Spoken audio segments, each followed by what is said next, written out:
just because an old man bumped into him at the market, causing him to lose his balance and fall into a girl's chest. He was mistaken for a pervert by the girl and her boyfriend, got punched, and then hit by a delivery truck. Under the hood of a car, all living beings are equal. When he woke up, he found himself in his mother's womb, with his younger brother biting his leg. Born as the villain, Xin Feng could only work hard to cultivate. If he got beaten by his younger brother, the child of destiny, when he grows up, disaster. On the full moon night 3 years later, the final 100-year deadline finally arrived. After beating his younger brother, Xin Feng decided to be born immediately. 2 kids in the womb, each with their own charm. The older brother was born as a villain, possessing countless supreme skills. Just by beating his younger brother, the child of destiny, he could increase his cultivation. The younger brother is the child of destiny, born with all kinds of positive auras. But now he's just a weak little baby. Today, the day finally arrived for the 2 children to be born. As the villainous older brother, of course, he had to punch his younger brother before coming out. The younger brother's birth was accompanied by the mother's miserable screams. All the women of the Qin family gathered in front of the tower, cheering for the mistress. As a man, the master couldn't possibly voice his support. He could only pace back and forth to relieve the tension. The baby's cry rang out, and the old man finally had a smile on his face. Seeing the healthy newborn, the mother's heart was somewhat relieved. At that moment, the midwife was surprised to discover another one, and quickly bent down to help. Under the mistress's expectant gaze, the midwife concluded, "The second one doesn't want to come out yet." Hearing this, the master didn't mind at all. He reached out and held Xin Feng in his arms, smiling and saying, "If he can't be born this time, he can be born next time. Respecting our child's wishes is the duty of the parents." Or the third child can be born with his younger brother next time. Xin Feng was stunned by his dad. "This Xiangxia world is too bizarre. My son doesn't want to come out, and you want to add another one in?" Unable to withstand the torment of his son, he handed Xin Feng to the wet nurse to take care of. But in the moment of being held, Xin Feng felt the familiar warmth of his mother. So as not to disturb the cheering women, the maid decided to take Xin Feng outside. This made the vigorous 20-year-old guy in the body of a newborn baby frantically wiggle to break free. In a panic, his hand accidentally patted the wet nurse's boob, discovering, "Host has completed the villainous mission. Groping heavenly mandate. Reward, 50 points." This suddenly stunned Xin Feng. Xin Feng curiously reached out and touched the wet nurse's boob again, and discovered, "Host has completed the villainous mission of groping, rewarding 50 points. This sudden event left Xin Feng at a loss.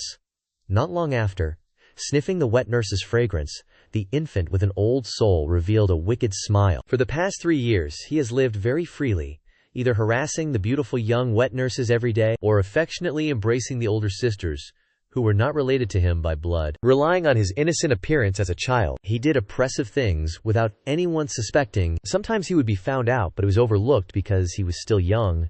But then he would continue to act like an animal. All of that was to improve his cultivation. Seeing Xin Feng become a villain from the moment he was in his mother's womb, he knew that the moment to increase his realm had come. In an instant, a stream of mysterious qi poured into Xin Feng's dantian. The bone-piercing pain felt like it wanted to condense into pastry all over his body. Suddenly, his strength surged, and the wild, innate energy gradually dissipated, and everything returned to normal. At this moment, Xin Feng was surprised to realize that he had broken through to the qi refining realm. At the same time, inside the imperial palace hall, 2 guys sat on thrones, flirting and stroking each other's faces, whispering sweet nothings that would make your skin crawl. Just then, a heaven-splitting crack of thunder startled the 2 lovey-dovey fellas, making them jump apart. The scene was like a husband catching his mistress. Super awkward. The old guy immediately leaped up, unleashing his spiritual sense to see what the heck just happened. Not long after, Xin Feng's face popped up in his sea of consciousness. Seeing Xin Feng was so talented, he instantly decided to do something against his ancestors' wishes.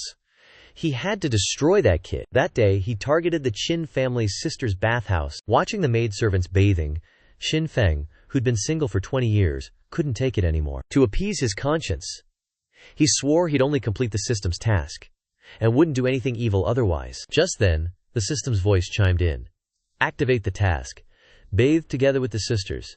Complete it for 500 villain points." Before the words even finished, Xin Feng had vanished. At this moment, the 3 Qin family sisters still hadn't realized the serious situation. Only seeing Xin Feng, his face bright red, come up to sisters Rui Yue and say he wanted to bathe together, Zhui Yue seemed hesitant, and seeing this, Qin Feng took out a bug to threaten Bi Yue behind her. "If you don't let me bathe together, I'll throw the bug at you." After some threats, the sisters finally gave in. As to them, Qin Feng was just a 3-year-old kid who didn't understand things between men and women. Just like that, Qin Feng once again completed a villainous task. That night, Qin Feng looked at the notification board and couldn't help but wonder. He immediately bought Lingbo Wei Bu, which had just been unlocked. It allowed him to move lightly without leaving a trace on snow. More importantly, the user's cultivation would increase with every step they walked or ran daily. If in danger, they could instantly unleash 100 steps, and as long as they wanted to run, no one could keep up. It was truly an essential item for an old pervert when flirting with women around the family. Thinking this, Qin Feng felt his mind become clear again. A few days later, Qin Feng observed the celestial phenomena to predict the day his younger brother would be born. While imagining how he'd exploit his brother later, he noticed a group of people flying in the distant sky. Before he could react, a torrent of violent energy slammed down on Qin Feng, followed by a second one. Just then, the emperor himself arrived beside Qin Feng, looking at his childish face, intending to torment him right away, and also wanting to test Qin Feng's cultivation. But Qin Feng nimbly jumped behind the Qin family head. His speed was so fast it surprised the emperor. He thought, a 3-year-old child has already surpassed the first level of Kaiyuan realm and has skillfully practiced a martial technique to such an extent. Thinking this, the emperor became even more determined to eliminate Qin Feng. At this moment, Qin Feng poked his head out and began to praise the emperor. "My admiration for you is like the mighty river, surging endlessly." A series of actions made the old man overjoyed, but Qin Feng's mind was still rapidly spinning. It's only right for an enlightened emperor visiting someone's home to bring a gift. Even if it's not an ancient beast, it should at least be a 1,000-year spiritual mushroom. The child's words made everyone in the Qin family burst into laughter. The emperor immediately pulled out a treasure chest, and when it opened, a golden light soared up. Inside the chest were 9 accessory sets for the boundless 9 swords. These are the swords of the boundless sword god from 10,000 years ago. The swords are divided into 9 parts: Zhuxian, Shashen, Miefo, Fumo, Jiangyao, Zhansheng, Zhuihun, Genghun, and Pojun. Each part is a rare divine weapon and fierce artifact in the human world. When the 9 swords are combined, they can be ranked among the top 10 strongest swords in the ancient desolation. Their power can match a heavenly army of 10,000. After saying this, the emperor closed the chest and asked Qin Feng which sword he wanted. While the emperor was thinking, a black shadow darted out, catching him off guard. Qin Feng remained standing still, his face innocent, but in his heart he was already cursing. "Little emperor, still want to compete with me?" The 3-year-old child openly snatched the emperor's weapon, then offered thanks, leaving the emperor flustered. Qin's father and grandpa, seeing this, immediately egged him on. It's true, His Majesty gifted a mysterious weapon right off the bat, but to His Majesty, this is just pocket change. Talking about money with His Majesty, that's hurting our feelings? Let's just act generous and say the Qin family will wholeheartedly respect His Majesty. After saying that, Qin's father ruffled Qin Feng's head, telling him to thank the benefactor. The kid understood the hint and immediately bowed his head, thanking him repeatedly. At this moment, the system announced, "Host openly robbed the emperor's mysterious weapon. The Changkong Jujian, 9 swords of the azure sky, gained 1,000 villain points." The emperor felt goosebumps all over from this family, and cold sweat poured out like crazy. But Qin Feng wasn't satisfied yet, his right hand hugging the treasure, and his mouth changed its tune again. "I've also heard that when you first meet a junior, the elders should have a little greeting gift." Seeing this, his father and grandpa gave more terrible advice. That's right, there is such a custom. The emperor was completely flustered. Even after ruling the world for hundreds of years, this was the first time he had met such a shameless family. Seeing the emperor hesitate, Qin Feng added fuel to the fire. "What's wrong, Your Majesty? Doesn't your imperial court know about this?" The emperor couldn't save face, immediately took off the divine gourd from his waist and gave it to Qin Feng, stammering, "This is the heaven treasure gourd. Just wearing it will increase your cultivation speed. It's truly a top-tier supportive dharma artifact." Qin Feng thanked the emperor. This old geezer is pretty generous, but in the emperor's heart he wanted to die. But on the surface he still said words of gratitude. At this time, the system announced, detected that the host enthusiastically helped someone keep the heaven treasure gourd for free, rewarded 1,000 villain points. The emperor saw the thoughtful look on Qin Feng's face and was really scared. What kind of tricks was this guy planning now? Only to see Qin Feng blink his innocent eyes and say, "There's also a little brother." But before he could finish speaking, The emperor interrupted. I suddenly remembered that I haven't finished doing my laundry. I'll head back first. Saying that, he immediately used his flying technique and ran away. If he didn't run soon, he was afraid he would have to sell his underwear. But Qin Feng's words, "I'll bring my little brother to visit you when I have time," almost made the emperor, who was soaring into the sky, fall headfirst. In the blink of an eye, he disappeared into the sky. After watching the emperor's figure disappear, Qin's father sneaked over to grab the weapon treasure and said, "You're too young to handle these things?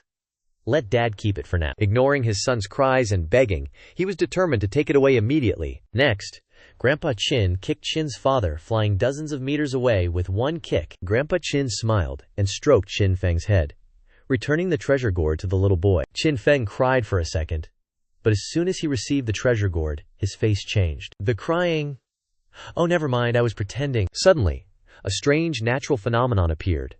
Thunder rumbled in the sky. A golden phoenix dove down into the Qin family's yard. Qin's father also remembered that his wife was giving birth, and hurriedly ran into the house. "Ah," Qin Feng murmured, "my silly little brother, I've missed you so much for the past 3 years." Not long after, Qin Feng's whole body turned dark, appearing behind his father in an instant. Seeing his little brothers trembling, cold sweat pouring down, in their eyes he was like a devil from hell approaching. But Qin Feng blinked and transformed back into his usual harmless self. Just as his father turned around with his newly born little brother, his father leaned down, wanting to show Qin Feng his chubby little brother. Seeing the newborn didn't cry, Qin Feng muttered something and smacked the kid's butt hard. The smack made the terrified little brother burst into a loud wail. The father was also shocked. Usually, Qin Feng was so well behaved, why would he hit his brother like that? But Qin Feng put on a pitiful face and said he was just worried about the baby, and that's why he reluctantly did that. System notification. Smack a child of destiny's butt. Reward 100 villain points. Make a child of destiny cry, breaking his innate aura. Reward 30,000 villain points. Disrupt a child of destiny's destined encounter. Receive a lucky draw chance. Since breaking through the chi refining stage, Qin Feng's cultivation hasn't advanced in the past few days. But about the system's lucky draw chance, the boy didn't hesitate. Qin Feng immediately spanned the wheel. Immediately, countless top-tier prizes appeared on the spinning wheel. Then it stopped on Celestial Severing Sword Art. System notification. Congratulations, host. You've won Celestial Severing Sword Art. Qin Feng immediately entered a meditative state, and countless sword intents surged and enveloped him. In his mind, a mysterious swordsman appeared, sometimes agile like a snake, sometimes overbearing like a dragon, fully imparting the secret manual of the sect. When he woke up, Qin Feng had completely mastered the sword art, and not only that, his physical strength had also increased a level. Overjoyed, he continued to exchange points for the system's enlightenment aura to refine the sword art. The news of Qin Feng's rapid sword practice quickly spread. Grandpa heard the story and immediately came to guide his grandson in swordsmanship. But when he saw that his grandson didn't care, he instructed him, "Qin Feng, don't be arrogant. When practicing martial arts, you must be humble and careful." With that, he raised his hand. Qi surged, and the sound of a sword tore through the sky, shattering the stone in front of him into fragments. He said, "This is the result of my nearly 20 years of cultivation." But before he could finish speaking, Qin Feng had poured his inner force ferociously wrapped around a leaf, making the fallen leaf pierce straight into the stone. Grandpa scratched his head and asked, not understanding, "It takes decades of hard work to do something like that." 5 years later, Qin Feng was bathing when he suddenly felt something strange in his body. Then, golden light erupted from his entire body, soaring straight to the top of the clouds. Witnessing this scene, his father and grandfather couldn't help but be astonished. He reached the 9th rank at 8 years old, and you reached the chi refining stage at 5. Are you two even normal? At that moment, Qin Feng walked by and asked his father, "Have you seen my little brother anywhere?" Seeing his son's carefree attitude, Father Qin had a headache, and Grandpa just lamented, "Every year you cause trouble to my house, who can bear it?" At that moment, the system's voice rang out. Activated the heaven-defying villain task. Obtain your little brother's supreme bone. Reward: invincible domain, no failure. Qin Feng thought, "Are you doing this on purpose? I just want to be a carefree villain, but now you've activated such a high-level task." But the system said, "Supreme bones can grow back. It's like an inexhaustible milk cow." This explanation Qin Feng couldn't accept yet. He needed time to calm down. The two old folks were wondering who was talking. At this time, Qin Hao was still sleeping soundly, completely unaware of the danger approaching. Qin Feng jumped onto a tree branch and looked at his adorable little brother. A sense of guilt rising. "In this life, I only want to live freely. But because of the system, I have to do this to you. Maybe this is fate. Xinfeng aimed at his cute little brother, raised his hand, and the sound of his palm echoed through the forest. But when he woke up, his little brother was totally clueless, just happily saying Xinfeng should take him out to play. Hearing that, Xinfeng was secretly thrilled inside. Not long after, a child's ear-splitting cry echoed through the streets. Seeing the two kids orphaned so young, the crowd felt sorry for them and tossed money into their bowl. After everyone left, the two brothers counted the money in a corner again. Qin Hao said innocently, "So much money, bro. Can we go eat something yummy?" His little brother asked. Xinfeng chuckled, "Let me treat you to bamboo. Shoot stir-fry with meat." His little brother's eyes lit up. "Is it super delicious, bro?" Xinfeng lied. Of course it's delicious. But in his heart, he recalled the recipe for bamboo shoot stir-fry with meat. Flashback panel with gross ingredients. Poor little brother, about to face disaster, and totally unaware. After the two Xinfeng brothers walked away, the person lying motionless suddenly sat up. Everyone screamed in horror, thinking it was a zombie, but he scratched his head, confused. When did I die? Why don't I know? Then, ignoring everyone's fearful stares, he wandered off, not caring anymore, hungry first. At this moment, inside the Qin family home, the real dad was using a belt to beat his little brother, scolding as he hit. "You little thief!" Qin Hao cried, and framed his dad. Standing beside him, Xinfeng covered his eyes and said, "It was all my idea. It has nothing to do with my little brother. Why don't you come at me? Don't touch him."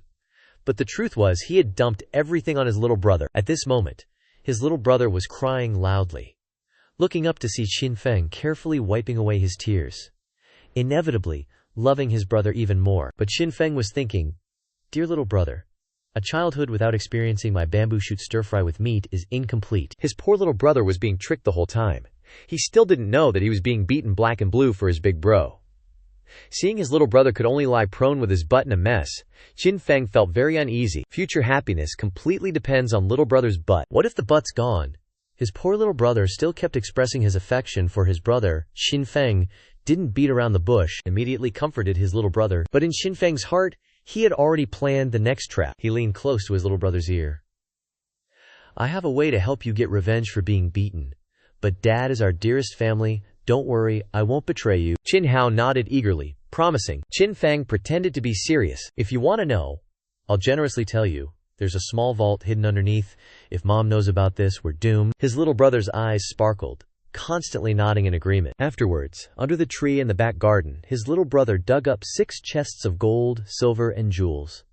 The father was shocked. "Before our wedding, you said you would sacrifice everything, including your salary for me, and if it wasn't for Heozher telling me, I would have never known this secret stash. So it was this unfilial son. Go, report to your grandpa." He immediately grabbed his 82 duster and chased after him. Qin Hao, the little brother, couldn't escape and plunged into Xinfeng's arms, but was snatched up by his father. And the beating rained down again. Xinfeng pretended to wipe away tears and said, "This time you're screwed, kiddo, you're dead meat." Husband and wife do not blame each other overnight, quarreling at the head of the bed, reconciled at the foot of the bed. But the naive kid had no clue what their parents were up to. In the middle of the night, he dragged Qin Hao, sneaking into his parents' room. He saw his beautiful and charming mother and his strong father still going at it hard. The little bro dropped the million-dollar question, why is Dad so excited while pinning Mom down like that? For the bookworm big bro, this was small potatoes. He immediately explained seriously, "Mom and Dad are cultivating, don't interrupt." But hearing that, the little bro was overjoyed. "That's so cool, I'm gonna interrupt them so Dad won't have any strength left to continue." Xinfeng suddenly felt something was off. Although the reward for this prank was tempting, if it actually happened, he'd probably get his ass beat by his dad. But looking down, his little bro was gone, only to see Qin Hao's eyes shining as he dashed out the window, shouting, "Dad, what are you doing so vigorously?" The mighty man was suddenly startled, and then like a deflated balloon, he collapsed powerlessly on the other side of the screen. Xinfeng trembled, cold sweat pouring down. "Little bro, this time it's really not my fault." Next came the miserable wails. The butt of the Child of Destiny blossoms, rewarding 500 villain points. The Child of Destiny is in extreme pain, rewarding 1,000 villain points. Ever since the night his little bro stormed his parents' battlefield, his butt had never healed. This caused Xinfeng's cultivation to stagnate. While he was having a headache, a roar suddenly echoed in the sky. Looking closely, a magnificent carriage was rushing over, followed by countless sword cultivator disciples. And on top of the carriage was a person holding an ancient sword. Inside, a girl was peering down. Xinfeng knew something was wrong. Why is the neighbor coming here at this time? The system rang. Detected child of destiny. A world-class supervillain. Xinfeng rejoiced. Finally someone to replace my little bro. Half a month ago, auspicious 5-colored omens suddenly appeared in the sky. This made the Lin family head, Lin Hao, aware that the Qin family had produced 2 new martial artists. Looking at his silly 7-year-old daughter showing off next to her muddle-headed teacher, Lin Hao's heart felt heavy. Seeing her father sigh, his daughter immediately snuggled up to him, blinking her big eyes and asking, "What's wrong, Dad?" Lin Hao's lips twitched, and he forced a smile. "Dad just ate too much." Then, patting his daughter's head, he said, "Dad heard that Qin Feng of the Qin family is a famous playboy. Although he has a bit of a hooligan streak, his cultivation talent is unmatched." Then he asked, "Daughter, do you want to marry Qin Feng?" His daughter immediately got angry. "Are you trying to sell me to a hooligan? I'm still a kid, Dad." But he said, "Early love is still love. I was the same when I was young. Don't worry, Dad is laughing." Hearing that, his daughter turned her face away angrily, saying, "Even if I die, even if I jump off a building, I will absolutely not marry him." But as soon as they met, her cheeks flushed red, and she murmured in her heart, "This must be Qin Feng. So handsome." Qin Feng, seeing someone staring at him, also looked back. At this moment, Lin Xin suddenly changed her attitude, raising her face. "Handsome boy, you dare to charm me with that little bit of looks." Then, with her left hand on her hip and her right hand pointing at Qin Feng, she said, "You are Qin Feng." Qin Feng immediately replied, "That's me." Lin Xin raised her hand and pointed at the cold girl behind her. "This is my family's new servant, named Lin Sanxing. If you want to marry me, defeat him, and prove your ability." Lin family head immediately rebuked his daughter for being rude. But Qin Feng didn't think so. "Forget about the girls. In front of me is the child of destiny, a world-class supervillain. Before, I didn't dare to go all out against my little bro because I was scared Mom and Dad would be awkward. In the last 5 years, I only got 240,000 villain points. But now, having some stone-cold rando to practice on, how awesome is that?" Thinking that, Qin Feng let out his signature evil laugh, "Kook, kook." After both families agreed, Qin Feng's dad told him to just spar for fun and not to seriously harm the other guy. Qin Feng agreed with his mouth, but in his heart he was itching to get a taste of this fatty. After Lin San bowed, his aura suddenly surged, and he immediately unleashed a move he learned from his grandpa. Thousands of fallen leaves were caught in a raging whirlwind, rushing straight at Lin San. Lin San hurriedly defended, luckily avoiding injury. He immediately circulated his entire body's energy and unleashed a sword strike. Seeing that, Lin Xin praised, "So strong." But she didn't know that that block had used up all of Lin San's inner energy and now he was just running on fumes. Seeing that, Qin Feng immediately closed in on Lin San, intending to end him. At the same time, a fist wrapped in electric light aimed for Lin San's vital point, a terrifyingly powerful strike that created a resounding sonic boom.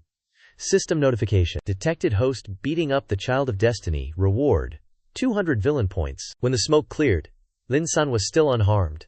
His right hand gathered strength, ready to slash across Qin Feng's waist. Qin Feng cursed inwardly. Not good.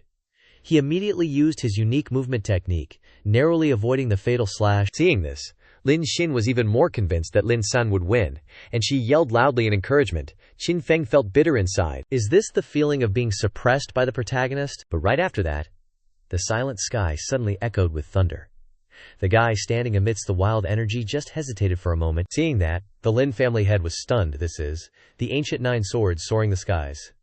Seeing that, the Lin family head was shocked, his mouth agape, but then he calmed down. He originally thought that the Qin family's eldest son was full of it, that the story of tricking the emperor out of the divine sword was fake, but today a real sword is displaying its power. Not that much worse than when our hero flirted shamelessly with the holy maiden back then. Seeing Qin Feng's serious face, he quickly corrected himself. Crap. Meanwhile, the 9 swords become one. Qin Feng took over the mystical sword. But Lin San isn't panicking, he declared. Even with the aid of a divine sword, you can't defeat me. Then, he unleashed a devastating sword strike. The 2 family heads are terrified. This is a sword technique of the 9 swords soaring the skies. The 9 swords and 9 sword techniques all came from the soaring skies sword god. Although the sword's strength is assisted by a sword god, you cannot underestimate the sword's skills.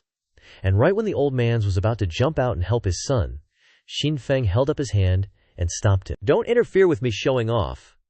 He steadied himself, collected his spirit, and concentrated on transferring energy into the divine sword, then unleashed the heaven-severing tyrant sword technique that could tear space apart. The two sword energies collided, immediately destroying everything around them. Lin Hao shouted, "What kind of move is that?" No longer caring about his face being affected by the power, he rushed over to grab the two kids. "You're all gonna die?"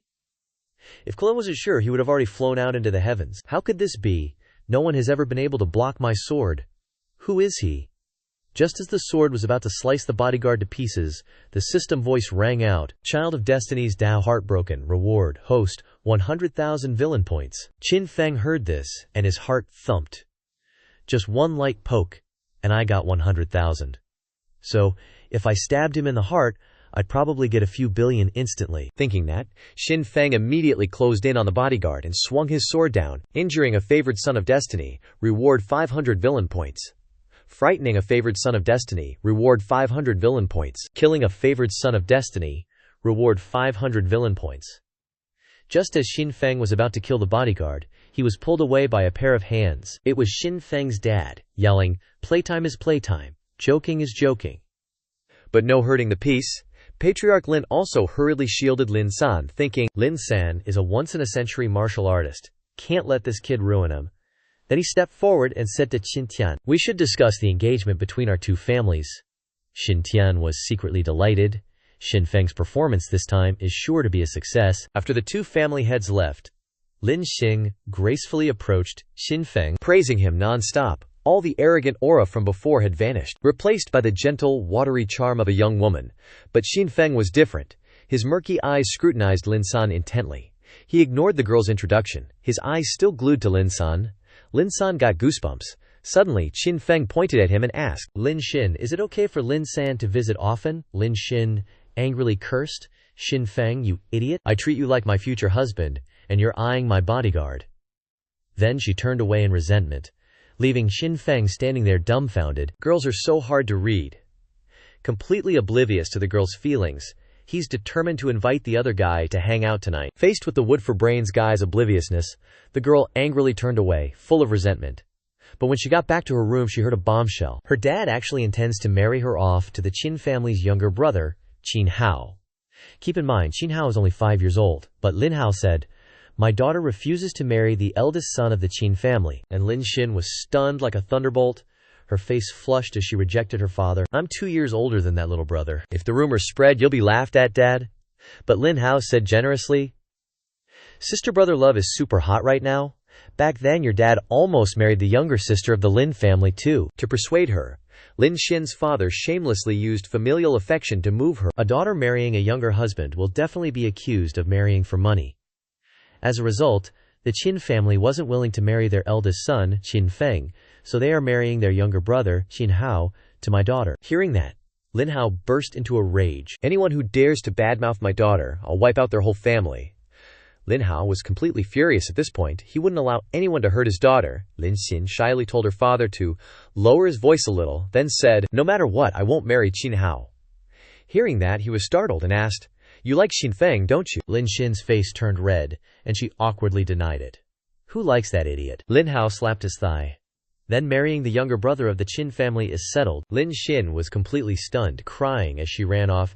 "Dad doesn't love me, therefore girls should confess their feelings bravely, because boys are very simple." Meanwhile, Qin Feng, after playing a family game with his younger brother, fell into a predicament. Wasn't I supposed to get a wife as a reward for defeating the bodyguard? How did she become my little brother's wife? My eyes only see you. What is love I don't believe. In my heart only you, Lin San. Suddenly feeling uneasy, like someone was watching him. Lin San suddenly felt uneasy, like someone was watching him. In the backyard of the Qin family, Lin Xin sat slumped on the ground. She didn't understand Qin Feng's feelings for her, so she resorted to plucking leaves to guess whether he liked her or not. But the last leaf was, "doesn't like." Lin Xin, of course, didn't believe that result, angrily throwing the bouquet of flowers onto the grass. Now she wanted to confront Qin Feng directly about his feelings for her, but accidentally witnessed Qin Feng begging Lin San to go out with him. Lin Xin immediately pretended to be imposing and scolded. "Lin San, why didn't you invite this miss when you went out?" The two family heads originally intended to arrange a marriage between Lin Xin and the Qin family's younger brother, and seeing this, they immediately agreed, then instructed, "Lin San, take Xin Sher and the Qin family's younger brother, along with Xin Feng. To play, you must ensure their safety. Xin Feng's lips twitched, and he thought sarcastically, "Alright, so I'm just a freebie. Whatever. What matters is that I get to go with Brother Tam." Arriving at the market, Xin Feng stuck to Lin San like glue. As soon as Lin San was about to pick some herbs, Xin Feng snatched them first. Lin San clearly hesitated, turning to pick another medicine. But Xin Feng snatched that one too. Because the chosen one's picks are all top-tier treasures, and after getting them, I can scam him for villain points, hee. Afterwards, wherever Lin San went, Xin Feng followed, and the look in his eyes gradually changed. At this moment, Lin Xin threw herself into Xin Feng's arms. She couldn't restrain her feelings any longer. "Xin Feng, could you take a walk with me in the small forest?" But Xin Feng pushed her away, saying, "Don't block my path." Then he ignored Lin Xin's anger and chased after Lin San without looking back. Bad boys, girls love him. Being ignored by the guy she was chasing only made Lin Xin like him more, completely unaware that her love was craving for someone else. Meanwhile, the younger brother remained silent on the side. When the three passed by a shop, both chosen children spotted an antique. The two immediately argued over who would get it. Xin Feng realized that this object was of considerable value. He immediately took it, saying, "How much is this?" the old shopkeeper said. "Originally 1,000 spirit stones, but if it's young master who wants it, then 880, how's that sound?" Even though he didn't know its value, but since it caught the eye of the chosen ones, it probably ain't bad. Standing beside him, Lin San said, "Aren't you gonna bargain?" Xin Feng smirked.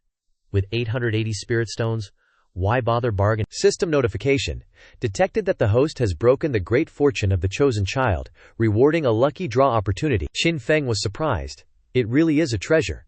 He carefully observed the antique, seemingly no different from usual. "We've been scammed." At this moment, Xin Hao tugged at Xin Feng's sleeve. "Bro, can I have this?" Xin Feng thought. "Maybe this object needs a chosen child to activate it," he said. "I bought this for 880 spirit stones.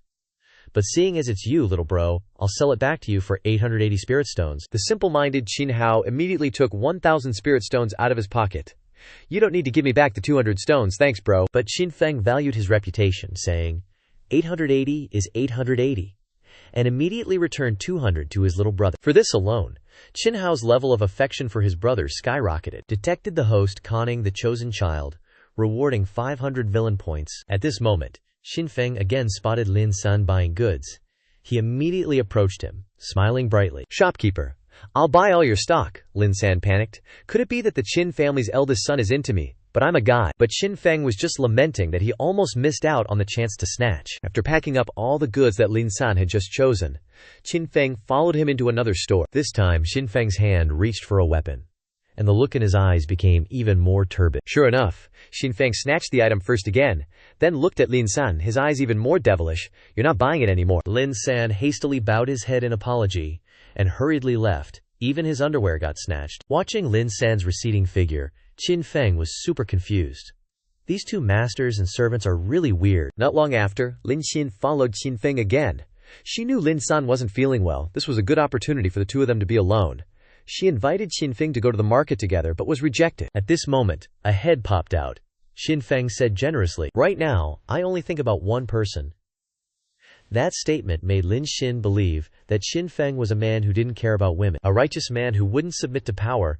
The girl loved him even more.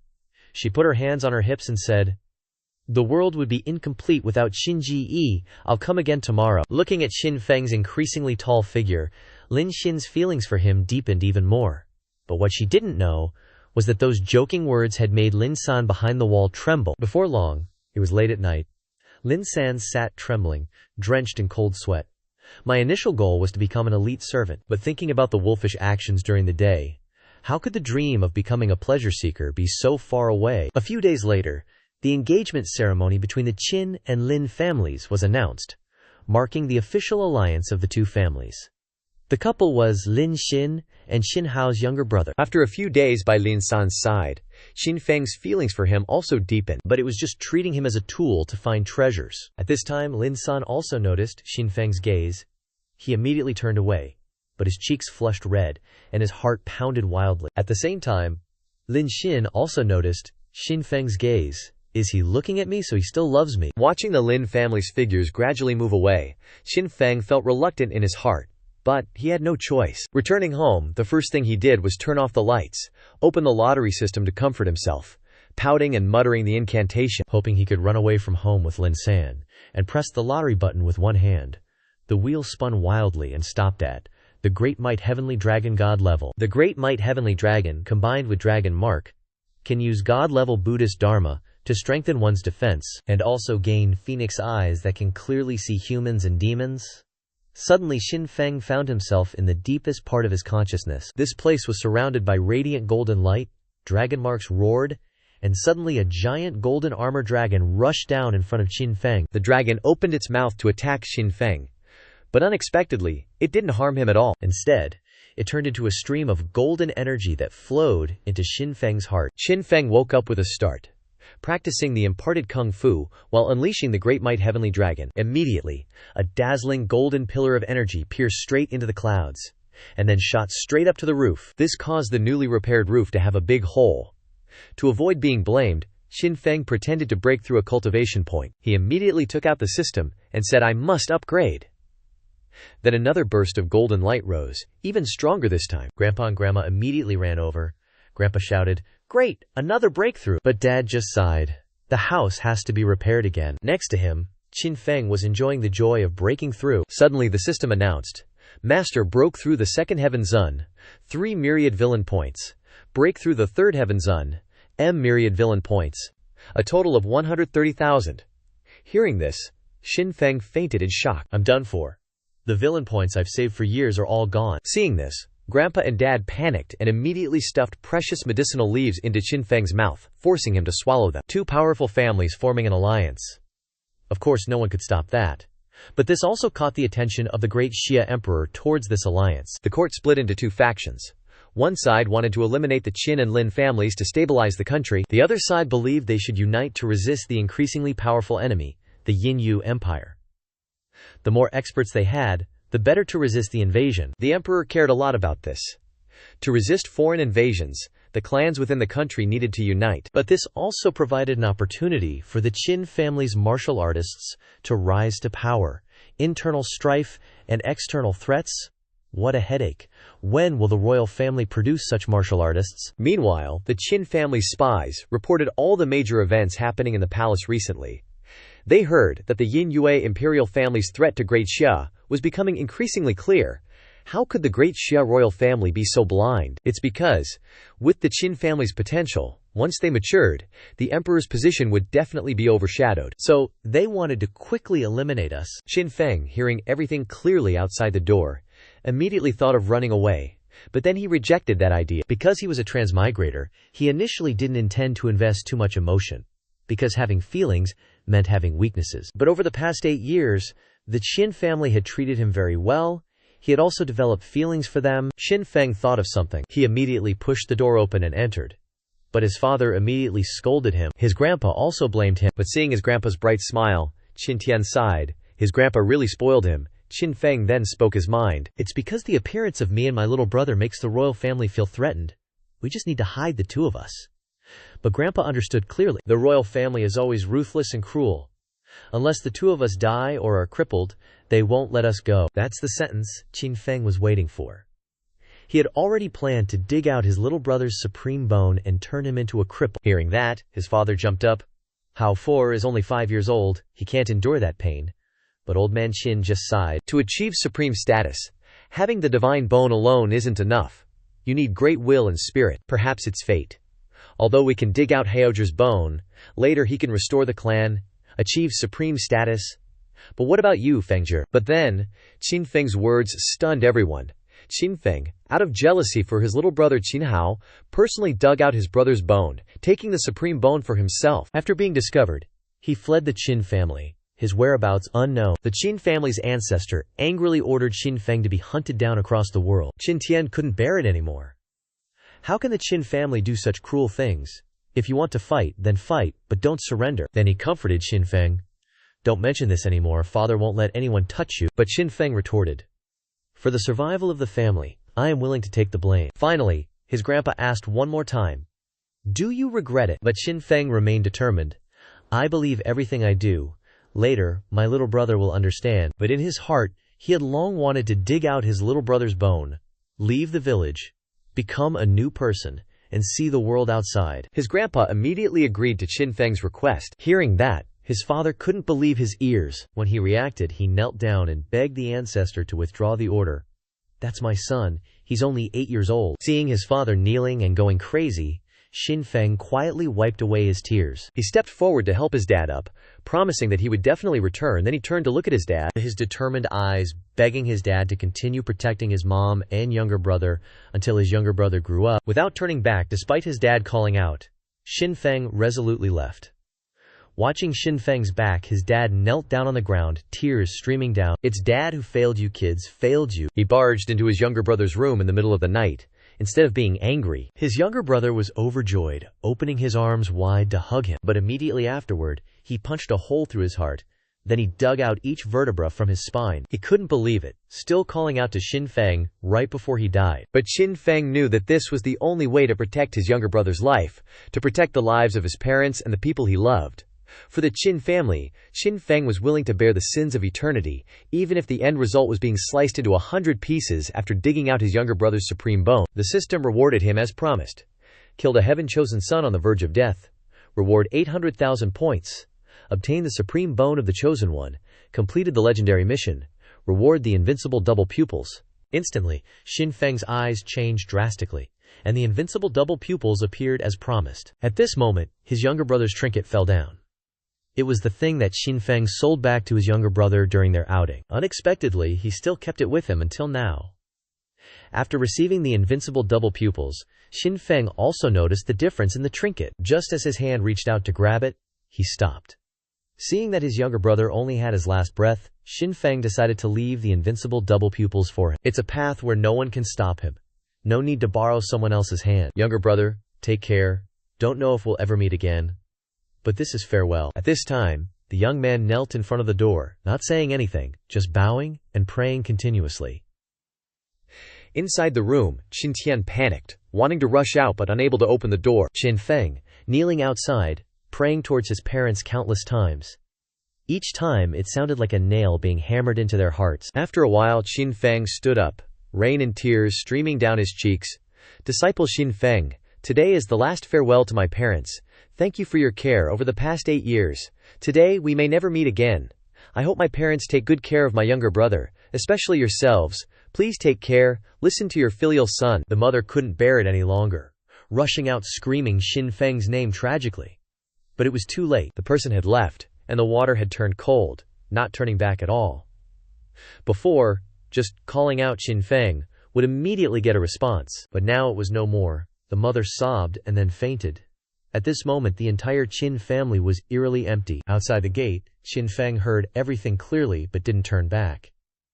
In the rain, he looked at his home of 8 years for the last time, then his figure gradually disappeared into the clouds. From now on, whether Liu is sliced into 100 pieces or soars straight into the sky, it all depends on himself. The sunshine the next day was still bright.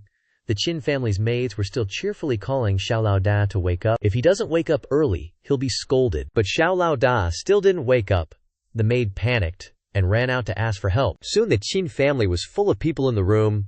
Everyone was talking. Heard the culprit is Qin Feng. How is that possible? Don't talk nonsense. The maid didn't believe that Qin Feng, the child she watched grow up, could do such a thing. But at this moment, everyone discovered the person who was silent. In fact, they also didn't believe that Qin Feng could do this terrible thing. But suddenly, Qin Tian turned around and screamed in pain. It was him! That traitor did this. Immediately afterward, he felt his internal organs being torn apart. Recalling the time he spent with Qin Feng, his heart twinged, and a mouthful of fresh blood spurted out. Everyone hurriedly supported him before he collapsed. I was wrong to him. Just then, the Qin family's ancestor suddenly appeared behind everyone. Qin Feng, because of jealousy towards his younger brother's talent, he stole his supreme bone in the dead of night. Now we must hunt him down everywhere, at all costs. Kill Qin Feng. Everyone panicked. Those who were hunted down everywhere all died horribly. It seemed like the ancestor was truly angry this time. Qin Feng, your life is no longer in your hands. Meanwhile, the imperial family was extremely excited. The news of Qin Feng's impending death is wonderful, wonderful. I hope he dies along the way while fleeing. Then he ordered, serving my meal. Today I want to drink some X with my concubines before returning. At the same time, Qin Feng had met the conditions for the system's rewards. He immediately chose to upgrade the 100 Laws platform, spending 1 million points. System notification. Master exchanged for a Great Perfection Chi Harmonization card. Using this card grants a 100% chance of Chi harmonization. While Qin Feng was basking in the blissful sensation, a familiar voice echoed from somewhere, breaking the peace. He immediately activated his magic, jumping off the donkey he had just stolen, landing on a branch more than 10 meters above the ground. Looking closely, a group of fierce-looking men were surrounding a young girl. The young girl was very beautiful, with slender, fair legs, smooth, rosy white skin, and a shy expression that made anyone who saw her want to devour her whole. At this moment the robber suddenly struck, slapping the girl's hand forcefully, causing the jade pendant she wore on her chest to fly off. Qin Feng realized he couldn't let the situation get any worse, so he shouted his famous catchphrase, "Let her go," but someone was faster, kicking the bald robber hard in the head with a terrifying kick, causing Bald Chu to painfully lose consciousness. Daring to do such immoral things to such an innocent girl in broad daylight, you truly deserve a terrible fate. Don't be afraid, little sister, let me teach them a lesson. Qin Feng stared blankly. What? Lin San appeared out of nowhere and stole my line again? The bald robber glared angrily at the kid who dared to interfere with his good deed. But at this moment, a henchman hurriedly warned, "Boss, look, he looks exactly like the guy on the wanted poster." Comparing Qin Feng's face to the poster, it turned out to be this guy, the crooked mouth. But the man quickly confirmed it was definitely Qin Feng. "We're about to get rich." Then he took off all his clothes in front of Lin San and the girl. Lin San hurriedly asked Qin Feng, "Lo, explain the situation. Did you hire these guys?" Because Qin Feng's previous wolfish words made Lin San mistakenly believe he was gay and liked him. Qin Feng was stunned. What is this guy talking about? Due to the previous misunderstanding, he thought Qin Feng was gay, and these guys were also hired by him. But why would you need to take berserker pills to have fun? Did Qin Feng have some special preference? Thinking this, Lin San trembled non-stop, cold sweat pouring down. No matter what, he had to eliminate them all before the pills took effect. But in just a flash, Qin Feng's sword flashed, and then disappeared. The bald robber didn't even have time to react before his neck was cut, and he stopped breathing. Killed 3 bandits. Rewarded with 300 villain points. Lin San was shocked. Qin Feng's strength had increased to such a terrifying extent. In just a few months, Qin Feng sheathed his sword and greeted Lin San. At this moment, the girl also stepped forward. "Thank you." Seeing Lin San excitedly talking to the girl, while he himself was being treated coldly, Qin Feng could only smile wryly. Talk about favoritism. While everyone was talking, the corpse suddenly moved. "You damn brat. You won't escape today. When our boss arrives, you'll pay the price. Especially that girl. She'll have to obey our boss's wishes. Don't be afraid, we'll protect you." But right after that, Qin Feng suddenly appeared, grabbed the girl's hand, and ran away. "Sanji-e, good luck. I believe you can hold them off." Leaving Lin San standing there, he grinned slyly. "This time, I won't give you a chance to steal my equipment." His companions at the Blood-Clothes ruins also noticed this, and the leader rejoiced. "Looks like our brothers discovered the attacker in the middle of the operation. Immediately gather the disciples surveying the ruins, and capture Qin Feng first. We'll deal with the ruins later. Capture that brat first." At this moment, watching the two people go far away, Lin San fell into contemplation. "I can't fight a large number of bandits alone." He hurriedly called back Qin Feng, who was leaving. But the girl turned back, feeling uncomfortable with Lin San's lack of trust, obstructing the chosen son of heaven from making a good impression on the goddess. Rewarded with 500 villain points, Qin Feng was annoyed. This way also catches up. Lin San was full of doubts. "With your extraordinary identity and strength, why are you running away?" Qin Feng couldn't say that he had dug up his younger brother's bones and was now wanted. He could only lie. "I don't rely on my ancestors, but I will create the world with my own hands." Lin San quickly respectfully clasped his hands. "Your ambition is truly admirable." Qin Feng was embarrassed. "Don't say any more." Then asked Lin San, "Why are you here? Weren't you supposed to go back to the city with Lin Xin?" Lin San said he wanted to go practice and then go back, and the girl also quickly said she was also going to practice. But this terrible acting, of course Qin Feng saw through it. He thought the main character was lying. The truth is going to find treasure, and the girl is probably a young lady who ran away from home and brought all kinds of useless items. But because of the main character's unwavering support for the useless girl, he will be able to freeload openly later. Looking at her beautiful but stupid appearance, she must be a young lady from a rich family. Should I kneel down and lick her shoes, so I can freeload in the future? Qin Feng determined that the girl behind him was definitely a young lady from a famous family, so at dinner he gave the last piece of roasted chicken to her. The girl accepted it innocently and thanked him. Qin Feng looked at her eating like she was starving, and Qin Feng thought to himself, now you're eating mine, it's worth it for me to freeload on you later. He said he was going to take a bath, and told Lin San to rest early. In fact, Qin Feng wanted to use the lottery opportunity from digging up his younger brother's bones last time, so he needed a moment of privacy. The roulette wheel spun wildly and then stopped. The system announced, congratulations to the host for winning a god-level mineral extraction hand. Can instantly retrieve objects from afar. Qin Feng's eyes changed. He could clearly see the minerals buried underground. Using magic, the minerals immediately flew out and fell into Qin Feng's hands. Qin Feng was overjoyed. This magic can not only take things, but also has the ability to penetrate. He glanced at the two people who were sound asleep, his eyes gradually becoming cloudy, and some wicked thoughts popped into Qin Feng's head. He used a spell on the sleeping girl, and instantly an indescribable object appeared in Qin Feng's hand. At the same time, the girl felt something was off, jolting her awake, her face flushed, hastily covering her chest. What was this weird feeling? Then she realized there were only 3 people here. Me, Qin Feng, and Lin San. Qin Feng's just a little 8-year-old, so that only leaves him. It must have been him who did it. I'll punch this pervert hiding under a civilized facade. Hearing the commotion in the cave, Qin Feng immediately rushed in to ask what was going on. The girl pointed at Lin San. Ask this guy, he's a pervert. Falsely accusing the child of destiny earns him 500 villain points and goodwill from the female lead. The girl pointed at Lin San, wanting to demand that he return her unmentionables, but she was too embarrassed and ran off. Lin San was stunned. What's up with her? She hit me and then told me to return something? But he had no clue that it was all a setup by Qin Feng. First, he used the star-attracting grand technique to secretly steal the girl's panties, then framed Lin San, destroying his gentlemanly image in her eyes. Now, Qin Feng would seize the opportunity to conquer the girl. As the two were talking, the girl's cries for help suddenly echoed from outside the cave. Realizing the danger, Lin San immediately rushed outside. Watching Lin San's noble back, Qin Feng sighed. Is that the protagonist's aura?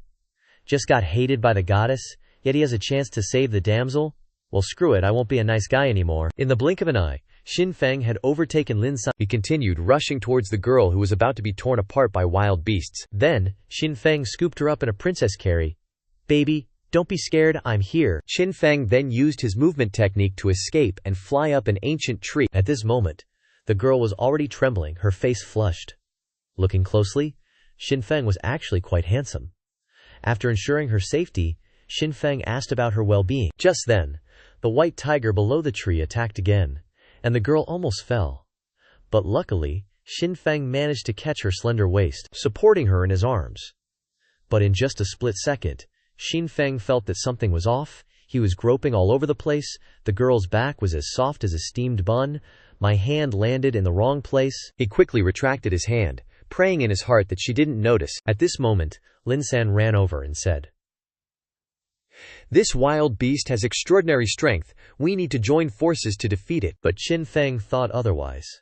Her feelings for me are now at their peak. If he helped her now, the goddess would definitely fall in love with him instantly. Thinking this, Qin Feng grinned maliciously. Sorry, Lin San, I'm refusing to cooperate this time. To completely conquer the goddess's heart, I've decided to challenge this wild beast single-handedly. After reassuring the girl, Qin Feng jumped down from the tree, determined to duel the ferocious beast, but Lin San stopped him. Qin Feng, don't be reckless.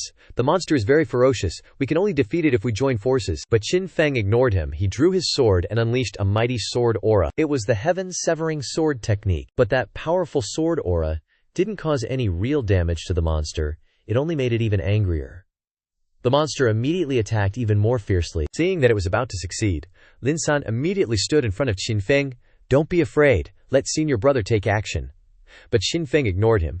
Thinking that Lin San just wanted to steal his credit, he took action, chanting a spell. Space tore apart, and a 5-clawed golden dragon flew out. The dragon charged straight towards the monster, and it only sensed the danger at this moment.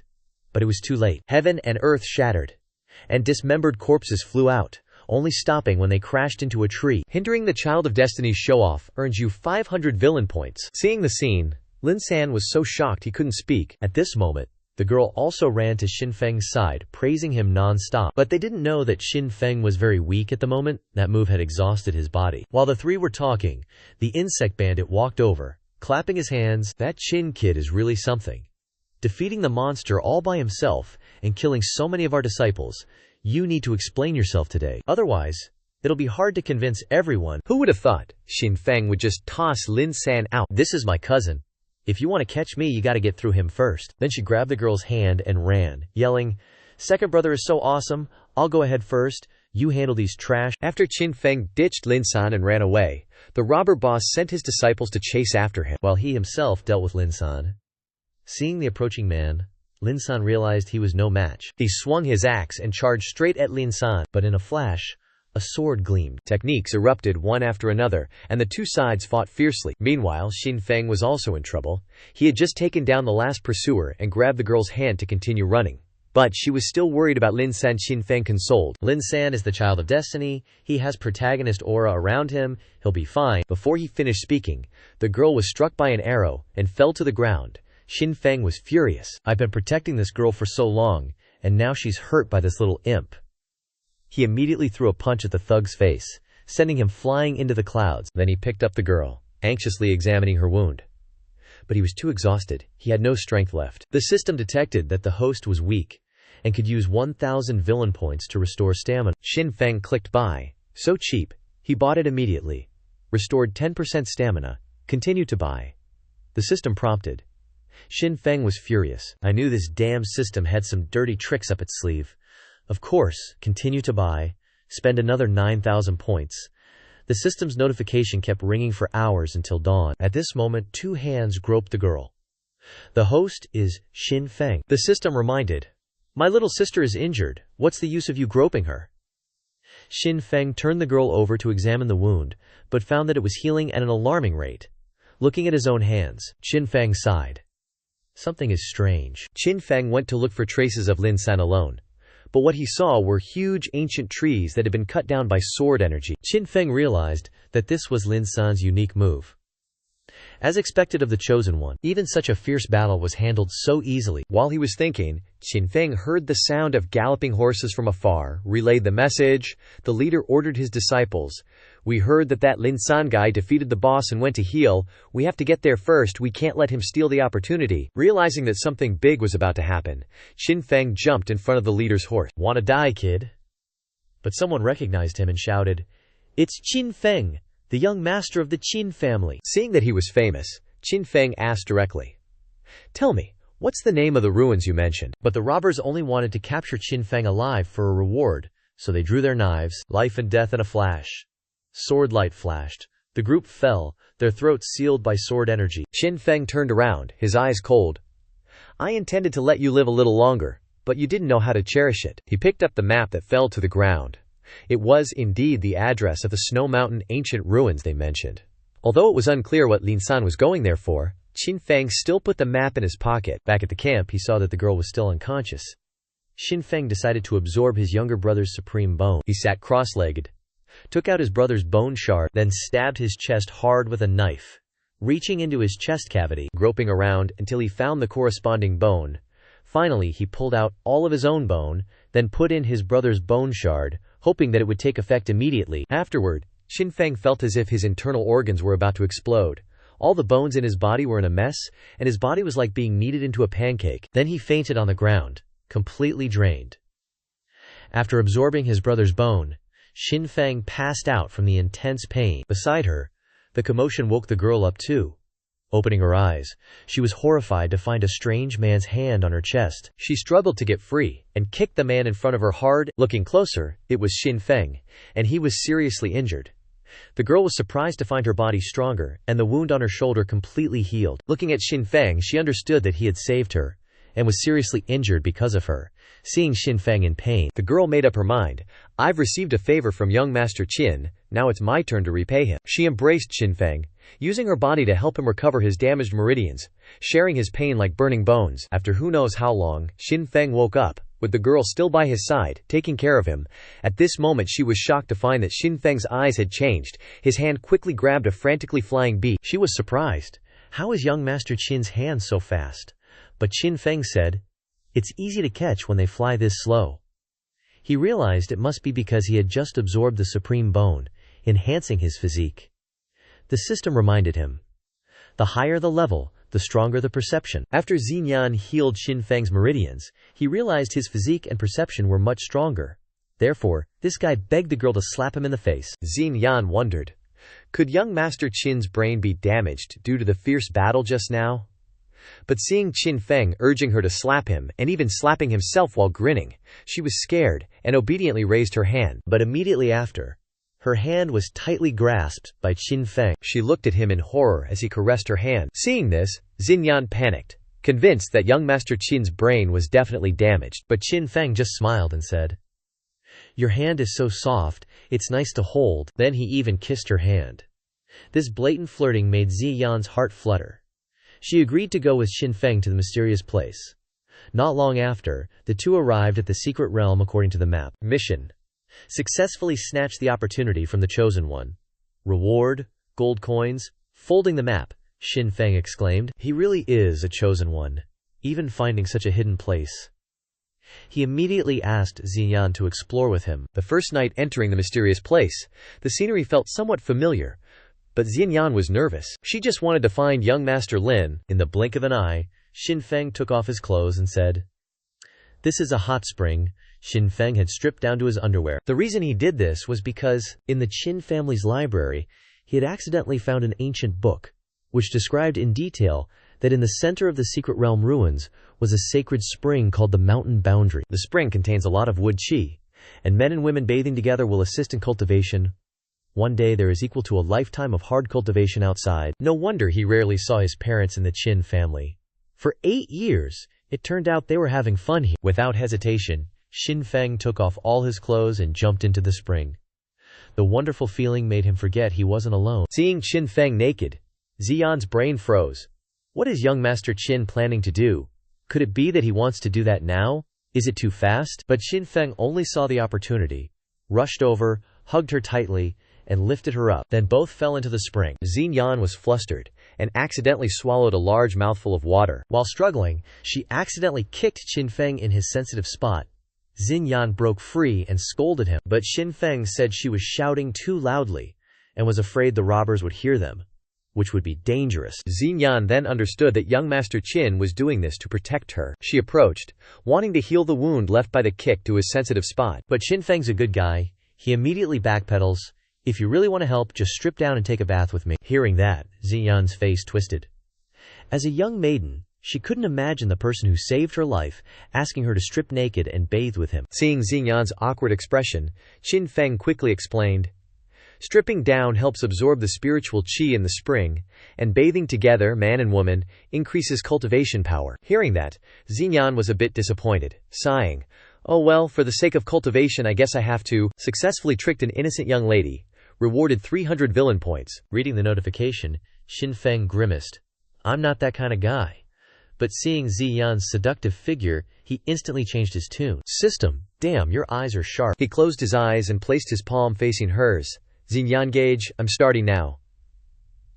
Feeling a surge of heat returning to his lower abdomen, Xinyan's calm expression gradually changed. 3 days later, Xin Feng in the spring felt his cultivation had reached completion. Streams of dazzling golden light shot out randomly from his dantian, causing the spring water to boil. Detected host has broken through to the 3rd level of the transcendent realm. Rewarded 1,000 points. Helped the goddess successfully break through to the transcendent realm. Robbed her of her feelings. Severed the heavenly chosen one's destined romance. Rewarded 5,000 points. The power of the breakthrough distorted the surrounding area, shattering the surrounding mountains. Xin Feng and Xinyan were exposed to everyone. They came here to search for relics, but witnessing this scene left them bewildered. Realizing the situation was about to get out of hand, Xian quickly stood up and covered her chest, explaining to Xin Feng, but no one paid much attention, because they recognized Xin Feng, capturing him alive, was worth 10,000 spirit stones. Seeing everyone's eyes like tigers staring at their prey, Xian couldn't help but wonder, why were they all targeting Xin Feng? Xin Feng said. "Maybe it's because I'm too handsome," Xian laughed. "Handsome my foot, you cheeky rascal." At this moment, the leader shouted loudly, "Xin Feng, there's no escape for you, surrender now, and avoid harming innocent people." Xin Feng didn't bother to reply, coldly transforming his weapon. Seeing Qin Feng still stubborn, everyone charged forward. The weapon Qin Feng transformed was the 9 immortal flying sword. Today, he would show Xinyan the power of the 9 mysterious weapons. He waved his hand, and 9 swords shot straight into the crowd. In an instant, dozens of people lost their heads. The leader shouted, "What is this? How can it be so terrifying?" The soldiers behind were also terrified, but they collapsed and lost consciousness in the blink of an eye. Congratulations to the host for slaying one person, rewarded 100 points, total 23,200 points. Achieved the title 100-Man Slayer. The battlefield was devoid of life. Qin Feng retrieved his weapon, turned, and walked away imposingly, leaving Xinyan staring in shock. Too powerful, Qin Feng was overjoyed. "Only this is worthy of me. I've finally shown off in front of the goddess." After dealing with all the blockades, Qin Feng and Xinyan set off. Their destination this time was the Blood Bodhi Cave. Meanwhile, deep in the forest, a weak woman leaned against a large tree. She was tied up with Yao binding ropes. As it turned out, after Lin San defeated Chongbang, he went to find a demonic beast inner core to restore his strength. But he unexpectedly encountered a Yao rabbit that had just given birth, easily captured and tied it up.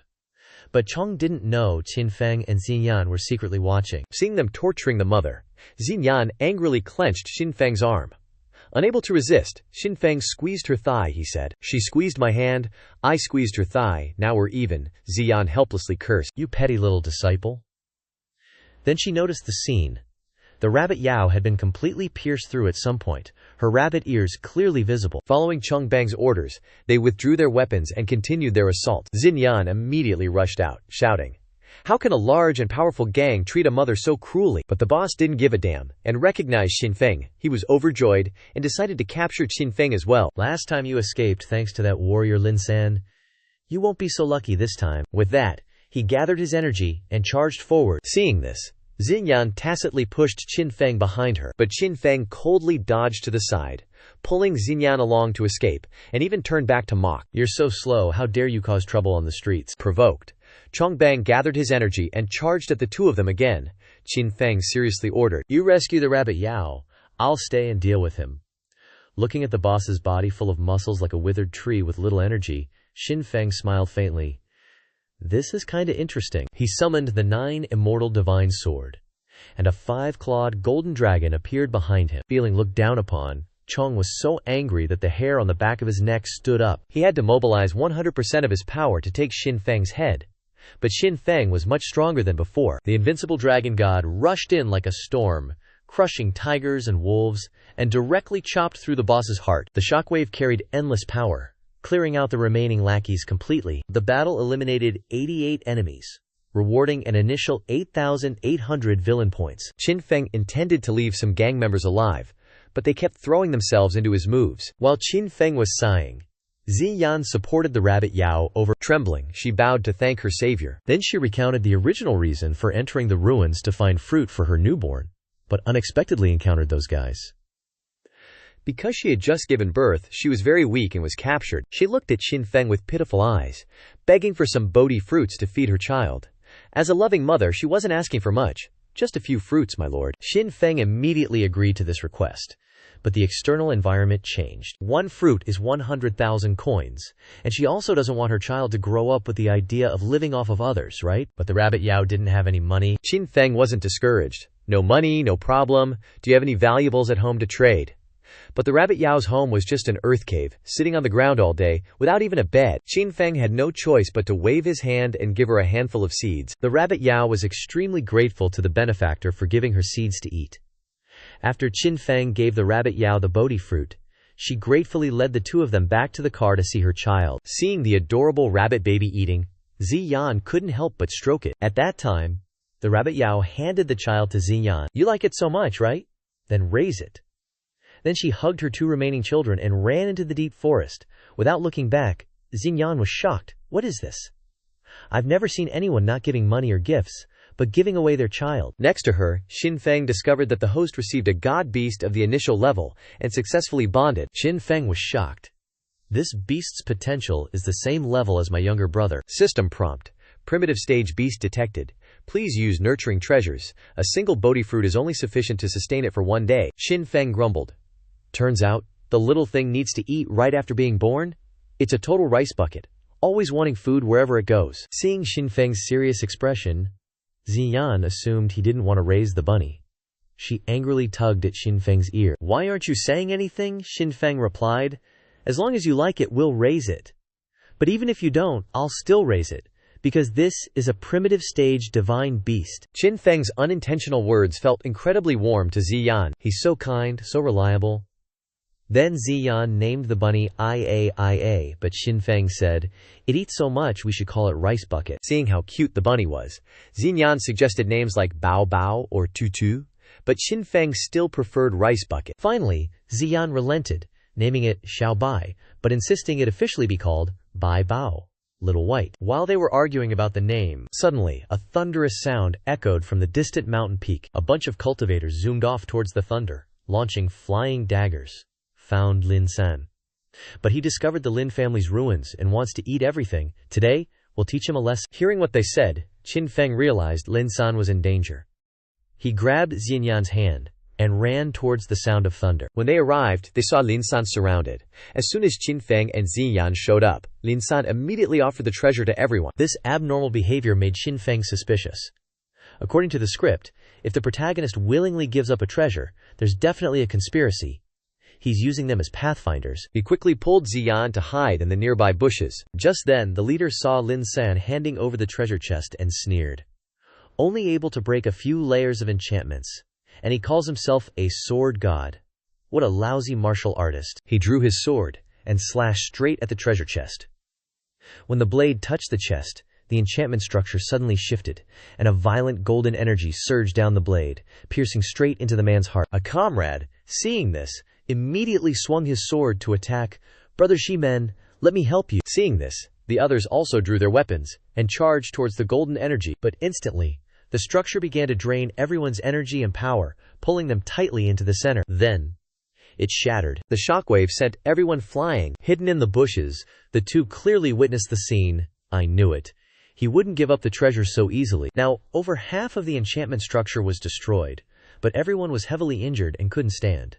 Plus, the structure was about to completely collapse. Reluctantly, they could only retreat, not even having time to take their wounded with them. Lin San smirked wickedly, pointing and completely shattering the structure. Finally, "I got you, my treasure." But just then, Xinfeng stood up, used a telekinetic spell, and calmly grabbed the treasure in his hand. Completed villainous task. Rewarded with gold chest. Destroyed the Chosen One's great opportunity. Rewarded with a chance to spin the wheel and plunder items from the Chosen One. Rewarded with 100 million points.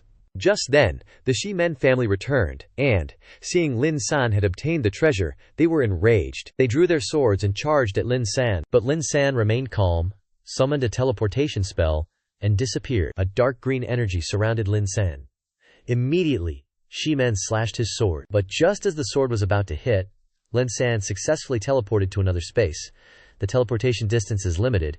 Even if I have to dig 3 feet into the ground, I'll find that guy today. Seeing them heading towards where he was hiding, Xinfeng quickly stashed the treasure away. Because they were so focused on chasing Lin San, they didn't recognize Xinfeng, only giving him a glare as they passed. Unexpectedly, Xinfeng jumped right into Xinyan's arms, shouting, "Big sis, I'm so scared!" and hugged her tightly. The man chuckled. "Scaredy cat kid. Hasn't seen anything yet." Seeing Xinfeng trembling like an injured kitten, Xinyan felt touched and hugged him close, stroking his hair. But as soon as they were far away, Xinfeng pushed Xinyan away forcefully, yelling, "Gotcha! You fell for it." The sudden change threw Xinyan off, and the motherly glimmer in her eyes vanished instantly. Then Xinfeng grabbed her and ran like the wind. He knew that even injured, that guy was still a formidable opponent. Robbing someone was all about getting stronger, unlocking the prize chest. The system chimed. "Congratulations, Master. You've obtained a unique secret manual." Immediately, Xinfeng's gaze sharpened. Xian also sensed the presence of a powerful secret manual, and warned Xinfeng to be careful. As they were chatting, Xinfeng suddenly sensed danger, and right then Xian shrieked a warning. Having finally escaped the pursuit, Lin San breathed a sigh of relief, but when he opened the treasure box, it was completely empty. The sudden scene gave Lin San a huge shock, almost dropping the box on the ground. He was sure there was a hidden mechanism inside. It couldn't possibly be empty. Meanwhile, thanks to the secret manual he'd snatched, Qin Feng had successfully handled the dangerous situation, but Ziyan still couldn't believe it. Lin San was a famous warrior who only comprehended a secret manual and broke through the ancient desolate realm at the age of 12, and Qin Feng was only 8. Hearing this, Qin Feng's face turned serious. So what if I'm 8? My little bro could break through at 5. Rules are meant to be broken. If it were really like that, this ancient desolate world would be a joke. He opened the system and exchanged 1 million points for a 100% Great Perfection card, stating that he was a transmigrator. People in this world couldn't see this card. Congratulations, Master, for using the recognition card. Sword technique has reached Great Perfection. After marveling at the completeness of his swordplay, Qin Feng decided to use his remaining lucky draw. The ancient desolate world is dangerous. You need self-defense skills, the system announced. Congratulations, Master, you've won the Invincible Sword Heart. The Invincible Sword Heart is the ultimate realm of a swordsman, a heart unburdened by beauty, a natural sword draw, successfully increasing the damage of all sword skills by 10 times. For a fleeting moment, Xinyan felt that her little brother had suddenly become handsome. But a second look showed that he was still the same. She asked Qin Feng for half a day. So what did you just do, little brother? Qin Feng replied gleefully. I was practicing the Manly Heart Sutra. It can make men last longer. Then he closed the system, ended his cultivation, and sprawled out lazily. In his heart, he thought, I'm really destined for the sword. Just then, the thing he'd snatched from Lin San fell out of his clothes. Xinyan also noticed it, and hurriedly examined the object. Xinyan realized it was a sage's letter on bamboo paper, a rare item from ancient times, with a total of 3 scrolls: heaven, earth, and man. Qin Feng had heard his grandfather mention it before in the Qin family. Each time a sage's letter appeared, it caused a bloody storm. Anyone who could comprehend it from the book would become a renowned figure in history. But Qin Feng picked it up and couldn't read a single word. Like, nada. Xinyan patiently explained. It's not just about high intelligence to understand it completely. The book also contains many other hidden elements. Hearing that, Qin Feng just tossed the scroll away. If it's useless, then forget it. Trash is trash. At that moment, Zhao Bai looked excitedly at the scroll and jumped on it, sprawled out. Turns out, it thought it was a cool place to chill. Qin Feng found this rabbit kinda amusing. But Xinyan asked him, where did you get such a rare and precious treasure? Just when he was about to be exposed, a noisy voice came from the deep forest. Uh-oh. Qin Feng recognized it as Lin San, and hurriedly left Xinyan to run over. You son of a gun, I've been missing you like crazy. Lucky you arrived just in time, but when he arrived, Qin Feng saw Lin San explaining something. He immediately spoke up. Lin bro, no need to say more, let little bro teach them a lesson. Seeing the two guys speechless by Qin Feng's words, Lin San was pissed and confused. A golden light burst out. Qin Feng made a sneak attack. He grabbed the divine bow sword and swung it at Ximen, but was defeated. After a while of fighting, Ximen realized that Qin Feng was just an ordinary martial artist, couldn't threaten him, like a drowned fly in the river. Qin Feng had heard these words over and over again. He said it straight out like a villain. Although it hurt a bit, Qin Feng immediately activated the Invincible Sword Heart, and instantly countless violent energies enveloped Qin Feng. The sudden scene shocked the Ximen group.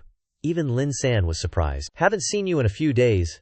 Qin Feng has made great progress. Hearing the noisy discussion, Ximen suddenly realized that Qin Feng had not only comprehended sword intent, but also had the Invincible Sword Heart. How could an 8-year-old kid achieve that? While thinking, a small hand patted Ximen's shoulder. You're scared like this just because a martial artist comprehended a secret skill.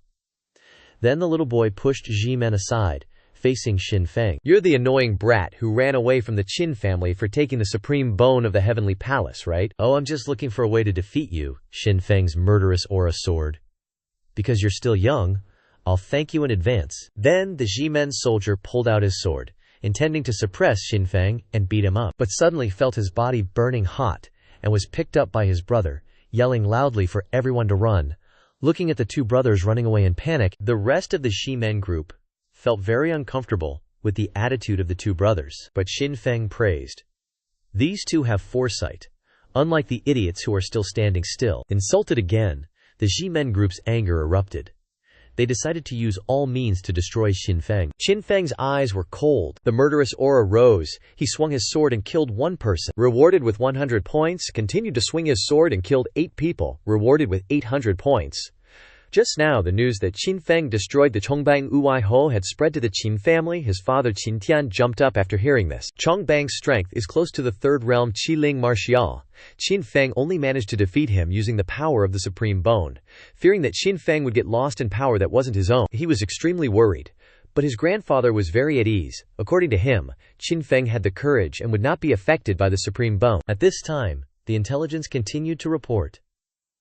Not only did he destroy the gang, Qin Feng also killed people from the Shimen family. Hearing that, Qin Tian was even more surprised. What? But his grandfather remained calm, not surprised at all. The intelligence continued. Qin Feng not only comprehended the martial strongsword, but also mastered the invincible sword Shadow. The old ancestor's mouth opened wide to his ears after hearing this. I knew my grandson had the potential of an emperor. Meanwhile, the great Xia emperor was prepping for his 69th round of concubine selections when a eunuch ran in. Panicking, Qin Feng not only killed a qi refining third-level expert, but he also grasped sword intent and sword Shadow. His strength is unfathomable. But the emperor scoffed. He's just a fugitive warrior.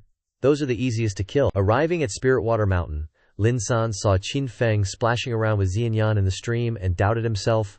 I grasped Sword Shadow at 12, broke ancient records, became a sword saint once in a century.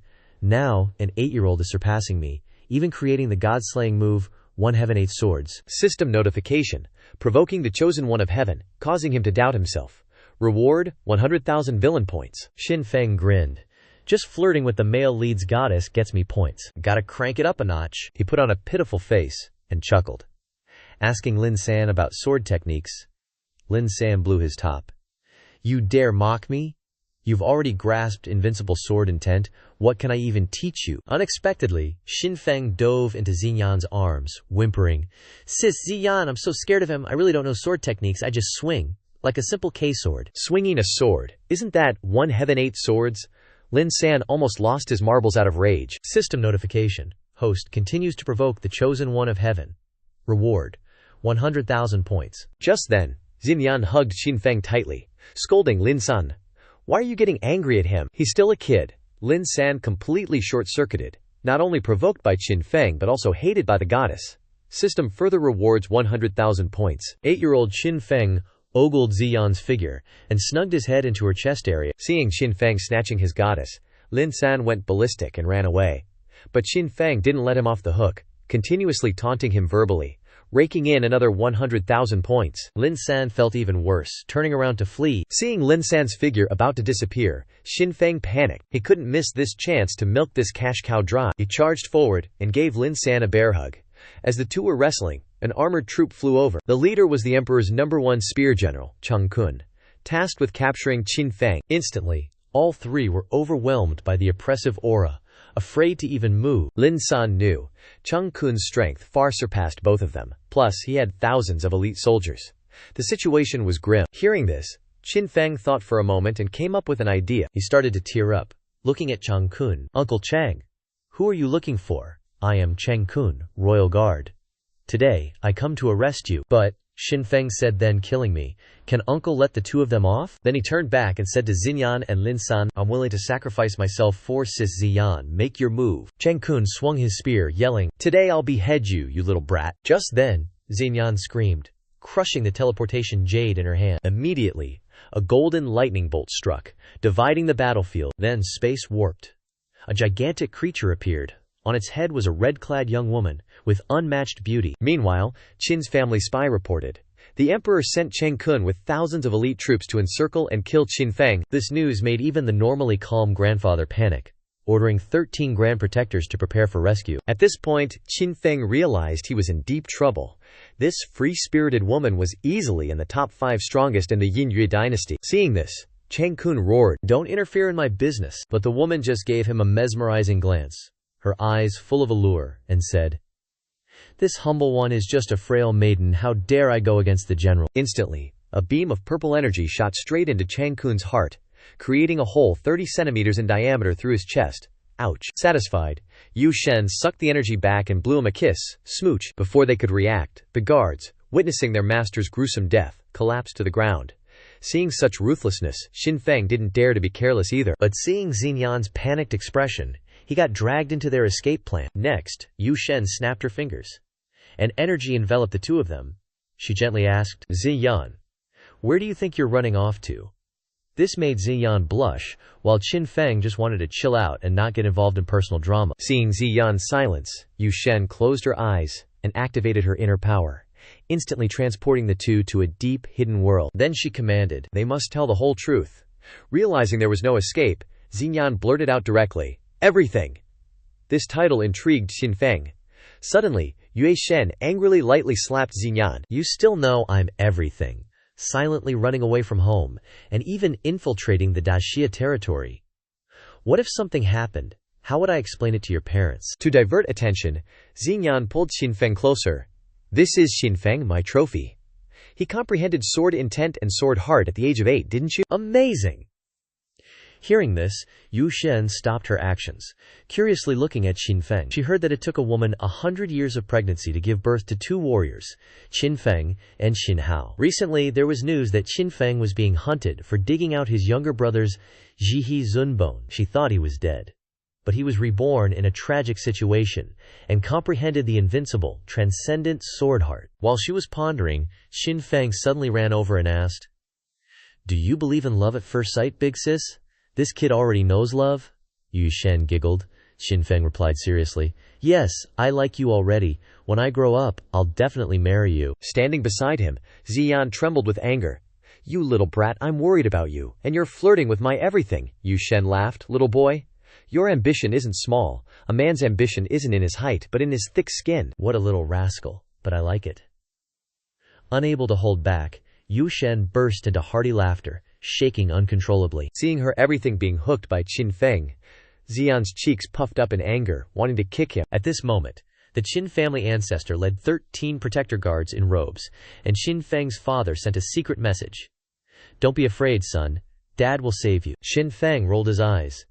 You're late, and you want to save me. What for? I was about to cling to this sugar mommy and have a comfortable life, and you guys come to disturb me. He jumped into Yue Shen's arms, and Qin Feng loudly begged Yue Shen to save him. I'm still young. There are so many wonderful things I haven't enjoyed yet. How can I die so soon? Before the Qin family ancestor could speak, Ziyan stepped forward. If you want to fight, then fight. I won't let you capture my Qin Feng. Her words caused both opposing factions to look at her. Xingyan's face flushed red, and she explained, What I meant was, Qin Feng belongs to the Yu Shen palace. Please go back. Then she glanced at Yu Shen and asked, Right, everything? After bringing Qin Feng back to the Yu Shen palace, he was courted by the women. They all competed to show Qin Feng their leg muscles, wink wink. The scene made Qin Feng struggle to restrain himself. Unexpectedly, Yu Shen invited him to join the Yu Shen palace. Qin Feng naturally didn't refuse such a good opportunity, but his goal was still to become a great god. He said, According to Jianghu tradition, saving someone's life requires repayment with your body. Please marry me quickly, big sis. Hearing that, Yue Shen was surprised but smiled brightly. You're really interesting.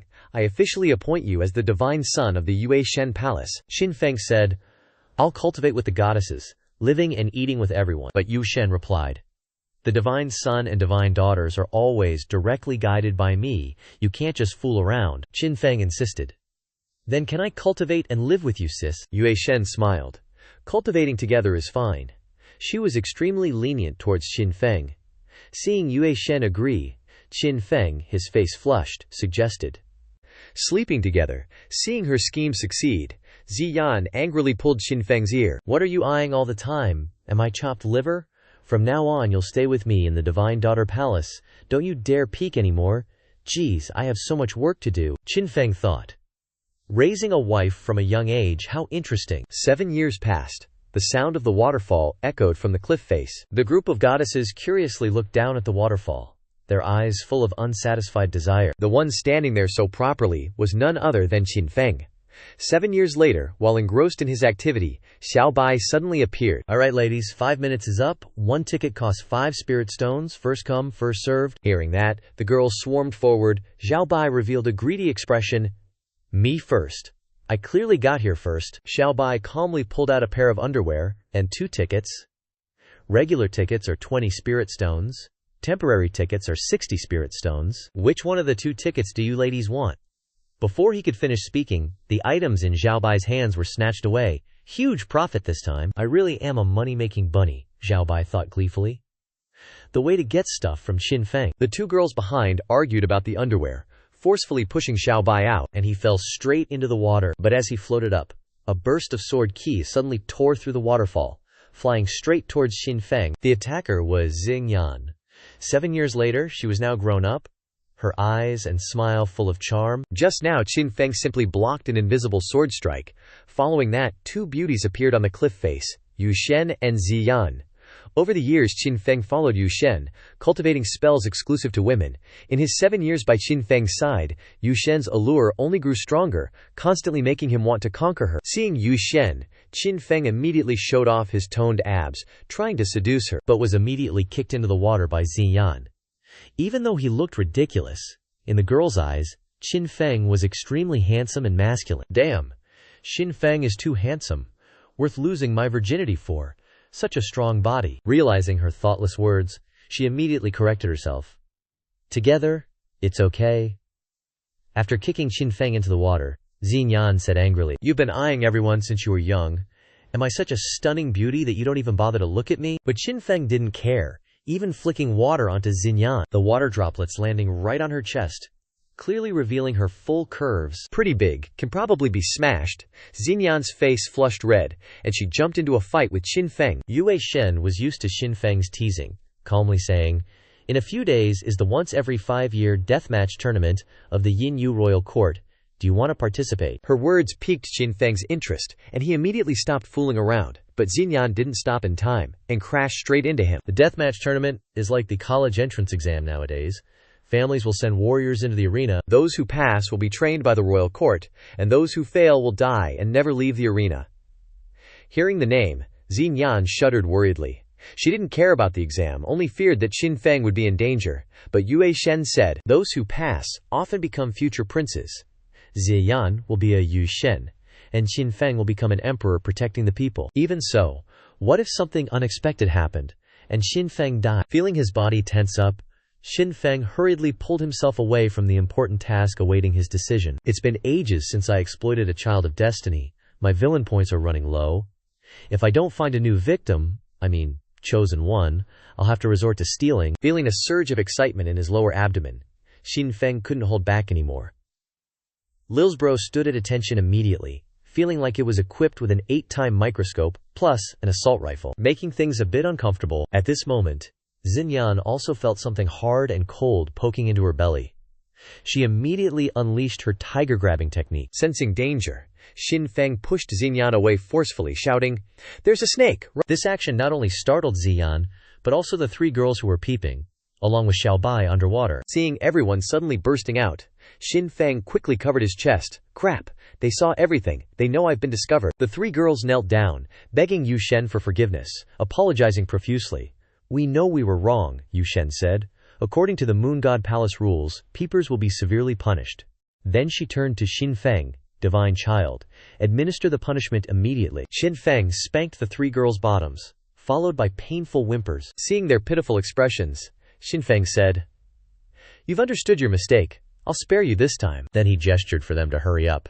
"Thank you, Moon God." The 3 of them immediately bowed their heads in gratitude and left. Yu Shen said, "Qin Feng is too lenient, but he thinks the girls are too lonely, and it's hard to resist a handsome guy like him." Then she suddenly turned to look at Xiao Bai, who was preparing to escape. "There are some guys who need to be taught a lesson." Xiao Bai trembled, clutching the money bag tightly, and ran into Xinyan's arms. "Ziyan Gage, I miss you so much."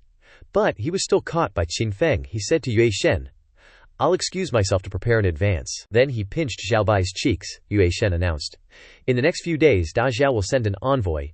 It seems the emperor always sees you as a thorn in his side. You need to be careful." After thanking Yue Shen for her concern, Qin Feng continued to increase the force on his hand. Xiao Bai felt like his life was about to end. At that moment, a young girl ran over to report, "Divine child, a disciple from the Huangchao is outside, wanting to challenge you." Qin Feng felt a little surprised. A Da Xia disciple came to challenge me.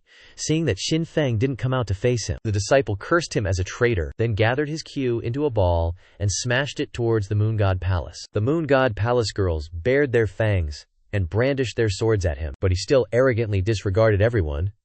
He was a member of the Da Xia envoy, here to issue a challenge. Killing a Daxia disciple is tantamount to declaring war on Daxia. At this moment, footsteps sounded, and Ziyan appeared.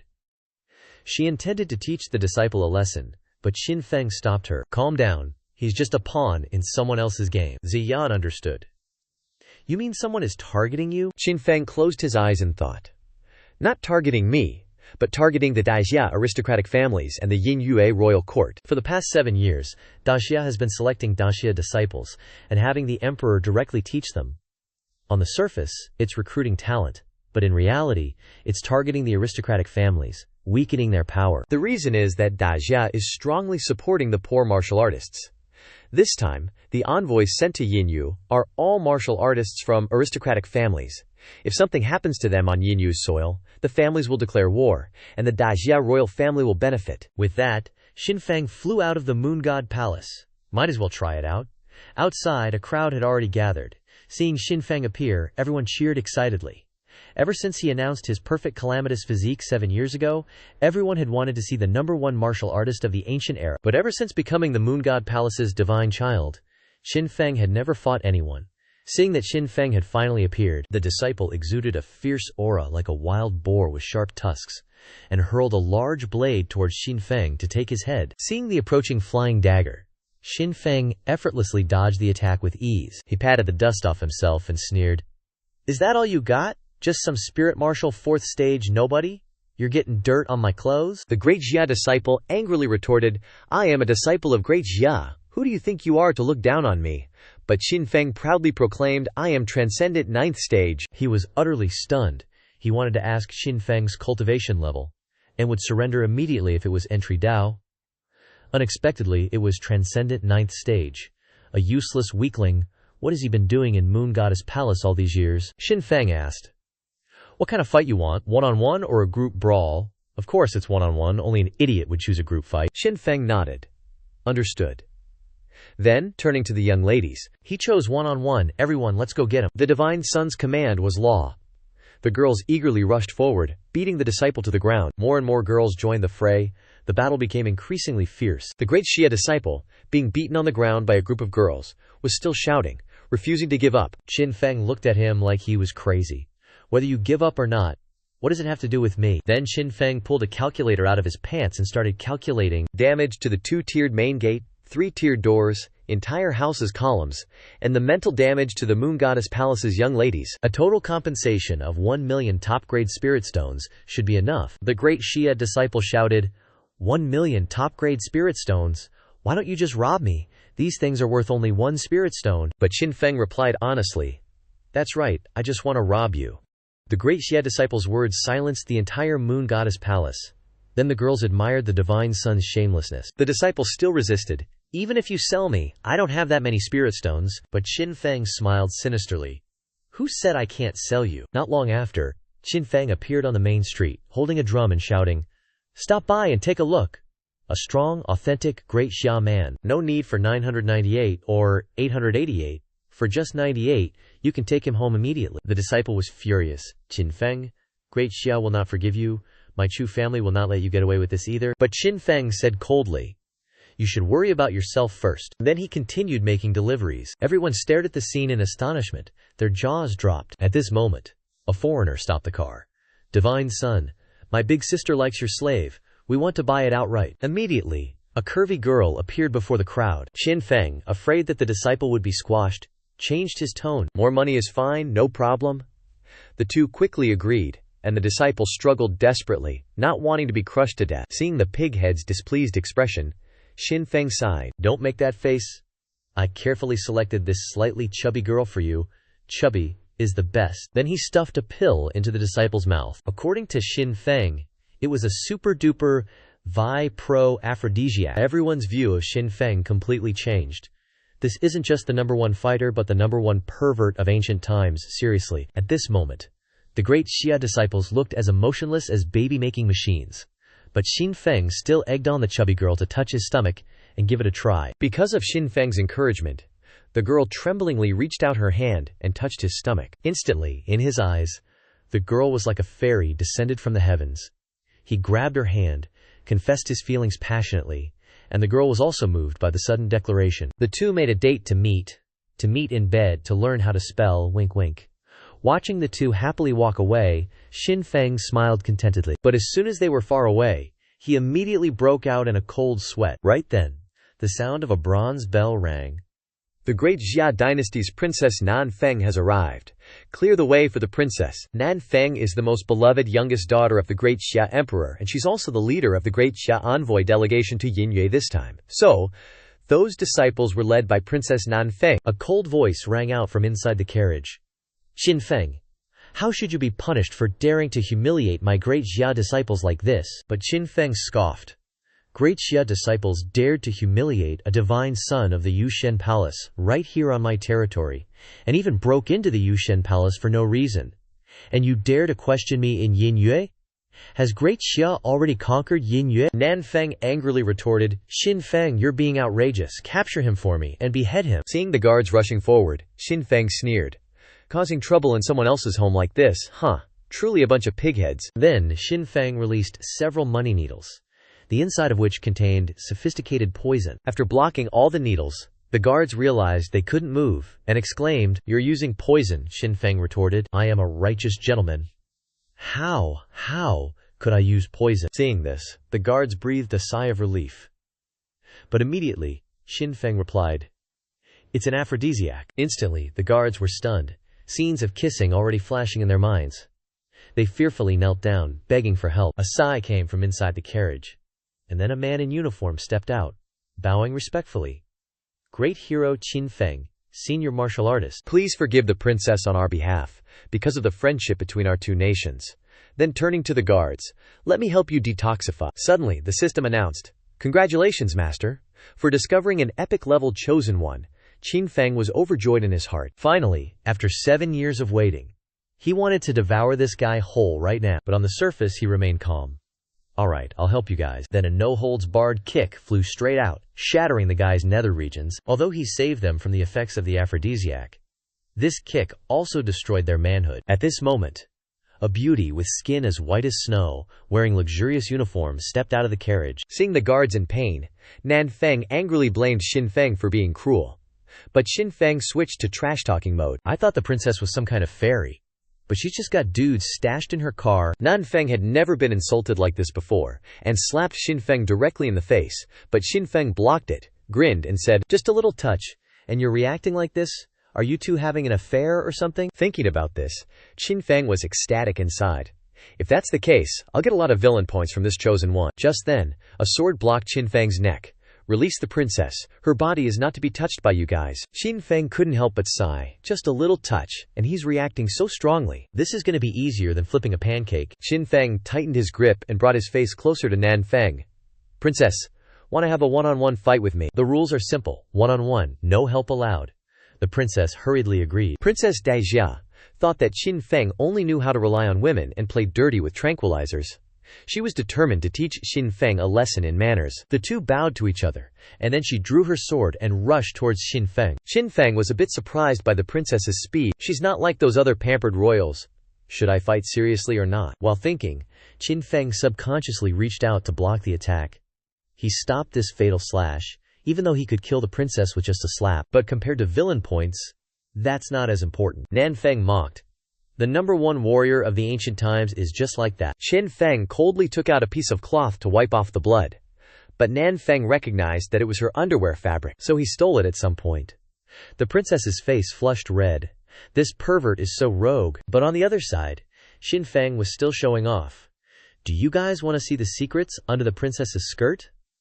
The crowd outside shouted noisily. Too shameless, continue the fight. What are you stopping for? Seeing the princess humiliated beyond endurance, Fang Cheng roared, Xin Feng, you are so despicable.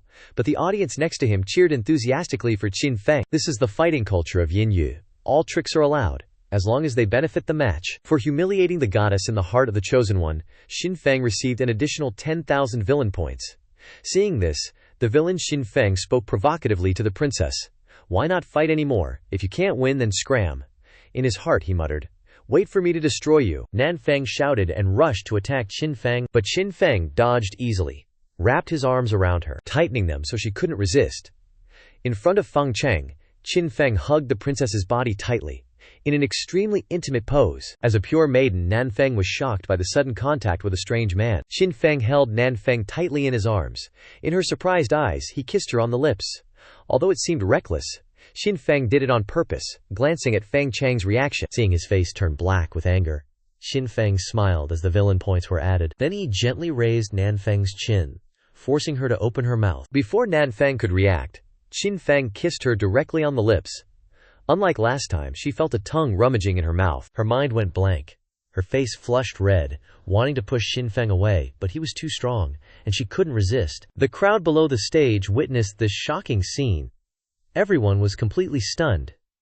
In broad daylight, Xinfeng dared to kiss an unmarried woman, and even lick her lips. So depraved. Feng Chang completely lost control, constantly provoked, until his spirit collapsed entirely. With a roar, the figure of a golden Buddha, tens of zang tall, appeared. Xinfeng, I will tear you to pieces. Seeing that Feng Chang had gone crazy, Xinfeng immediately pushed the princess away from him. Finally, he focused on the Child of Destiny. Facing Feng Chang's overwhelming power, Xinfeng didn't dare to be careless. Releasing a murderous aura, his chi surged, his face serious. He summoned his mysterious weapon. The moment he'd been waiting for had finally arrived. Xinfeng used the simp luring scheme, licking his lips to provoke his opponent. Facing the giant golden Buddha, Xinfeng also had a plan. He upgraded the bewitching shadow soaring serpent skill, spending 10,000 villain points. Immediately, Feng Chang's attack paused, a dazzling golden light tearing through the illusion, flying straight toward Xinfeng. At this point, Feng Chang had completely lost it, using every means to destroy Xinfeng. The sword like a dragon, the sword chi like a rainbow. That was the bewitching shadow soaring serpent sword technique. The golden Buddha seemed to be disturbed by an invisible force, cut off by the bewitching shadow soaring serpent, turning into nothingness. Feng Chang spat out a mouthful of blood, a deep wound appearing on his chest. Seeing this, Xinfeng couldn't help but praise. You're the first person who could shift your acupoints before being hit in a vital spot by the heavenly severing sword draw, avoiding death, and only being seriously injured. Among those who have fought with me, you're the first to do it. At this moment, Nanfeng frantically ran over to get medicine to heal Feng Chang's wound, but he shook his head, refusing the princess's help. Nanfeng realized that Feng Chang's attitude had changed. The look he gave her was no longer full of love like before, but cold and avoiding her. But she still tried to give him the medicine. For breaking the Child of Destiny's love, Xinfeng was awarded 10,000 villain points and unlocked a new mission: inherit the Prime Minister's will. Lust after another's wife. Xinfeng pretended to be innocent. What do you take me for? Then he realized. The system was forcing him to play that kind of role. He was a righteous gentleman. How could he do those things? But the system still kept the mission, rewarding a glorious god-tier Yang baby if completed. Hearing the reward, Xinfeng reluctantly accepted. For the sake of the mission, he approached the couple. Princess, did you kiss me just now? The question caused everyone to go silent, all eyes turning to the two of them, Feng Chang's eyes showing a hint of suspicion. Nanfeng's face turned red with anger, wanting to bite Xinfeng to death, but Xinfeng just raised his hand. I don't know if you have teeth or not, you kissed me so enthusiastically. But it's okay, I know exactly how many teeth you have. But the reaction of Feng Chang losing his composure that Xinfeng imagined didn't happen. Feng Chang coldly glared at Xinfeng, then turned and left alone. Xinfeng knew that Feng Chang still had some ultimate moves he hadn't used. Mission progress 5%. Sowing seeds of suspicion between the couple, Seeing this, Nanfeng also turned to leave. She intended to use this opportunity to eliminate Xinfeng and increase her influence. But unexpectedly, Xinfeng not only stole her first kiss, but also sowed the seeds of discord in her relationship with Feng Chang. Princess, you're leaving already, Xinfeng called out, stopping her. Seeing the princess turn back, Xinfeng took out the pink fabric and tossed it over. Recognizing it as her undergarment, the princess thought to herself, Xinfeng, you pervert. Princess, you don't want it anymore. Then I'll take it back. Okay, Xinfeng continued to tease. Seeing Xinfeng's excessive behavior, the princess hurriedly grabbed the undergarment and gave him a hateful glare. Xinfeng, just you wait, I'll punish you. Mission completed 10%, thanks to making Feng Chang feel sorry for her. Late at night, Zhao Bai sat on Xinfeng's shoulder, yawning widely. What are we doing here so late at night instead of sleeping? Xinfeng replied. To make money, of course. He curiously looked around, only to see that behind Nanfeng's room was very quiet. Hearing about making money, Xiao Bai immediately got interested, saying that it was very familiar with the job. In the past 7 years it had done all sorts of things to earn money to buy food. Just now, Xin Feng's words made Xiaobai misunderstand that he was really poor and had to become a matchmaker for others. Without waiting for Xin Feng to explain, Xiaobai disappeared into the night, beginning to look for women. At this moment, Nanfeng was opening the window, looking sad, holding an umbrella, and looking up at the sky. The white moonlight was occasionally obscured. A rabbit, Nanfeng, was startled by the sudden appearance of the creature. But upon closer inspection, she immediately liked this fluffy animal. Xiaobai blinked its big round eyes and asked innocently, "Girl, do you need love? Do you need a man?" The straightforward question made Nanfeng blush. The image of Fang Chang involuntarily appeared in her mind. Could this little beast have been sent by Fang Chang? The more Nanfeng thought about it, the more sense it made. Fang Chang was always mysterious, often doing things she had never seen. Sending a talking rabbit to express his love was also normal. Nanfeng shyly nodded. "I really do need love, I need a man." Xiaobai took out a calculator, pressing the keys as it spoke. "Madam, we've been specializing in this business for 7 years. That big-headed pig is always pretending to be innocent and pure." Nanfeng nodded in agreement, even though she didn't fully understand what Xiaobai was saying. But it was true that she and Feng Chang had known each other for 7 years. Now her first kiss was stolen by Xin Feng, all because he messed around for the past 7 years. Xiaobai continuing. "Now that it's too poor to feed even a rabbit, it's finally realized it. The quality of service is guaranteed, and I won't say much else. As an intermediary, I'll charge you 10,000 high-grade spirit stones." Nanfeng was stunned and didn't understand. Seeing this, Xiaobai had no choice but to wave its paw and take out a small, exquisite bottle of medicine. "Drink this, and your happiness will double." There, you're finally willing to pay. Being a rabbit raised by Xin Feng, it's understandable that Xiaobai carries super aphrodisiacs. Nanfeng was still dazed and didn't understand anything, but she still paid 10,000 spirit stones and opened the bottle of medicine, according to Xiaobai's words. In just a moment, her face flushed red, her heart beat faster, and her body began to become excited. At this time, Xin Feng followed Xiaobai to the attic. "You stupid bunny, I finally caught you." He jumped in and grabbed the rabbit's ears. Xiaobai boasted to Xin Feng, "You came at just the right time. I've already finished the deal. Now it's your turn to take action." Xin Feng was stunned and didn't understand, but when he looked at Nanfeng, her eyes were already full of love, and she was eager to spar wits with Xin Feng. Nanfeng seemed to have regained some clarity, hurriedly threw the bottle away, and kept her distance from Xin Feng. "Your master said it was Xin Feng, right?" she asked Xiaobai in a panic. Xiaobai innocently replied. Who else could it be? Nanfeng didn't expect this rabbit to be Xin Feng's. She had been tricked so easily. Nanfeng hurriedly circulated her inner energy to resist the medicine, but with her cultivation level she clearly couldn't resist it. After only a few seconds, she collapsed. Then, under Xin Feng's gaze, she tried to stand up, staggering towards him. Under the influence of the drug, Nanfeng mistook Xin Feng for Fang Chang. Her eyes were filled with love for him. Before the fake Fang Chang, she didn't hesitate to reveal her feelings for him for the past 7 years. "Don't lose your cool," Xin Feng tried to stop her. "I'm not the type to mess around." At this moment, Feng Chang came to Nanfeng's room with a bouquet of fresh roses. After thinking about it all day, he decided to treat the incident the other day as just an accident so that life could go on. Conflicts are inevitable. He also decided to participate in the life-and-death arena to kill Xin Feng with his own hands, to wash away the humiliation. But as Feng Chang smiled, ready to make amends with Nanfeng as well as make peace with himself, the scene before him stunned him. He saw Nanfeng and Xin Feng playfully flirting under the moonlight, looking like a perfect couple. Xin Feng also noticed Feng Chang's intention and immediately pulled Nanfeng into his arms, his hands caressing her all over, making her unable to resist. The smile on Feng Chang's face instantly froze. He couldn't believe his eyes. Seeing Feng Chang going crazy, Xin Feng decided to add fuel to the fire. He loudly asked from above, "What are you doing here?" The question was like a bucket of cold water poured on Feng Chang. He didn't understand what Xin Feng meant. "This can't be happening. Absolutely not. You just said you liked me. Is that true?" Nanfeng looked at him with loving eyes, completely lost in the illusion. Of course it's true. Feng Chang felt like he had been hit hard on the head, losing his balance and constantly stepping back. They've only met twice. How could that compare to his 7 years? How could it? For assaulting the chosen one's lover, Xin Feng received an additional 200,000 villain points, and Third Prime Minister's mission reached 50% progress. Awesome, Xin Feng rejoiced. 50% progress plus 200,000 villain points made him decide to abandon morality altogether. He gently caressed her hip and whispered in her ear, "Hate Fang Chang the most, right?"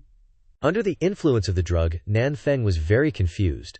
The person in front of her was clearly Fang Chang, so why was he asking her who she hated? She decided to answer, "No matter what happened, the person I like the most is still Fang Chang."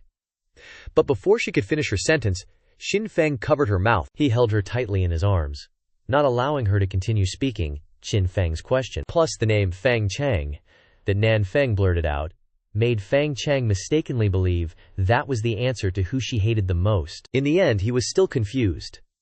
Thanks to completing the task, Xin Feng was rewarded with the glorious God-tier Yang baby, and he also received 500,000 villain points for causing the Chosen One to lose faith in love. The series of shocks completely broke. "Fang Chang, Xin Feng, I will tear you to pieces," Fang Chang roared, his hair disheveled, his aura becoming vicious, and the energy within him soaring several times over. The golden Buddha that originally radiated also turned black. Sure enough, it's easier to walk the demonic path than to cultivate righteousness. One night is enough to make Fang Chang fall into the demonic path. Even though he has cultivated for thousands of years, in the end he still couldn't overcome this emotional shock. At the same time, Xin Feng, who was acting, also received a system notification. Due to forcing the Chosen One onto the demonic path, he received a chance for a lucky draw. Has he fallen into the demonic path already? Xin Feng felt very confused, exclaiming in his heart, "Damn it!" At this time, Nan Feng moved closer, opening her mouth, waiting for Xin Feng to kiss her, and also put his hand on her chest, gently twisting herself, showing her desire. But immediately, Xin Feng withdrew his hand, stopping her action. Because Fang Chang had become a demonic cultivator, he was no longer the Chosen One. Xin Feng would not gain villain points from him, so Nan Feng also lost her value. Xin Feng couldn't help but sigh. With his 10 years of experience reading novels, he understood the suffering of being possessed by demons. Next time he meets Fang Chang, he must focus 200% of his spirit to salvage the situation. Nan Feng was distressed when she saw her lover push her away. But Xin Feng just waved his hand. Deciding to end this play, he honestly told her everything about her mistaking the drug, and that he was not Fang Chang. Hearing the name Fang Chang, Nan Feng's will finally broke free from the effects of the drug. She screamed, chasing Xin Feng away. Seeing Xin Feng's figure disappear, Xiao Bai understood that it had completed a perfect money-making deal. It approached Nan Feng. "This rabbit won't return the money, but I'm an understanding rabbit.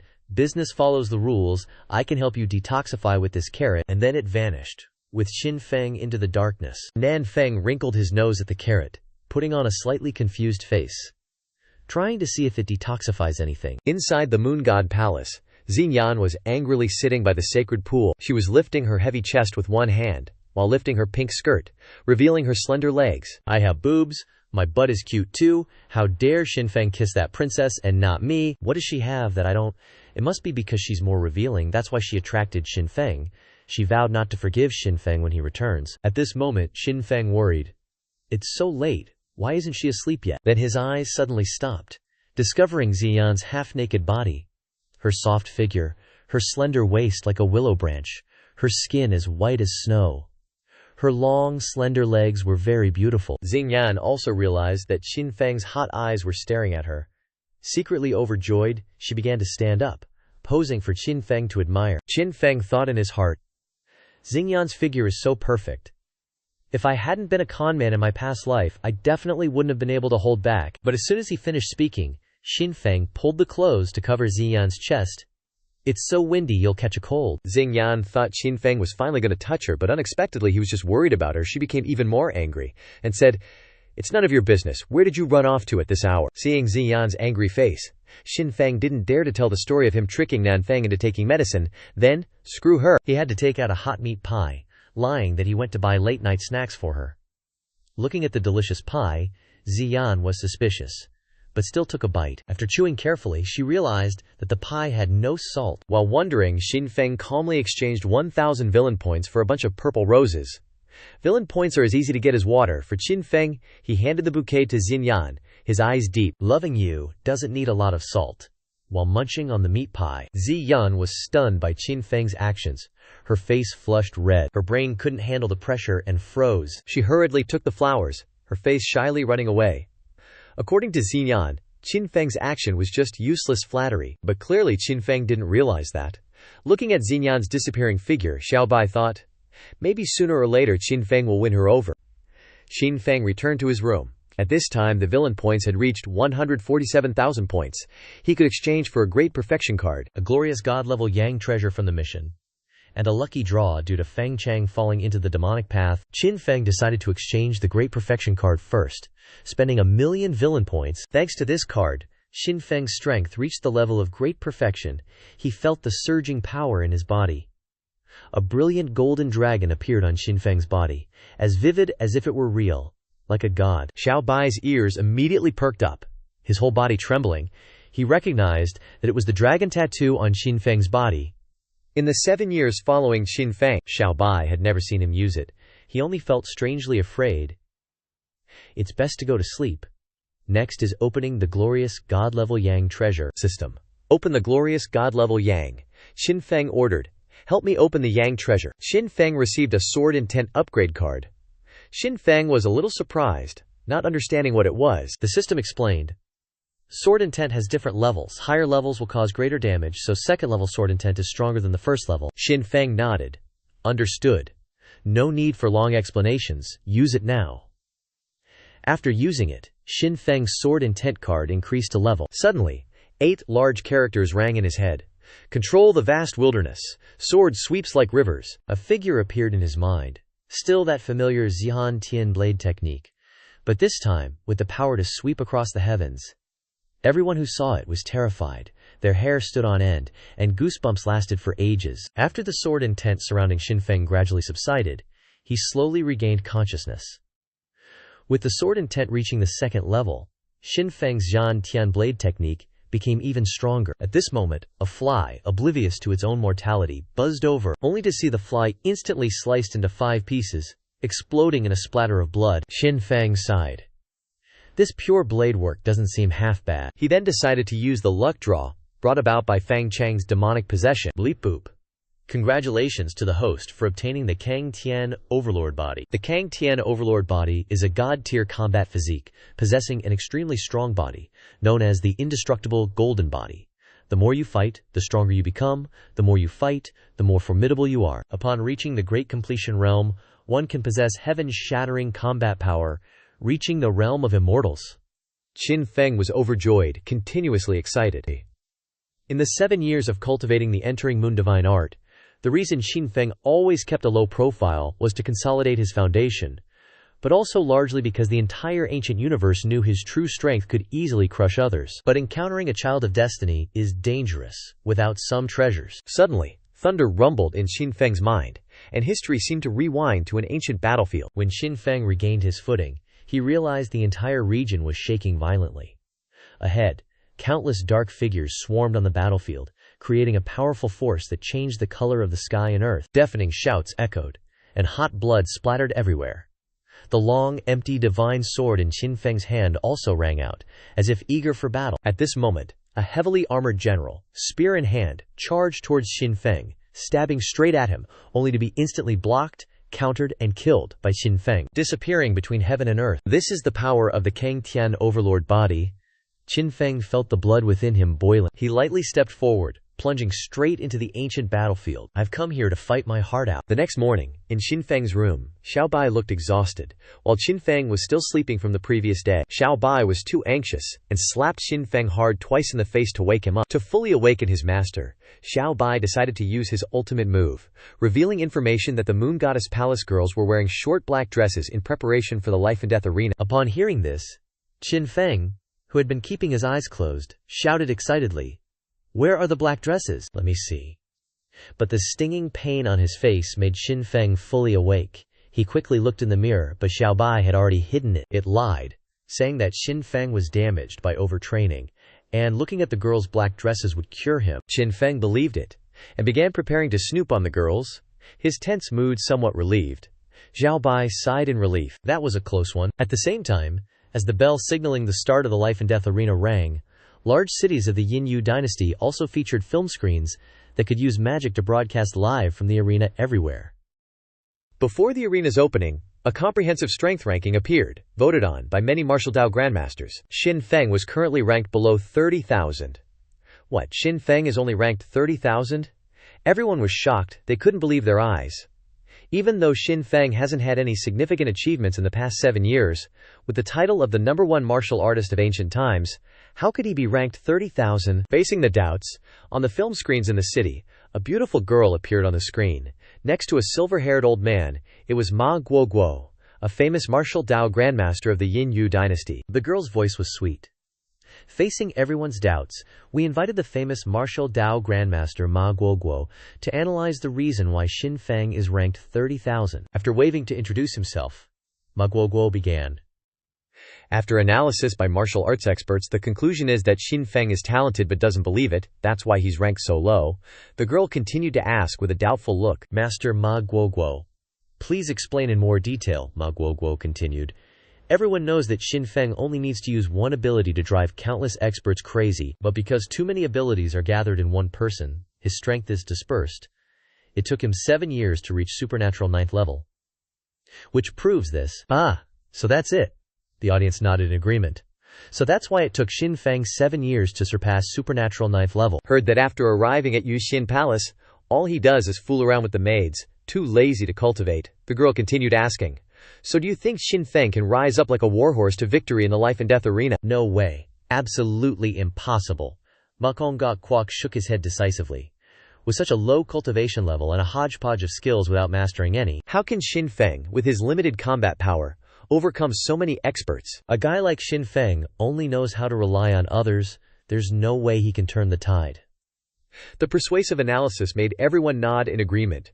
Truly a pro. At this moment, inside Xin Feng's room, he kept sneezing, completely unaware of the transmission circle appearing beside him. Immediately after, in a flash of light, Xin Feng and Zhao Bai were teleported to the life and death arena. Looking around, this space was covered in an endless forest. Gigantic monster corpses lay scattered everywhere, and roars of challenging monsters echoed intermittently. Inside the corpses were human heads and Yao beast remains, a terrifying sight, emitting a strange, chilling aura that made one's hair stand on end. The life and death arena truly lives up to its name. Zhao Bai looked down, also sensing many scary rock Yao beasts around. Rumble rumbled, explosive sounds and fierce fighting echoed from not far away, seeming like people were already fighting. Then Xin Feng looked annoyed, then turned around and ran in the opposite direction. Seeing Zhao Bai's confused expression, Xin Feng explained, right now, besides the 10,000 candidates entering the arena, there are also many lurking Yao beasts joining the fray. Not only is there no benefit right now, but you'll also get caught up in the free-for-all. It's best to avoid the initial skirmishes, conserve your strength, and then go wild later. Xin Feng's refined analysis made Zhao Bai admire him, further strengthening his respect for his master. And so, a day and a night passed. The MC was shocked to find that warrior Xin Feng had dropped from 30,000th place to 50,000th, while Mongo Kwok still calmly believed that Xin Feng was too arrogant and would collapse at the first obstacle. Arrogant troops are bound to lose. But the audience outside the arena thought that Xin Feng was defeated by another strong opponent, which was very likely the young master of Dan Kim Son Tren, who at only 18 years old had reached the first level of entering the Dao, comprehended the third realm of sword intent, and even possessed the mythical heavenly body. Compared to him, Xin Feng was far too inferior. Meanwhile, in the palace of the Yin Yu dynasty, a man wearing a black robe with a dignified expression sat in the central position. That was none other than Luke Dao Dequan, who ruled Yin Yu. Below, Nanfeng Princess looked at Xin Feng's miserable ranking and couldn't help but sneer, secretly delighted in her heart. Today it's Xin Feng's turn to suffer this fate. On the contrary, Ziyan looked very worried. What is this disciple doing? She believed that Xin Feng definitely had his own plans. Meanwhile, Xin Feng calculated the time, feeling that it was time to act. Aren't we here to fight? Zhao Bai excitedly shouted, hurriedly handing the Kongshen sword to Xin Feng. But Xin Feng shook his head. What have I taught you? Confucius said. A gentleman doesn't use weapons to kill. A truly noble person doesn't need weapons to destroy enemies. Zhao Bai felt that something wasn't right, but couldn't argue. After a day of fierce fighting, those warriors must be thirsty. As long as we dump a few tons of drugs, even the old sows will frantically go down to the water source, and we can wait for the points to come to us. But immediately after, Xin Feng and Zhao Bai appeared, fully protected, holding a large bag containing several hundred kilos of aphrodisiacs. Without saying anything, Xin Feng tore open the bag, smiled, and poured all several hundred kilos of drugs into the water. Let this whole world multiply twice as fast. A moment later, a number of Yao beasts came to the riverbank. After drinking the water, the Yao beasts immediately became fierce, continuously performing acts of 18+, making Xiaobai stare in disbelief. At this time, a group of candidates discovered the Yao beasts mating, and rushed forward to eliminate them. Being interrupted during their fun, the Yao beasts angrily charged to attack the candidates. They just wanted to quickly eliminate their opponents so they could continue their private affairs. What a furious battle. Xin Feng clearly felt the intensity of the battle was way higher than the first day. Not long after, the sounds of fierce fighting stopped. The examinees were stepping all over the Yao beast corpses. After the chaotic brawl of the first day and the fight just now, the examinees were desperately thirsty. They rushed to the river to drink non-stop. Wait a sec, something feels off. Baldy was the first one to finish drinking. He could clearly feel his body getting unusually hot and bothered. The three of them glanced at each other, suddenly finding their buddies around them super handsome, their lips so damn kissable. He actually wanted to pounce and pin the guy down for some rough stuff. But after ripping open half his clothes, all three snapped back to reality, turned away, and slapped themselves hard. No way. How could I crave my teammate's body? This must be a hallucination. The three tried to convince themselves. No bro jobs allowed. Meanwhile, two girls came rushing to scoop up water, but were immediately spotted by the group of examinees. Chicks! The two girls uncomfortably drew their swords, ready to fight. What do you guys want? The men, with bloodshot eyes, chuckled creepily. Don't be tense, we just want to make friends. With that, they ripped off all their clothes. Butt naked. Clang! The two girls dropped their swords in fear, screamed, and covered their eyes. Don't come near me! But at this point, the men had lost their minds. The more they were resisted, the more excited they got. Just when the two girls were in despair, a righteous voice rang out from the sky. You horny beasts, let go of those innocent girls. Xin Feng appeared in a heroic outfit like a god descending. He was the very king of justice. The two girls felt like they saw a ray of hope. Looking up at Xin Feng with admiration, Xin Feng is truly a savior. Greyhair saw his fun ruined, and angrily yelled, "Get lost!" But in the blink of an eye he saw a flash of light, his little buddy was gone, and at the same time the system announced, sliced the opponent's junk in half. Xin Feng completed the achievement. He got 1,000 points. The villain saw his buddy collapse in pain. The warriors drew their weapons and charged. Xin Feng, who the hell do you think you are? Before they could finish, all of them felt a chill down there. Their poor little guys were sliced off one by one in the blink of an eye. More than 10 men lay groaning on the ground. Xiaobai sneaked over to grab their luggage. Xiaobai's eyes lit up, greedily yelling, "I'm gonna be rich?" After finishing up, Xin Feng stood up straight, his face solemn. Heaven has compassion. I hope you guys live right. Xin Feng's fabricated words not only won over the two girls, but also made the examinees who were affected by the love drug realize everything, and quickly bowed their heads to thank Xin Feng. Then Xin Feng even pretended to lecture them, saying, "Get out of here." So they all supported each other. As they left, one person with their arm around another, they all left one after another. Meanwhile, in the Yin Yu dynasty palace, the experts glanced at Yu Shen meaningfully. Yu Shen sat like a statue. She wished there was a hole to crawl into. She absolutely didn't expect Xin Feng to defeat his opponents in this way. Even if he doesn't have self-respect, he should at least think about the reputation of the Yue Shen palace. At this time, Xin Feng had just finished his harvest, seriously saying, "I'm here for 3 things. Egging, egging, and egging." Xiaobai also seriously said, "I'm here for only 3 things. Making money, and making money." When the group of warriors gradually realized the water source had a problem, combining it with the fact that Xin Feng had used aphrodisiacs for pigs, they quickly guessed he had laced the water with drugs. Animal. Everyone gritted their teeth, wanting to tear Xin Feng apart. At the same time, the group of warriors also had to face the problem. With no water, what would they drink now? But immediately, Xin Feng set up a water stall by the river. 1 bottle of water for 1,000 supreme spirit stones. So shameless, the examinees couldn't take it anymore, and united to beat up Xin Feng. Seeing the group of warriors full of hatred, Xin Feng also panicked. A handsome guy is an easy target. He quickly packed up his stall and ran away. Before leaving, he also tossed a bottle of aphrodisiac powder towards them. That's all for today. Enjoy yourselves, fellas. Seeing the powder that Xin Feng threw, everyone knew what it was and retreated in panic. They were scared out of their wits if they weren't careful. But suddenly, a figure appeared, stepping into the middle of the cloud of powder. The fighters admired this person's courage, daring to face the aphrodisiac head-on. It was Feng Cheng. After falling into demonic cultivation, he didn't know what Xin Feng had been doing by the river, only that he had entered the deathmatch arena to eliminate Xin Feng. Following the fighters' pointing fingers, Feng Chang also saw Xin Feng running away. Without hesitation, he rushed to attack. Everyone admired Feng Chang and called him a hero, but Xin Feng had no intention of fighting Feng Chang. He used his ghostly movement skills to dart around in the forest, conserving his strength to collect points tomorrow. Right now, he just provoked and lightly stepped on the branch and flew away 1,000 meters away. In his outfit, like a celestial being floating in the air, Feng Chang angrily chased closely after Xin Feng, but suddenly he felt his head burning hot, unable to control his body anymore. He stopped, circulating his chi to check his body, and quickly realized it was caused by the aphrodisiac powder earlier. Could it be that Xin Feng gave that stuff to the princess? The more Feng Chang thought about it, the more likely it seemed. He felt like he had found hope, knowing the princess was still pure, and the nightmare had vanished. Feng Chang began chanting purification mantras.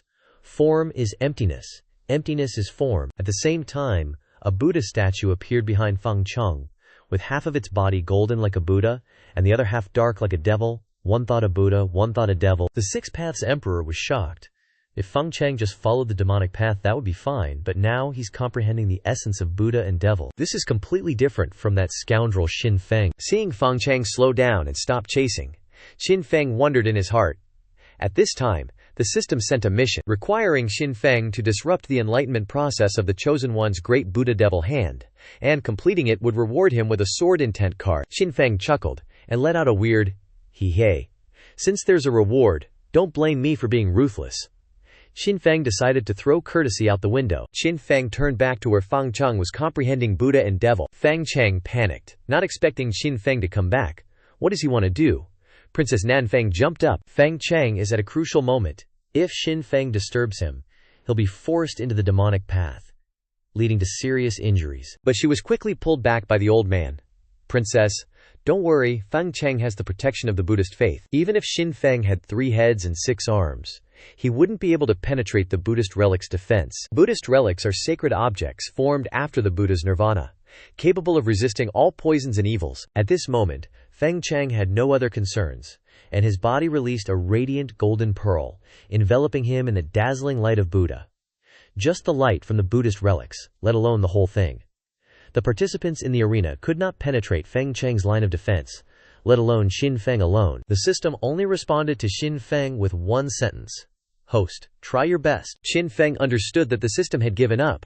Now there was only one way to use his ultimate move. Under the gaze of the 3 great experts, Xin Feng slowly pulled out the little book that he had collected for many years, the Handbook of Chaste Women. Princess Nanfeng was shocked, not understanding what the Handbook of Chaste Women was. Meanwhile, moon goddesses had an ominous premonition. Xin Feng plopped down on the ground and started reading the highlighted passages with a lively tone, even acting them out with gestures in front of Feng Chang. Feng Chang was at that energetic age, and the drug's effects hadn't worn off yet, so he couldn't handle this stuff. The nightmare he barely suppressed was now flaring up again. Feng Chang was practically losing control. The Six Paths Emperor couldn't believe that the noble moon goddess would give her disciples such depraved material. The moon goddess hurriedly denied it, insisting that she wasn't that kind of person, while inwardly, she seethed with hatred for Xin Feng, for destroying the image she had carefully built up over the years. Meanwhile, Xin Feng's reading speed was getting faster and faster, causing the golden Buddha image behind Feng Chang to gradually disappear. Xin Feng was stirring up trouble again. Xin Feng's constant reading would stimulate Feng Chang, pushing him to the brink of death. Just then, a light whistling sound rang out, and in the dim forest, an arrow surrounded by a dreamy purple light shot straight at Xin Feng's chest. Xin Feng's first thought was that he was ambushed. His body reacted instantly, flashing like lightning to dodge. The arrow pierced through Xin Feng's afterimage, continuing to shoot through several ancient trees before stopping. More dangerous than a sniper rifle. What the hell, he dodged it, the man muttered, and quickly drew 3 more arrows to fire. Thwack, thwack, thwack. The 3 arrows shot forward like iron chains, aimed straight at Xin Feng's vital points. Motherfucker, still itching for a fight. Xin Feng was annoyed at being shot at so relentlessly. He felt that if he didn't get serious, the other guy wouldn't respect him. At this moment, the audience outside recognized the attacker as Bai Ri, one of the competition's seeds, with super talent and a cultivation level that had already reached the first layer of the entering Dao realm. Xin Feng had met a formidable opponent. Xin Feng cursed inwardly, while quickly dodging, unleashing the advanced mirage agility, leaving behind a series of afterimages in the forest. But the cold feeling on his back not only didn't diminish, but intensified, like countless venomous snakes stalking their prey, seeming that no matter how he dodged, he would still be hit. Qin Feng knew he couldn't face someone with such a high level, so he opened his ancient double pupils, and the world shifted into slow motion. Bai Ri Jing Gongyang, true to his name, was like an experienced hunter, sealing off all of Qin Feng's escape routes. But almost at the same moment, Bai Ri drew his bow, Qin Feng drew his sword from its sheath, and a dark light like a waterfall erupted. This heaven-severing sword draw combined double sword intent and the heaven-trampling body, making it faster and stronger. Impossible. Bai Ri's eyes widened in shock, sweat dripping from his forehead. Boom! You little punk! Ah! Bai Ri was sliced in two. Bai Ri shrieked in pain at losing his little brother, falling to the ground and rolling around, unable to accept the reality, after Qin Feng mercilessly chopped off Bai Ri's little brother. Qin Feng turned to harass Feng Cheng, who was meditating, continuously reading the novel The Chaste Wife in front of him. Clearly having the strength to destroy everything, Qin Feng didn't make a move at all, because of the inappropriate content. The broadcast switched to the exclusive channel of the Macful country. The girl asked, "Master Ma, you previously said that Qin Feng was talented but not trustworthy, and wouldn't show anything impressive in the life and death arena, but now with his extraordinary realm 9 layers, Qin Feng defeated an opponent in the first layer of the entering Dao realm with a single sword. What do you think about this?" Macful country was slightly embarrassed. From that sword strike, we can see that Qin Feng's sword intent has surpassed his level. But even if he reached the second layer, there's no way he could defeat the first layer of the entering Dao realm with just one sword. Could that sword strike have contained some other special power? The girl probed. Are you saying that Qin Feng might possess a special physique? Impossible. Absolutely impossible. Macful country immediately denied. Everyone knows that Qin Feng possesses the ancient double pupils. How could he also have a special physique? It's definitely because Qin Feng used a temporary power-boosting drug, Macful country continued. Qin Feng's sword intent reaching the second layer proves that for the past 7 years he has focused on the way of the sword, but his supreme bone and ancient double pupils aren't strong. From defeating Bai Ri, who's ranked 153rd, we can see that Qin Feng's maximum strength is only around the top tier. Surpassing that number, around the top 100, he no longer has any advantage. The audience nodded in agreement. The expert's analysis is spot on. The camera pans away from the explicit content, ending the scene. The situation on the battlefield shifts again. After hearing Qin Feng finish the short story, Feng Cheng couldn't suppress the demonic nature within him. Instantly, the Buddha and devil spirits behind Feng Cheng shattered, evaporating into stardust, vanishing into the air. Feng Cheng choked, spewing out a mouthful of red blood and collapsing. Bob congratulated the host on completing the mission, receiving a sword intent upgrade card for severely injuring the chosen one, Qin Feng, and gaining an extra 500,000 villain points. However, Qin Feng was a little disappointed that there were no more lucky draws, but very quickly afterwards, he set his sights on the Buddha relic. Having treasure in your house isn't your fault, but taking it out to tempt others is wrong. When Feng Cheng failed to comprehend it, the Buddha's light also dissipated, and Qin Feng raised his hand, sucking the relic into his grasp. Bob congratulated the host on snatching the chosen one's opportunity, gaining another lucky draw. Finally, Qin Feng smiled contentedly. Feng Cheng staggered and crawled to Qin Feng's feet. That's the foundation for my existence in the ancient era, but was immediately kicked away. I'll never give it back, never ever. After obtaining the Buddha relic, Qin Feng immediately ran away, knowing the law of the jungle all too well. But he'd only taken a few steps before he was blocked by a black-clad youth, who held a black sword in his hand. His eyes were exceptionally resolute, as cold as a still lake, and his slender figure was like a sharp blade. Qin Feng didn't receive a warning from the system, so he assumed the other party wasn't a chosen one. He ordered the guy to get out of his way, but what Qin Feng didn't know was that the youth was the young master of Mingjian Shanzhuang, famous sword villa, ranked 53rd on the overall power ranking. The youth unleashed a series of continuous sword strikes, without saying a word, and not caring whether Qin Feng wanted to fight or not. As the sword left its sheath, the clanging sound echoed throughout the forest. The youth instantly transformed into a sword king, his whole person becoming like a sharp blade, piercing through the clouds. He charged straight at Qin Feng, so strong, Qin Feng was startled, feeling the formidable power of the opponent.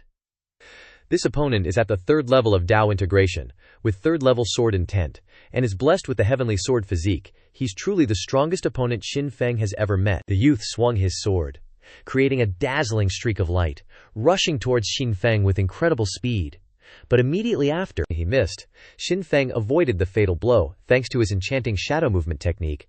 The youth landed on the ground, his momentum rising. He aimed precisely at Xin Feng's position, the sword in his hand descending like a rolling dragon, shattering all illusions in an instant. Seeing that the opponent still wouldn't give up, Xin Feng tightened his grip on the sword hilt, his whole person transforming into a sharp blade, exuding coldness. He raised his sword, preparing to unleash the heaven-severing sword draw technique. Although he could defeat this guy, if he wasn't a chosen one, Xin Feng felt it would be a huge loss. The two swords clashed violently, creating an unpleasant metallic sound. The viewers outside were in an uproar. Neither of them is giving way. Impossible. Yi Jian, ranked 53rd, is a whole realm stronger than Xin Feng. His sword intent is also a level higher, plus he has the heavenly sword physique enhancing him, and yet he still can't defeat Xin Feng. The screen switched to Mao Nao Guo, who were staring in astonishment. Xin Feng and Yi Jian were engaged in a fierce battle without a clear winner, and the prolonged battle caused Yi Jian to become suspicious. He was a whole realm above Xin Feng, so how could he still not be able to defeat him? Just when Xin Feng was feeling a bit tired, Xiao Bai on his shoulder made a move. It extended its sharp claws towards Yi Jian's eyes, without hesitation, and pierced them. Yi Jian painfully staggered back, almost lost an eye. Xin Feng praised Xiao Bai's actions. "That's my bunny, brave as can be." Contrary to expectations, Yi Jian didn't scream. Even though the sneak attack blurred his vision, he gleaned some insight from the battle with Xin Feng. Yi Jian stumbled forward, surrounded by countless afterimages, unleashing a barrage of sharp sword chi. He swung his sword like a madman, engulfing Xin Feng in murderous intent. Xin Feng was alarmed by this all-too-familiar sight. This feeling was exactly like when he comprehended the invincible sword heart. Xin Feng immediately activated his ancient double pupils, slowing down the killing intent in his eyes. He used the enchanting shadow divine art and the illusory cloud steps to evade Yi Jian's attacks. Xiao Bai on Xin Feng's shoulder felt like he was about to pass out. Di Jun of Six Paths sighed outside the arena, realizing that Xin Feng's defeat was imminent. Xin Feng's heaven-severing sword draw technique was indeed astonishing, but if he didn't eliminate his opponent from the start, he'd run out of steam. Yui Shen also wore a serious, worried expression.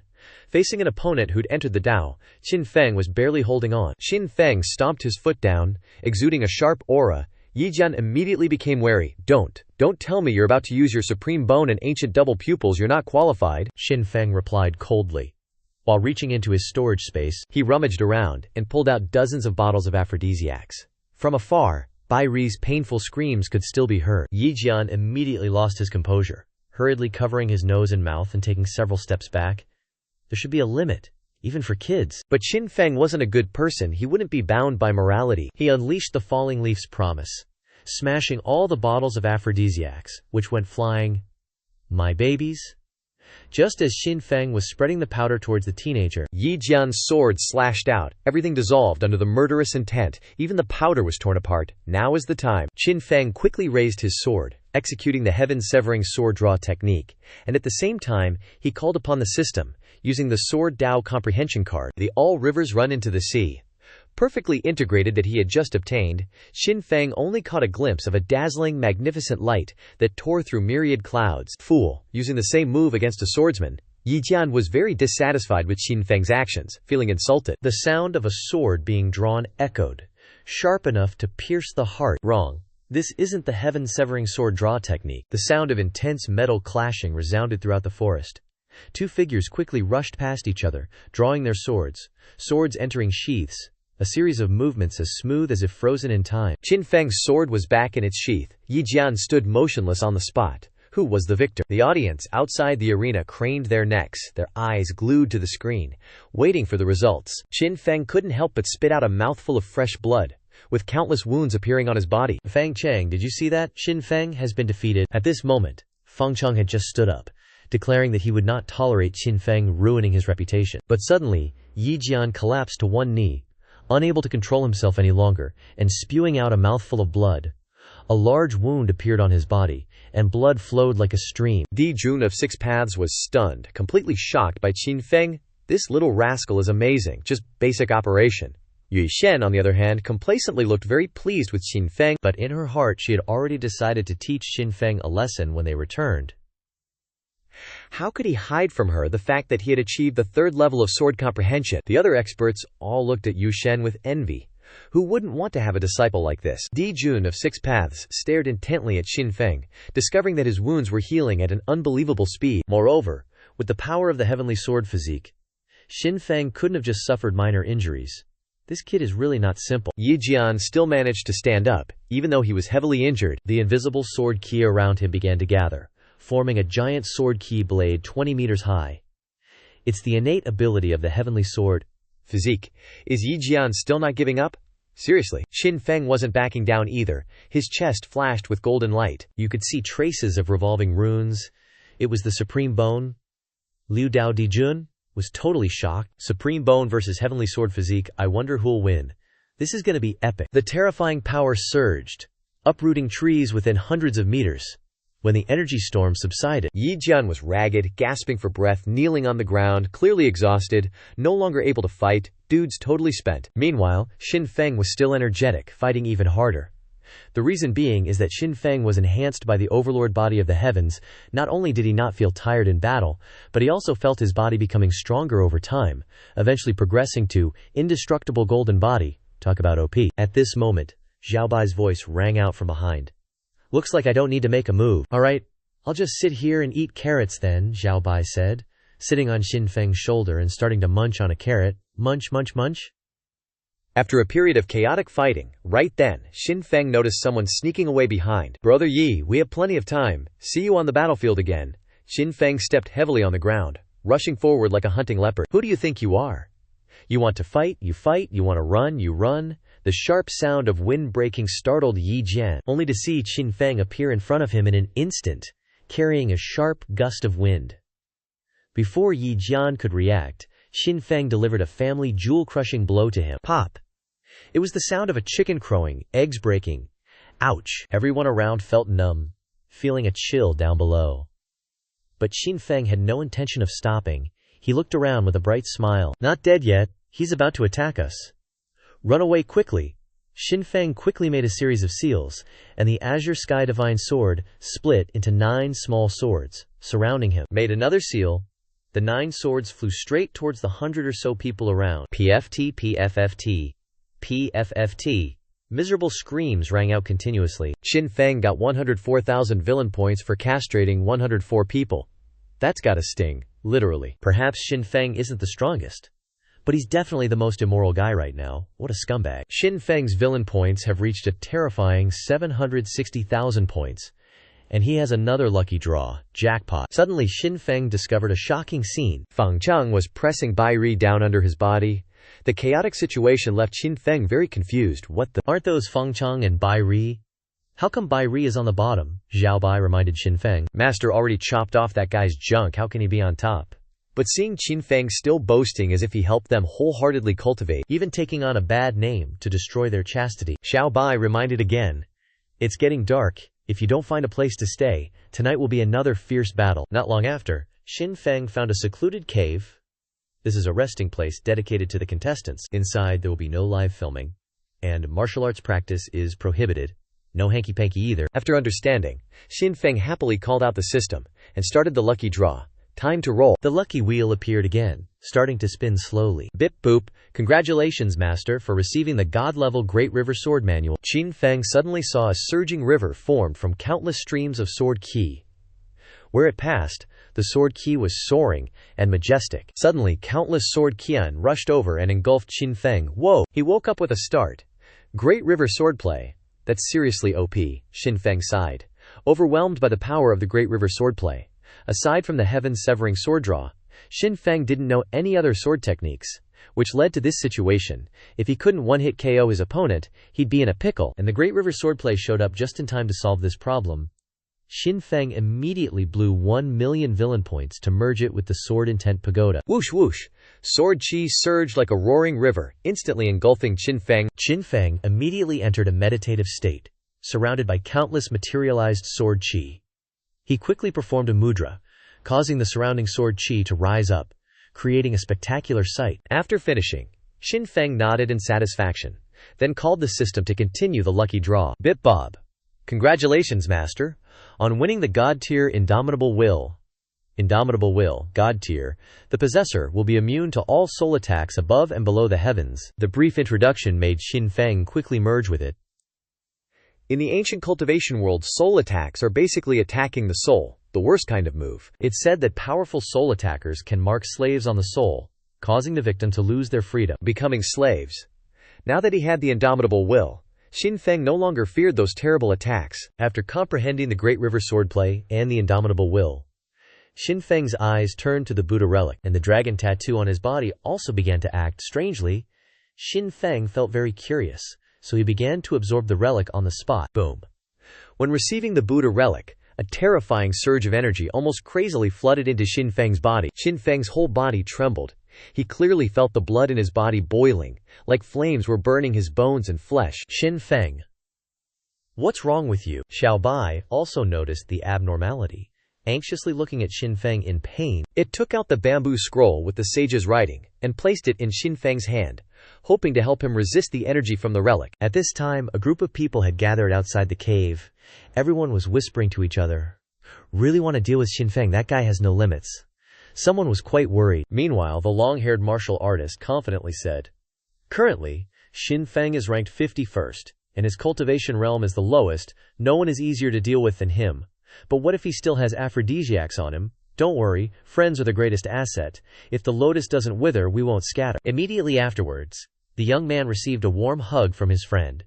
Inside the cave, Xin Feng held the Buddha relic in one hand and the sage's bamboo scroll in the other, one belonging to the Buddhist school, one belonging to the Taoist school. Thanks to Xiao Bai placing the bamboo scroll in his hand, the surging energy from the relic suddenly subsided, no longer rampant as before. Thanks to the terrifying regeneration ability of the 33 Heavens creation art, broken bones and torn flesh were quickly regenerated. Xin Feng's body became stronger and stronger after each rebirth. Boom, boom, boom. Explosions rang out throughout Xin Feng's body. His body began to tremble. An indescribable pain spread throughout his body, as if all his bones were shattered, and his flesh was torn apart. Xin Feng skillfully circulated the 33 Heavens creation art, controlling the energy from the Buddha relic to seep into his body. The golden dragon tattoo on Xin Feng's body roared like crazy, absorbing the energy from the relic. With this authentic Buddhist energy, the power of the great might heavenly dragon would rise to a new level. Feeling the abundant energy in his body, Xin Feng decided to break through to the next cultivation realm in one go. Seeing Xin Feng's expression gradually return to normal, Xiao Bai breathed a sigh of relief. It almost became a wandering, ownerless rabbit. Suddenly, hurried footsteps rang out outside the cave, causing Xiao Bai's heart, which had just relaxed, to jump again. It looked at Xin Feng, who was at a crucial moment. Xiao Bai decided to stand up and block the cave entrance. Master, just focus on cultivating. Let's see how this little bunny handles this. Outside the cave, there were more than 100 men, all with cultivation realms, above the 5th level of entering Dao. Hey, my master is discussing big business inside. I advise you to leave immediately. On the surface, Xiao Bai was calm and composed, but in its heart, it was indescribably panicked, not knowing if it could scare them away. Discussing business, my ass. That Xin Feng has aphrodisiacs with him. What big business can he do? Even a donkey could guess what he's doing in there. Everyone was both jealous and hesitant. Currently, Xin Feng's fierce reputation is widespread. Within a day, he's made countless brothers call each other sisters. If they really disturbed him discussing business, thinking about it, they knew what the outcome would be. Better to come again next time. But someone piped up, all suspicious. That's just his rabbit. How can we trust it? I bet he's just healing inside. Before the guy could even finish his sentence, Xiao Bai vanished and reappeared right in front of him. Giving the dude no chance to react, Xiao Bai ruthlessly kicked him right in the family jewels. Thwack. A scream of agony. The guy curled up like a shrimp, followed by wails about losing his precious little brother. It's spatial power. This rabbit has spatial abilities. Everyone freaked out and backed away, eyes wide with caution. They never expected this cute bunny to be a Yao beast with the rare spatial talent. Xiao Bai didn't care, putting on a master's air. The rabbit has spoken. Anyone agree? Anyone object? Everyone looked at each other, feeling that Xiao Bai was acting mysteriously. If Xin Feng was really discussing something important inside, he wouldn't be so silent. Why can't we have more trust between humans and rabbits? Seeing that no one spoke up, Xiao Bai knew the only way was to fight it out. Xiao Bai took the initiative, using spatial power to move fast and kick, shattering a series of movements into pieces. How is this rabbit as shameless as Xin Feng? Although Xiaobai showed great strength and used skills very skillfully, but who would come to the life and death arena without some finishing moves. Quickly calculating Xiaobai's time and position. At the moment it appeared, a series of attacks like a storm hit. Xiaobai was punched and flew away, covered in fresh blood. It lay motionless on the ground, not knowing whether it was still alive. Everyone eagerly looked into the cave. Next is Xin Feng. As long as Xin Feng is killed, everything will be fine. But Xiaobai staggered to his feet, blocking the entrance to the cave, his voice weak but full of determination. As long as I'm here, don't even think about going in. Seeing Xiaobai's unyielding gaze, Yuan Shen felt very emotional in his heart. Although this little girl is usually unethical, she is very reliable in important moments. Wanting to protect Xin Feng with just that, well, I will kill, and kill you to celebrate, everyone around mocked. Xiaobai struggled to raise his head, his eyes suddenly flashing sharply. Sword energy! Why is there sword energy? Everyone changed their expressions, feeling Xiaobai's change. If Xiaobai was just a cute rabbit before, now it is like a sword about to be unsheathed. Born to be cruel, the way of the sword, Xiaobai forever. Like a long, cold, and indifferent night, the fusion of swords is really worthy of being a rabbit raised by Xin Feng. It not only learned Xin Feng's swordsmanship, but also his aura. Yue Shen suddenly felt confused. Xiaobai summoned the Changkong 9 swords, flying out of the cave, turning into 9 small swords surrounding Xiaobai. That is, the Changkong 9 swords. Everyone panicked, feeling that something big was about to happen. Poof, poof, poofed.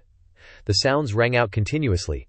Along with that were screams of pain. The sword energy around was constantly surging, and divine power was boiling. The 9 small swords seemed to be ordered, turning into lightning bolts, immediately seizing the key souls of the warriors. Boom! The 9 swords were blown away by a force, and the chaotic scene was immediately brought under control. A man descended from the sky with a heroic demeanor. He pushed away the 9 swords, exuding the characteristic aura of an enlightened master, with amazing power. Everyone immediately breathed a sigh of relief, knowing that a master had intervened. Xiaobai's eyelids twitched slightly, knowing that something bad was about to happen. Inside the cave, Xin Feng also sensed the battle outside. He hurriedly took the time to break through the Lingwu realm, not expecting to be hindered like Feng Cheng. At this moment, Xin Feng's eyes opened, dark but flashing with a golden light like a stone. A terrifying aura rose around him, with a roaring river of sword energy behind him, a world-shattering tsunami, shocking everyone outside, that is, Xin Feng. They could clearly feel that he had broken through the Lingwu realm. Someone roared.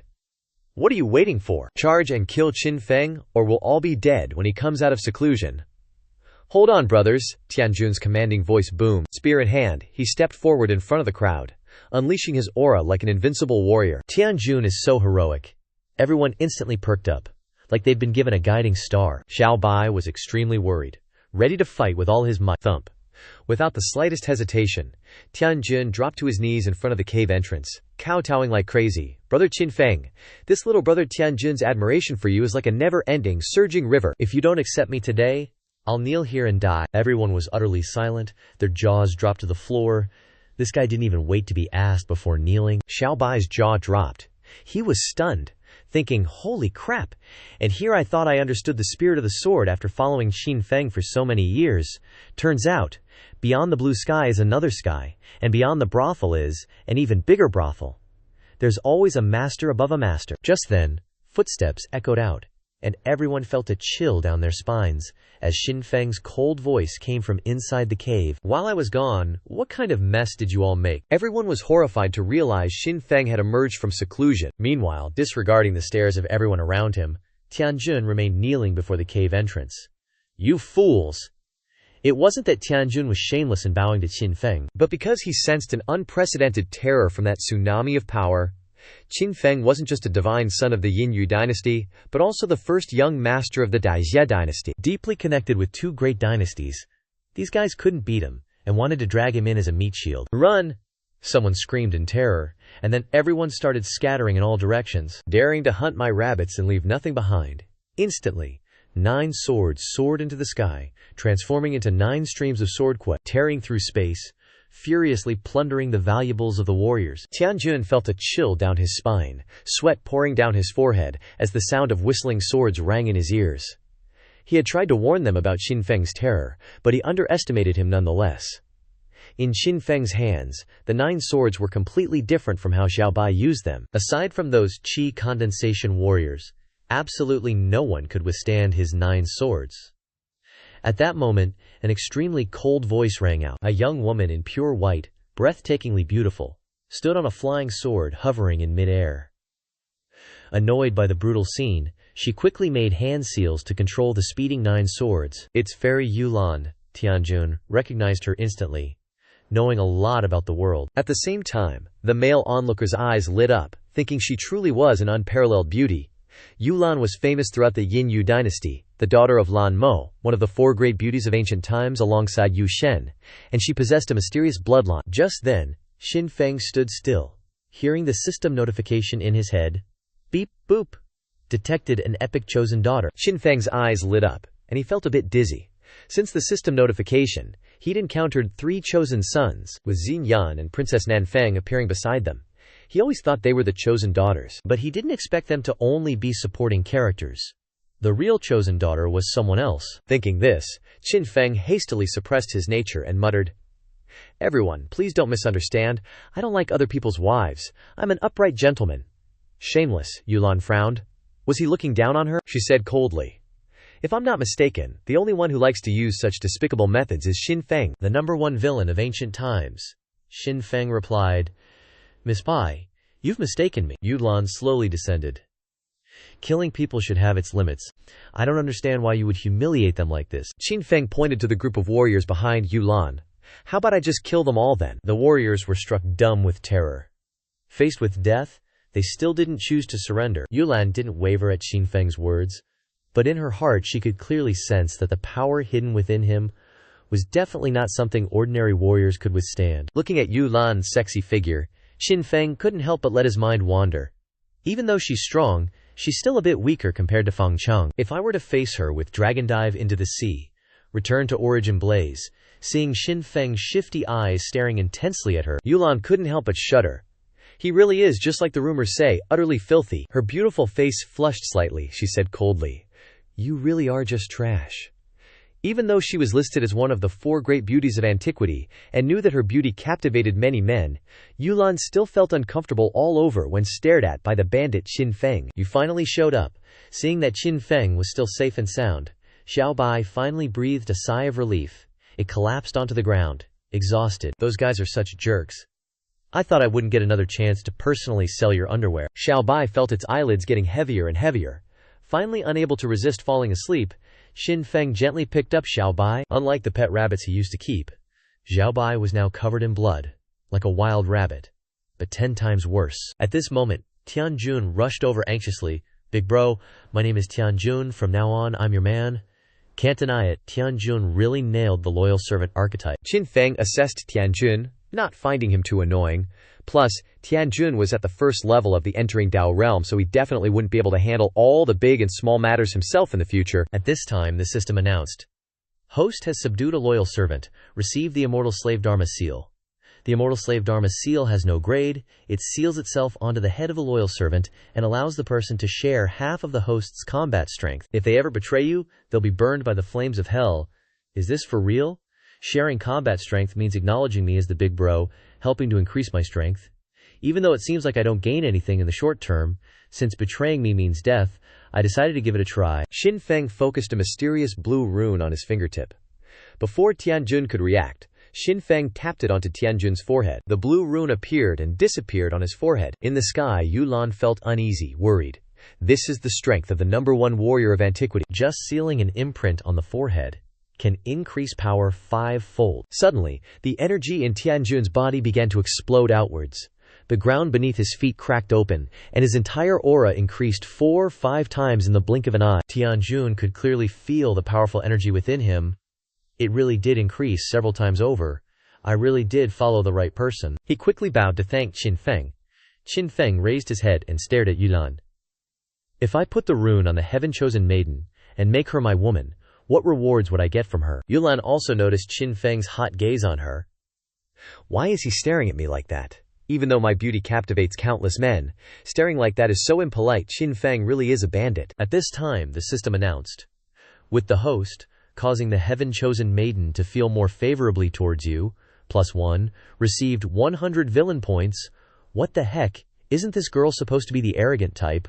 Looks like I need to pay more attention to her. If I please her, she'll feel favorably towards me. To be able to conquer her, immortal Yulan is truly worthy of her name. Her temperament is noble, her beauty is unparalleled, and she's also kind, not hesitating to expend her power to protect everyone. Such a broad vision makes this Qin Feng admire her. Hearing this, a subtle and unpredictable expression flashed across Yulan's cold face. Yulan quickly concealed that expression, saying, "Enough with the nonsense. If you want to kill them, defeat me first." Immediately, the system announced again. The heaven-chosen maiden's feelings for you have increased by 3 points, received 300 villain points. She really is an interesting girl. Qin Feng took the Void God's sword, already having come up with a plan. Today I will conquer the heaven-chosen maiden at all costs, Yulan then said. Wielding swords to fight can easily harm innocent people, so how about we fight with our bare hands? If you win, I'll spare their lives, but if you lose, hey. Before she could finish speaking, Yulan agreed. Initially, Yulan wanted to take advantage of the fact that Qin Feng hadn't matured yet to try and test him, but she was always worried that Qin Feng would avoid it, wasting the opportunity. Unexpectedly, today Qin Feng had willingly walked into the trap. Such a good opportunity couldn't be missed. Just then, a dragon's roar shattered the atmosphere, spreading across the battlefield of life and death. Who dares to hit Xiaolong? Everyone on the battlefield was shocked and looked in the same direction. In the battlefield of life and death, not only can you get points by defeating warriors, but hunting Yao beasts can also give you points. Among them there are 2 dragons, one big and one small. The big one is Da Long, and the small one is Xiaolong. Currently, experts are joining forces to beat up the small Long. If you can jump in and get a hit, you might get a big opportunity. Hurry, run fast. If you're late, there won't be anything left. In the blink of an eye, the warriors scattered everywhere. Yulan's face turned pale as she watched the scene. I was just protecting you guys, and now you're treating me like this, so heartless. Fine, because of that, I'm leaving too. With that, Yulan tightened the sword in her hand, preparing to set off, but immediately her wrist was grabbed by a large hand. It was Qin Feng. To cling tightly to the heaven-chosen maiden's thigh, Qin Feng began to talk nonsense. With immortal Yulan's cultivation level, she definitely wouldn't care about those cowards who only know how to exploit others. Yulan was shaken, feeling her face heat up, and the hand being held by Qin Feng also began to burn.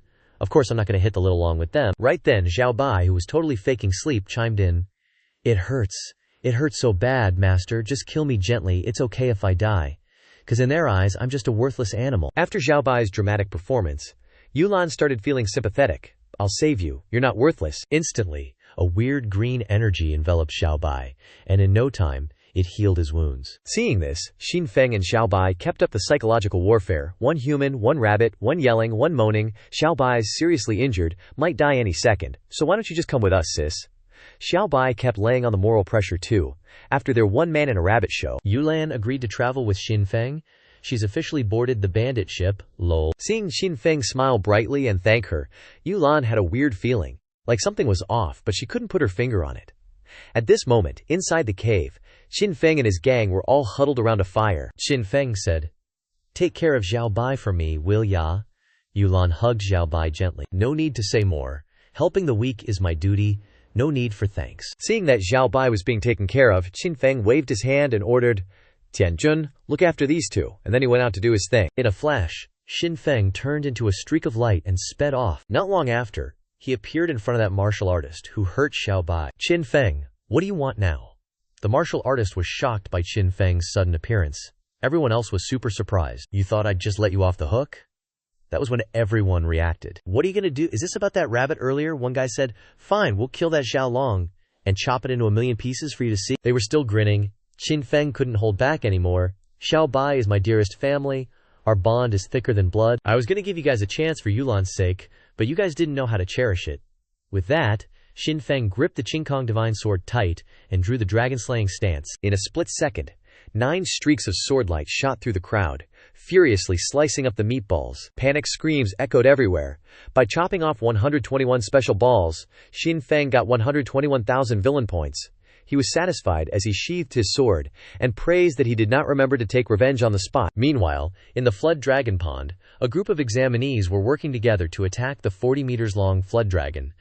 But Feng Chang just stood aside, calmly observing. In contrast to the united spirit of the group, the soulless eyes were like zombies, rushing up even when injured. What's going on here? The new examinees who ran over saw the bizarre scene and were full of vigilance. With an ominous premonition, Feng Chang gave a devilish smile. You guys came at the right time.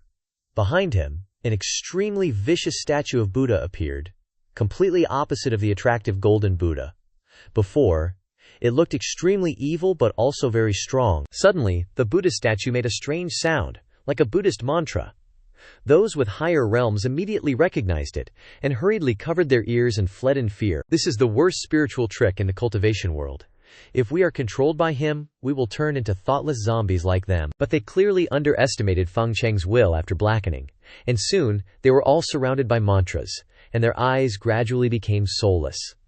Only one martial artist far from the battlefield was still trying to resist. Feng Chang walked smoothly in front of him and choked his neck.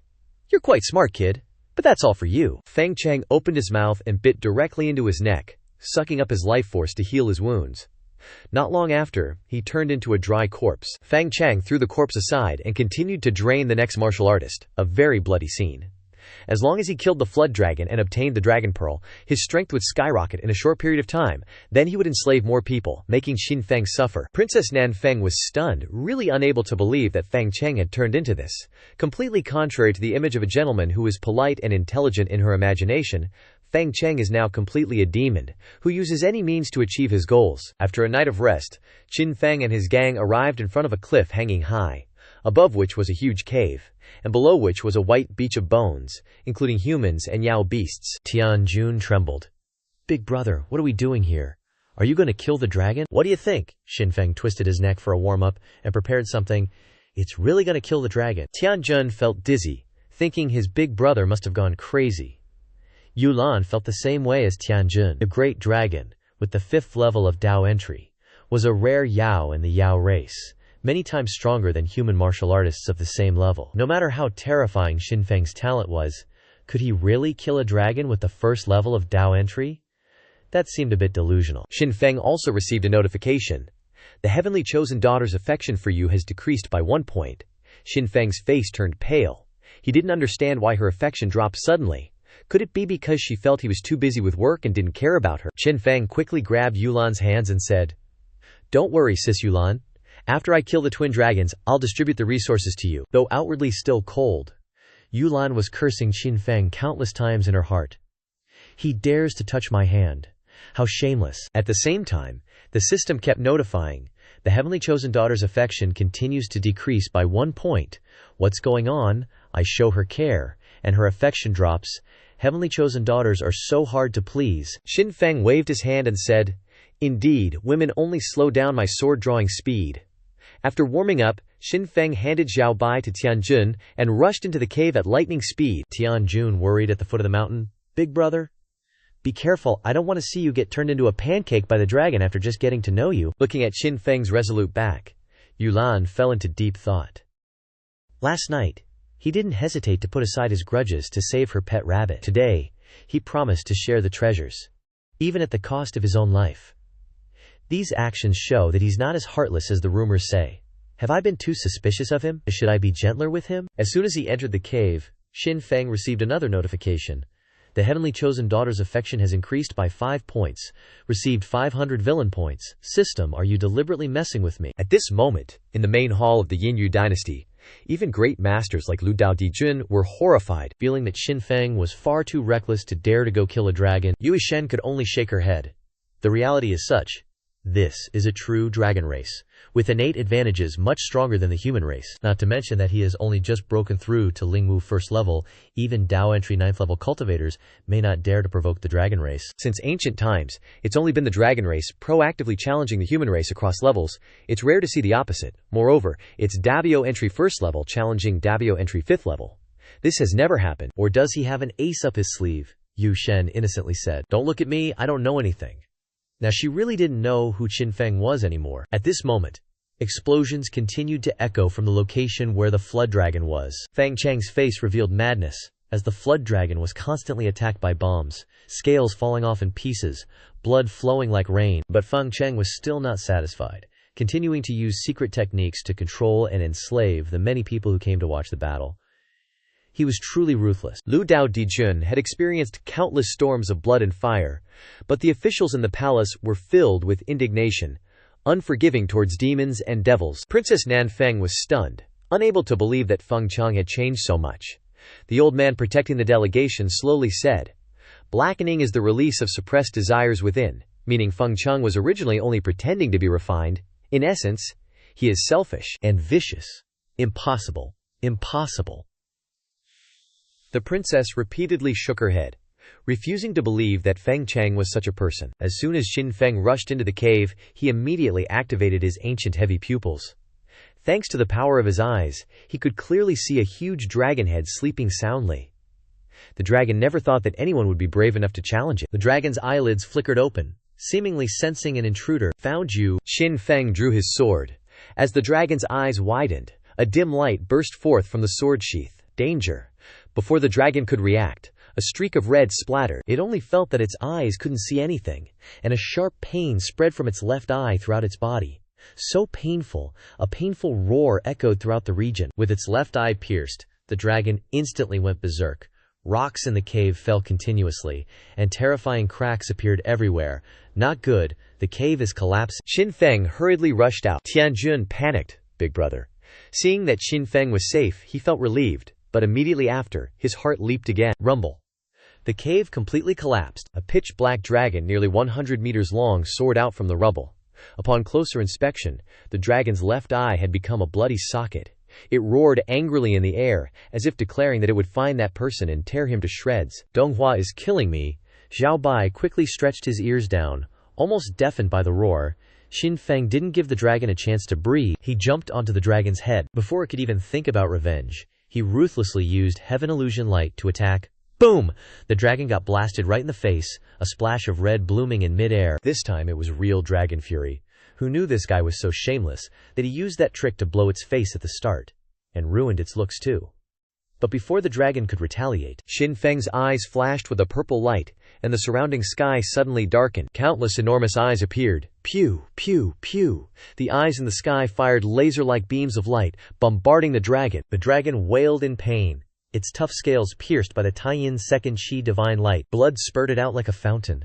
Before it could react, the dragon felt a cold draft from behind. Qingkong divine sword had split into 9 swords at some point, turning into streams of swordlight shooting straight into its breathing holes. The dragon's eyes widened, and it screamed in agony, experiencing unimaginable pain. Tianjun quickly covered his butt when he saw that scene. Yue Shen on the outside couldn't bear to watch either, realizing Xin Feng's moral standards were even lower than she thought. The dragon's mournful roar echoed from afar, and then fell silent, everything returning to quiet. Hearing the sound, Xin Feng knew the Jiao dragon was dead. He had to quickly kill the great dragon, otherwise it would definitely attract other contestants to compete. Life and death depended on this move. Xin Feng seriously ripped open his shirt, revealing the golden dragon tattoo flashing on his chest. Unlike other people's dragon tattoos, the tattoo on his body seemed alive, constantly wriggling and emitting sounds like Great Might Heavenly Dragon, Great Compassion Incantation, Many Buddhas, Breaking the Dragon in the Heavens. Instantly the dragon figure on his body flew out, transforming into a huge golden dragon no smaller than the black dragon. One black, one gold. The 2 dragons roared and charged into a wrestling match. "See if I don't kill you." Xin Feng continuously unleashed moves, almost exhausting his energy.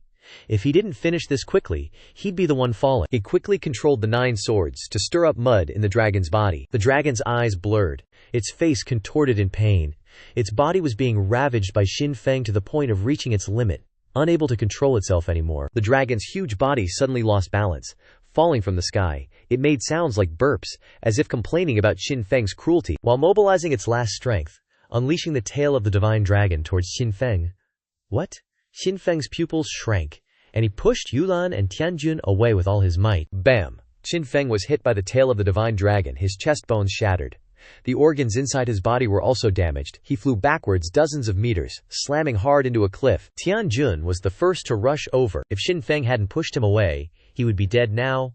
"I'm okay, run quickly." Xin Feng was in a battered state, ordering Tianjun to leave quickly. The news of the dragon's death would spread quickly, and it would be too late to run later. Xin Feng struggled to get up, taking the dragon into the space. But the dragon cried in its last breaths. He didn't give the dragon a chance to react. attacking continuously with a big hit to its face. He hadn't even shown a bit of his power and was dead. Carry me quickly. Qin Feng didn't have the strength to stand up, and had to rely on Yulan and Tianjun to carry him. In the blink of an eye, the three of them, along with the rabbit, escaped the battlefield. Meanwhile, at Xiaolong Pond, after being continuously attacked by Feng Cheng's bombs, Xiaolong was completely exhausted. Xiaolong's huge body collapsed. Now it could only look at Feng Cheng with tearful eyes as he took away its dragon pearl, but Xiaolong couldn't do anything. Feng Cheng happily admired the dragon pearl, then imagined, after defeating Xin Feng, he would force him to drink hundreds of pounds of pig urine, so that he would experience the feeling of pain 10 times. 1,000 times. Ha ha! I am the invincible, the heavenly general in this world. Xin Feng, wait for me. But as he was intoxicated with imagination, the dragon's mournful sound came from afar. Hearing it, it was the death sound of the great dragon. What? Who dares to kill the great dragon? Feng Cheng couldn't believe it. The dragon pearl in his hand suddenly became tasteless. He took out a piece of jade, injected force into it, projecting the points ranking. His original first place suddenly changed to the name Qin Feng. Pluffed. Feng Cheng choked on a mouthful of blood, his Dao heart wavering. He didn't understand why Qin Feng could kill the dragon, nor did he understand why every time he was confident of winning, that bastard Qin Feng appeared at the right time to spoil things. This is impossible. After Qin Feng offed the great dragon, Feng Cheng's Dao heart totally shattered, man.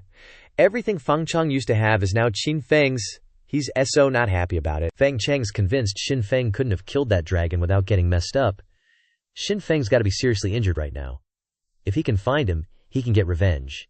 And snag the dragon pearl. Talk about hitting the jackpot. Meanwhile, Xin Feng's patching himself up in a cave. Even though the dragon's tail didn't land a direct hit, he still needs a night to fully recover. Ding ding, system notification. Host prevented the Chosen One from refining a treasure. Rewarded with 50,000 villain points. Also, for making the Chosen One's Dao heart shaky, here's another 10,000 villain points. Sweet. Why only Feng Cheng though? Where's Yulan at? Xin Feng stroked his chin, wondering if Yulan's maybe got a thing for him. Otherwise, as a Chosen One, how could she not hate him, the villain? Whatever, I'm the guy she can't have, right? Gotta be decisive, can't overthink it. He focused his energy on healing his injuries. Just then, Yulan suddenly says, I'm gonna find some food, Tianjun. Stay here and protect young Master Qin. But Tianjun was a little worried. Yulan said confidently, relax. No one on this battlefield can hurt me. It's not arrogance, it's just pure confidence in her own skills, you know? Back in the cave, Xin Feng's healing and checking the system interface. He's got 297,000 villain points left. After thinking for a bit, he decides to spend 30,000 to get a 100-fold boost of enlightenment aura, so he can break through the third layer of the 3,000 creation realm to the fourth. Suddenly, the system pipes up.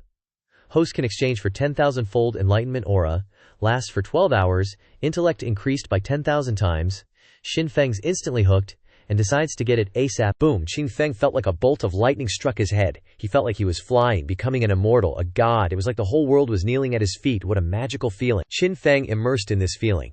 Unable to restrain himself, his mind began to frantically deduce the 3,000 creation realm, fourth layer. He can even multitask with the system, working with the Tai Yin Yang light of the primordial Chong Tong, along with the supreme heaven bone light and the great river draw sword technique of the great might heavenly dragon. The sun came up, and Yulan and Xiaobai brought back a ton of fruit. But Xiaobai only eats carrots and fighter snacks that Xin Feng gives him, not caring about the fruit at all. But while talking to Xiaobai, an arrow silently flew out, heading straight for Yulan. Thwack. The arrow tore through the air, and Yulan's left hand was instantly pierced. The intense pain sent her flying backwards, forgetting all about Xiaobai and the pile of fruit. Seeing that the sneak attack was successful, the man smirked. He's been eyeing Yulan for a while, but those three are always together, so he never had a chance.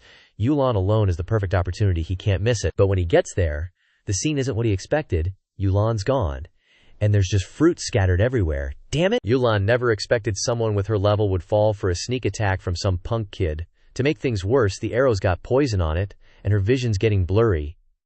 Hang in there. Almost there, Xiaobai encouraged Yulan, dragging her back to the cave by the hem of her clothes. Thanks to Xiaobai's encouragement, Yulan struggled to get back on her feet, but the poison kicked in. She lost consciousness completely.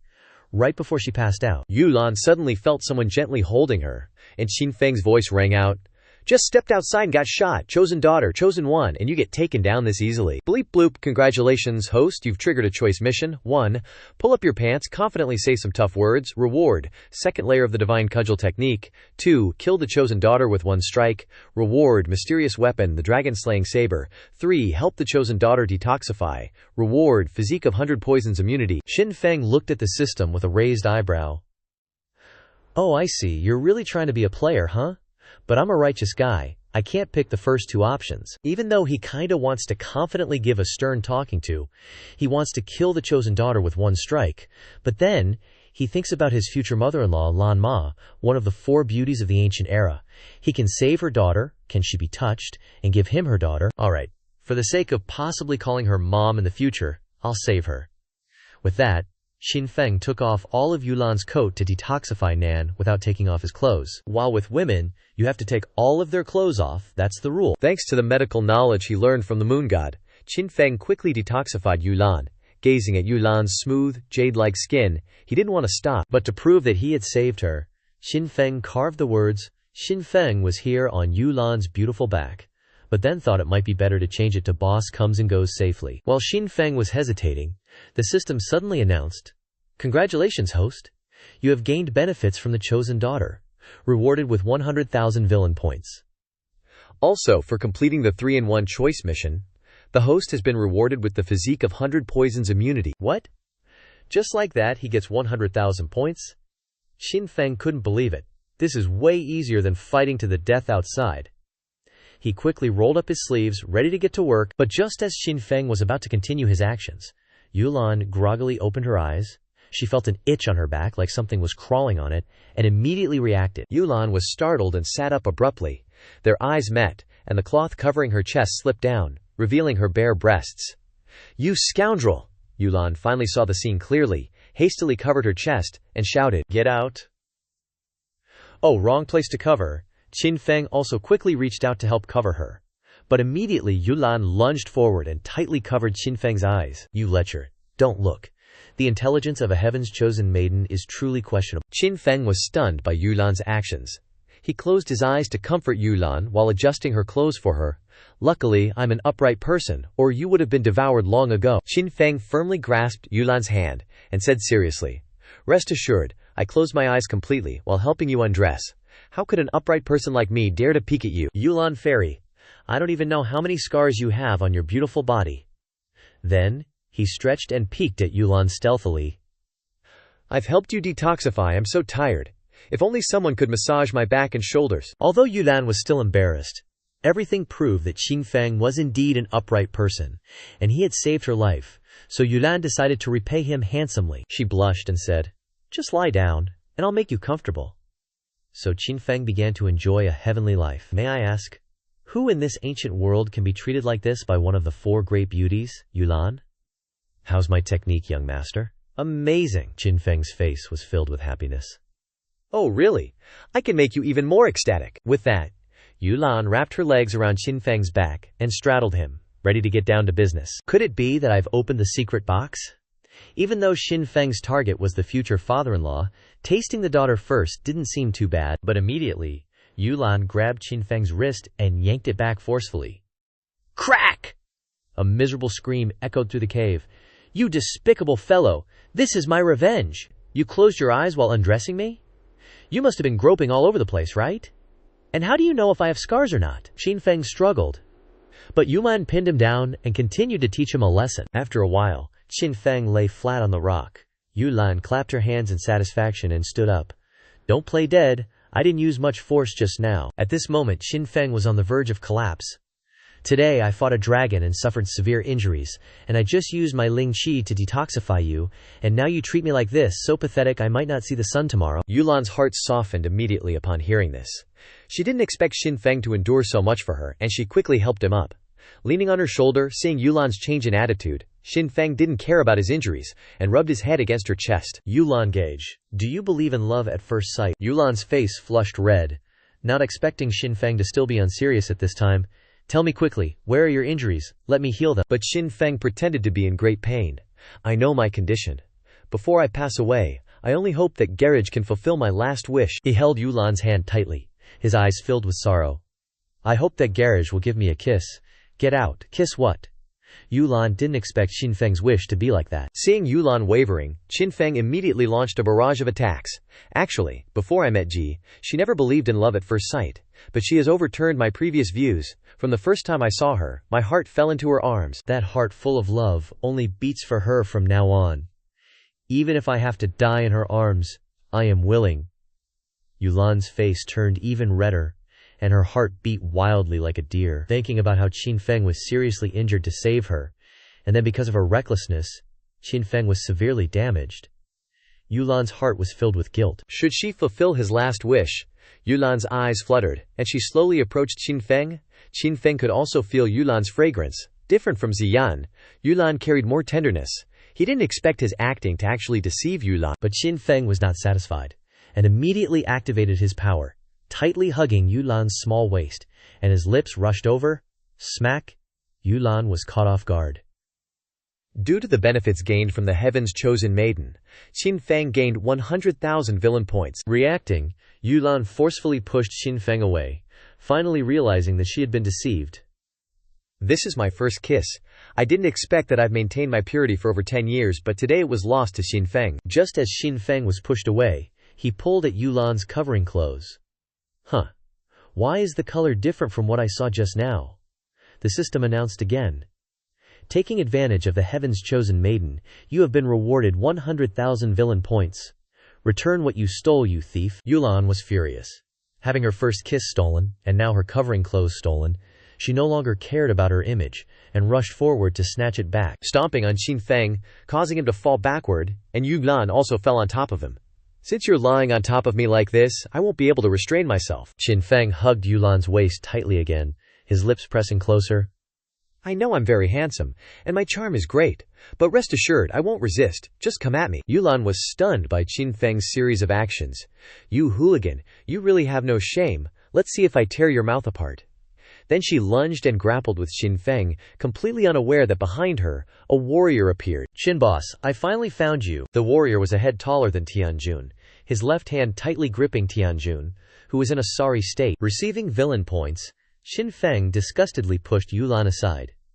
Yulan fairy, I know that I am strong and elegant, but romantic encounters are only meaningful with a loved one.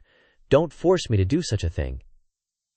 Yulan was so angry that she couldn't speak for a long time. Seeing Yulan seducing Xinfeng, the giant released Tianjun and roared, That enchantress, daring to seduce Xinfeng, let me chop you in half.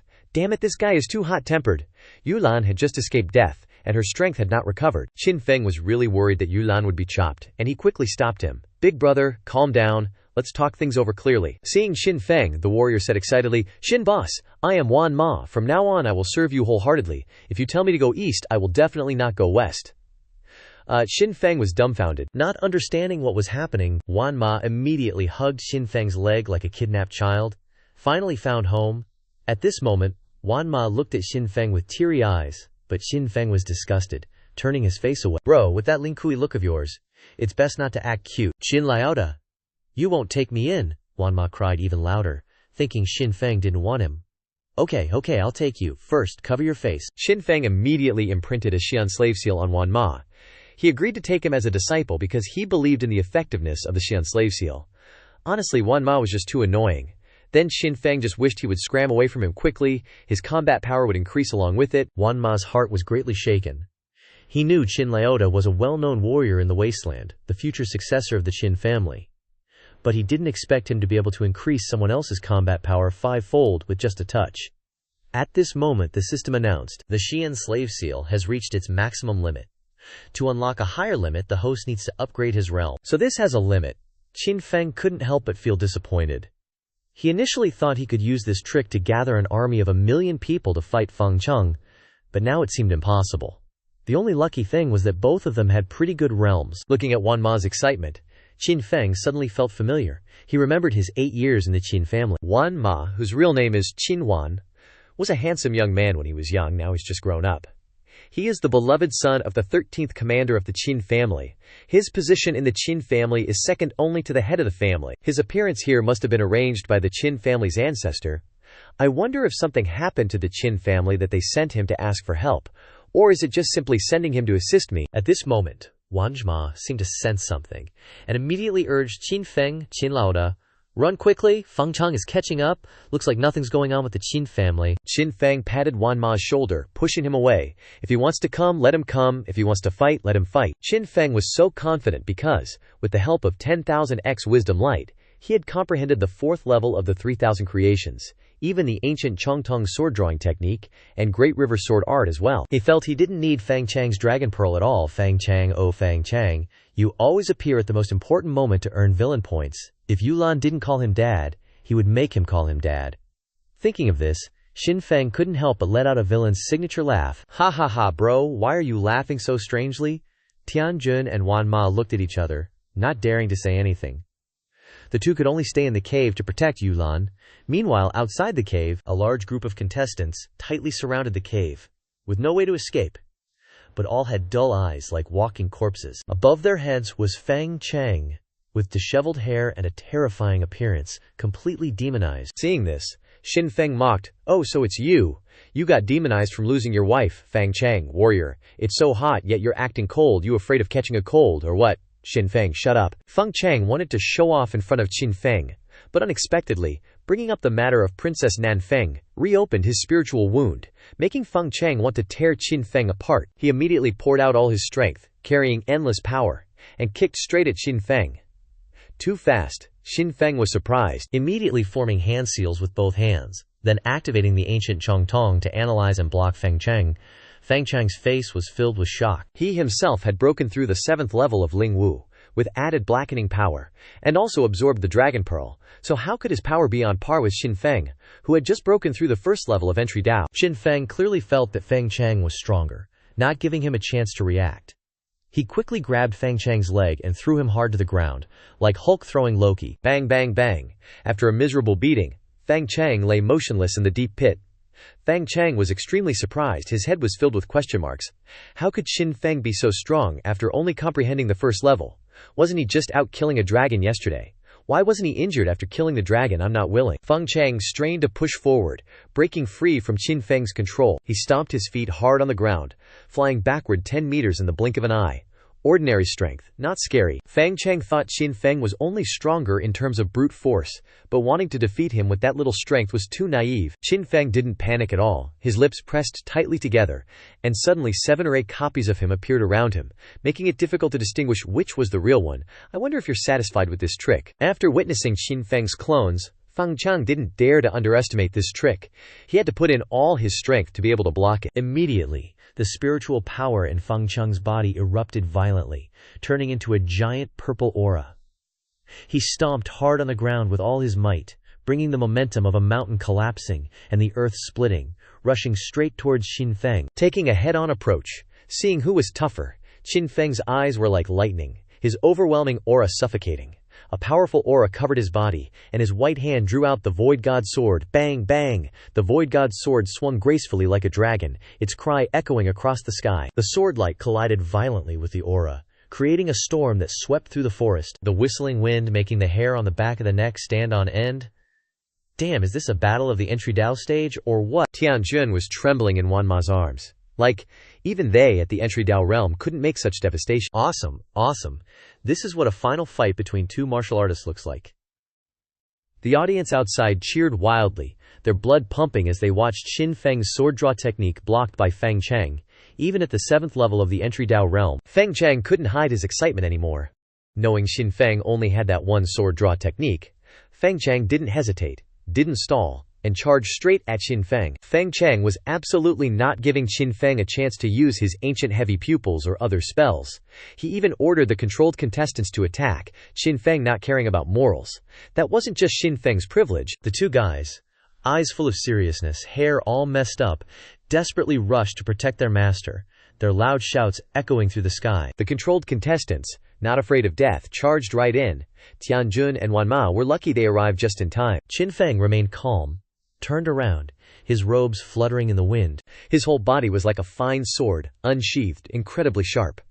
The whistling sound of sword energy rang around him, as if 10,000 swords were honoring him as their king. The space around Qin Feng trembled, the sound of swords echoed non-stop. A vast sea of sword energy surged forth, and the sound of wind tearing through the sky echoed everywhere, with 10,000 swords screaming their blades' song. A massive flood surged from the heavens, countless sword energies converging into a raging river, as if wanting to swallow everything. Holy crap. Sword energy gathering into the Great Harmony Sword, Fang Chang's pupils dilated, and he screamed inwardly, "The heck! Even though I've gone dark, how can I be suppressed by Xin Fang?" In the Yin Moon dynasty, the audience was completely awestruck by the Great Harmony Sword. As Xin Fang's guardian in the Yin Moon dynasty, Yue Shen definitely knew about the Great Harmony Sword, so did she know anything at all? As Xin Fang's guardian for 7 years, she didn't know what skills he had, what he had focused on in the past 7 years, whether she was a guardian or a maid. If Yue Shen were still in charge of Xin Fang's studies, they'd feel guilty. It was such a waste of Xin Fang's talent. The old Taoist priests glanced at Yue Shen, signaling, voluntarily withdraw from the position of Xin Fang's guardian. After the Great Harmony Sword, Fang Chang was panting, his face filled with fear. He had a psychological shadow of Xin Fang. Before Xin Fang, Fang Chang felt completely powerless to resist, like Sun Wukong in the hands of Buddha, too small and easily destroyed. Ding. Congratulations to the host for leaving a psychological shadow on the Child of Destiny, receiving 100,000 villain points. Only 100,000. Xin Fang wasn't satisfied, his figure flashed, and he actively attacked. Xin Fang's ancient eyes flashed with purple light, and countless giant eyes appeared in the sky again. Fang Chang, if you don't give me at least 1,000,000 villain points, don't even dream of escaping today. Seeing the sky full of giant eyes, Fang Chang only felt his hair stand on end, his body trembling unnaturally, and his dread of Xin Fang continued to grow. Puff, puff, puffed. The eyes in the sky shot out beams of light, sweeping across everyone on the ground. Xin Fang, you're deliberately making things difficult for me. Even if I have to sell my soul to the devil, I have to kill you today. Fang Chang's face twisted, and he looked up and roared ferociously, surrounded by a terrifying, evil aura. It seemed something scary was about to be unleashed. A ground-shaking roar resounded across the life and death arena, and an eerie pressure like a tide swept over, covering the entire battlefield. Xin Fang realized the situation was critical. He had gone too far and forgotten that Fang Chang was a child of destiny. He quickly retracted his spells, then shouted loudly, "Is there a manager here? I'm reporting Fang Chang for hiring a substitute fighter." Outside, Yue Shen only felt dizzy at Xin Fang's shamelessness. She had a new understanding of his moral limits. When the smoke cleared, Fang Chang had completely changed compared to before. Instead, there was a man with bloodshot eyes, radiating an eerie, evil aura all over his body. While still retaining Fang Chang's appearance, his insides had been taken over by a venomous snake. Watching the man walk towards him step by step, Xin Fang panicked. "Big bro, let's talk things out. We're just messing around. Don't hurt each other. How about we just call it quits?" At this moment, another earth-shattering explosion rang out from afar, and a terrifying pressure like a tide swept over, covering the entire battlefield. The man pursed his lips in shock, groaning. Little Mao from the Yin Yu dynasty back in the day actually reached this level? Only now do I realize that the person who came is none other than the 6th Dao Emperor Lord of the Yin Yu dynasty. I didn't expect you to still be alive, Senior. However, this is a battle between juniors. Your interference seems a little inappropriate. What if this old man insists on interfering? The man in Fang Chang's body said coldly. 6 Dao wasn't exactly a moral paragon either. Terrifying pressure instantly weighed down on the man. "Ha ha. You think you can kill this old man with just that?"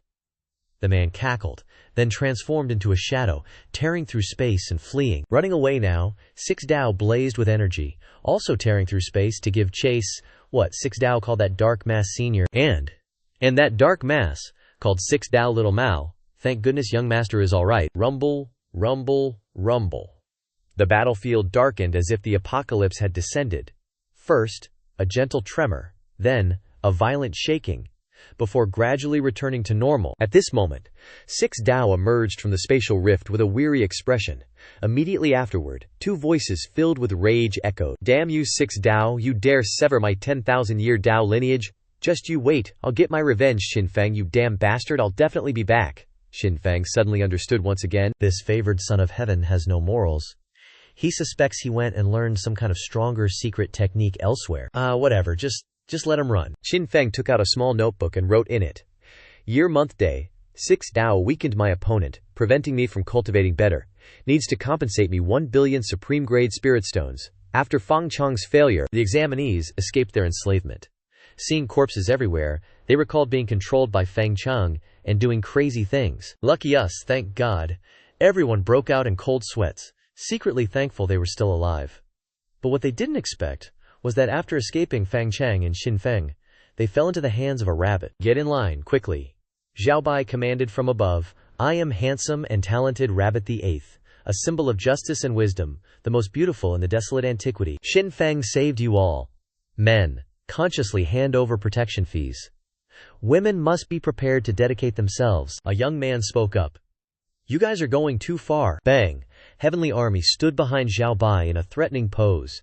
The 10,000-horse trampling hammer slammed down onto the ground, and Xiao Bai stamped their foot. "That's just how we do things." The young man swallowed hard, his heart pounding with fear. They weren't powerful cultivators like those fighters. They just wanted to cling to each other and survive, to overcome this life-or-death trial, so they could have a chance to join other forces within the Yin Yu dynasty. Basically, to get into a second-rate university. Now they've run into a gangster rabbit. It seems they can only obediently pay up to the rabbit overlord. A young girl exclaimed excitedly. "Do I really have a chance to become young Master Qin's concubine?" Xiao Bai said. "You're not going to cut it. Your chest is too small." Next, a busty girl went up. She shyly asked, Am I okay?" This was the first time Xiao Bai had seen breasts so bouncy, and he quickly said, "Too big! I'd suffocate." Meanwhile, Yulan, hiding nearby, punched a tree, leaving a huge hole. "Despicable, you just stole my first kiss, and now you're publicly recruiting concubines, you hypocrite." Right now, Qin Feng was clueless about what was happening.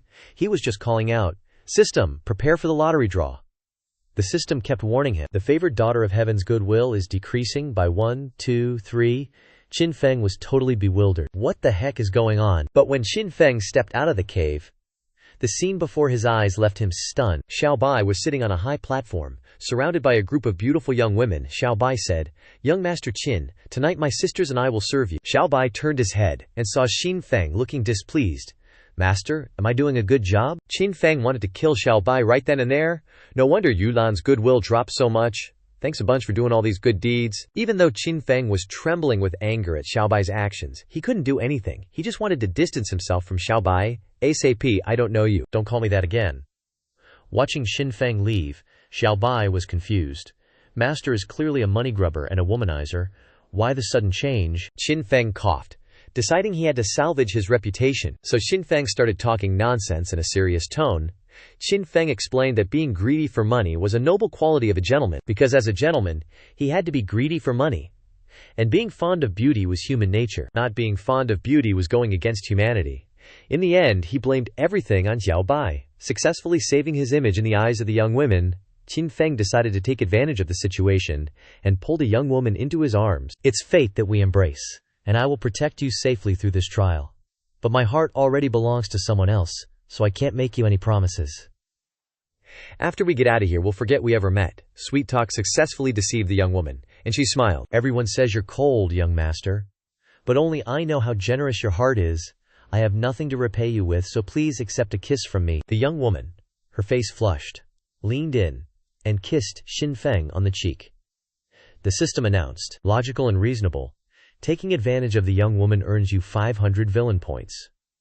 Seeing Qin Feng switch to kissing another young woman, the system rewarded him with another 500 villain points. Next, all the young women on the battlefield lined up to kiss Qin Feng, and the system was drowning in a series of reward notifications. While Yulan was hiding behind a tree, observing, she fell into deep thought. Did I misunderstand him again? At this moment, the system reported, "The favored daughter of heaven's goodwill increases by 3 points." Qin Feng was secretly excited. Goal achieved. He announced, "There are only 2 hours left until the end of the qualifying round. If you don't care about fame or fortune and just want to survive, you can stay here. I guarantee your safety. If you want something else, you are free to leave." Then he left with a majestic appearance. But as soon as he turned back into the cave, Qin Feng revealed his true colors. While rubbing his face full of lipstick marks, he said, "Turns out I, Qin Feng, have some talent after all, both benefiting and earning villain points." Qin Feng called out to the system, "Prepare to spin the wheel." The familiar spinning wheel appeared. Ding dong, congratulations, host. You've won a heavenly secret card. It can be used to peek at a heavenly secret once, searching for a major event of heaven and earth's creation. Note, major events of heaven and earth's creation aren't everywhere, so start with the child of heavenly choice for easier searching, Qin Feng mused. Heavenly secret card. Child of heavenly choice, so which child of heavenly choice should I start with? Meanwhile, in the Yin Moon Dynasty's palace, The ministers thought that Yu Shen often deducted Xin Feng's salary, so he must be earning money illegally. How pitiful that a warrior was forced to become like this, Diju said. I've decided to make Xin Feng the Yin Moon Dynasty's third holy son, granting him Lingfeng Palace, allowing him to choose subordinates and open his own manor. This is the treatment a warrior deserves. None of the ministers objected. With Xin Feng's overwhelming talent, he was fully qualified to be a holy son. However, they didn't care whether Xin Feng was worthy of being a holy son, they just wanted to win him over. Din Zhu coldly said, "Regarding Xin Feng's master, I've already made my choice. You don't need to worry about it. Furthermore, I'll send an envoy to the Qin family to help Xin Feng reconcile with them." Yu Shen immediately understood Di Zhu's intention. With the extraordinary talent Xin Feng displayed, the Qin family must have regretted kicking him out. If they went to persuade them to reconcile now, the Qin family would likely accept Xin Feng back. If they successfully used Xin Feng's holy son status to pull the Qin family to their side, the great Xia dynasty would lose the entire eastern region. Even if they failed, this empty gesture would make the great Xia emperor suspicious. Either way, it would greatly benefit the Yin Moon dynasty. That wicked old man is so cunning, Yu Shen muttered in her cave after receiving the heavenly secret card. Xin Feng was still thinking about who to target. Qin Hao was too young, and he had a good relationship with Lin San, plus he was a bit of an idiot. He could be easily tricked with a few lies. Yulan was more fun the more she resisted. Looks like you're the only one left, Fang Chang. Thinking about the black mass inside Fang Chang, Xin Feng decided to use the heavenly secret card. Crack! Xin Feng crushed the card in his hand. A burst of sound made him dizzy, feeling like he was traveling through space. A few minutes later, Xin Feng woke up with a strange expression. He saw that Fang Cheng had entered the mysterious Kunlun secret realm, which only opened once every 1,000 years, where Fang Cheng cultivated the ultimate martial art, the Dao Heart demonic seed. Moments later, Xin Feng inadvertently saw an image of Fang Cheng playing sugar daddy with an older man who looked like the king of a country. Xin Feng felt like his eyes had been corrupted. Damn it, I've been defiled. Before, he thought Bai Ri was the victim. But who knew he was secretly getting rich? And that Fang Cheng was the same. We're both cheat users, so why is the gap so big? He'd only stolen his Buddha heart a month ago, and he'd already cultivated the Dao heart. It was too blatant. He was treating him like an experience point. Next month, when Fang Cheng obtained the Limitless Fist from the Eternal Response Manual, he would definitely steal it, even if Jesus Christ tried to stop him. But Xin Feng suddenly realized something and immediately calmed down. The Eternal Response realm was different from the Yin Moon dynasty's cycle of life and death. At that time, all warriors under 30 from the Great Barren Ancient Land would come to find their own opportunities, at least at the level of Yulan and One Sword. Although Qin Feng had the power to slay dragons, one hand couldn't clap, and he couldn't fight so many warriors. The top priority now was to quickly increase his strength and break through to the 5th level of entering Dao. But at his current rate of progress, even if Qin Feng didn't eat or sleep and cultivated for 24 hours, he would only break through to the 2nd level. A month was too short, and breaking through continuously at such a high intensity would damage his body and make his foundation unstable. It really wasn't worth it. Just as Xin Feng was racking his brain, the system suddenly suggested, "Host is still worried about leveling up too fast, leading to an unstable foundation. Just one foundation pill can completely solve the problem, solidifying your foundation, and with just 500,000 points, Host can gain another level of cultivation." Son of a BTCH, Xin Feng couldn't help but curse. A proletarian like you selling me one for 500,000 points, doesn't your conscience hurt? But the system replied, "I'm just a system, of course. I don't have a conscience." Xin Feng was heartbroken. But there was no other way. You're really ruthless now. He opened the system interface to check his remaining villain points. Calculating that 1 pill was needed per level, he needed at least 9 pills, which was 45 million points. But he currently only had 600,000.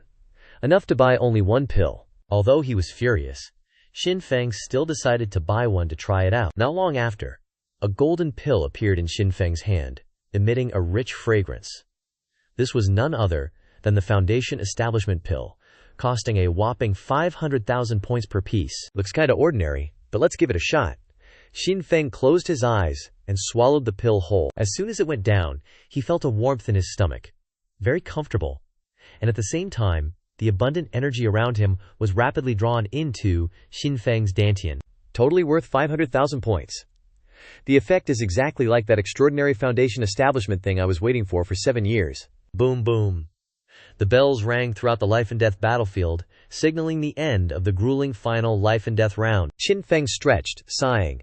Those past few days were really tough. Then his figure blurred and disappeared from the spot. At the Yin-Yu dynasty's plaza, the surviving warriors hugged their loved ones, sobbing, "Son/Mom, I'm back." Surviving this round was so hard. Damn that Feng Cheng. If it weren't for him, the mortality rate wouldn't be so high. Qin Feng and Zhao Bai secretly stood in the crowd, listening to the warriors exaggerate their stories. Suddenly, a voice filled with resentment rang out behind Qin Feng. "Qin Feng, you son of a bitch, die." Qin Feng saw his rival, Ming Jian's young master, Yi Jian. Yi Jian, oh. Hey there. Qin Feng seemed to have forgotten their feud and greeted him amicably. Get lost. Yi Jian didn't hide the rage in his eyes. He was determined to get revenge for Qin Feng ruining his little buddy. How boring. That was just a battle in the life and death round. Fighting's normal. Now that the round's over, let's not fight anymore. More friends, more paths. Right, teacher Yi Jian? Yi Jian still showed hostility. Qin Feng had an idea. How about this? I'll reveal a big secret to you as compensation, but you definitely can't tell anyone. Qin Feng looked around and whispered, I have a way to quickly reach the Great Emperor position. The way to achieve the Great Emperor position only needs 4 words. Lai Ri Fang Zhang. Everyone around, including Yi Jian, held their breath at the mention of the Great Emperor position, but when Qin Feng continued, Lai Ri Fang Cheng, the pure Vietnamese meaning of these 4 words is, then he whispered a sentence. You're lying. Yin Jian got angry on the spot.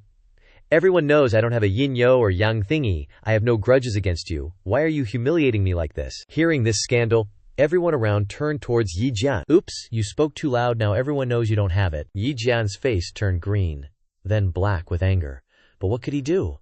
Suddenly, a majestic voice rang throughout the plaza. The 6 paths and the great gods were flying in the sky, and the entire plaza fell silent instantly. The 6 paths announced, I declare that this life and death round is officially over. The top 1,000 people on the leaderboard will enter the Heavenly Hong Academy, and the rest will receive corresponding rewards and return to their dynasties. Everyone applauded to congratulate the contestants who made it into the top 1,000. Everyone was envious. Heavenly Hong Academy is the #1 academy of the Yin-Yu dynasty, which not only collects hundreds of thousands of divine power cultivation manuals, but also has a strong team of masters and insanely attractive treatments. Someone asked. The top 1,000 are rewarded so generously. What does the person in first place get? The 6 paths continued. The person in first place on the leaderboard this time is Qin Feng, who will be conferred as the Yin-Yu dynasty's 3rd holy son, with the right to open his own residence, recruit subordinates, and be granted the Ling Feng residence. What, the 3rd holy son? The entire stadium exploded. The crowd seemed out of control. Qin Feng didn't understand. It was just being the emperor's adopted son in name only. What was there to get so excited about? But the truth wasn't like that. The life and death round was held once every 10 years, but not every time had a holy son. Only warriors strong enough to completely dominate qualify. Moreover, Ling Feng was a dream training place for many people. If Qin Feng allowed it to be opened, countless people would come to submit to him. Now it all belonged to a 15-year-old teenager. Isn't this something I deserve? Qin Feng turned his head, feigning indifference. This attitude made everyone even angrier. Tian Jun looked at Qin Feng with admiration. He knew his master was good, but he didn't expect him to be so good that he became the Yin-Yu dynasty's holy son. Behind it must have been countless hardships that ordinary people could hardly imagine. But Qin Feng didn't care much about this title. He started searching for Yulan. Now there were no more chosen of heavens around for him to harm. Qin Feng decided to target this chosen of heaven girl, trying to earn another 4 million villain points before the Kunlun secret realm opened. Found her, Qin Feng glanced at Yulan with malicious intent. At the same time, Yulan, standing not far away, also felt like something was staring at her. She blankly looked around and caught Qin Feng smiling at her, causing her cheeks to flush slightly.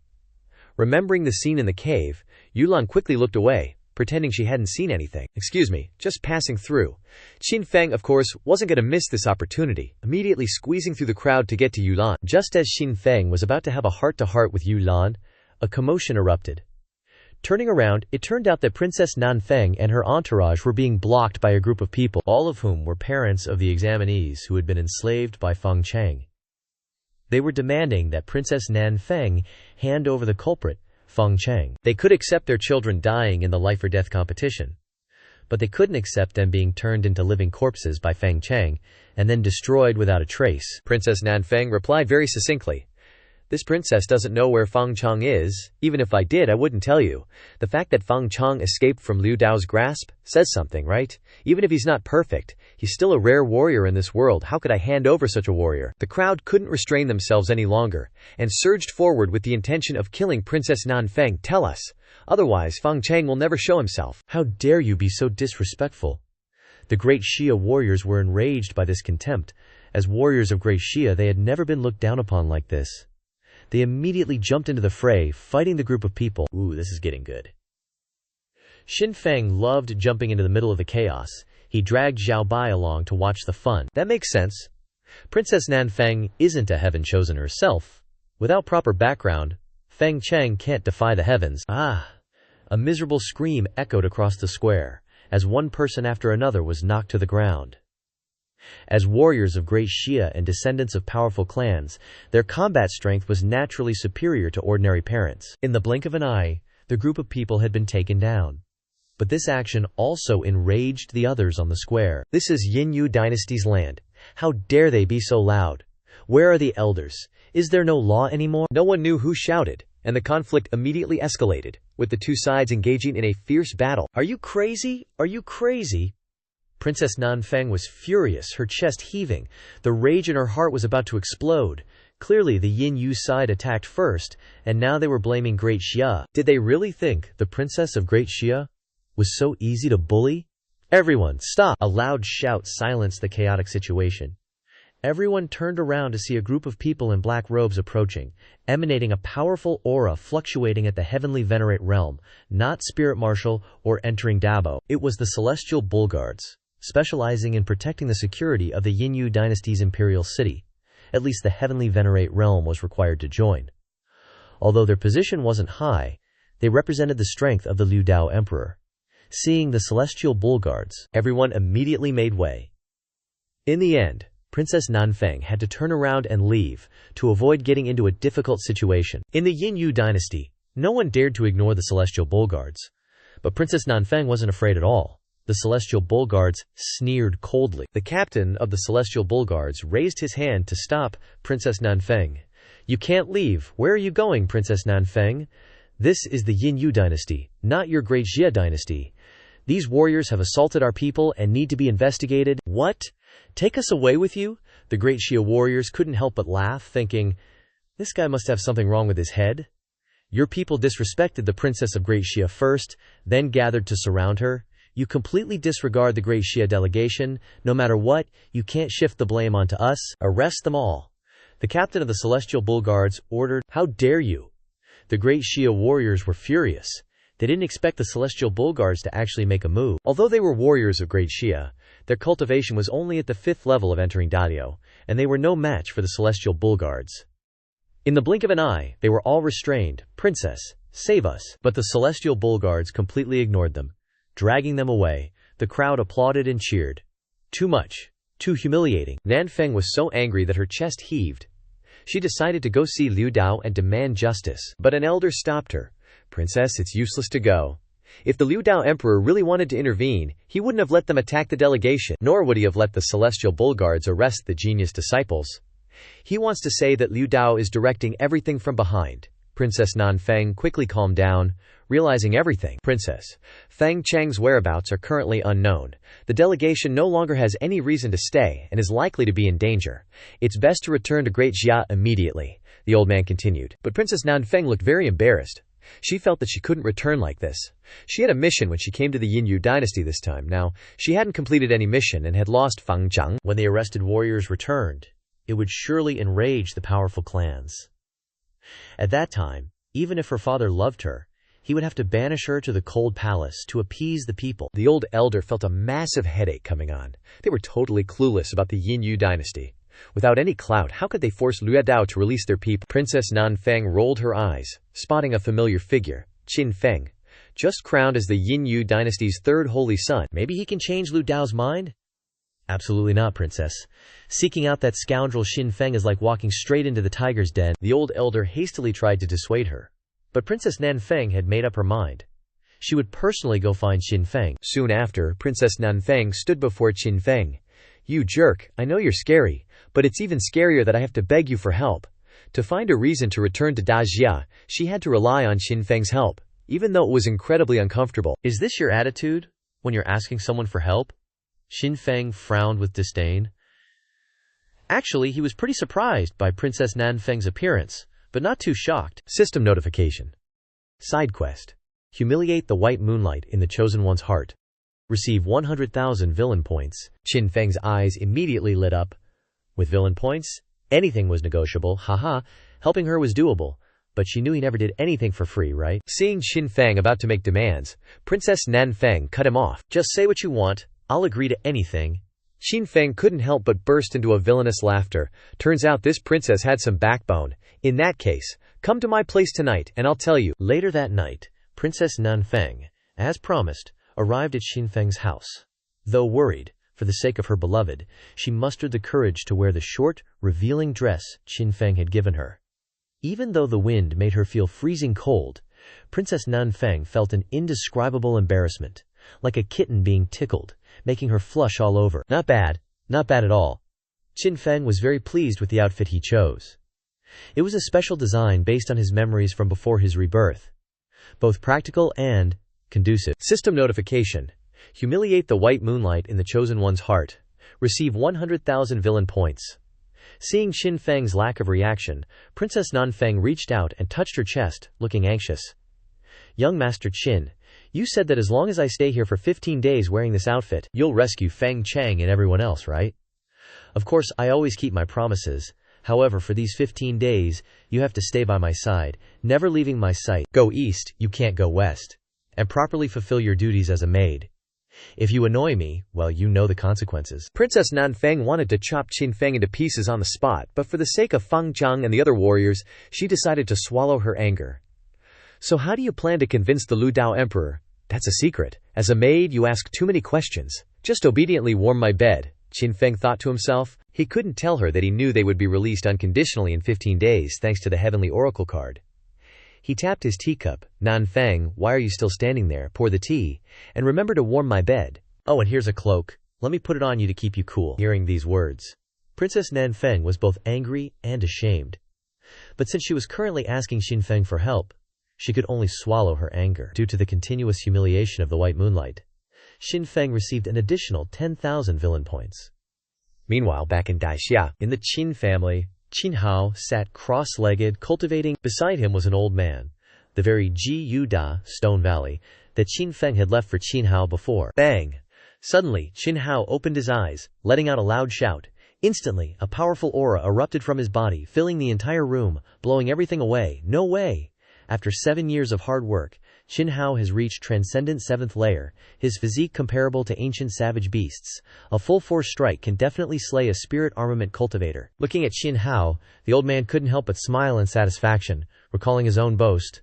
Back in the day, I heard my brother had only just broken through transcendent 9th layer, and finally I'm about to catch up with him. Qin Hao sensed the abundant energy within his body, unable to suppress a grin. Brother, just you wait. One day I'll challenge you. The old man nodded in approval, saying Qin Hao was the most terrifying warrior he had ever seen. At 12 years old he reached transcendent 7th layer, and he uses such a perverse method to temper his body. With his full strength, Qin Hao can absolutely fight Qin Feng. Will Lin Xinye regret her decision after their 3-year engagement? Qin Hao not only wanted to challenge Qin Feng but also wanted to wash away the humiliation that Lin Xinye had brought to his family. Going back a month, Lin Xinye and her family came to the Qin family, supposedly for a visit, but in reality it was to break off the engagement. Qin Tian was quite surprised. Why break off the engagement? That's right, we're breaking it off. Lin Xinye confirmed. 7 years ago, my father betrothed me to Qin Hao entirely because he valued the boy's position. He was the family head, and his older brother had the qualifications of a great emperor. But now, Qin Hao's supreme bone has been taken away, he's no longer the family head, and Qin Feng has fled to the Yinyue dynasty. While he himself has shown only mediocre talent for the past 7 years, Lin Xinye picked up her teacup, looking disdainful. I'm the young princess of Tiangxin City, and I deserve at least a heaven-defying genius to be worthy of me.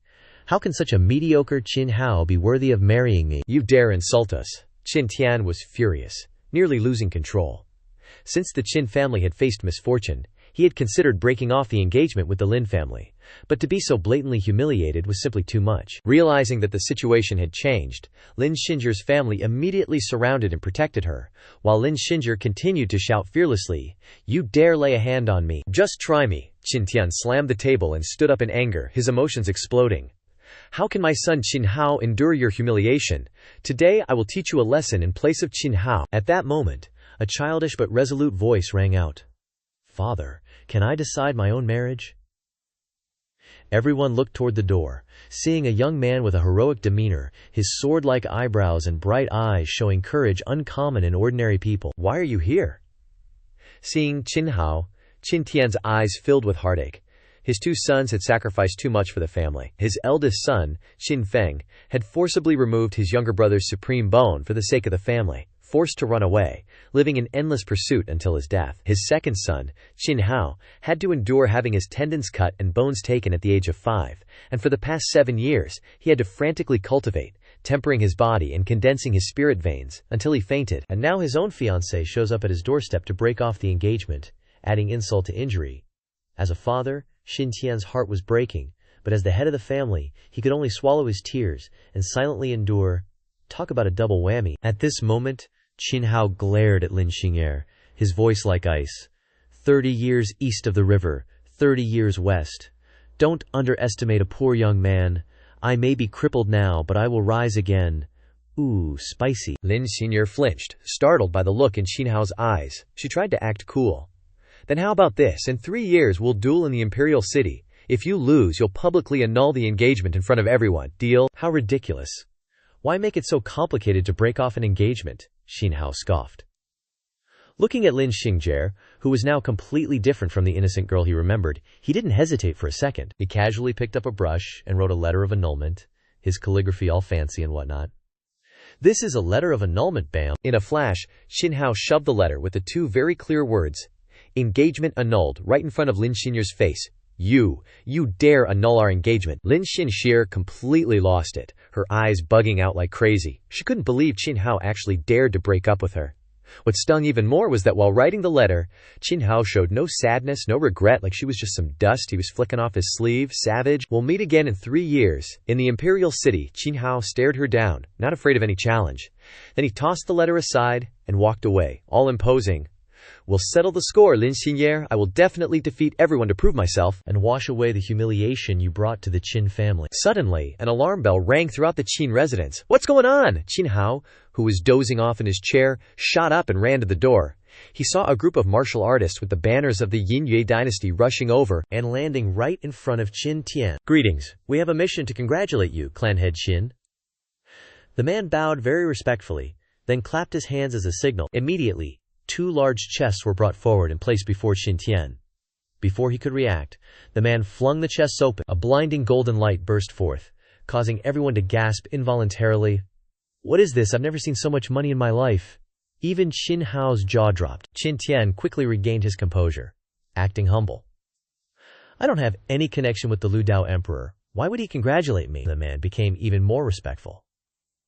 "Of course, it's to congratulate the clan head on having such an outstanding son. Your son, Qin Feng, overwhelmed the 10,000 warriors in the circle of life and death of the Yin Yu dynasty. With his own cultivation realm, he slew a true dragon entering the Daoao 5th stage, so he was named the 3rd Saint Son by Lu Daoao." Holy moly! What, the 3rd Saint Son? Qin Tian was utterly shocked, nearly falling over. A wave of joy surged through him. "My son is too awesome." Qin Hao was also stunned. Qin Feng's talent was truly 1 in a million. But for the sake of the family's scheme, Qin Tian had to hide his joy and pretend to be furious. "Get out! I don't have that monstrous son." Then he fiercely kicked the chests of treasure away, chasing the group out of the Qin family. "Get lost, all of you." After everyone left, Qin Tian dove headfirst into the pile of treasure. My precious treasures.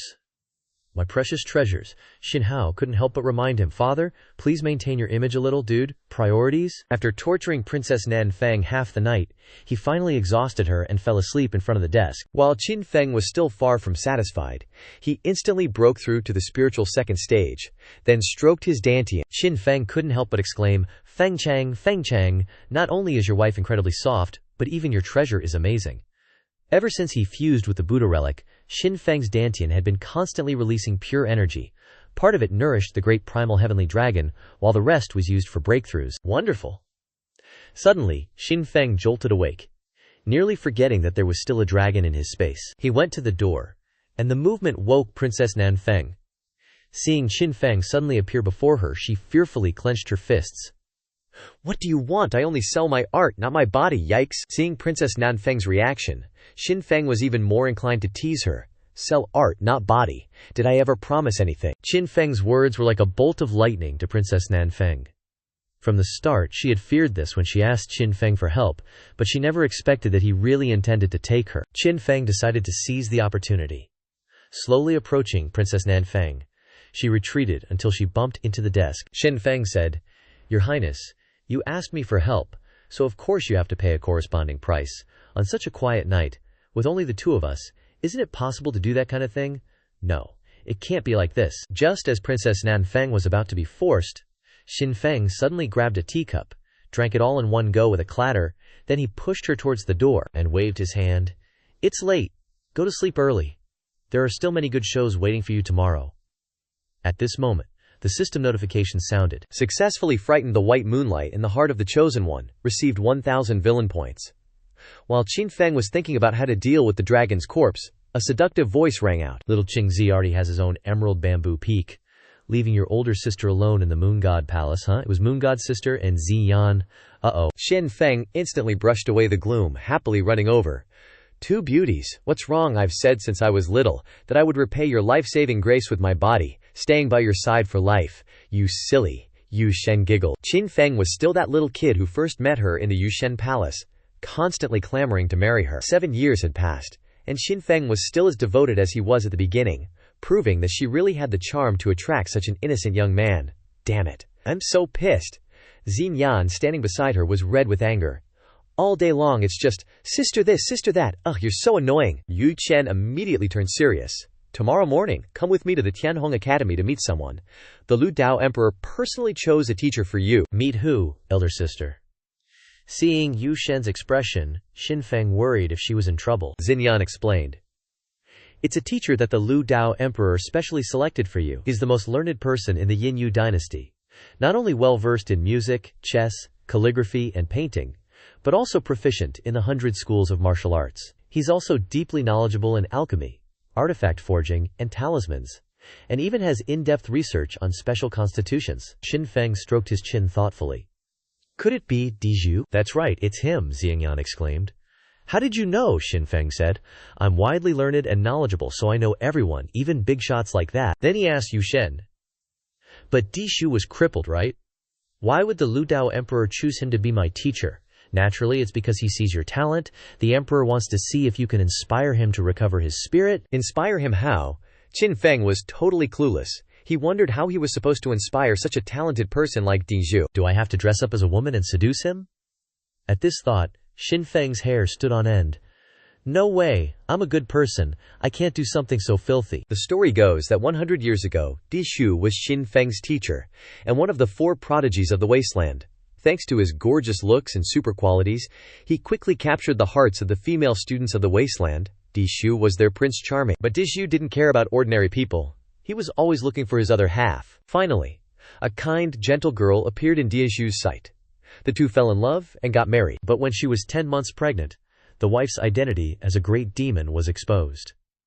Upon hearing the news, the orthodox sects of the wasteland forced Dizhu to kill the child, who was less than a month old, because in the world of the wasteland, humans and demons cannot coexist, which is a bottom line that cannot be crossed.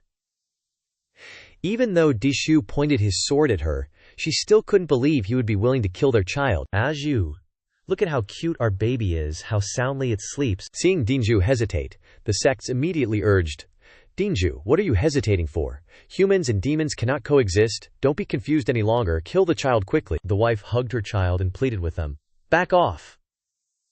At this moment she was desperate but still hoped for Dizhu. "Ah, Zhu, you once said that no matter what happens we will always protect our child, right? Even if it is a half-demon, as long as the two of us are united, we will definitely protect it for life. Believe me. Put down the sword, let's go home first." The plea seemed to have made Dizhu decide. His eyes flashed, and he immediately cast a spell to snatch the baby. No, don't. Before the wife could finish speaking, Dinshu slashed down hard. Thud.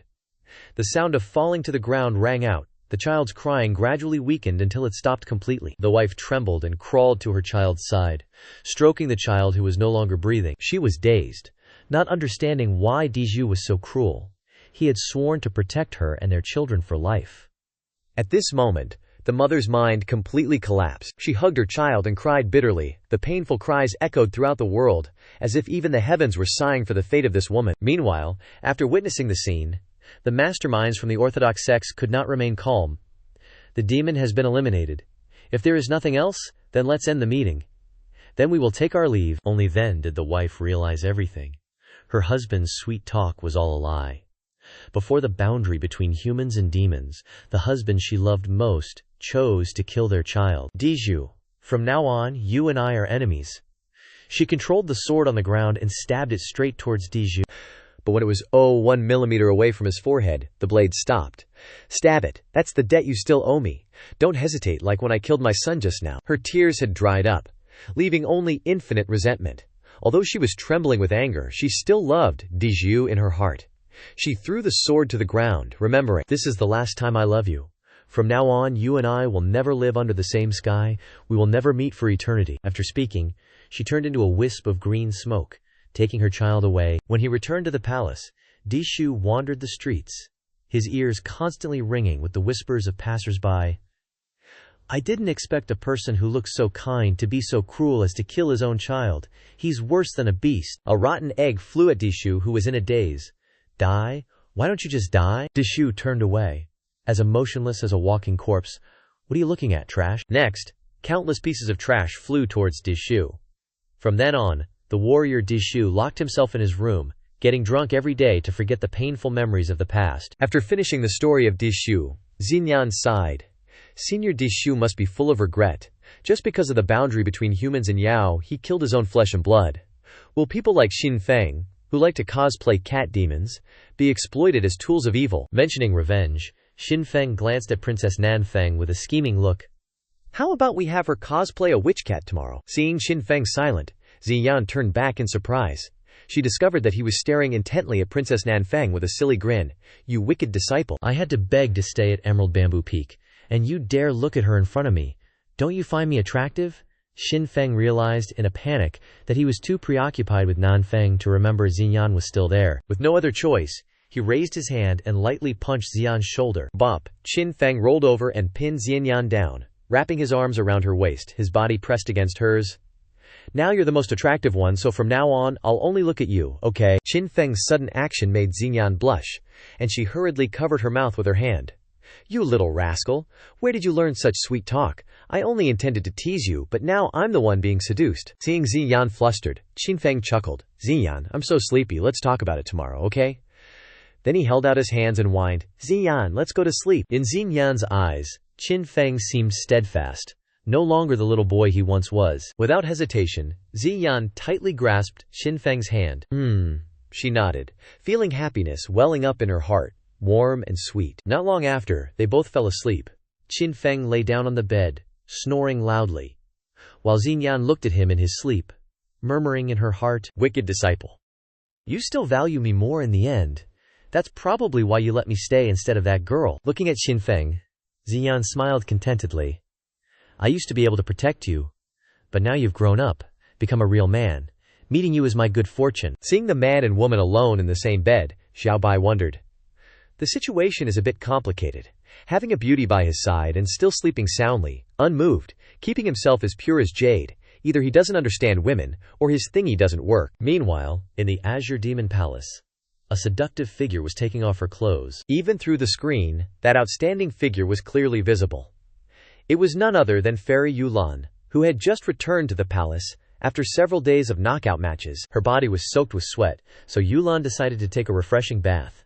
But since leaving the battlefield of life and death, she always felt a throbbing pain in her lower back. Yulan instructed a palace maid to bring her a mirror. When she looked at her back in the mirror, she saw a line of words from Xin Feng. Xin Feng was here? Yulan immediately realized that Xin Feng was the culprit. She quickly put on a bathrobe, jumped out of the tub, and prepared to find Xin Feng to take revenge. She vowed to tear him to pieces. Fortunately, the palace maid managed to stop her. "Princess, calm down. You're not wearing anything." Yulan's angry scream echoed throughout the Azure Demon Palace. "Damn Qin Feng, I will definitely get my revenge." Ding ding, congratulations host. For humiliating the chosen daughter of heaven, received 100,000 villain points. Qin Feng woke up with a start, not understanding what was happening, and thought to himself, "Yulan, that girl has been home for so long, is she only taking a bath now?" The next morning, Qin Feng, together with Yue Shen and Ziyan, arrived at the Heavenly Rainbow Academy. It was said that Di Zhu was now living a dissolute life there. On the surface, it looked like an ordinary academy, but Qin Feng sensed an incredible aura emanating from the surroundings. The students here were all experts. Even the freshmen were at the entry to Dao realm, and the rest were, at least at the celestial venerable realm. He even saw quite a few students above the nascent soul realm.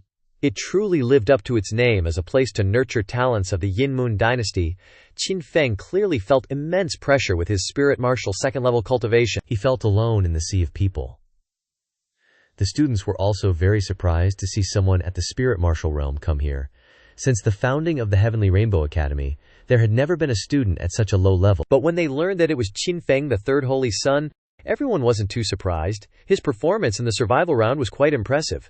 "The third holy son is here. How interesting. Get ready for some fun." The students chuckled, waiting to see what would unfold. The academy wasn't home to just Qin Feng. The previous survival round saw the emergence of two other holy sons, both currently studying here.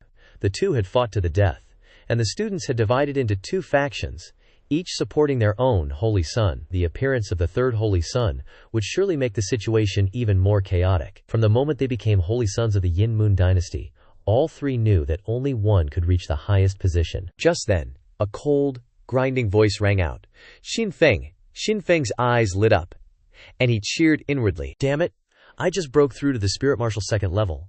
And Yulan voluntarily ran over. "This way, I'll have a place to spend my villain points.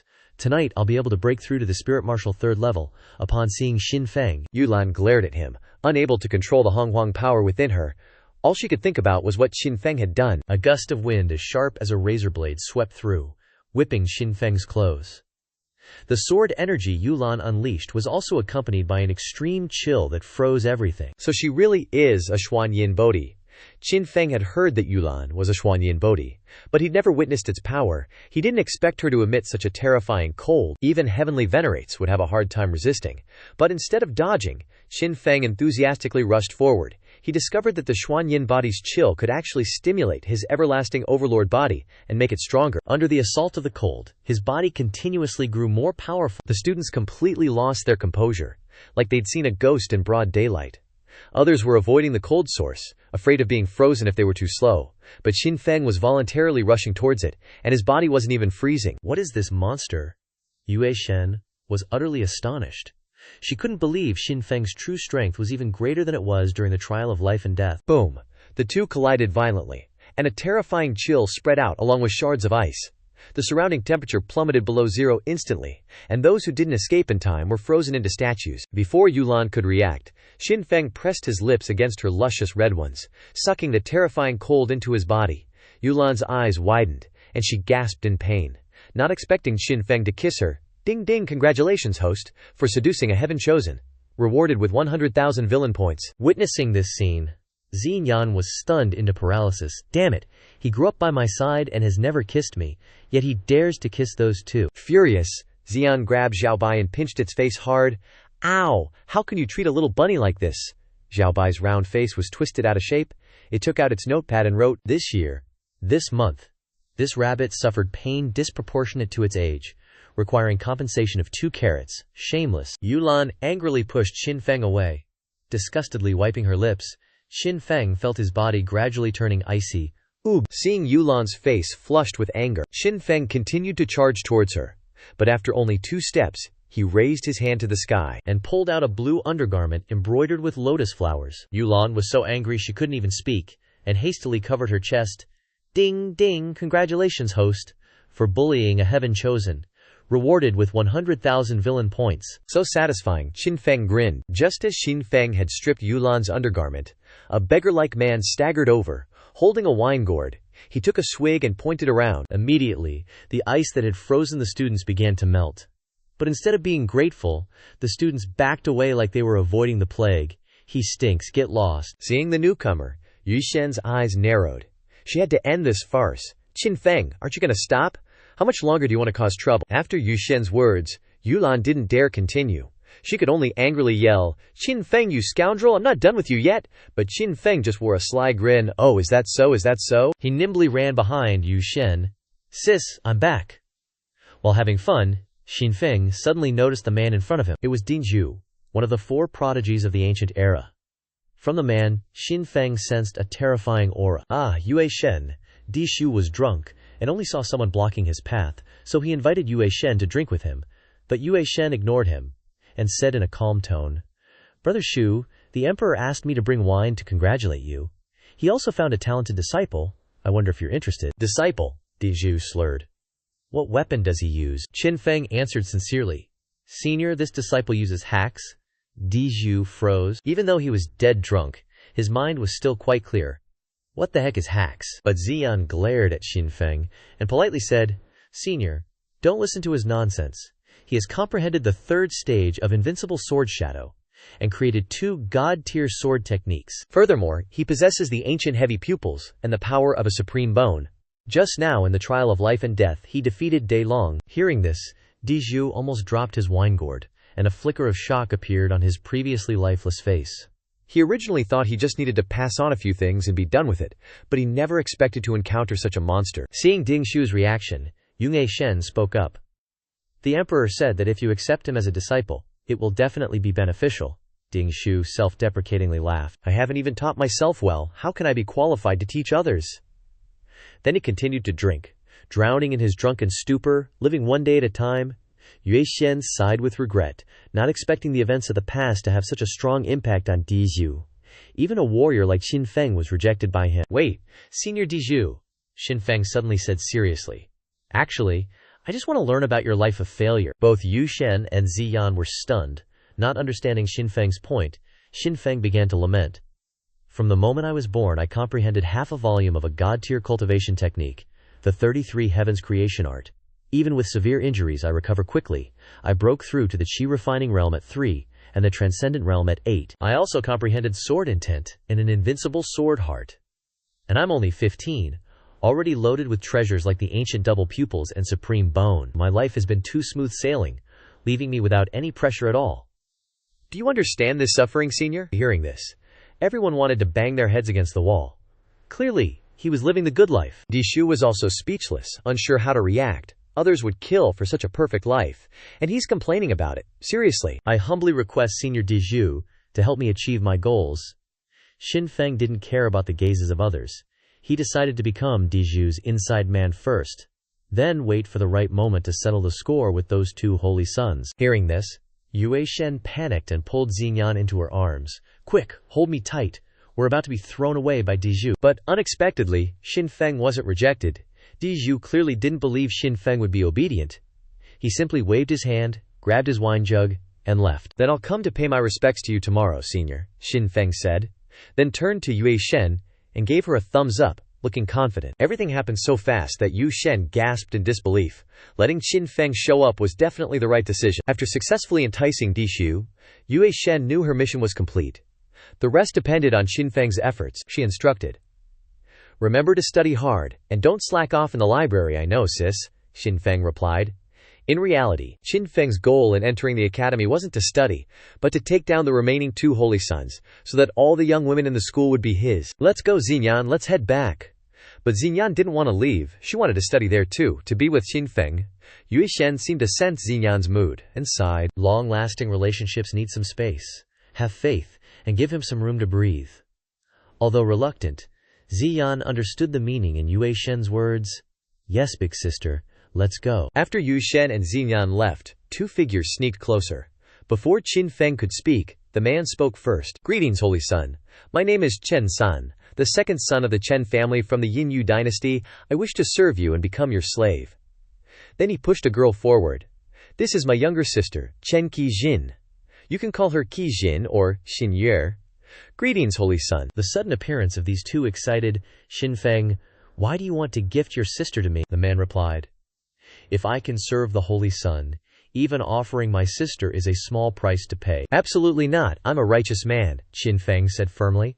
You want to gift your sister to me? To take advantage of me, huh? You even want to leech off me for 5 generations? You two siblings think highly of yourselves. With that, Qin Feng pushed them away, but in an instant, they both mysteriously disappeared as if they had never been there. The scene was very strange. Qin Feng looked around, searching. Wait, where'd they go? At this moment, a familiar figure appeared before Qin Feng. It was Yulan. Qin Feng looked at her with a smile like a pervert eyeing a young maiden.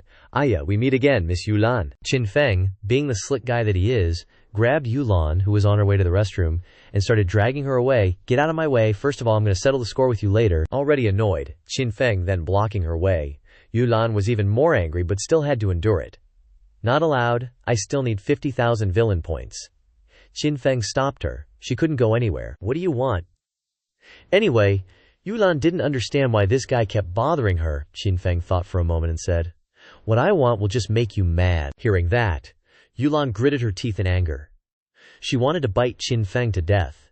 As the daughter of Lan Mo, she had never been bullied by anyone.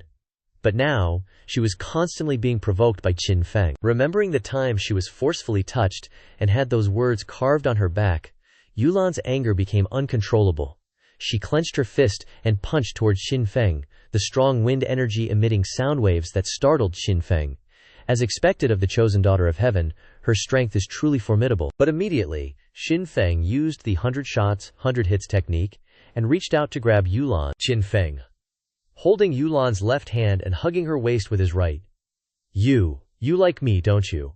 Why do you keep throwing yourself into my arms?" Because Qin Feng harassed and took advantage of the chosen daughter of heaven at the same time, he gained an additional 200,000 villain points. "Who likes you, you big pervert?" Yulan shook off Qin Feng's hand, wanting to sever all ties with this guy. But as she pushed Qin Feng away, she tripped and fell into his arms again.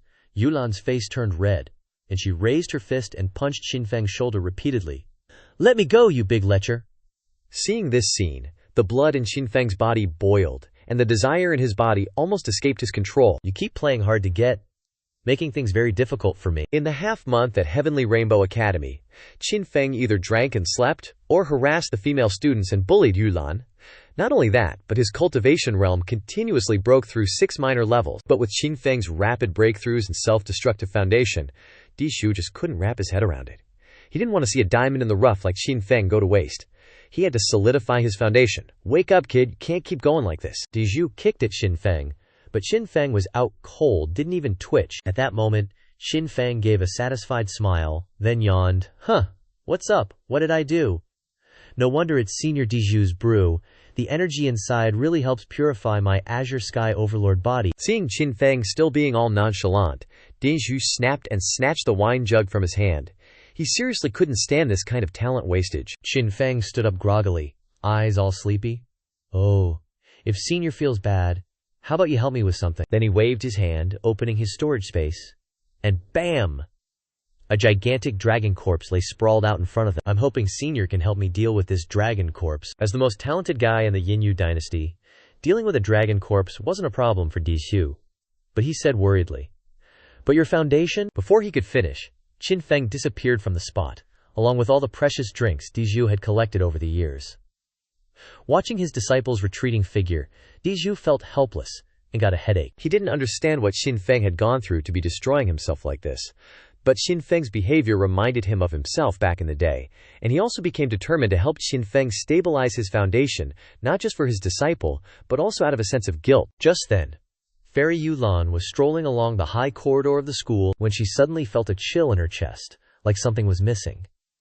Looking down, she saw a patch of white peeking out. Yulan quickly covered her chest and shouted, "Qin Feng, get your butt out here right now!"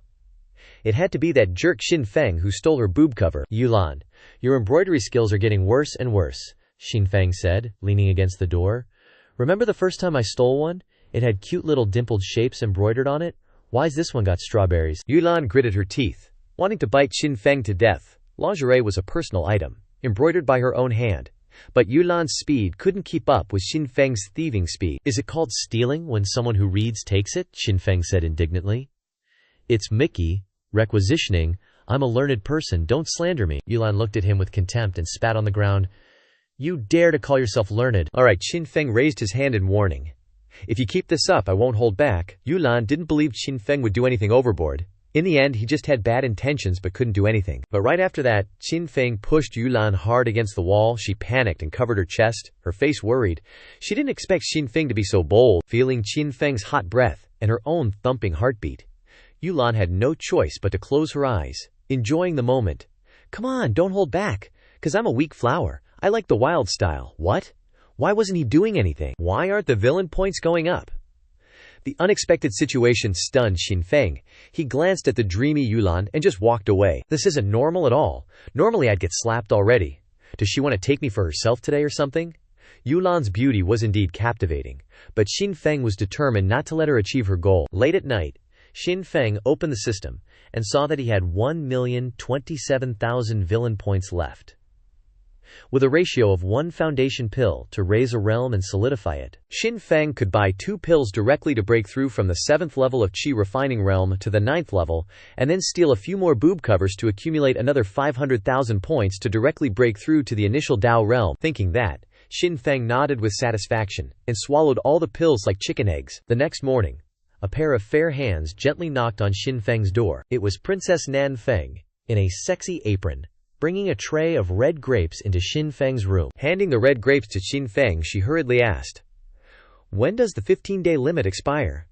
"Oh, and they just released those genius disciples of the great Xie dynasty who were imprisoned." But Qin Feng didn't pay attention to what she was saying, just stared at the red grapes and stammered, wash them, put, raise."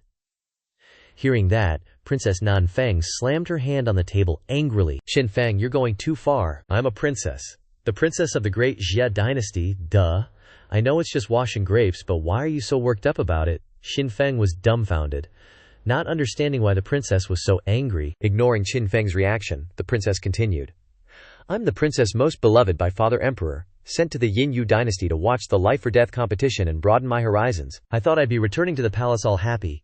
But now not only is young Master Fang Chang missing, but my subordinates are also under house arrest." The more she thought about it, the angrier the princess got, finally bursting into tears. "A princess has to serve you like a maid." "At first I thought enduring humiliation would pay off, but you just kept getting worse and worse." At this moment, the system announced, "Host has intimidated the chosen one, White Moonlight, earning 100,000 villain points, making the White Moonlight cry, earning an additional 100,000 villain points." What? I didn't even intimidate her? Qin Feng was once again at a loss for what to do. Wash it clean. You're taking the red grapes covered in dirt. Why are you crying? I told you to wash these grapes." Qin Feng really couldn't understand what crazy stuff was going on in the princess's head. Qin Feng stood up and comforted Princess Nan Feng. "From today on, you can return to the relay station. Just wait for my news." Meanwhile, inside the royal prison, Qin Feng hurried over. As soon as he arrived, he saw a prison guard holding a key, preparing to open the gate and release the great Xia's genius disciples. Hold on, you're about to release those great Xia genius disciples? After hearing confirmation, Qin Feng told him to hand over the key and lied that this was the emperor's order, but in reality, he was thinking that he needed to scram fast, otherwise these golden egg-laying ducks would all fly away. Arriving in front of the martial artist's prison, Qin Feng said, "Thanks to Princess Nan Feng, you're all being set free." "Awesome, finally rescued?" The martial artist rejoiced. "Princess Nan Feng, long live and be well." But Qin Feng raised a finger. "However, you all know that I never do anything without getting something in return. Each of you just needs to cough up 10,000 spirit stones." "What, 10,000 spirit stones? Why don't you just rob us outright?" the martial artist protested. But Qin Feng didn't budge. "You were released thanks to the princess, and you've been serving me at Kuiju Peak for 15 days, brown-nosing me daily. Now you can't bear to give up 10,000 spirit stones." What? He took advantage of the princess while she was in a difficult situation? How shameless. The martial artists couldn't believe that the princess had to serve Qin Feng to save them. Qin Feng also knew that extorting money from the martial artist wasn't so easy, he sighed. "I acted without thinking. The princess had to reluctantly do those things to protect you. If this gets out," after a round of threats and cajoling from Qin Feng, the great Xia youths had no choice but to give in. Finally, the youths agreed to hand over 10,000 spirit stones, bowing their heads. "We will definitely quickly send 10,000 spirit stones to young Master Qin's residence, and we will definitely keep the matter between the princess and young Master Qin a secret and not reveal it." The two people next to them also agreed. The princess made a great sacrifice to save us. We will definitely keep it a secret. Not bad. You're all clever. Qin Feng was very satisfied. He quickly told everyone to return to the relay station and not keep the princess waiting. Thank you, young master. After sending the youths away, Qin Feng took out the money bag and weighed it. He said to himself, information disparity is indeed effective in every era. While wandering around the market, Qin Feng's eyes stopped at a shop. Give me 2 meat buns, please wrap them so that other customers can see I'm waiting for food. Qin Feng overheard a group chatting not far away. Did you hear about the terrifying city massacre that happened recently? Several cities were brutally slaughtered. Ugh, the scene must have been horrifying. Did they catch the culprit? It's said that it was all caused by that great Xia genius disciple, Feng Zhang. Too much, it's too much. Those great Xia geniuses are just running around causing trouble in the Yin Yu dynasty. I want to kill them all. Hearing this, Qin Feng immediately thought of Feng Chang, and he quietly moved closer to hear more clearly. Keep it down. Yin Yu dynasty and great Xia haven't started a war yet. Saying things like that will ruin the bigger picture. Qin Feng realized. So Feng Chang had massacred those cities. How terrifying. It's hard to believe that a good person could turn into such a demon. I wonder how Princess Nan Feng will react when she hears this news. Oh well, I won't tell her for now. Meanwhile, at Guizhou Peak, Qin Feng was munching on a meat bun, singing and dancing on the tree-lined path. Young master, you finally come. Before Qin Feng even entered the courtyard, he saw 2 men running out to greet him. Their eyes looked kind of strange. Just tell me straight, we're all family here, no need to beat around the bush. The guy named Wan Ma rubbed his fingertips together, pointing towards the room. Miss Ziyan has arrived. Hearing this, Qin Feng's eyes lit up, and he ran straight to the inner room. After half a month at Tianhong Academy, Qin Feng really missed Yue Xian and Xinyan. In the 7 years they lived together, he had regarded Xinyan as his own sister. But Wan Ma quickly grabbed Qin Feng's wrist. Young master, wait. Miss Xinyan seems very angry. Why? Did I go flirting with someone else's girl again? Qin Feng frowned when he heard this. You guys can insult my character, but you can't insult my dick. I inherited the spirit of Jianzhan, the spirit of Wei Wu. How dare you insult me like this? With that, Qin Feng left the 2 helpless men behind and headed towards the room to see why Ziyan was so angry. But as soon as he entered the room, Qin Feng sensed something was off. Why was Xinyan smashing things like that? Or rather, she seemed to be searching for something. Seeing Qin Feng, Xinyan immediately played the role of an arrogant young miss, throwing a pillow at him and scolding, Qin Feng, you bastard, you dare come back here. Qin Feng froze, grabbing a pillow that floated over. His eyes turned icy as he sized up Xinyan. Why are you looking at me like that? Who gave you permission? You want me to snitch on something? Qin Feng's glare made Xinyan shudder. She stammered, You're not Xinyan. Qin Feng chucked the pillow on the ground. After living together for 7 years, he knew Xinyan down to every detail. She was the definition of an innocent girl. Xinyan would never use that tone with him, nor would she threaten him with the moon goddess. Even if he went out chasing girls, she'd just sulk at home. Seeing he was onto her, the imposter still argued, I don't know what you're talking about. Shut your trap, you audacious fiend. Daring to impersonate Ziyan, I'll peel your skin off. Qin Feng's aura suddenly exploded. He activated the Grand River Sword Art, and a tsunami of sword keys surged forth, threatening to flatten everything. The Grand River Sword Art unleashed countless sword energies, coalescing into a massive river that roared towards the fake Xinyan. Crap! The fake Xinyan's voice abruptly turned hoarse. Seeing Qin Feng really attacking, he stopped pretending and raised his hand to block. With a single blow, he shattered the massive wave of sword ki. The fake Xinyan was shocked. As expected of a martial artist climbing to the peak of immortality, your strength is truly terrifying. However, I'm here for the Dragon Pearl and Buddha Relic. You've seen my power, so step aside. Hearing that, Qin Feng chuckled softly. When it comes to professional villainy, I, Qin Feng, am number 1. I'm always the one robbing others, never the other way around. You insolent brat, today Big Brother will teach you a lesson. The fake Xinyan's aura flared, and countless eerie demonic energies enveloped him. He wanted to see what else Qin Feng had up his sleeve. Then enjoy this. Qin Feng stood tall, his eyes radiating a determination he'd never shown before. His focus was no less intense than when facing a dragon. Seeing this, the fake Ziyan also felt Qin Feng's fighting spirit ignite. His blood boiled, wanting to fight Qin Feng 300 rounds. But then, Qin Feng suddenly turned and ran, shouting, Sis, Moon Goddess, save me! Xinyan froze. What's going on? Although he'd heard before that Qin Feng was cowardly and weak, witnessing it firsthand was still shocking. This guy was seriously obsessed with older women. Young master.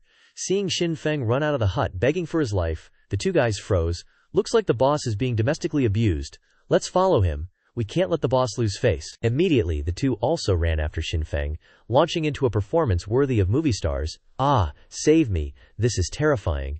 Witnessing their acting, Xin Feng's jaw dropped. They were even better at it than him. Meanwhile, the fake Ziyan in the room was furious, almost spitting blood. These three master and servants are truly a bunch of shameless bastards. Xin Feng, you can run in the morning but you can't escape at night. I'll see how long you can hide. With that, the fake Xinyan transformed into a swarm of bats and flew away. An hour later, Xin Feng and the two sneaked back behind the hut. He's gone, right? Xin Feng cautiously asked.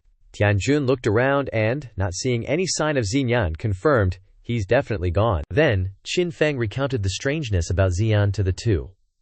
Tianjun said seriously, "That's the myriad transformations demon lord. He cultivates a strange art, able to transform into countless forms, from men and women to small animals. And it's not just a simple change of face, his entire physical structure changes." Wanma was actually very excited.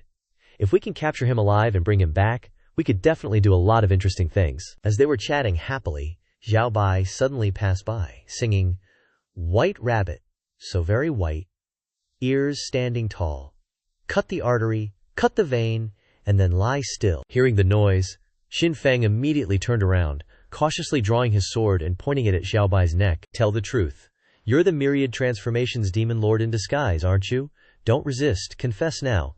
Actually, what's the myriad transformations demon lord?" Xiao Bai was terrified, its white fur standing on end. It even dropped its favorite carrot. Seeing this, Xin Feng's face darkened. "Then can you prove that you're a rabbit?" Seeing Xin Feng's gaze, Xiao Bai was at a loss for words.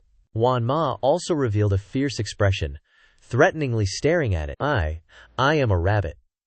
Xiao Bai was so flustered it could barely speak, just like Bao when Xin Feng proved he was human.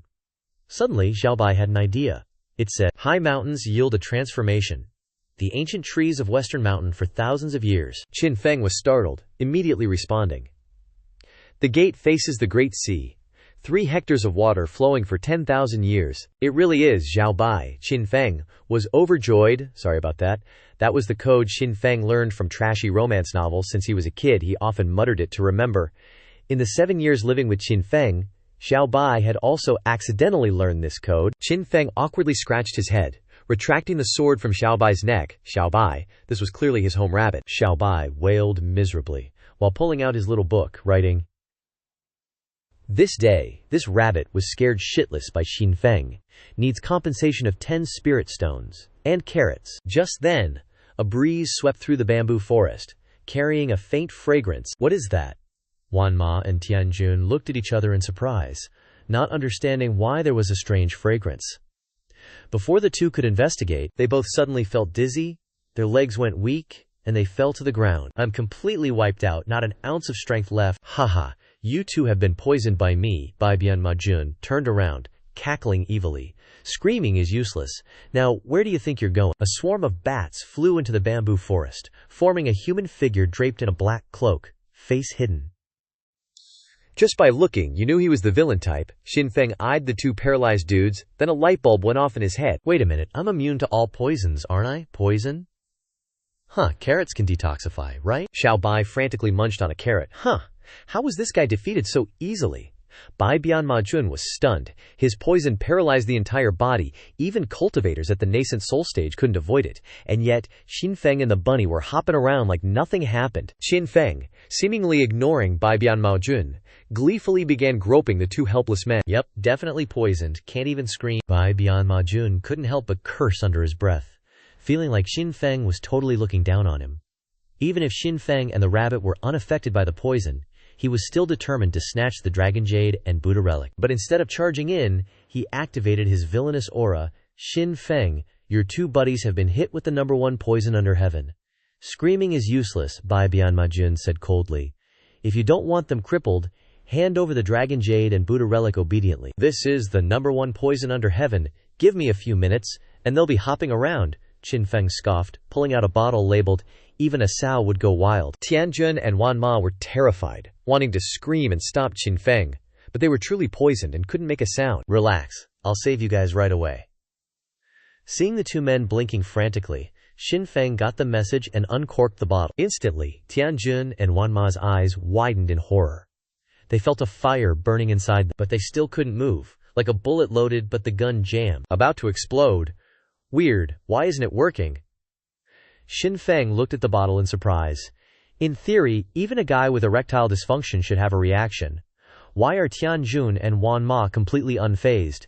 Should I give them a few more pounds? At the same time, he was super curious about this #1 poison under heaven, truly a top-tier supplement for arsonists and fulfilling the Prime Minister's will on Jianghu. You think the #1 poison under heaven is just hype? I advise you to obediently hand over the Dragon Jade and Buddha Relic, or they'll be completely crippled. Bai Bianma Jun warned. Seriously, you're such a villain stereotype, talking way too much. If it were me, I'd have already attacked. Xin Feng couldn't help but complain. This villain's intelligence is seriously lacking, not even worth my time. Then Xin Feng started his smooth-talking persuasion. Even if I gave you the Dragon Jade and Buddha Relic, with my talent, it'd only be a short time before I surpassed you. Plus, with my personality, do you really think I'd forgive you later? Bai Bianma Jun felt annoyed, tempted to kill Xin Feng to eliminate the threat. But Xin Feng calmly continued, even if you want to kill me to prevent future problems, do you think Yu Shen would easily forgive you? She's invested so much in me these past 7 years, even making me the third holy son of the Yin Yue dynasty. Killing me is like flushing Yu Shen's investment down the drain. Moreover, Di Liu Dao will also not let you off, whether it's for the Yin Yu dynasty's honor or for this revenge of killing the chicken to scare the monkey. Can you still live comfortably after that? You're old already, don't act rashly. Think carefully before you act. Xin Feng continued. Even if you get the Dragon Jade and Buddha Relic, your strength will only increase a little. But if you do business with me, business. Bai Bianma Jun was a little confused, having to ask his villain expert advice. Xin Feng grinned. You give me the no-scream poison formula, and I'll tell you how to attain the Great Emperor position. The Great Emperor position. Bai Bianma Jun was breathless, his heart racing. What a big deal that is. The no-scream poison was just a top poison in the world, incomparable to the Great Emperor position. Two things completely on different levels. Tianjun and Wanma despairingly closed their eyes. They didn't hold out any hope for the method to become the Great Emperor Qin Feng mentioned. They knew Qin Feng must be referring to Fang Cheng, but how could such child's lie fool a master like Bai Bianma Jun? Wait, you're not trying to trick me, are you? Bai Bianma Jun suddenly became wary. He remembered Xin Feng was shameless, possibly trying to buy time to call Yu Shen for help. Relax. I, Xin Feng, am an upright Confucian scholar. May the heavens strike me down if I lie. I can guarantee this method is as easy as riding a horse. Xin Feng patted his chest. Guaranteeing it. You think I believe you? The Great Emperor position isn't some cabbage growing in a field that you can just pick whenever you want. Bai Bianma Jun looked at Xin Feng with suspicion. You think I haven't even finished first grade? Xin Feng thought for a moment, then said, Yes, I heard that there is a very special type of fate in the world, called the Six-Fate Emperor. Six-Fate Emperor. Bai Bianma Jun was stunned, then let out a strange laugh. He had also read about the Six-Fate Emperor in an ancient book. Any girl who possesses this fate will meet a tragic end, but at the same time, will create 6 great emperors. Finally, I found someone who knows. Xin Feng was moved to tears. He opened his mouth. You write down the detoxification formula and medicine. I'll write down the names of the people with the Six-Fate Emperor fate. How about we trade? Bai Bianma Jun agreed without hesitation. A deal like that? Only an idiot would say no. They scribbled stuff down on paper real quick and swapped them, all smiles. Haha, the emperor position will be mine. Bai Bianma Jun clutched the paper, letting out a triumphant laugh before transforming into a swarm of bats and zooming off.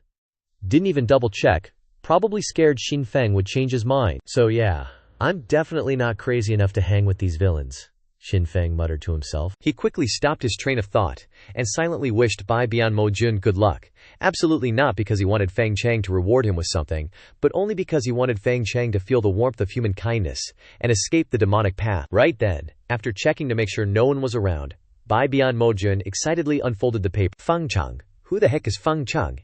He seemed to realize something, and it took him a while to finally exclaim, Yin Yue Imperial Dynasty. In a city of the Yin Yu Imperial Dynasty, the sky and earth were like a blood-red painting, and corpses were piled up like mountains everywhere. Fang Chang sat in meditation, eyes closed in a pool of blood, the tattered clothes on his body like pieces of cloth hanging loosely. The pile of corpses and the sea of blood in front of him were his masterpiece. Although this method helped him break through very quickly, it also made the murderous intent in his heart grow. He felt that he could lose control of himself at any time and turn into a monster that only knew how to kill. No, I can't keep killing. Fang Chang's face was distorted as he tried to restrain the murderous desire in his body. But a hoarse, tempting voice rang in Fang Chang's body. Don't be complacent. Choosing the path of demons means there is no turning back. Think back to your past. Do you know why you were humiliated by Qin Feng, abandoned by Princess Nanfeng? It's because you have no strength. You must climb to the top step by step. You must have my unyielding spirit. Right then, Bai Bian Mojun arrived at the blood-red city. From afar, he saw Feng Chang in contemplation. This person is the legendary 6th-seat emperor. Now that Feng Chang has completely fallen into the demonic path and is killing everywhere in the Yinyue imperial dynasty, it is not difficult to find him. The only thing that made Bai Bian Mojun hesitate was that Feng Chang was a man. Between becoming the great emperor and conscience, damn it, I still have to consider this. Bai Bian Mojun raised his hand and slapped himself hard on the face. He knew that with his current talent, it was impossible to achieve the position of great emperor. After thinking for a while, Bai Bian Mojun took off his mask. To become a great emperor, what's the point of being a man or a woman? At the same time, in the Lam Mor Palace, an extremely strong wave of spiritual energy suddenly appeared. Great! Mother is finally about to leave her closed-door cultivation. In the past few days, in order to get revenge on Qin Feng, Yu Lan had been accommodating to him in everything. She stayed up late sewing chest covers, hoping that after her mother left the cave she would teach Qin Feng a lesson. Meanwhile, at Emerald Bamboo Peak, Dinshu brought weapons and armor made from dragon corpses to see Qin Feng. Dragon, I've taken care of your corpse's weapons. Here. Qin Feng picked up a piece which was a dragon armor emitting a black light, and he couldn't help but admire. This armor looks soft but is extremely sturdy. Your aesthetic eye is really good. Dinshu introduced with satisfaction. This soft armor is made from the soft scales and tendons of the dragon's abdomen, and it is also tempered with dragon blood to increase its defensive power. Wearing it can withstand a full attack from a nascent soul cultivator. Qin Feng's eyes lit up, and he praised repeatedly. It really is a wonderful thing, Dinshu continued. That's right. This trip to the Kunlun secret realm only allows warriors under 30 years old to participate. It is impossible to reach the nascent soul level before 30 years old. In other words, with this black dragon armor you can run rampant in the Kunlun secret realm. It is as hard as a 1,000-year-old turtle shell, and no one can penetrate your defense. Good stuff. Here, Qin Feng wrapped his arms around the soft armor, pressed it against his body, and then turned to Tianjun and Wan Ma. This soft armor belongs to me. You can choose whatever else you want. Thank you, boss. The two were surprised that Qin Feng would give them such an important weapon. Immediately, Tianjun and Wan Ma chose weapons that suited them, and they also did not forget to praise Qin Feng.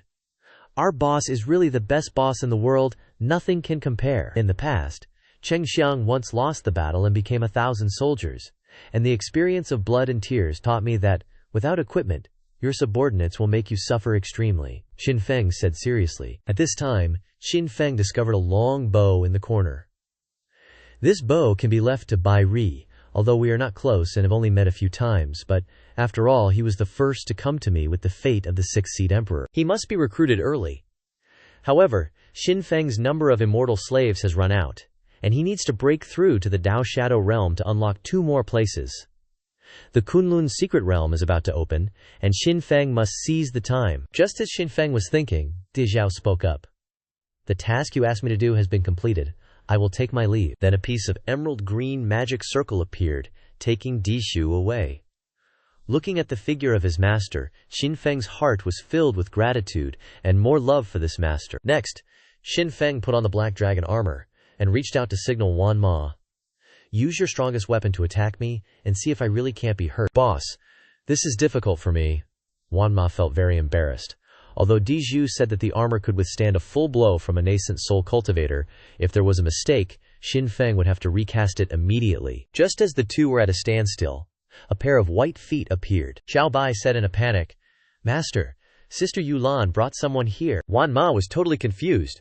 What do you mean, leading people? Qin Feng, get your butt out here? Yulan's voice echoed, followed by Yue Shen and her mom Lan Ma, the Ice Queen. They've come to avenge Yulan for the humiliation she suffered these past few days. Talk about backup. Yulan's mom is totally living up to her reputation as one of the 4 great beauties of the ancient wastelands. She's got that captivating charm, that drop-dead gorgeous face. Just standing there, her presence alone, makes Tianjun and Wan Ma shake in their boots. Whoa, mama. Hearing Yulan's call, Xiao Bai freaked out even more. Master, Yulanji is coming to collect with her mom in tow. Run for your life. Knowing Yulan was after him, Qin Feng hurriedly pushed the door open and stepped out. Yulan, my little darling, why didn't you tell me your mom was coming? That caused goosebumps to erupt all over Yulan's body. Her earlier majestic vibe vanished without a trace. Yu Shen, on the other hand, panicked. When will these two ever get better? What's gonna happen when Xian finds out about this? Yulan just rolled her eyes, fuming but speechless. Upon seeing Yulan's mom appear, Qin Feng respectfully greeted her first, then he grabbed Yulan's hand, acting like a couple having a lover's quarrel. Yulan, my precious, are you still mad at me? Who's your Yulan, my precious? Yulan shivered after hearing that, and hastily shook off Qin Feng's hand. But right after, Qin Feng latched onto Yulan again, pretending to sigh. I already told you, Xian and I have been best friends since we were kids. Even if you wanted to offer yourself to repay me for saving your life in the life or death competition, I couldn't agree. But becoming my concubine is fine. Who wants to be your concubine, you jerk? Yulan angrily yanked her hand away, insisting that Qin Feng was lying. Seeing that, Qin Feng kept faking it and tried to hold her hand. Don't be mad anymore, Yulan. I'm sorry. He put his hand on Yulan's shoulder, leaned close to her ear, and said seriously, relax. I'm a responsible man. I had to take off your clothes to save you from the poison, so I'll definitely take responsibility for you. And the fact that you gave me a chest wrap as a token of our love, I'll definitely keep it a secret. I won't let anyone know. Wink wink. What the heck? Yulan's mom felt her brain short-circuiting. Using undressing to save someone from poison was understandable. But giving a chest wrap as a love token? What kind of craziness is that? Seeing that, Yu Shen butted in. Yulan, she's even more outrageous than I was back in the day. These youngsters have so many tricks up their sleeves. I didn't give him anything, Mom. Don't believe his nonsense. Yulan couldn't maintain her image anymore, and quickly covered Qin Feng's mouth. But right after, Qin Feng pushed Yulan away, his eyes full of reluctance. Hey, Yulan, my little darling. I know you love me as deeply as a river, wanting to be with me every moment. Yulan's eyes widened. She was stunned by Qin Feng's reverse psychology. Before she could react, Qin Feng quickly accused. But Yu Shenji and Mom are watching. Hold back a little, it's not me. Yulan finally understood Qin Feng's plan. She quickly denied. Mom, he's lying, don't believe him. So what's this then? Qin Feng narrowed his eyes, holding a pile of chest wraps as he ran over. He pointed to one with a strawberry pattern. Remember that night, you gave me this strawberry pattern chest wrap as a token of love. At this moment, Yulan was both angry and embarrassed, totally played by Qin Feng to the point of speechlessness. As Yulan's biological mother, Lan Ma, immediately recognized that the strawberry pattern chest wrap was her daughter's creation, Yulan spent a whole day sewing this wrap. Oh, so much love. Why give so many? Lan Ma wondered. At this point, Yulan was so angry she was panting, her chest heaving. You're talking nonsense. You clearly stole it from me. What proof do you have? Qin Feng spread his hands out, indifferently, then looked at Lan Ma and smiled. No explanation needed, you get it. I was young once too. Who doesn't have romance during their youth? Then, her eyes glanced at Qin Feng. Before I went into seclusion, had you heard of the ancient wasteland's #1 warrior? After that, you joined my sect. Sheng, after killing the great dragon, was made the third holy son by the emperor. At the same time, he is also the legitimate young master of the Qin family of the ancient wastelands. Sooner or later, the young master will return to the Qin family. Seeing Qin Feng joking around, Lan Ma seemed to have made up her mind. A warrior like that, both talented, rich, and moral, choosing him as a son-in-law isn't bad at all. Then, she patted Yulan's shoulder. I'm very open-minded, you can relax.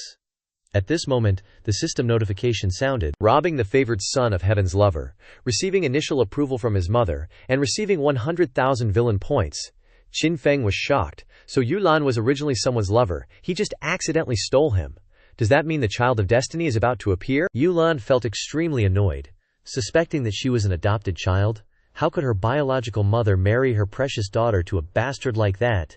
The #1 scumbag of the ancient wastelands. Mom must have picked me up. No one would marry their daughter to such a jerk, Yulan thought desperately. You must know how to cherish your blessings. Lan Ma gave Yulan a seductive glance, while pinching her arm hard. In her heart she thought, if I hadn't given birth to Yulan, that jerk Qin Feng wouldn't have had a chance. If he wasn't the #1 warrior of the ancient wastelands, I would have drowned this girl long ago. But right after that, Lan Ma's voice turned cold. But my Yulan will never be anyone's concubine. Those words made Qin Feng shiver, as if sitting on a pile of fire. He glanced at Yu Shen, who was eating melon on the side, and finally decided to push all the responsibility onto her. You have to ask Yu Shenji about this. Not only did he steal Yu Lan, Qin Feng also successfully provoked the conflict between Yu Shen and Lan Ma, causing a world-shattering battle between the two beauties. The two beauties faced each other, their auras sharp. At this moment, Lan Ma made the first move. She snapped her fingers loudly. Rumble, rumble. A world-destroying aura erupted from Lan Ma, her powerful strength capable of crushing all resistance. At the same time, a piercing roar echoed across the battlefield. Behind Lan Ma, a white tiger materialized, tearing through space, its aura of sharp killing intent spreading like the god of slaughter. This white tiger form was something Lan Ma had managed to control after many trials on the ancient battlefield. But because it wasn't a hereditary inheritance, its power was still far inferior to Yue Shen Xuanwu. However, the white tiger was also one of the ancient ferocious beasts, with immense growth potential, capable of surpassing Xuanwu. Lan Ma looked at Yu Shen challengingly, her eyes full of disdain. Yu Shen, after all these centuries you're still the same. But today, if you don't agree, I'll beat you until you do. The white tiger roared furiously, sound waves rippling outwards, enveloping the electric blue lightning that blotted out the sky, truly befitting the title of King of Beasts. Lan Ma, you think I'm scared? Faced with Lan Ma's terrifying power, Yue Shen didn't back down, but instead became even more eager to fight. It's been centuries. Time to teach you a lesson. Immediately afterwards, Xuanwu's deep, resonant roar echoed, the divine turtle stepping out from the spatial rift, covering the sky and emitting a dazzling light, facing off against the white tiger. Holy crap, awesome. Two hotties fighting, Qin Feng grinned. Seriously, what I love most is watching two beautiful women duke it out. Suddenly, the system announced, "Congratulations, host. Heavenly chosen daughter Yu Lan is experiencing chest tightness. Gained 10,000 villain points." Qin Feng was a little embarrassed. As an upright Confucian scholar, shouldn't I volunteer to step forward and comfort Yu Lan with a shoulder rub upon hearing these news? Just as Qin Feng was about to make his move, a terrifying aura enveloped the entire Heavenly Rainbow Academy. Are you two really going at each other? At this time, the confrontation between Yue Shen and Lan Ma had escalated to a fever pitch. The two were about to start pulling each other's hair, Yue Shen refusing to let Xinyan become a concubine, while Lan Ma insisted that her daughter should have it all. Unexpectedly, a majestic voice boomed, "Now is not the time to fight." Hearing this, both beauties were startled. It was the voice of the Sixth Tao Emperor. "The Kunlun's secret realm will open in 5 days. You two should conserve your energy. This isn't the time for causing trouble." Understood. Emperor Yue Shen and Lan Ma immediately withdrew their Yao beasts, standing respectfully. "The Emperor has spoken. So we'll settle this later. Let's have our meeting first and then fight." With that, the two transformed into streaks of light, flying towards the Sixth Tao Emperor's palace for the meeting. "Seriously, is it over just like that?" Qin Feng lamented. "I even prepared a seat to watch." Then, turning to Yu Lan, he pretended to be a professional. "MC? Yu Lan Bao Bao, what do you think about this? Come on, don't give me that look." Yu Lan angrily flew away, not wanting to waste any time with the scoundrel Qin Feng. "You're not done with me yet." Qin Feng froze for a moment, watching her go, then he took out his notebook and wrote, "Year so-and-so, month so-and-so, the Sixth Tao Emperor, Yin Yu Shen, and Lan Ma fought, causing me to miss the chance to observe a battle between experts, missing the opportunity to improve myself. Compensation required. 100 million low-grade spirit stones."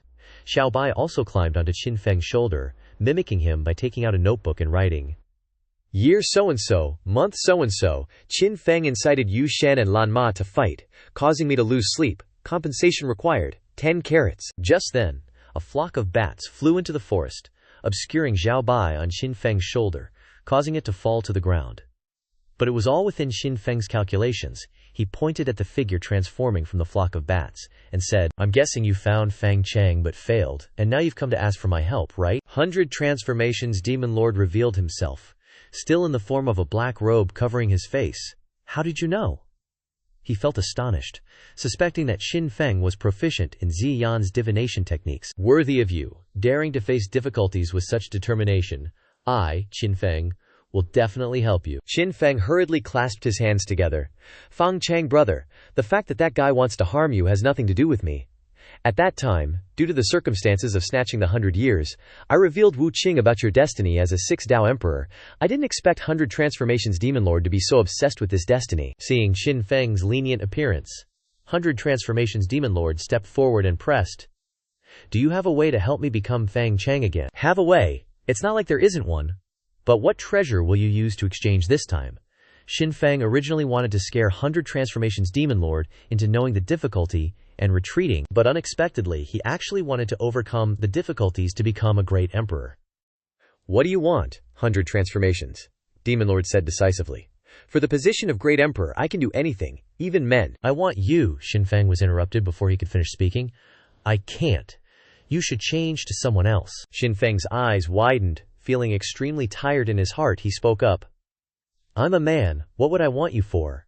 You probably misunderstood what I meant. I want you to work for me for 100 years. I'll guarantee that you, Lai Rifangchang, will succeed. How's that? 100 years. That's too long. I can only listen to you for 3 years. All right, 3 years it is then." Xin Feng happily agreed. 100 Transformations Demon Lord felt surprised. He thought he would have to pay 50 years to succeed. Unexpectedly, he bargained so well. Truly worthy of admiration. Seeing his smug look, Xin Feng chuckled inwardly.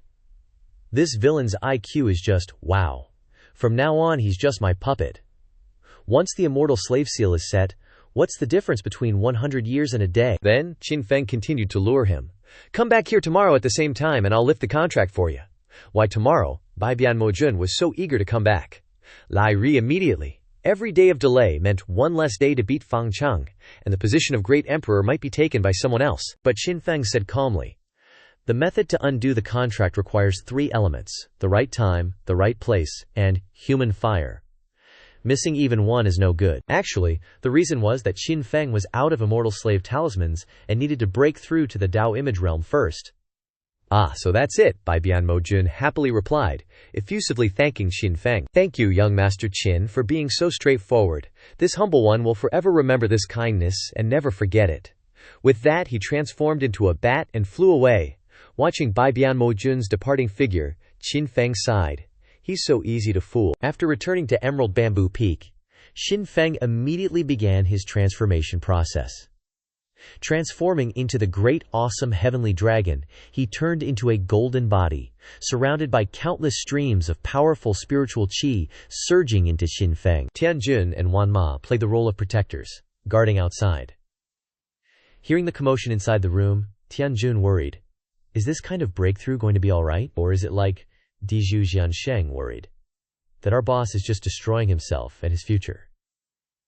No way. I firmly believe that the young master will succeed, Wanma said. When I was young, I witnessed the Qin clan's rage and madness, demanding to kill Xin Feng. As one of the 13 bodyguards, I know exactly how hard the young master worked to protect the family. At the age of 8, the young master dared to injure himself, taking the blame and leaving the Qin clan, going alone to the Yin Yu dynasty to make his mark. With the young master's vision, he can't possibly be destroying himself. Just then, a terrifying sealing sound echoed from inside the room, along with a burst of powerful spiritual qi erupting outwards. Breaking through to the Tao image realm, I knew the young master would definitely succeed. Wanma's eyes flashed with joy, panting heavily. Xin Feng slowly opened his eyes, clenched his fist, and absorbed all the overflowing spiritual qi into his body. After breaking through to the Tao image realm, Xin Feng felt his strength increase tenfold. Moreover, his connection with the everlasting divine sword seemed even stronger. Next, Xin Feng sat cross-legged, imprinted a hand seal, and the everlasting divine sword seal glowed, transforming into a flying sword floating in front of him. The sword gradually grew larger and larger, until it was big enough for a person to stand on. Xin Feng excitedly jumped onto the flying sword, then released another hand seal. Boom! Xin Feng and the sword flew straight out of the cave. I finally know how to fly. Xin Feng felt extremely excited, like a calf driving a plane. This is awesome. It's just a little cold behind my back. The next morning, Bai Bian Mojun returned to Emerald Bamboo Peak as scheduled. He thought that he could become a great emperor by serving Xin Feng for 3 years, but he didn't know that once he was marked with the immortal slave seal, he would have to serve for life. Xin Feng pressed an immortal slave seal on Bai Bian Mojun's forehead. What is this? Unbelievable. Bai Bian Mojun's eyes widened, feeling his strength surge. At that moment his mentality changed. From now on, he wouldn't allow anyone to speak loudly to him, not even Xin Feng. But as soon as he thought that, he felt his soul burning like fire, in agony. Bai Bian Mojun hugged his head and rolled on the ground, screaming, "What's going on?" Tianjun and Wanma didn't understand what was happening. They hadn't had this reaction before. Xin Feng made it up. He's probably singing praises.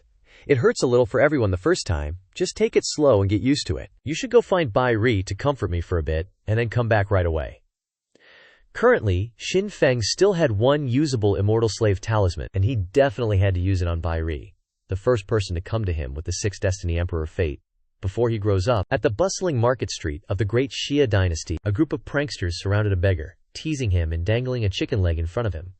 Taking a closer look, the beggar was none other than Bai Ri, whom Xin Feng had been thinking about. At this time, Bai Ri looked at the chicken leg in front of him, recalling what happened about a month ago. After the end of the life and death battle, when he returned home, Bai Ri thought he would be encouraged and comforted by his family. But unexpectedly, they despised him for not dying in the competition, bringing shame to the clan. A hand lashed out, shattering Bai Ri's dantian, turning him into a complete cripple. Bang! Bai Ri was thrown out of the house. Bai Ri couldn't get up, like a soft shrimp.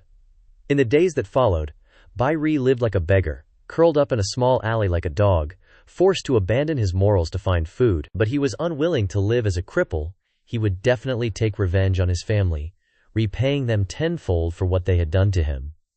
For survival, he was willing to abandon all morals. Bai Ri tried to suppress his anger, lowered himself, crawled on the ground, and barked like a dog. Damn it, he really barked like a dog.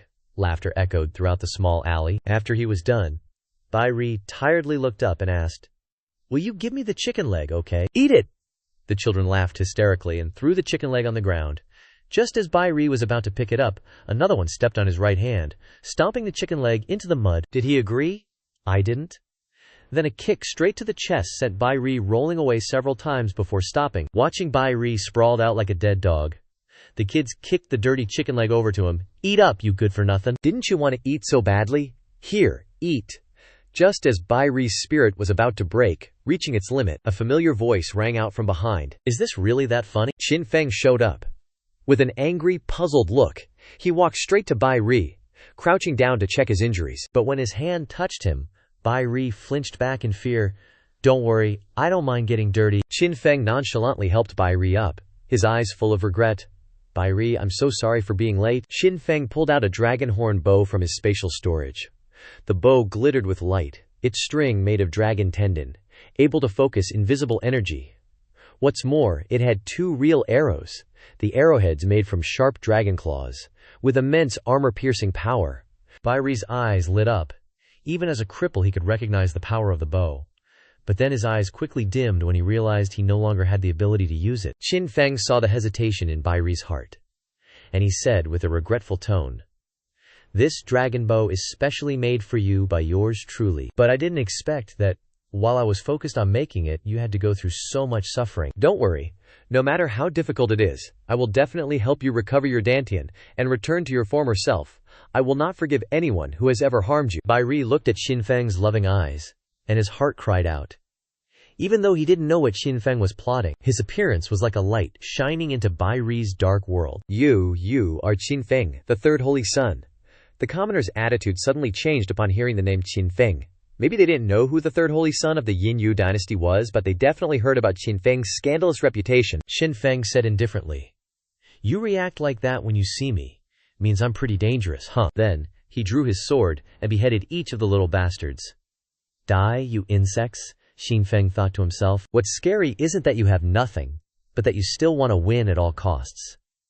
At that moment the two looked at each other, and Bai Ri no longer hated Xin Feng, but was filled with emotion. "Follow me," Xin Feng smiled. "I will give you plenty of food and clothing, a sense of security and dignity." Bai Ri was so touched he wanted to cry. He felt that Xin Feng was very trustworthy, acting straightforwardly. Unlike that despicable Feng Cheng, the time is ripe. Xin Feng quickly pressed a slave immortal talisman. "This talisman can help you increase your strength 5-fold. I hope you won't let me down." After all this, Bai Ri's heart completely belonged to Xin Feng. A powerful stream of Ling Qi surged into his dantian, restoring his meridians to their original state. Bai Ri's eyes widened. Unable to believe that he had regained his strength, he knelt down to thank him. "Young Master Qin has given me a new life. Bai Ri swears to engrave this kindness in my heart." Xin Feng was also very honest. "It's nothing, just a win-win cooperation. I'm just investing in my life in advance." After bowing to express his gratitude, Bai Ri remembered the inhumane treatment they had shown him, and his heart was filled with anger. The Bai family, I will definitely return everything. But immediately afterwards, he remembered the scene of Feng Cheng overwhelming him, and said angrily, "The Bai family, Feng Cheng, just you wait. I'll show you." Meanwhile, outside the Kunlun secret realm, a teenager holding an ancient mirror appeared. It was Lin San. "You've disappeared for dozens of chapters, Brother Qin. Will I even meet you during this opening of the secret realm?" At this time, Qin Feng's group arrived at the most bustling pleasure district of the city, a place where all the big shots gathered. Wang Ma wondered, "The Kunlun secret realm is about to open. Why are we here?" Qin Feng replied, "Of course, to do something important. Every time the Kunlun secret realm opens, many random entrances appear. Those with good luck will easily find them. Otherwise, they have to spend a lot of money to build a large formation to bring people in. According to the heavenly secrets I've seen, Feng Cheng will encounter an entrance to the secret realm in this Hualuo city. Thanks to that, he finds the limitless spring, refining a daddio heartseed that only exists in ideals." Qin Feng looked at Baibian Mojun with malicious intent. But more importantly, Feng Cheng is currently in Hualuo. "I always keep my promises. Before the Kunlun secret realm opens, there's still time. I can help you fulfill your wish." Baibian Mojun was overjoyed. Didn't expect to get rid of Feng Cheng so quickly.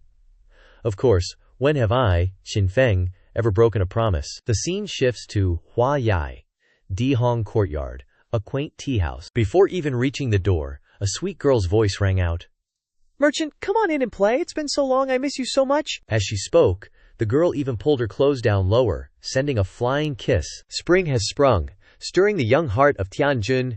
This is Baibian Mojun's wish come true. Awesome. From today on, you and I are sworn brothers, Tianjun said, stepping inside. Qin Feng glanced around. He wasn't interested in the mediocre girls at all, but rather, he liked the antique decor of Hua Yai, Dihong Courtyard. After 7 years as a divine servant in the Moon God Palace, Qin Feng's senses were no longer ordinary. Even any girl in the Moon God Palace could easily beat those in this small border town. Actually, the reason Qin Feng came here was to buy a brothel, a honey trap for Feng Cheng. According to the heavens, Feng Cheng would stay here, not because he wanted to have fun, but because it was chaotic, convenient to hide in. Everyone knows that brothels are where the chosen one is destined to go, where they will meet beautiful girls with tragic fates, causing their cold hearts to stir with compassion. Thereby, relying on their flirtatious personality, they will win over the beauties.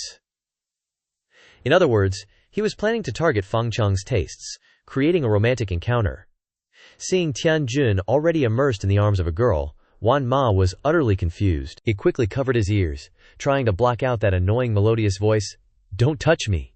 Seeing the girl trying to cuddle him, Wan Ma roared angrily. The girl curled up in fear. "You thug." Wan Ma left the girl, muttering to himself, "Nothing beats holding my daggers, both cute and strong. How boring." However, the decor here is quite cozy. At this moment, a girl pulled Qin Feng's hand and said, "Mama, we have a customer." "Oh, is this young man here for the first time?" An old woman with a beaming face came to greet them, professional with many years of experience. She realized this Qin Feng's group was not simple. Especially Qin Feng, with such noble aura, wearing a name tag on his belt. Must be from a big clan. "Young man, you've come to the right place. Our Hua Yai, Dihong Courtyard, is the most famous brothel in Hualuo, with 4 top beauties guarding it." 4 beauties, Qin Feng couldn't help but ask. Although surprised for a moment, the old woman quickly smiled brightly. "As long as you like, they are named Zhao Diao, Gongku, Ameng, and Banfeng Yu." Qin Feng waved his hand and offered 10 high-grade spirit stones. "For the next 3 days, this brothel belongs to me, including Mama. Do you have any problems?" Seeing the spirit stones, the old woman's eyes lit up, excitedly replying, "No problem at all. The young master says, and I shall do.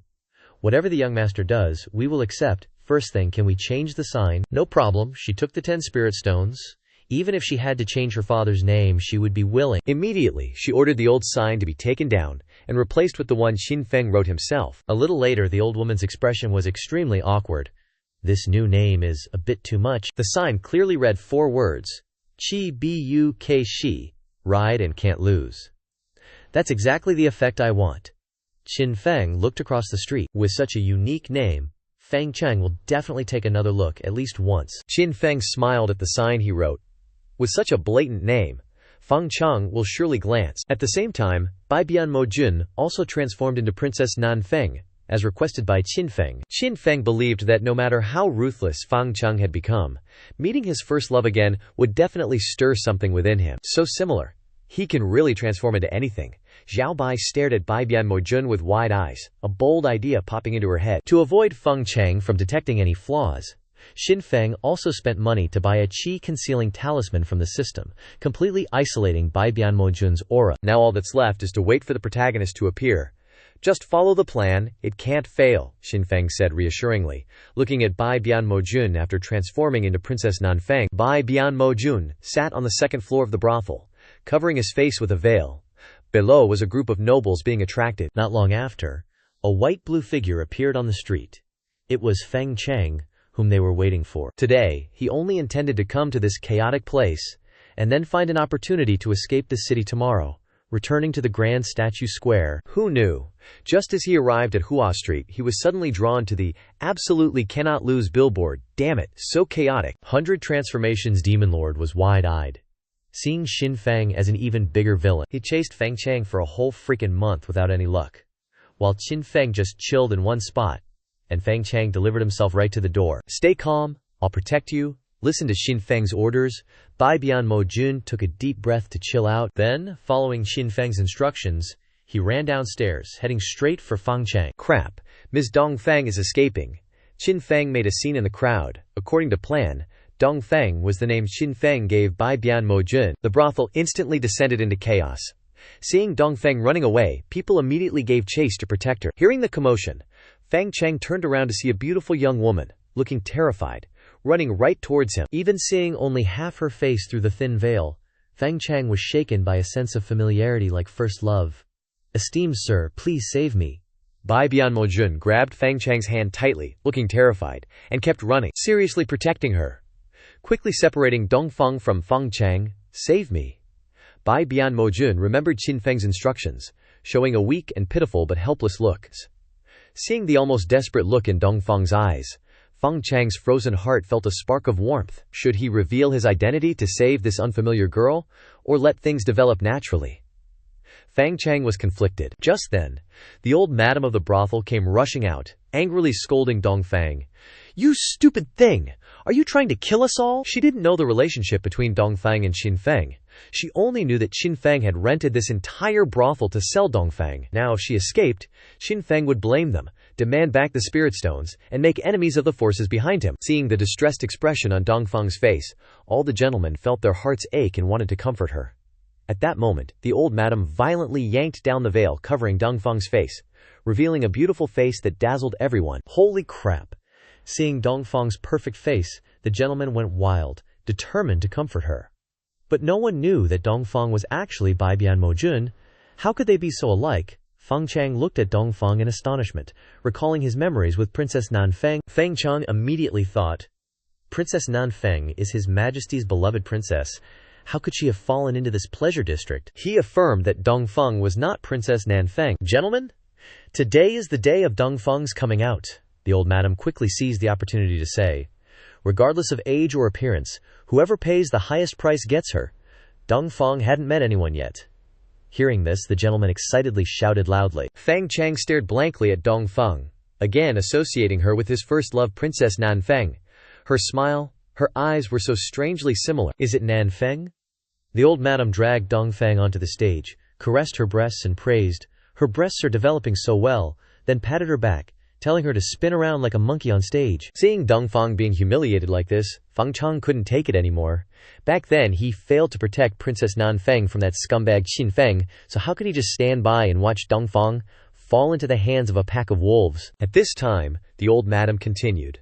Dongfeng comes from a family of high-ranking officials, but because she refused to serve third young master Xin Feng, her whole family was massacred. That demon even threw her into prison, wanting to destroy her angelic beauty. Gentlemen, you can't miss this opportunity. As soon as she said that, the crowd boiled over. So she's from a family of high-ranking officials, so that's why she's so beautiful. I've heard that third young master Xin Feng is ruthless. I didn't expect him to lay a hand on such a beautiful woman. He can kill his own younger brother, let alone a beautiful woman. The rumors made Feng Chang's heart ache. Dongfeng was so similar to Nanfeng, also falling from grace into the mud because of that bastard Xin Feng. Feng Chang's determination to save Dongfeng grew even stronger. "Gentlemen, let the auction begin," the old madam said with a bright smile. "Whoever pays the highest price will get Dongfeng. 100 spirit stones, 500 spirit stones from me, 1,000 spirit stones, 10,000 spirit stones, 100 superior grade spirit stones. A cold voice rang out, causing everyone to turn around. Fang Chang. One superior grade spirit stone is equivalent to 1,000 ordinary ones, so 100 is 100,000. In this small border city, 100,000 spirit stones is extremely rare. 1,000 superior grade spirit stones. Tianjun bid according to Xin Feng's instructions, paying 10 times as much. Feng Chang glanced at the VIP room upstairs. I didn't expect there to be a wealthy man here, but as the savior of Dajia, he has countless spirit stones. Moreover, he just massacred a city. He definitely can't be ordinary. But Tianjun was worried. Boss, if we bid like this, will it scare Fang Chang away? It's okay, Xin Feng was completely calm. With 10 years of experience reading novels, I know that authors like to focus on the male lead's lust, so they often tend to spend a fortune. 100,000 superior grade spirit stones. 150,000. 1 million. Xin Feng angrily jumped up. 150,000 is the limit. How can it jump straight to 1 million? But Tianjun said, see, I told you Fang Chang totally loves this kind of stuff. Xin Feng froze, stuttering. He's got money, but he's not stupid, Xin Feng worried. Will Fang Chang stop bidding? Miss this good chance. Quit yelling already. Tianjun realized his mistake, then turned to ask Xin Feng's opinion. Fang Chang is a wanted criminal right now, and he's rushing back to Dajia, so he won't easily make a move in Hualuo. Thinking that, Xin Feng relaxed and continued according to the script. He's really good at yelling though, Xin Feng told Tianjun. How could he not know how to yell? He got played by the 6th sovereign emperor, so of course he has to know how to yell, Tianjun replied. Not really getting it, but hey, as long as he knew how to yell, it was fine. Seriously, Xin Feng's progress was way too fast. At the price of 1 million supreme-grade spirit stones, Fang Chang's stiff face finally reacted. Initially, he had planned to give up, but seeing Dongfang's pleading eyes and remembering the happy times with Nanfeng, Fang Chang decided 15 million supreme-grade spirit stones. So similar. Nanfeng, I will definitely save you. Holy cow, 15 million spirit stones. The entire auction house erupted, everyone looking towards Fang Chang. Just for a woman he dared to spend 15 million supreme-grade spirit stones. If he wasn't crazy, he'd definitely been tricked. Tianjun turned to Xin Feng, full of admiration. You really are the boss, your prediction was spot on. Should we keep bidding? Xin Feng thought for a moment and decided to stop. Even though he knew the wealth Fang Chang carried was many times more, but compared to a great emperor, adding more spirit stones was just a small matter.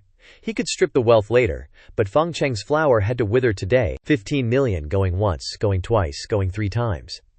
The old lady auctioneer's face was flushed with joy as she congratulated the young master on successfully buying Dongfang. She still thought she was dreaming, truly unable to believe someone would frantically splurge 15 million supreme-grade spirit stones just for one girl. Fang Chang breathed a sigh of relief.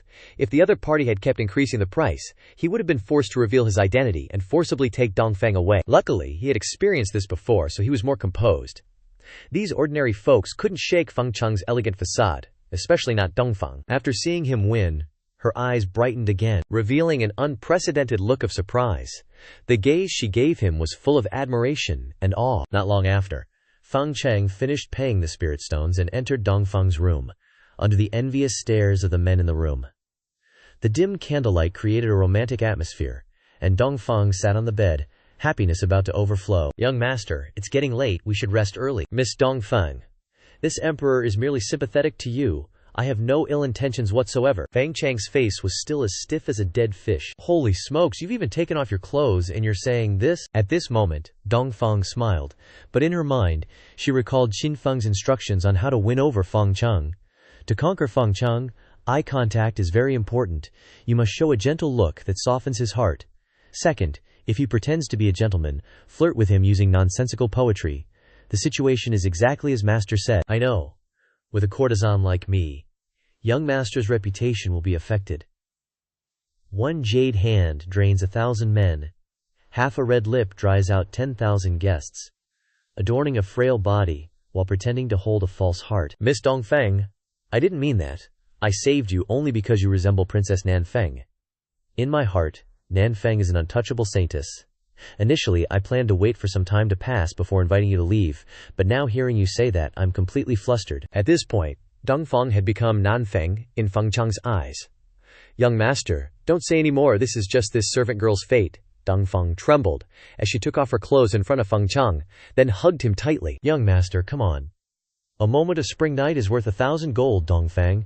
I'm really not that kind of person. Fang Chang's stiff face finally changed. He quickly turned his face away. In the years with Princess Nanfeng, the two had never been this intimate, and now having someone who looked exactly like Nanfeng hugging and kissing him, Fang Chang couldn't help but be moved. Just as he was wondering whether he should become a beast or not, a strong fragrance rose from the candle. The scent made Fang Chang excitedly crazy, this feeling he would never forget. But before Fang Chang could do anything, Dongfang pounced, pushing him down onto the rug. She jumped on top, using both hands to restrain Fang Chang, making him unable to move. Her strength was terrifying. Fang Chang was startled. How could a seemingly weak woman possess such strength? Feng Chang realized he'd walked right into a trap. He tried to push Dongfang off, but fueled by aphrodisiacs he was quickly overpowered and couldn't resist. Black smoke billowed from Dongfang, and her voice deepened into a rough growl. She forcefully pinned Fang Chang onto the bed. Before Feng Chang could react, Dongfang flipped him over, revealing a completely unexpected rear view. "Haha, my throne as emperor is secure." Bai Bian cackled maniacally and smacked Fang Chang's butt hard. "What, it's you?" Fang Chang was stunned. "Wasn't this the guy from the ambush the other day, the one he'd beaten? Why are you here?" Haha. Bai Bian's laughter grew even more insane, muttering, "For the throne of emperor, what does being a man matter?" "No, don't come near me," Fang Chang panicked. Boom! Thunder suddenly roared in the sky, and rain poured down, as if even the heavens were helpless against Fang Chang's fate. "This rain is perfect." Qin Fang gazed at the sudden downpour, feeling completely refreshed. "Congratulations, master, for selling the Chosen One, and netting 200,000 villain points, and for humiliating the Chosen One, gaining an additional 500,000 points. Qin Feng was instantly annoyed. "Can't you be reasonable, for once? It was clearly genuine affection. Are you saying I'm a merchant or something? Am I really that kind of person?" After venting, Qin Feng looked at the sky. "Let's go. The Kunlun secret realm is about to open.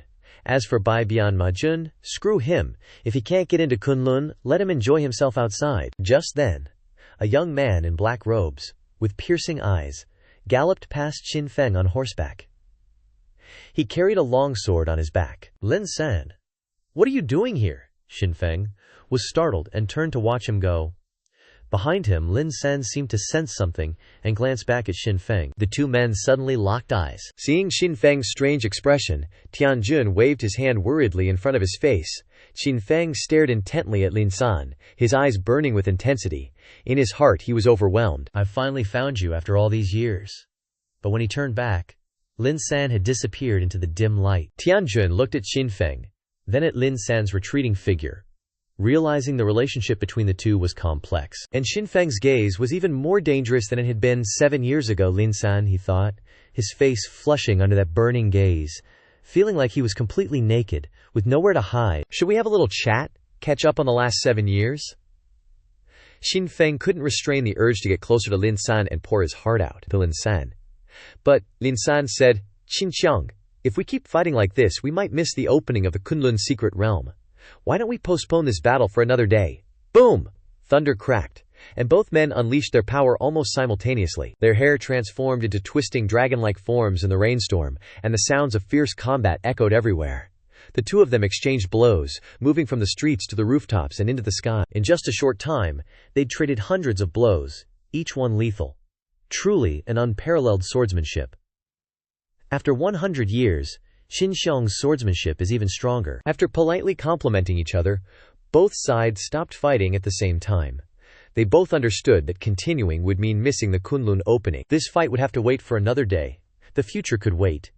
Qin Feng stored his Azure Sky Divine Sword back into his treasure dimension. From Lin San's moves, it was clear that defeating him would take considerable effort on Qin Feng's part. But the Kunlun secret realm wouldn't wait, and it was truly a waste of time to stay here. What worried Qin Feng more was that Lin San would compete with him for the first brush of heavenly secrets. When he had divined the heavenly secret, he didn't see Lin San show up in Hualuo, so his appearance here was highly unusual. Had he perhaps discovered the entrance to Kunlun, Lin San mounted his horse, cupped his fist towards Qin Feng, and said, "Qin Xiong, it's been many years. We should have a late-night drinking session to catch up, but this brother has urgent matters to attend to and cannot see you off, please understand." With that, he galloped away. Watching Lin San's retreating figure, Qin Feng sighed.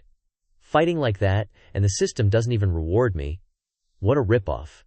Tianjun and Xiaobai exchanged glances, both feeling like they understood the relationship between those two. Xiaobai said, Master has met so many girls, and he's only ever been this enthusiastic about him. And Wanma nodded in agreement. That's right, there seems to be something going on. Xiaobai continued.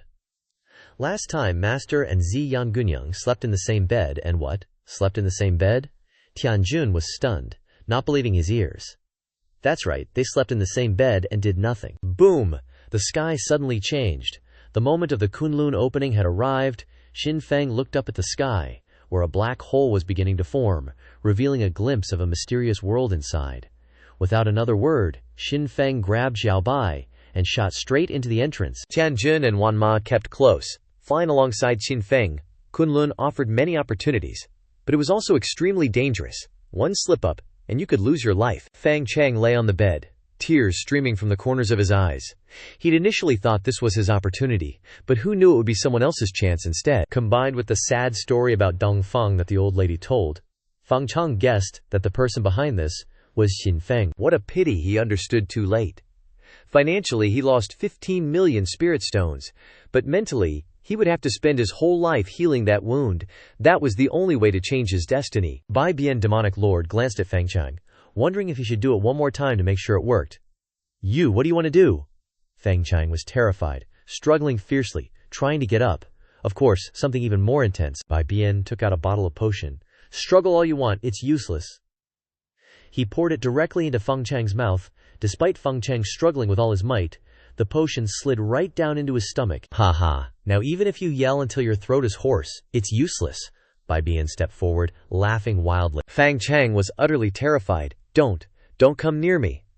Just as Bai Bian's hand was fumbling all over Fang Chang, suddenly the ground trembled. A terrifyingly sharp aura erupted from Fang Chang, blowing Bai Bian away. Damn it, that old devil made a move. Bai Bian's face changed color, remembering Xin Feng's instructions. Feng Chang is an irrational creature. You must finish quickly. Don't hesitate. If you detect anything unusual, absolutely do not hesitate. Turn around and run immediately. As expected, I can completely trust Master. Bai Bian demonic lord knew he had no chance for a second try. He didn't dare to delay, and immediately disappeared from his spot, heading towards the Kunlun secret realm. Xin Feng and everyone appeared in the middle of a desolate great desert, the sky radiating incredibly harsh sunlight. Why is Kunlun so hot? Xiaobai was so hot, his breath solidified. It felt like trash was piled on him and then roasted. Tianjun was sweating profusely, panting heavily. According to legend, Kunlun contained countless opportunities, but it was also very vast, with many strange environments. This great desert region was called Hell. Anyone who wandered in would be trapped and die of thirst. Few were lucky enough to escape. Tianjun anxiously turned to Xin Feng, wondering if the boss had a way to lead them out of here. Xin Feng looked around. The great desert was silent, the scene completely the same as what he saw when observing heavenly secrets. It was in this scorching great desert that he found the legendary endless spring. Extreme yin gives birth to yang. Extreme yang gives birth to yin. Yin and yang harmonize. Xin Feng couldn't help but sigh with emotion. Nature was truly miraculous, giving birth to an endless spring in such a scorching great desert. At this moment, the system's voice rang out. Congratulations to Master for making the heavenly chosen child shed a tear of pain that will take a lifetime to heal. You have received one lottery chance, a tear of pain for a lifetime. Bai Bian demonic lord truly doesn't know mercy. Xin Feng silently prayed for 3 seconds for Fang Chang, then happily called the system to draw the prize. The spinning wheel slowly turned before Xin Feng's eyes. Congratulations to Master for winning the heaven and earth treasure, Nam Ming Li Fire. Nam Ming Li Fire is a divine flame born from heaven and earth, symbolizing the Li Fire position in the 8 trigrams, and it is also the essential treasure of the vermilion bird. It can restrain demonic ghosts and evil spirits. Xin Feng's eyes flashed with purple-blue light. He felt another surge of purple-blue fire appear in his dantian, different from the natural cold energy of Yulan's profound darkness body. Nam Mingli Fire is an elemental treasure born from heaven and earth. In addition, there are lightning and extreme ice. As long as you integrate them into your body, you can possess the corresponding power. Even great experts at the 6 Paths Emperor Monarch level wouldn't dare to risk trying. Only those heavenly chosen children who have activated their buffs dare to ignore the nearly 0 success rate for mortals. Xin Feng's eye twitched. He thought to himself, clearly this is to stop me. The system continued to speak. Master currently has 91,000 villain points. You can use 600,000 points to exchange for a Foundation Establishment Pill. The Foundation Establishment Pill helps increase the success rate, Xin Feng immediately asked. So, can it increase the chance of refining the Nam-Ming-Li fire? The system replied. The system is only reminding Master to solidify their foundation. As for the Nam-Ming-Li fire, it was won from the system's draw. There's no such thing as a success rate. Master only needs to refine it for 100% success. When you've got cheat codes, you gotta have the attitude of someone with cheat codes. Don't act like a newbie and make the system lose face. What? Why didn't you say so earlier? Xin Feng panicked. Well, I thought you had already refused the reward and were being criticized, and you didn't ask earlier either, the system replied stiffly. Xin Feng sighed, having no choice but to exchange 600,000 points for a Foundation Establishment pill. Congratulations to Master for successfully exchanging for one Foundation Establishment pill. Why a Foundation Establishment pill? What's going on? Tianjun and Wanma were a bit surprised to see Xin Feng sitting cross-legged under the shade of a rock, entering meditation. A magical purple-blue flame poured out from his body. It's a divine flame. The two's eyes narrowed. They didn't know where Xin Feng got the divine flame from. But this wasn't the time to think about that. The two vigilantly looked around, ready to protect Xin Feng from anyone disturbing him while refining the divine flame. Xiao Bai jumped onto Xin Feng's lap, imitating him sitting cross-legged to cultivate. It absorbed the leaking Nam-Ming-Li fire from within Xin Feng's body into its own. Tianjun and Wanma's eyes widened in shock. They could accept that Xin Feng was abnormal, but Xiao Bai too. What kind of rabbit was so perverse it could absorb divine flame? Meanwhile, an internal meeting was being held at the Qin family. The patriarch looked troubled. The crucial moment is approaching, and it happens to be when the Kunlun secret realm opens. The struggle inside is extremely dangerous. I will take all the resources from the vault to ensure your safety. The elders nodded, but one hesitated. Patriarch. Qin Hao's father has already left home. Should we wait for him? No need to worry about that child. The patriarch waved his hand. He was born a supreme talent. With his own destiny, I shouldn't force it. If you meet him in Kunlun, help him out. Another elder worried. Perhaps Xiao Hao carries a strange fate. Anyone close to him encounters trouble, which is why the disciples in the clan avoid him like a plague. If he truly encounters danger in Kunlun, only that kind older brother would be willing to help. At the mention of that kind older brother, the atmosphere fell silent. Everyone remembered the 8-year-old boy who had sacrificed too much for the clan. Truly pitiable. An 8-year-old child having to bear too much burden, wandering alone abroad, suffering countless hardships, shedding so many tears that couldn't be expressed, only knowing how to lick his wounds alone late at night. The patriarch comforted them.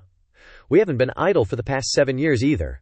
I have planted many people in the Yin Yue imperial dynasty, and recently Qin Wan even impersonated Wan Ma to approach Xiao Feng. His presence beside Xiao Feng can not only provide assistance, but also offer help from the clan, and at the same time, the clan is proud to have a Qin Feng in the Yu Shen Palace. Remember my instructions. Don't be rash. Survival is the true principle. Yu Shen, worried that Ziyan wouldn't understand, instructed. Only those who live long are strong. You must learn the flexible spirit of the black tortoise. When in danger, absolutely do not take risks. Ziyan nodded casually.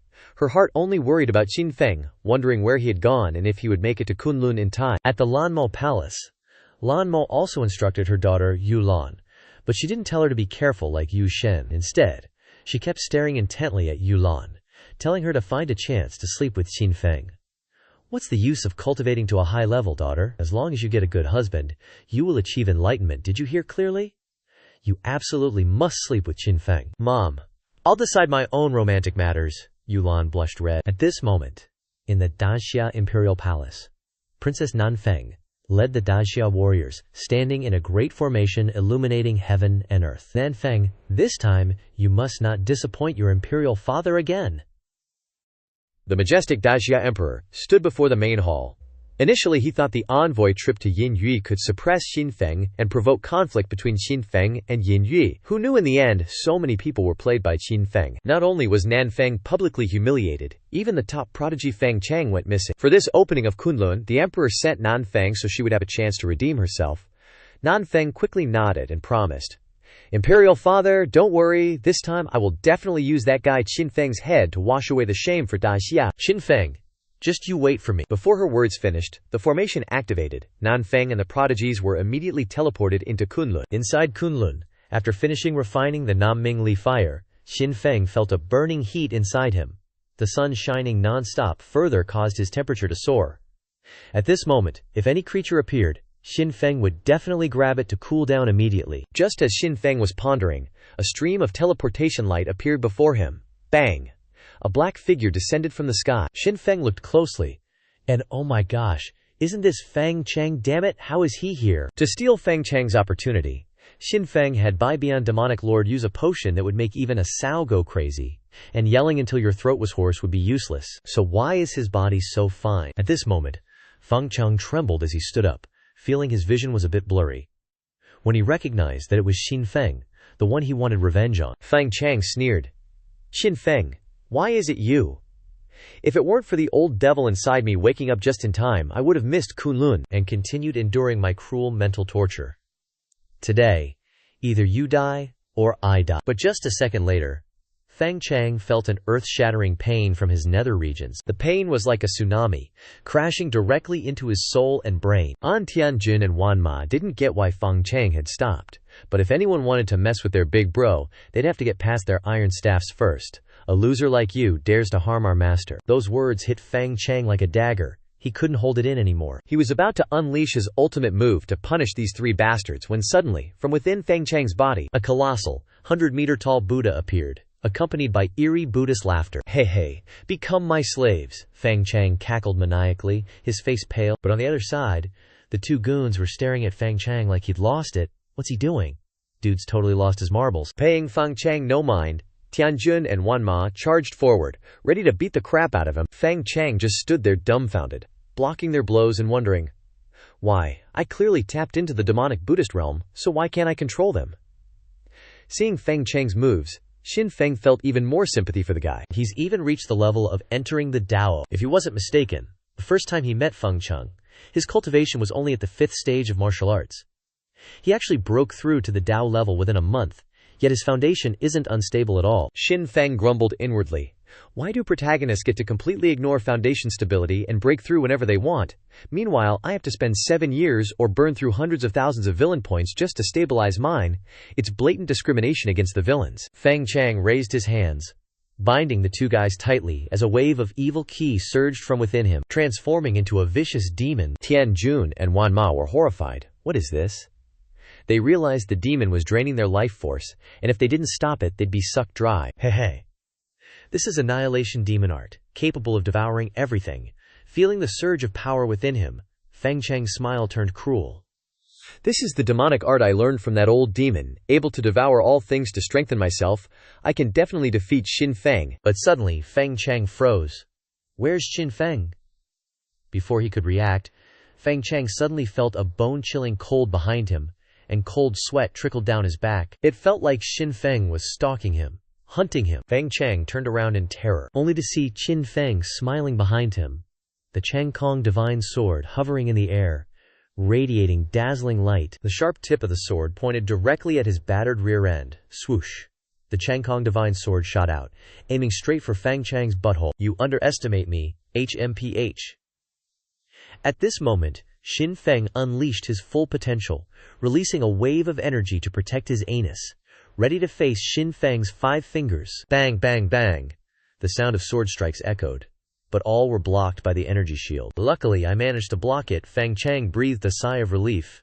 Turns out my martial arts are still a level above. In Fang Chang's moment of distraction, Tianjun and Wan Ma worked together to break free, escaping immediately. What?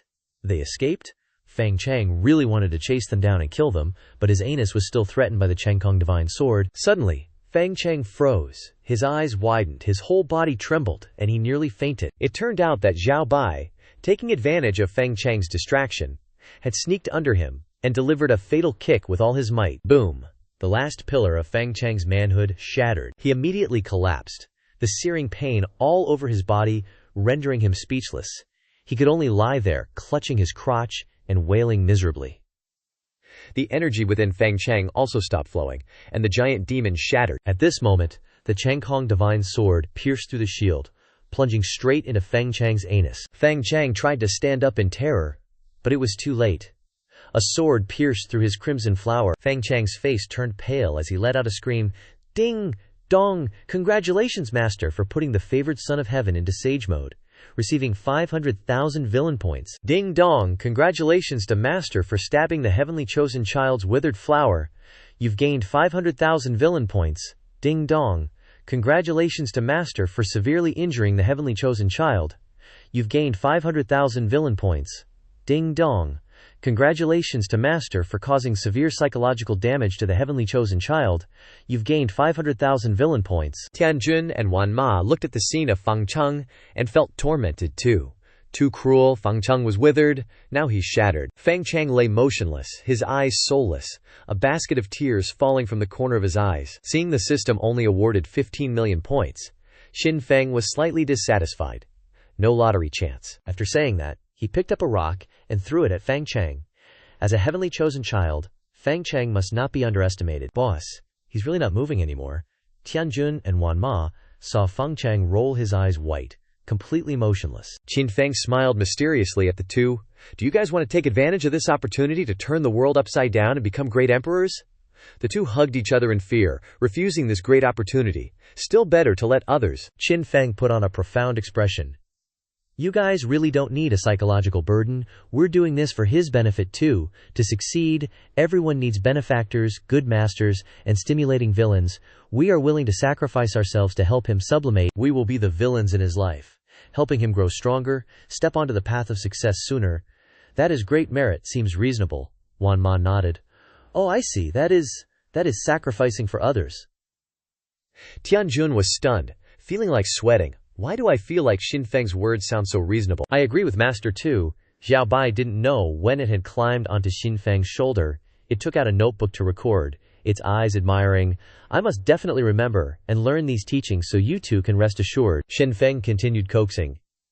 You guys really don't need a psychological burden. I can give you a few bottles of medicine. Under Xin Feng's persuasion, Tianjun and Wanma finally took the bottles of medicine. At the same time, a sign of great danger appeared on Fang Cheng's anus. What the heck is this? The sudden sense of danger made Fang Cheng wake up in a panic, flailing and shouting. A scholar can be killed, but not humiliated, old devil. Quickly lend me your power. Evil energy surged up, pouring into Fang Cheng's body. Too strong. The three of Xin Feng quickly retreated. Master, this guy is a bit hard to kill. Xin Feng was also startled by Fang Cheng's madness. These heavenly chosen children are truly hard to predict, just need to be provoked, and cheating is annoying. Unlike me, getting to where I am today is thanks to my own efforts. After the evil energy dissipated, Fang Cheng appeared with a cruel face, his whole body emitting killing intent and bloodthirst. Really strong, even Xin Feng broke out in a cold sweat. It seemed that even though he was hindered at the very end of the life and death selection, Fang Cheng still reached the state of Buddha-demon coexistence. Thousand-armed Tathagata, Fang Cheng roared. Evil energy covered the battlefield. Behind the Buddha demon statue, countless arms appeared, striking straight at Xin Feng. Great roaring sword art. Xin Feng was startled, but quickly stabilized. Thousands of streams of sword ki gathered into an ocean, surging towards Fang Cheng. Boom boom. Countless rotating shadow sword chi collided, creating tremors, spreading far, forming waves of energy enveloping the battlefield. When one stream of rotating shadow was destroyed, another immediately replaced it. The two sides fought for thousands of rounds. This time, Xin Feng is definitely dead. Fang Cheng has risked everything, not caring even though he was injured many times. Seeing that Fang Cheng was exhausted, Xin Feng couldn't help but mock. It's not certain if you can kill me, but Nan Feng's first kiss doesn't belong to you, you know? After you ran away, I personally tasted that sweet, soft kiss. That bastard, Fang Cheng, went crazy. His bloodshot eyes roared. Hey, old devil. For revenge, this soul will be yours. Just grant me more power. Fang Cheng was intoxicated with the abundant life force in his body. Feeling excited as if the sky cleared and the clouds dispersed, he himself woke up. Just use it. Use all your strength. The old devil understood that the more Fang Cheng used his power, the weaker his will became. The moment when the two sides' powers completely merge is when he takes over this body. Oh, big brother, you're too strong. Seeing the evil energy surrounding Fang Cheng, his strength increasing tenfold, Xin Feng suddenly panicked. Fang Cheng laughed smugly. Finally, that cowardly Xin Feng is being trampled under my feet. Suddenly Xin Feng's expression changed. He spat out the purple-blue flame, forming it into a river and then a sea of fire surrounding him, and he put on a scared look again, points at the little tiger in his hand. Dude, check this out, what is it? The old demon was like, whoa, eyes bugging out. This is the legendary Nan Ming Li Huo, the nemesis of demons and monsters. I've cultivated a demonic spirit physique. See, one touch of that Li Huo fire, and I'm toast. even with my earth-shattering powers. We're talking counter-element, hard counter. Fang Chang, being the stubborn type, asked, "If I let you take over my body, can you help me beat Qin Fang?" The old demon was sweating bullets. "You think I'm a freaking god or something? This is the Kunlun's secret realm, under the control of heaven and earth. Me even getting in here and lending you some juice is a miracle. Get out of here, run!" Before it's too late. Fang Chang balled his fists, gritting his teeth. He thought the demon's power could beat Qin Fang, but Qin Fang turned out to be so much more tricky. It was like eagerly opening a browser to watch a movie, only to be bombarded with R-rated stuff. Mind blown, Fang Chang had a sudden flash of realization. In Kunlun, the old demon is suppressed by heaven and earth, so he can't just hijack my body. That means I'm in control. Seeing Fang Chang calm down, Qin Fang fired off a blast of Nanmingli Hua at him. Fang Chang and the old demon inside him screamed, "We're doomed! We're doomed!" And then they hauled ass out cata there, not even looking back. Qin Fang, just you wait, I'll be back, ding dong. Congratulations, host, for making the chosen one run away with his tail between his legs. Reward, 300,000 villain points. Chosen one, my butt? He's more like a walking ATM. Looking at his villain point balance hitting 26 million, Qin Fang couldn't help but grin. Boss, should we chase after him? Tianjun and Wan Ma, without hesitation, started running after Fang Chang the instant he ran. Qin Fang outwardly held them back, inwardly thinking, with the instincts of a chosen one, Fang Chang can run and never be caught. Even if we catch him, it's just handing him some free express. Qin Fang is not doing that. Instead, better to find the endless spring before Fang Chang stumbles upon some other insane lucky break. Suddenly, Qin Fang's face changed. It's because the Nanmingli Hua inside him has reached its limit and is about to explode. Bam! His cultivation level directly jumped from Earth Origin Stage 1st layer to Earth Origin Stage 2nd layer. At the same time, Tianjun and Wanma also broke through to new realms. Their eyes widened in shock and disbelief. No way, that's insane. Qin Fang was cool as a cucumber. Let's go. To find the endless spring. Meanwhile, Fang Chang was running around, screaming and trying to put out the flames. After finally extinguishing the Nanmingli Hua, the old demon advised, "I'm telling you, don't provoke Qin Fang anymore. He's trouble. He'll only screw you over." Fang Chang immediately objected. "Old demon, I know you only gave me a watered-down version of the devouring demon art. Now I demand you give me the complete version." The old demon was taken aback. "Who do you think you are, daring to ask me for the complete devouring demon art?" Fang Chang suddenly changed his expression, glaring. "Won't give it? Fine." Without another word, he turned and limped away. "Wait! What are you doing?" the old demon asked in a panic. "I've already been taken advantage of, and lost Nan Fang. Looking like this, I'd rather die under Qin Fang's hands." Fang Chang copied Qin Fang's demeanor. "If you don't give it, then we all die." The old demon couldn't help but curse. If I didn't know any better, I'd think Qin Fang had already taken over Fang Chang. Seeing Fang Chang acting like he didn't care about his life, the old demon had no choice. "All right, I can only teach you a small part." After receiving some demon art, Fang Chang began to rebuild his wisdom roots, but soon discovered an anomaly. "Although I am cultivating according to the method, why is there no reaction?" the old demon explained. "Young man, don't be disappointed. Reach the great earth realm and rebuild the flesh, and the wisdom roots will return. Moreover, the world has many earthly treasures that can regenerate broken parts." "Where are these earthly treasures?" Fang Chang asked very eagerly.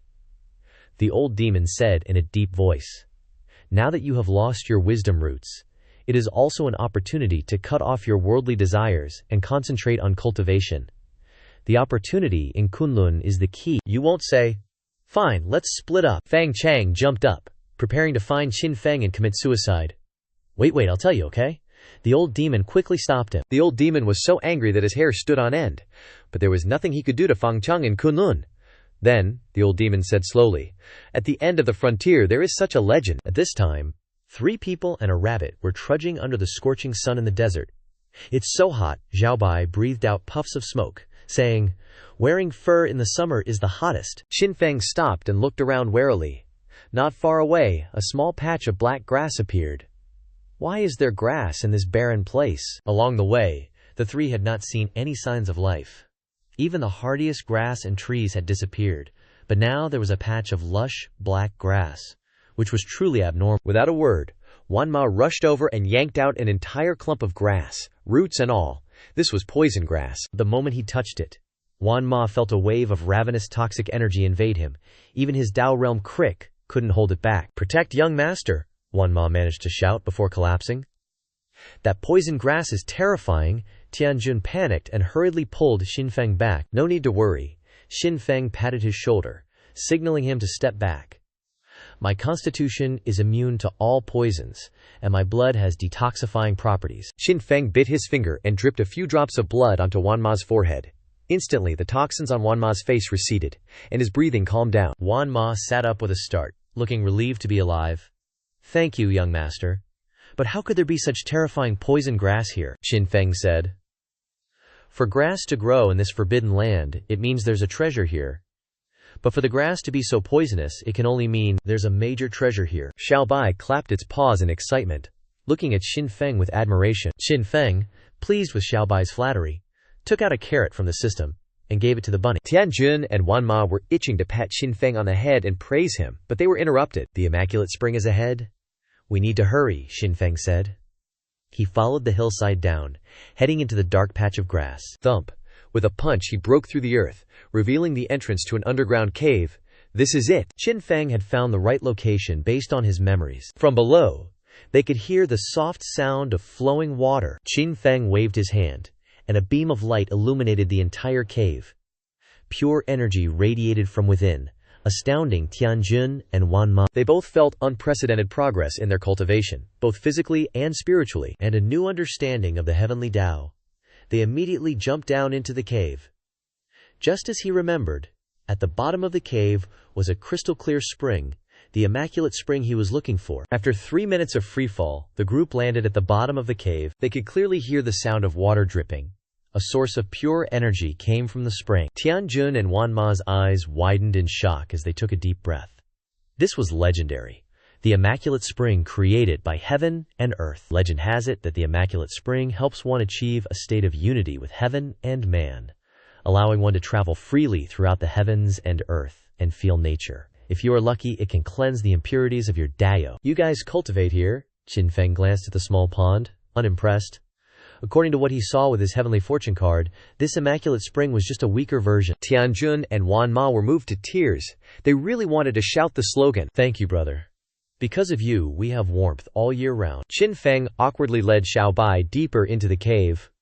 The real Immaculate Spring was even purer than the one Feng Chang had discovered.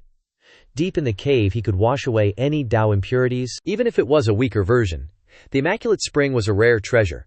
If it weren't for the age restrictions in Kunlun, countless experts would be killing each other and shedding blood for it outside. Deep inside the cave, next to the Immaculate Spring, was truly a mystical world. Sparkling tortoiseshell rocks. The roof of the cave has minerals that female birds would lose their minds over. Below was a pool of water the size of a well opening. Xiaobai stared intently, drool running down its chin. It approached and took a deep breath. Suddenly, its mind felt clear, with a completely new understanding of the sword Dao, bringing it closer to its goal of becoming a sword rabbit. What pure energy! Xinfeng couldn't resist either, and scooped up a mouthful of water and gulped it down. Xinfeng felt his mind race, his soul embarking on a pure, free journey, his mind free of worries and suffering. All that remained was pure connection with nature. It was the natural law of Dao, unity of heaven and man. But Xinfeng didn't stop at the state of unity with heaven and man. He also added 60,000 villain points. He exchanged the 60,000 villain points for an entry-level foundation pill, and 10,000 points for 12 hours of myriad times enlightenment light. Something like this would be useless to Feng Cheng. Xinfeng wasn't stingy. His bright eyes slowly opened. He picked up Xiaobai and dipped it into the Immaculate Spring, then took another gulp for himself. Gulp gulp. Xiaobai choked, coughing violently, and said, "There has got to be at least some carrot people, or you're never getting away with this. Whoa, I'm flying." Xiaobai felt like it was floating way too high up, and with not enough time to jot it down in its notebook, just flopped down for a nap. Xinfeng suddenly unleashed an insane amount of power. His cultivation skyrocketed, breaking through to the 3rd level of Earth Cave, thanks to the boost from the Endless Spring and the myriad mind-burst corn. Because of that, Xinfeng's damage output from the Great River Sword Art, Great Might Heavenly Dragon, and Heaven-Severing Sword Technique all got a massive upgrade. Hearing the commotion, Xiaobai groggily woke up, took one look at its badass master, and went right back to sleep. In its dream, it heard someone whispering in its ear, "Refine the heart and engrave the bones. Enlighten the Dao and resolve the shackles. Escapes the mortal coil. 3 flowers bloom in fortune. The Tao surpasses past, present, and future. Profound martial chi staff. Primordial transforms into infinity. Xiaobai couldn't help but yawn, sinking even deeper into sleep like a kid with a fever. Thanks to the combined power of the endless spring and the myriad mind-burst corn, Qin Feng's invincible eyes also unlocked new abilities. His left eye of life can heal any wound, and his right eye of destruction can destroy anything it sees, as long as the level difference isn't too huge. Qin Feng abruptly opened his eyes, his dark pupils containing a world-shattering power, the aura of sword chi swirling around him like a raging river crashing against a cliff face. Leaving behind terrifying sword marks, Qin Feng exhaled, and the sword chi dissipated. After drinking half of the endless spring and feeling the effects of the myriad mind-burst corn, he finally cleansed his Tao heart, making it easy to enter the state of Tao following its own course. Qin Feng closed his eyes and sensed the world, feeling like he had merged with heaven and earth. Tianjun and Wan Ma finished cultivating and came to protect Qin Feng, but were caught off guard by his Tao's subtlety. They not only solidified their foundation but also leveled up all their attributes. Qin Feng contained his qi, his whole body radiating a completely different aura. Though he stood still, it gave people the feeling that he had disappeared. Xiao Bai stretched, yawned, and clambered to its feet, also felt that it had merged with heaven and earth like Qin Feng. Ding dong, congratulations to Master for snatching the opportunity from a child of destiny. Rewarded with a recycling opportunity, ding dong. Detected a low-tier child of destiny. Qin Feng froze in place. Up until now, all the children of destiny he'd encountered were epic tier or higher. Now a low-tier one suddenly shows up. How weird. Before he could react, Qin Feng heard a shout. "Take this, emerald vine!" Qin Feng curiously looked down at the ground. The earth churned, and a verdant vine shot out, rapidly wrapping around him. Tianjun and Wan Ma were also tightly bound by the vines, and even Xiao Bai couldn't escape. However, the vines weren't as scary as they seemed. They couldn't even pierce Tianjun's pseudo-armor, let alone the dragon armor inside Qin Feng's robes. Heh. Lucky me, finding the endless spring. A man crawled up from underground, eagerly eyeing the remaining half of the endless spring. Completely ignoring Qin Feng, it seems that as long as his vines covered a place, no one could do anything to him. So this is a low-tier child of destiny, Qin Feng curiously observed, filled with doubt. If Tianjun and Wan Ma joined forces, they could definitely take him down in a few moves. Qin Feng appraised his opponent, thinking to himself. Qin Feng called the system. "Are you sure he's a child of destiny?" The system replied, "Yes. Detected it as a low-tier child of destiny, no mistake." "So what is low-tier?" Qin Feng asked curiously. "Lower than mid-tier by 1 grade. Mid-tier is lower than high-tier by 1 grade. High-tier is lower than top-tier by 1 grade. And top-tier is lower than legendary tier by 1 grade. Qin Feng stammered for a long time before saying, "So, is there a reward for beating him?" The system couldn't help but explain. "He's a low-tier child of destiny, you're lucky if you even get any villain points." Qin Feng was disappointed. So he's a total fake. All the other children of destiny were at least epic tier and up. How could such a weakling appear? Is he supposed to be comic relief? "Take this, emerald bind. I'll squeeze you tight and snatch the endless spring." He was super excited now, like the endless spring was already waving him over. Tianjun and Wan Ma were so enraged their faces turned green, thinking he was insulting them. Wan Ma took a deep breath, unleashing the power within him. Crack! The vines constricting Wan Ma shattered. He kneeled down and charged towards the chosen one who was launching the attack. Only managed to say, the Lan Yin Wan Ma was getting close to him. His hands swung out. He was still insistent, and he planned to launch Lan Yin Tianying. Wan Ma slapped him once again. At this time, the chosen one had exhausted his extreme qi, and still tried to use Lan Yin Ch. Before he finished speaking, Wan Ma punched him in the face, causing him to spit out white foam and lose consciousness. Ding! Congratulations to the Master's subordinate for injuring a low-level chosen one, receiving 50 villain points. Only 50 points? Qin Feng couldn't believe his eyes. Seriously, even kicking your younger brother while still in the womb gets you 10 points. Now hurting him only gets 50 points. What a freaking trash. Chosen one, he's totally worthless. Sirs, I'll take my leave. He suddenly woke up, lunged to the ground, and ran away. "Stop!" Wan Ma roared, chasing after him. "Wait, Wan Ma." Qin Feng stopped him. "The Kunlun opening time is limited. We shouldn't waste any more time here." "It's time to go," Wan Ma explained. "We need to kill him to shut him up.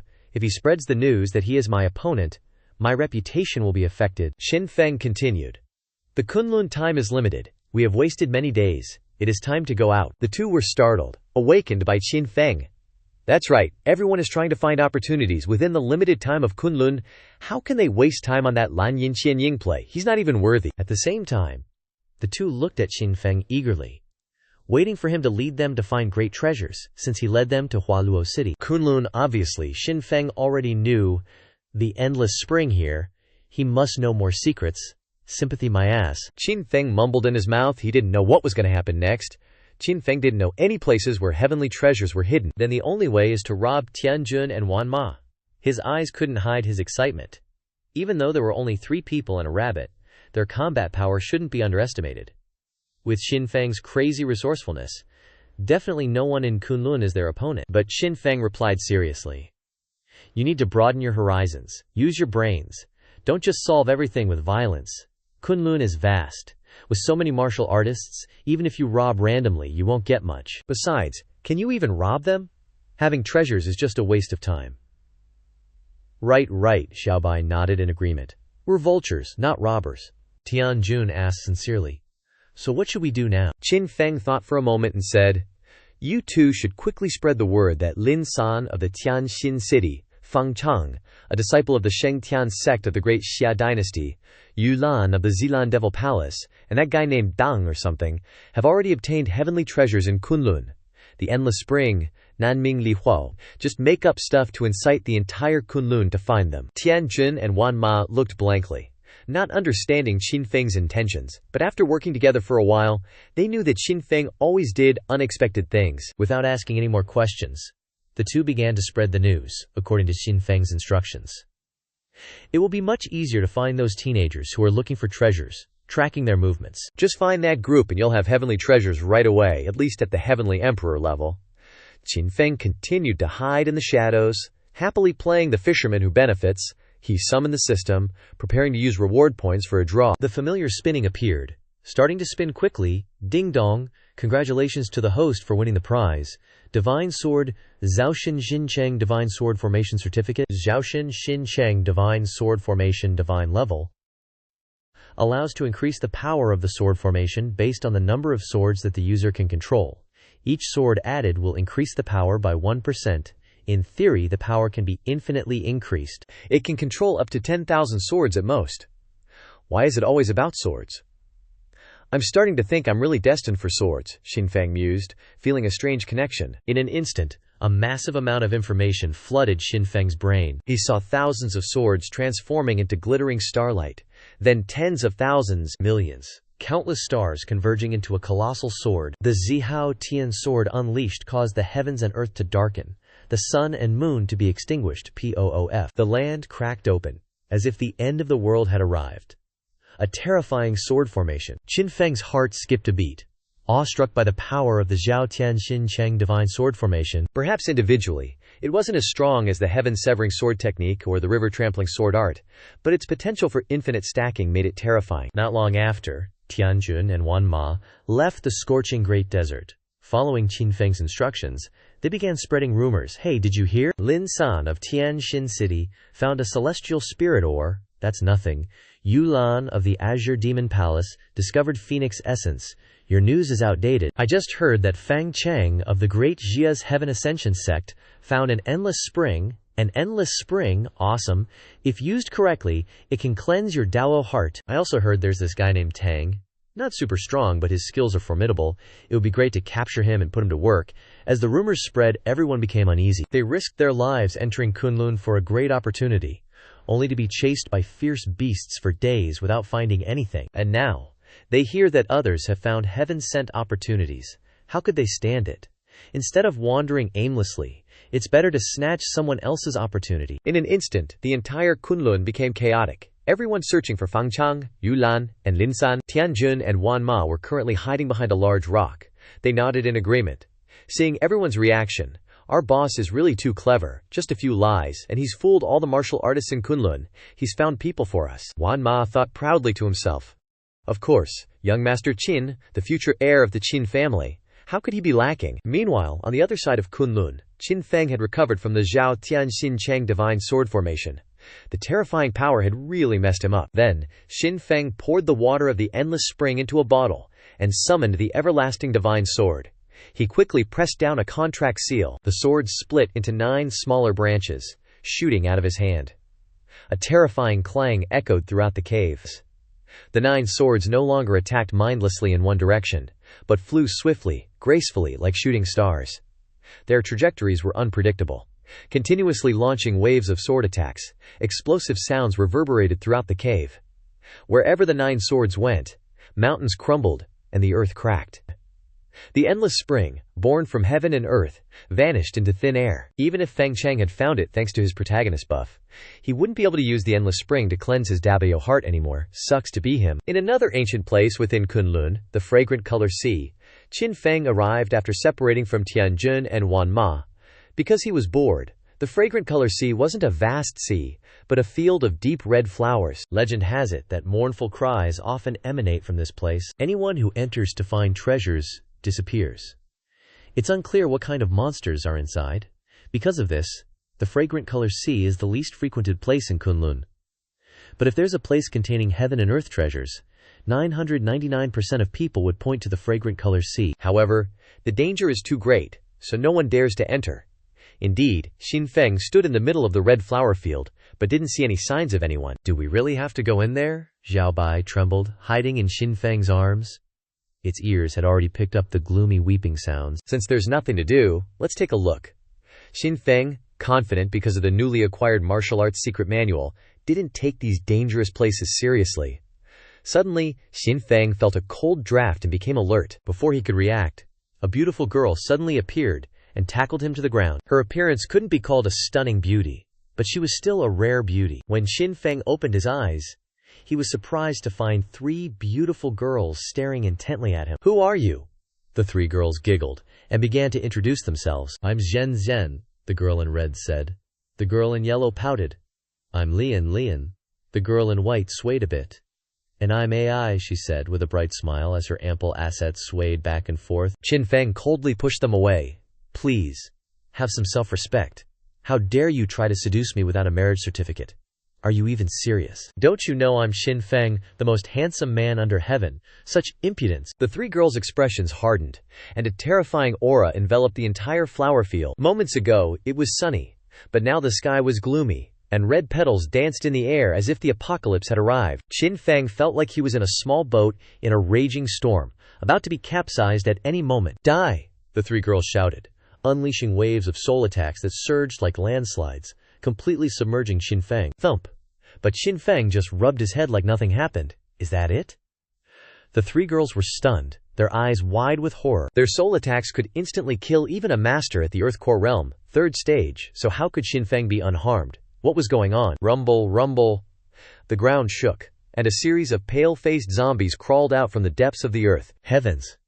Could this be a zombie farm? Xin Feng didn't know much about zombies. He only knew that they were reanimated corpses that absorbed moonlight essences and human blood to increase their strength. Conversely, their inner cores were very nourishing for cultivators.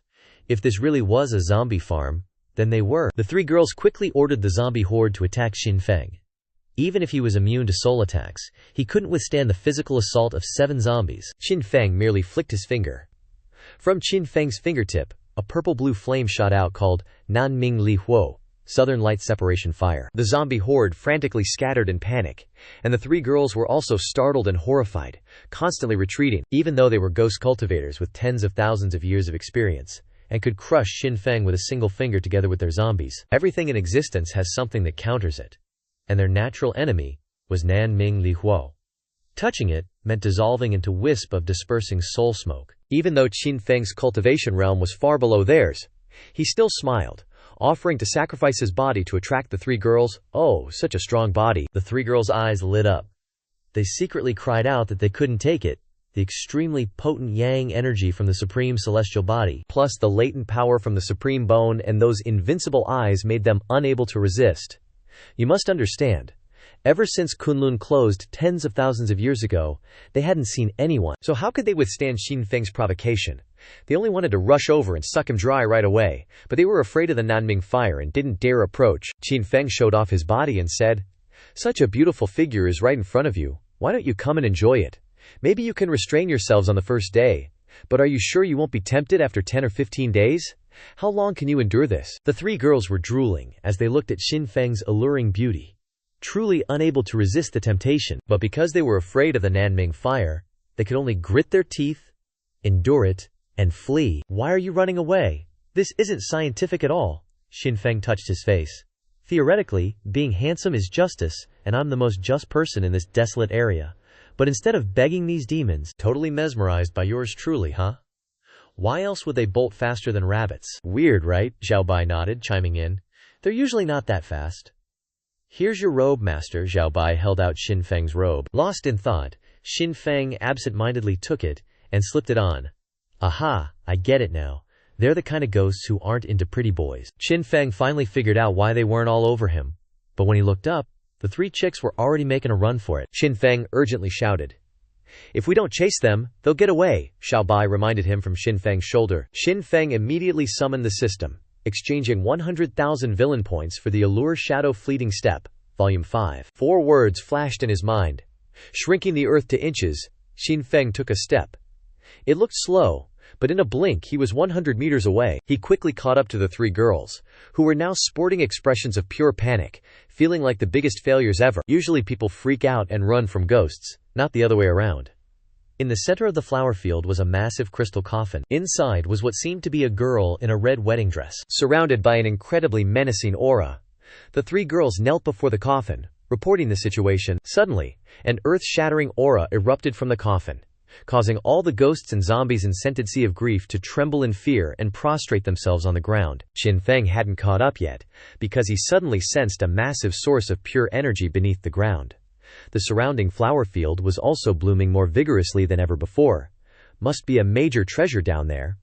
Xin Feng decided to dig up the treasure first, then chase them. The sound of a sword rang out. Xin Feng unleashed a wave of sword qi, scattering the red flowers and revealing the ground shimmering with starlight. It was like countless gems scattered across the earth. Xiao Bai's eyes lit up, and he jumped down to collect all the gems. That's right, these are the Kunlun's specialty, immortal starstones, the kind of stuff all the Jianghu factions are drooling over. How can there be so many immortal starstones? The more Xin Feng looked, the more shocked he became. The ground was covered in immortal starstones, making Xin Feng feel like something was off. The Scented Sea of Grief was a super out-of-the-way place, so how could Kunlun have so many immortal starstones here? Or has he stumbled upon an immortal starstone mine? The more Xin Feng thought about it, the more likely it seemed. According to historical records, people had found immortal starstone mines in Kunlun before, and each discovery led to bloody battles. This is an opportunity for me, the villain. Xiao Bai's eyes lit up again when he saw the immortal starstones, and he hurriedly jumped down to gather them all up. It is indeed a precious specialty of Kunlun, the thing that all the Jianghu factions dream of, Xiao Bai screamed excitedly. As they dug up the secluded immortal starstone, Xin Feng quickly grabbed the rabbit's ears and collected all the immortal starstones into the space. Those are mine, Xiao Bai cried in pain, reaching out to take them back. You're still small, I'll keep them for you, I'll return them when you grow up, Xin Feng said to Xiao Bai. Silence! Hey, what's wrong? Seeing Xiao Bai not speaking, Xin Feng continued. I want to eat something crunchy like rabbit head recently, or make a test to know. Xiao Bai immediately said. No comment. How dare I have an opinion? After checking that there was no one around, Xin Feng refilled the ground, covered the immortal starstone mine, and continued to chase the three girls. Xiao Bai had to swallow his tears, thinking to himself, Master, you can do whatever you want, how dare I resist? Not long after, Xin Feng arrived at the center of the flower field, only to see the crystal coffin with the girls on that side, surrounded by a terrifying aura. The three girls knelt in front of the coffin, saying something to the person inside. Immediately afterwards, a terrifying aura burst out from the coffin, causing everyone to tremble and collapse to the ground. A terrifying aura shrouded the whole area, the sky darkened, and flower petals flew as if the end of the world had come. The three girls happily smiled and said, You're dead. This time, Big Sister Nu will take action. You will regret it in the underworld. Xin Feng scratched his nose and said blankly, Is it a soul attack again? It doesn't hurt much, only a little more than the teacher throwing a chalk at my head. Then he rubbed his head as if nothing had happened. But this action made Xin Feng very uncomfortable. He uses his indomitable will to penetrate the other party's memory. An ancient image appeared. A flower sedan stopped in front of the mansion gate, a phoenix crown, a bright red dress with red lips and ivory teeth, gentle and charming, a slender waist like a tired weeping willow. delicate fingers like spring onions. The red veil covered 2 rows of hot tears, but could not hide the pain, like a thread wrapped tightly around the heart. Everyone knows that Long General and Xinyan love each other, so why did His Majesty issue an order to let Xinyan enter the palace as a concubine? Suddenly, the sound of fighting echoed throughout the city. Despicable, tyrant, stealing my love. Today I, Long Aoshin, will be angry for the beauty and create disaster. Long Aoshin, you really intend to rebel? You stole my love, why can't I resist? Don't make flowery reasons. You are disloyal to the bone. You cause war for personal gain, and kill countless people. I tried you a little and you showed your true colors. Now, then, from the battle in the sky, 2 figures fought fiercely, shaking the sky and the earth, and the sun and moon were darkened. The scene changes to Long Aoshin placing the girl's body in a coffin, roaring in pain. It's not my fault, but it's this unfair world, this blind heaven. If people treat me like this, I'll definitely wipe out the mortal realm. If heaven treats me like this, I'll definitely shatter the 9 layers of the sky. I will become the new heaven, with all beings kneeling at my feet. Boom! The image cut off, leaving Qin Feng stunned. Long Aoshin, the Long family's son, the invincible one, is definitely a powerful chosen one of heaven, which means, right now, the chosen one of heaven, Long Aoshin, is homeless. Qin Feng looked at the coffin, a sly smile spreading across his face, knowing that inside was the chosen one's beloved. Qin Feng was transforming into Cao Cao, targeting Long Aoshin's sweetheart. Hey, I think I see the villain's path welcoming me, Qin Feng thought gleefully. At that moment, a girl in a red wedding dress flew out of the coffin. It was the beloved that Long Aoshin had buried here. She was originally dead, but Long Aoshin used his ultimate power to preserve her soul eternally. Later, Long Aoshin disappeared, and the sweetheart became a ghost cultivator, cultivating in Xiangxi, Shanghai, to wait for her lover to return. Qin Feng immediately got excited. Because he really likes this type, the sweetheart said softly. The triple earth pit, protected by the Nanming flame, also immune to soul attacks, and even able to invade my memories. You are very similar to Long Aoshin of the past, also having the talent to suppress the ages. I won't make things difficult for you, just go, Qin Feng burst out laughing right there. Even if there's a crimson experience scroll protecting me, or the Nanming flame and an unyielding will, if I just let myself get fooled and leave like that, then what kind of innate villain would I be? I'd rather go home and open a brothel to enjoy my old age. What's with that smile? The 3 girls instantly got angry. Our sister has already let him off, yet he's laughing at us, looking down on our sister. Xiao Bai eagerly jumped out. My master's meaning is very clear, we never leave empty-handed. Either you pay the ransom, or we'll dig up your graves, dismember you, and scatter you everywhere. How can such a cute rabbit have such a foul mouth? The 3 girls were trembling with anger. They had never seen such a rude rabbit. The sweetheart's face turned serious. I admit that the Nanming flame can threaten me, but I also have the ability to kill you before you can use the Nanming fire. Then what if I burn this whole place down? Qin Feng grinned, snapping his fingers. The Nanming flame flared up. The sweetheart remained calm. It's just a piece of trash, go ahead and burn it. But in reality, she was panicking inside, even though she had cultivated for tens of thousands of years, and was very powerful. She was limited, and couldn't leave Xiangxi, Shanghai. If Qin Feng really burned this place with the Nanming flame, then they would be like frogs at the bottom of a well. With no way out, why don't you give it a try? Qin Feng didn't care. He only knew that he had the Crimson Experience scroll protecting him. So he feared neither heaven nor earth. He stretched out his hand, and a large mass of fire fell. He really dares to burn it. The 3 girls panicked, not expecting Qin Feng to dare burn Xiangxi, Shanghai. Okay, you win. The sweetheart was extremely flustered. She didn't know if Qin Feng could escape her grasp, but she knew that she had no way out if Xiangxi was burned. If a problem can be solved with money, don't risk it, ding dong. Congratulations, master, for taking advantage of the chosen one's absence to disturb his lover, gaining 20,000 villain points. Qin Feng summoned the falling Nanming flame, throwing it to Xiao Bai. Xiao Bai didn't hesitate, opening his mouth and swallowing it whole. The sweetheart quietly breathed a sigh of relief, glad she didn't take action. If she had really acted against Qin Feng, this rabbit could have used the Nanming flame to burn down all of Xiangxi, Shanghai. At the same time, she was also curious about what kind of rabbit this was. It looked like a Yao beast, but she had never heard of any rabbit being able to swallow the Nanming flame whole. What do you want? The sweetheart asked. Qin Feng closed his eyes, thinking whether he should go straight for the goal or slowly probe. The sweetheart's face turned serious. How about this?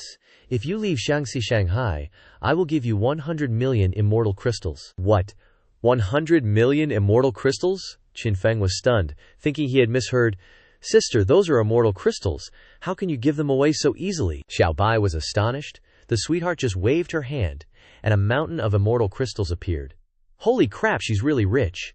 Qin Feng looked like he had never seen the world before. The three girls looked at him with contempt, hating Qin Feng's naive behavior.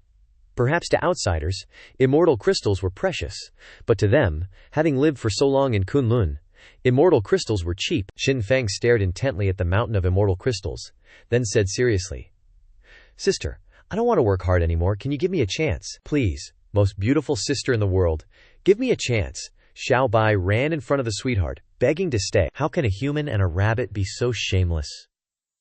The three girls looked at each other, their eyes twitching. They had never seen anyone so shameless. The sweetheart coldly waved her hand, and Qin Feng and Xiao Bai disappeared from that place. Qin Feng and Xiao Bai appeared outside Shaanxi, Shanghai, next to a glittering mountain of immortal crystals. Qin Feng put the immortal crystals into his space.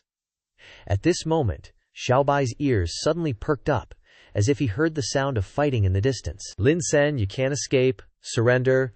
Lin San." Qin Feng was excited.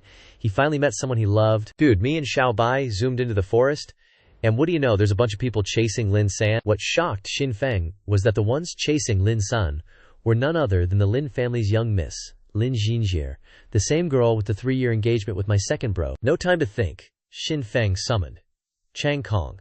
The 9 heaven sword formation shot out like meteors. Lin Jinjie sensed the terrifying power of the sword formation and had to order a retreat before even figuring out who the enemy was. Gotta avoid heavy losses, you know. Thanks for the save, Qin Xiong.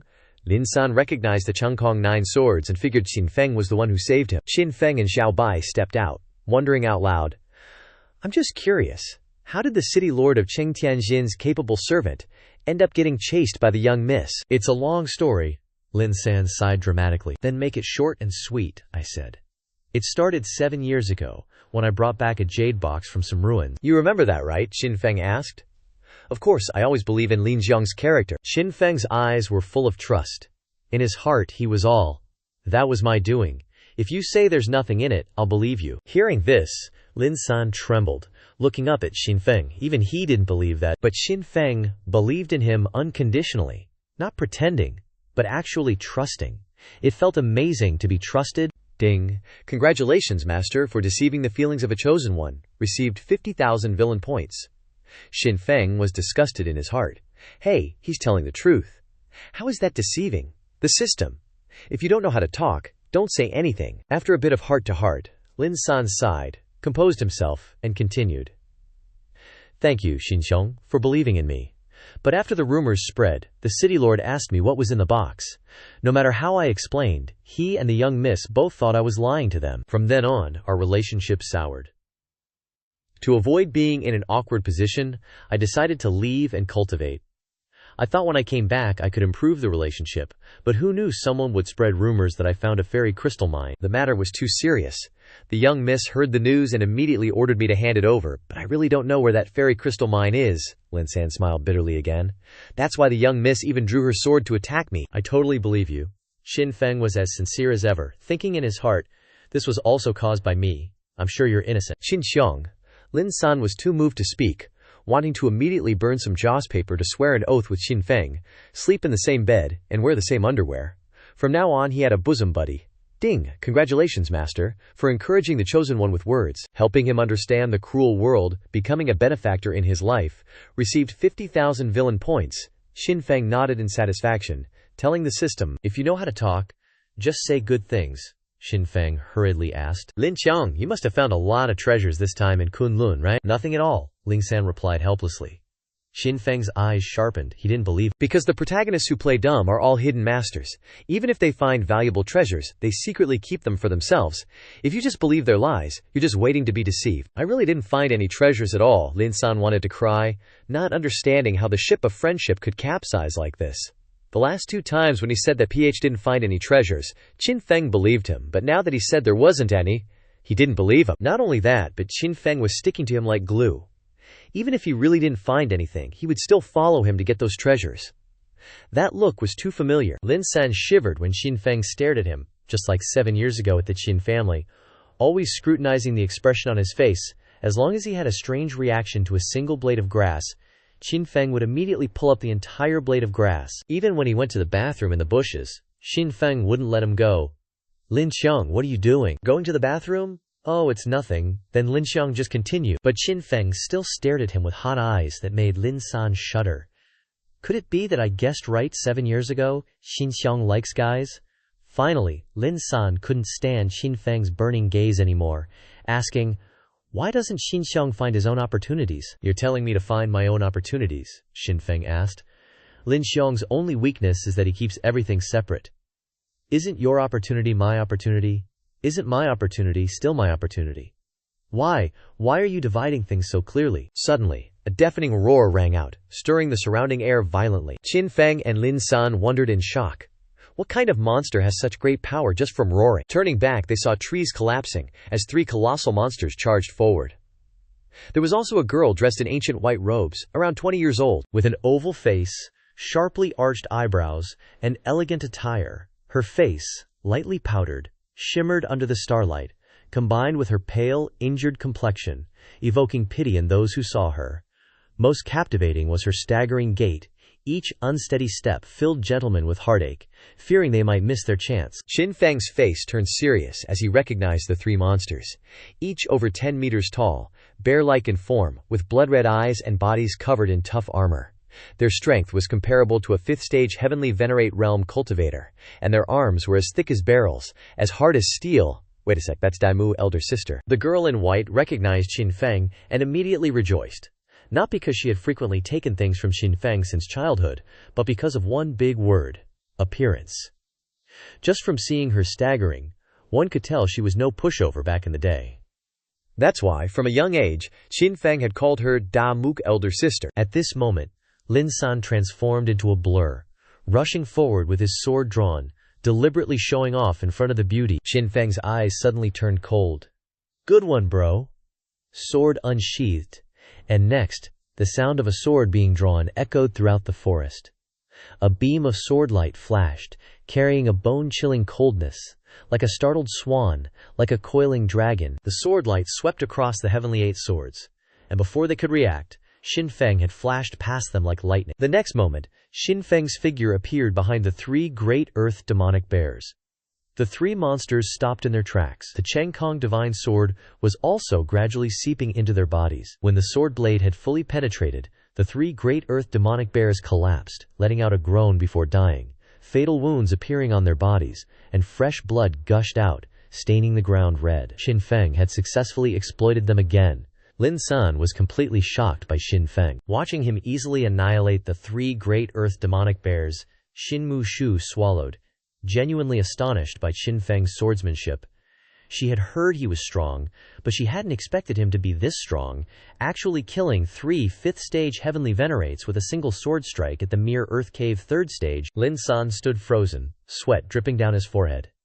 He was sure he hadn't seen wrong. Xin Feng had reached Earth Cave 3rd stage. Moreover, the heavenly 8 swords was many times stronger than it had been 7 years ago. But that's not right. A few days ago, they had met in Hualuo City, and Xin Feng's cultivation was only at Earth Cave 1st stage. How was he already Earth Cave 3rd stage now? From Earth Cave 1st stage to Earth Cave 3rd stage, Lin San was only at Earth Cave 2nd stage. And after just a few days apart, Xin Feng had already surpassed him to such an extent.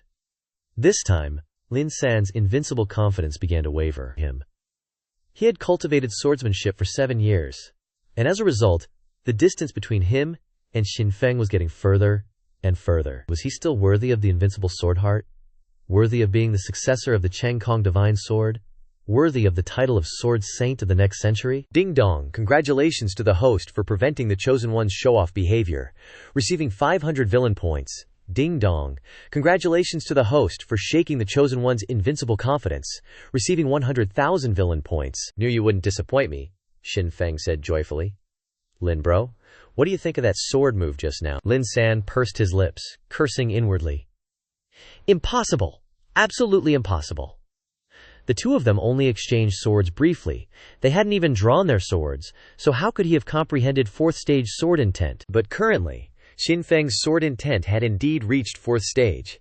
Even if he didn't believe it, Lin San had to accept the truth. Ding dong, congratulations to the host for shaking the Chosen One's invincible confidence, receiving 100,000 villain points. Another 100,000 points. Xin Feng's mood was extremely good. He prepared to extract more points from Lin San.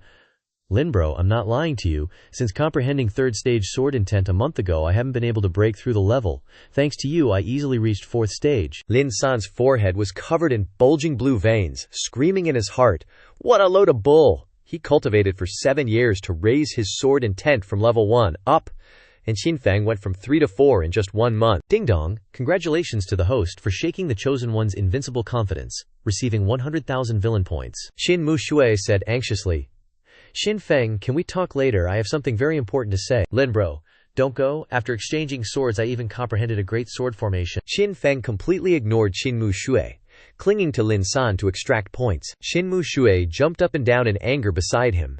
She remembered when she was little, Xin Feng was very clingy to her. Every time she kissed him, he would chase her all over the Qin family to kiss her back.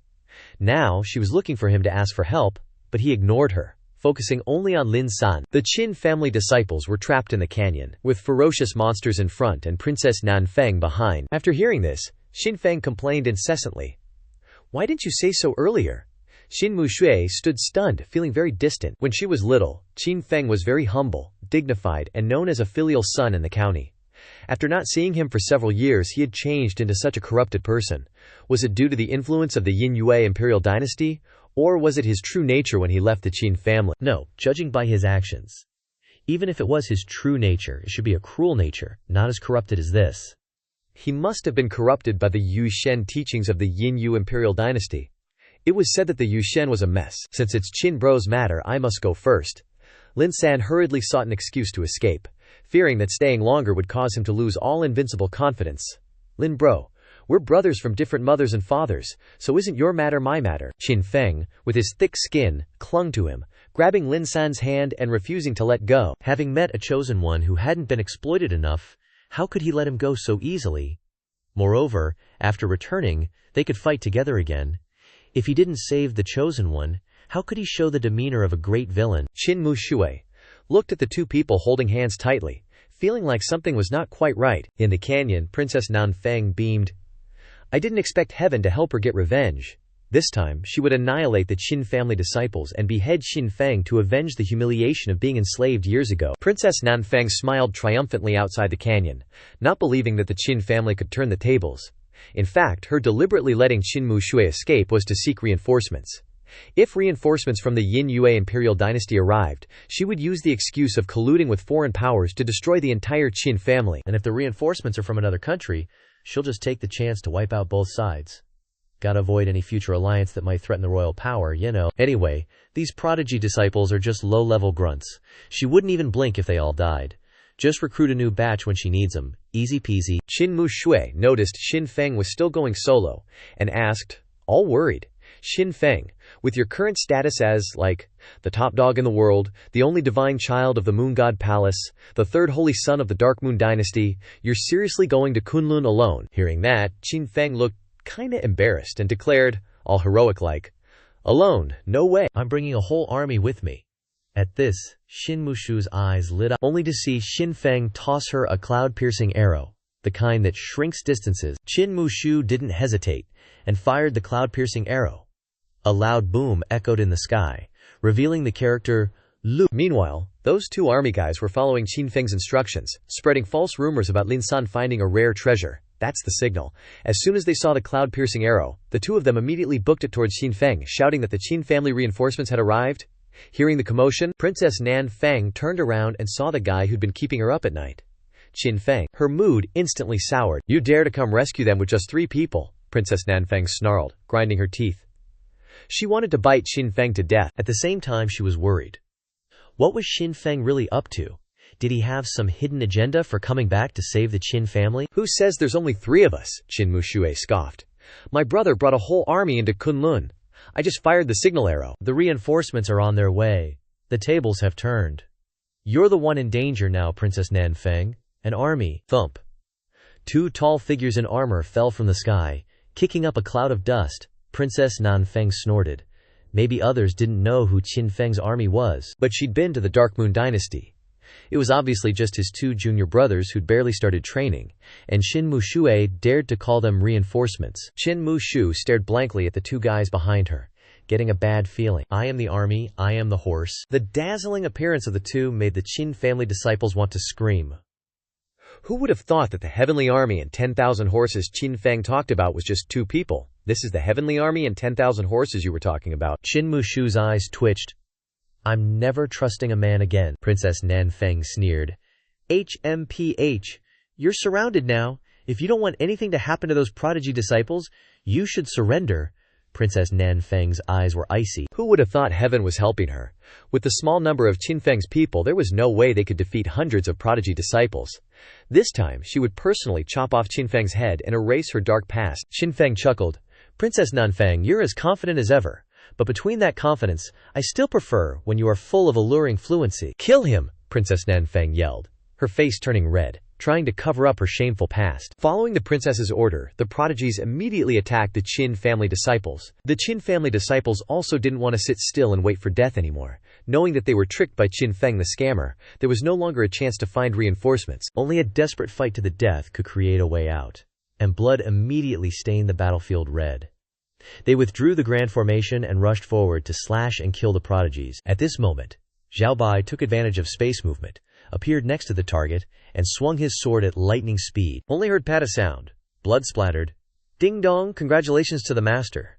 Because the bunny cut off the opponent's wisdom root, receiving 1,000 villain points. Whose rabbit is this so shameless? The great Jia prodigies resentfully said. Zhao Bai pretended to be naive and said, I am a rabbit that is not in the Jianghu, so why should I follow the rules of the Jianghu?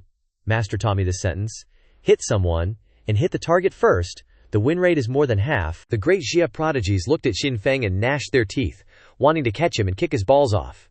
What does kicking balls off have to do with me? I don't even know that rabbit. Qin Feng glanced at a prodigy disciple standing alone nearby. His eyes cold, his figure flashed. Without saying a word, a fatal move came down. Ding dong, congrats master for severing the target's wisdom root.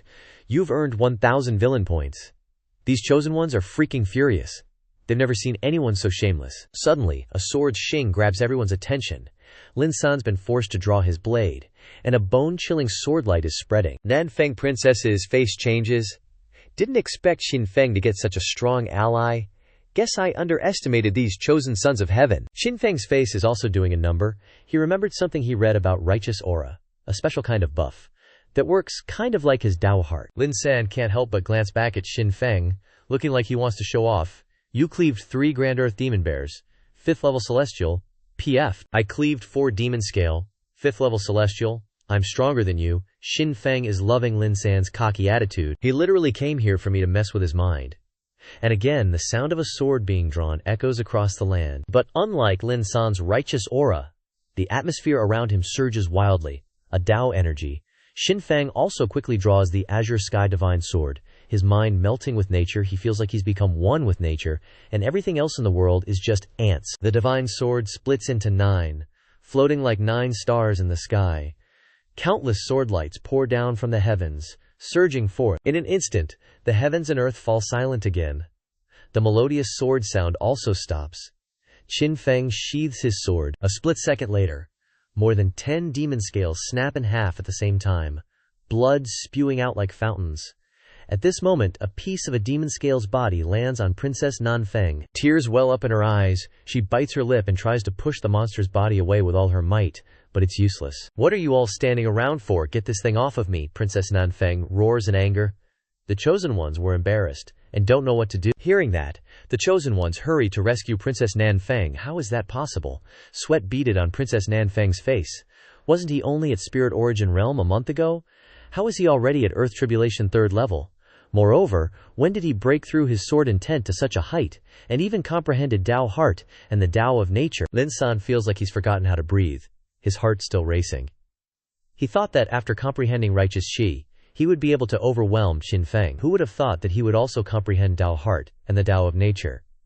And that in some aspects, the Dao of nature was even stronger than his righteous Qi. 7 years of cultivation, once again proved that Xin Feng was still better than him. Ding! Congratulations, Master, for shaking the invincible belief of the Son of Heaven.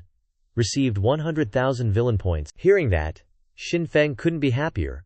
Another 100,000 points so easily. He walked up to Lin Sand again, saying, "Brother Lin, I'm really grateful to you. I never knew how to comprehend Dao Heart before, but who knew that just seeing your righteous aura would suddenly enlighten me?" Lin San's head is full of veins, his heart going crazy. Believe that, my ass. No matter how little you read, you can't believe that the Tao of nature can be comprehended from righteous aura. Just then, the system's voice rang out. Ding! Congratulations, Master, for taking advantage of the Son of Heaven's absence and harming his lover, causing her to experience fear, and receiving 100,000 villain points. The Son of Heaven's lover is Fang Cheng. This is even more fun than expected. Xin Feng and Lin San's actions caused the demon scale horde to become enraged, turning into streaks of red, and launching a fierce attack. Some of them aimed straight at Princess Nanfeng, continuously unleashing their strongest moves at her. "You damn brats," Princess Nanfeng gritted her teeth, dodging at high speed while panicking inside. Xin Feng's madness was beyond her imagination, causing her previous confidence to vanish. "Quickly, protect the princess." The chosen ones quickly stabilized their formation, and a portion of them charged forward to protect Princess Nanfeng. "No need to protect me, kill Xin Feng," Princess Nanfeng screamed maniacally. As long as Xin Feng was killed, the biggest threat to Great Xia in the future could be resolved.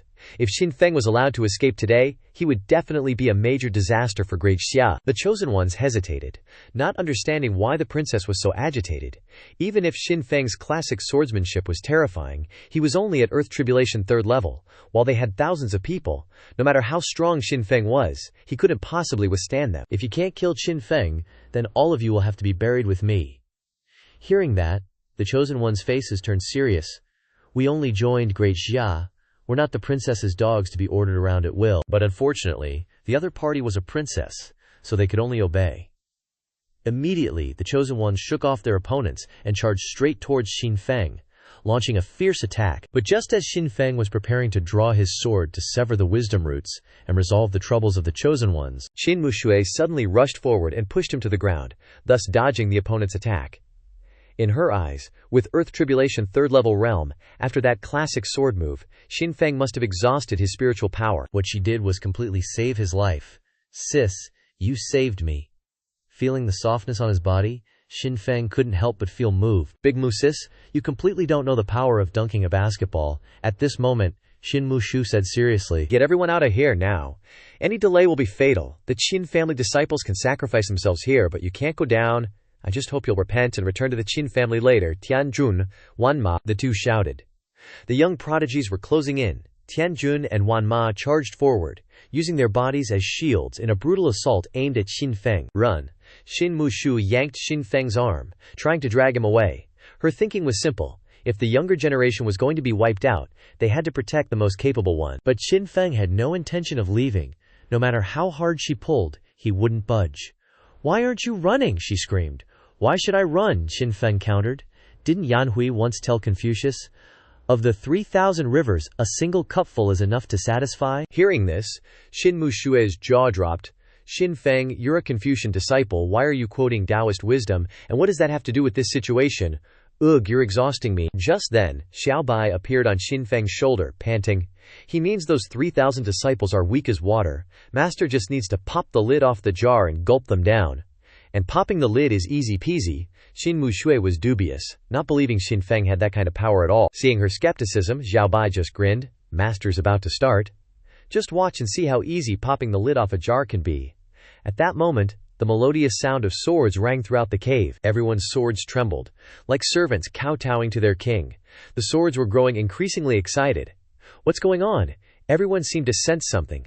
Their gazes drawn to where Xin Feng stood. There stood Xin Feng, upright, his robes moving even without wind. Dozens of streams of sword qi surrounded him. Before the young prodigies could react, they were swept away by the invisible sword qi. The moment of predation begins. Let the hunting begin. Ding dong, congratulations, Master, for severing the other party's root of wisdom, receiving 1,000 villain points. Ding dong, congratulations, Master, for completing the massacre, receiving 100 villain points. Inside the cave, swordlight flashed, blood splattered, and screams echoed. The young prodigies raged. Xin Feng, you're not following the rules. You could clearly just teleport us away to enjoy ourselves, but you deliberately disarm us before attacking. You're a rare, shameless freak. But I'm innocent, Xin Feng said, his face filled with mock innocence. I just wanted to earn 1,000 points. What was wrong with his villain points? It's society's fault. It's the system's fault. It's this darn system's fault. One young prodigy trembled. At this rate, we're just committing suicide. Hearing this, Princess Nanfeng's eyes turned ice cold. You're supposed to be prodigies, and you dare to be so cowardly. What use are you? Princess Nanfeng's sword pierced the chest of that young prodigy, blood gushing out like water. Then, Princess Nanfeng glared at the remaining prodigies, coldly saying, Do you understand now? If you can't kill Xin Feng, I'll kill all of you. The young prodigies immediately split up, half of them dealing with Xin Feng, easing the pressure on the Qin family's side. They could then concentrate their efforts on eliminating the demonic Lin, Qilin, behind them. As long as they cleared out the demonic Lin, they could break through the encirclement and escape. At that moment, the sound of a sword echoed throughout the cave. Lin San swung his sword, unleashing a magnificent wave of righteous qi. He didn't want to get involved in the war between Qin Feng and the great Xia imperial family, but because he still owed Qin Feng his life from before, he could only help him eliminate the demonic Lin to repay his debt. The remaining demonic Lin screeched and collapsed to the ground. The appearance of reinforcements made Xin Mushui ecstatic. She ordered, Everyone, leave the canyon immediately. The Qin family disciples didn't dare to hesitate, quickly moving with her. Don't let them escape, Princess Nanfeng roared in anger. This was a rare opportunity to wipe out the Qin family. They absolutely had to stop them. Xin Mushui shouted, Xin Feng, let's go. You go first. I'll stay behind to hold them off. Xin Feng stood blocking the cave entrance, his dark eyes cold. Suddenly, a surge of red light erupted from his body. After the mad slaughter and a month of accumulation, the colossal heavenly tyrant physique finally activated its first state, myriad transformations. The first state made heaven and earth change color, thunder roared continuously, and mysterious runes appeared all over his body. Princess Nanfeng exclaimed in shock, immediately recognizing Qin Feng's colossal heavenly tyrant physique. Just like the books described, Qin bro, how can I ever catch up to you? Lin San stared blankly at Xin Feng, who looked like a celestial being descending to earth, his heart filled with turmoil. He thought his 7 years of arduous cultivation were enough to make him the top of the younger generation, unmatched by anyone, even confident enough to have a duel with Xin Feng so the world would know who the true sword saint was. But before he could even make a move, he had been utterly defeated by Xin Feng, making him feel useless in life. Ding dong, congratulations, master, for shaking the chosen one of heaven's invincible belief.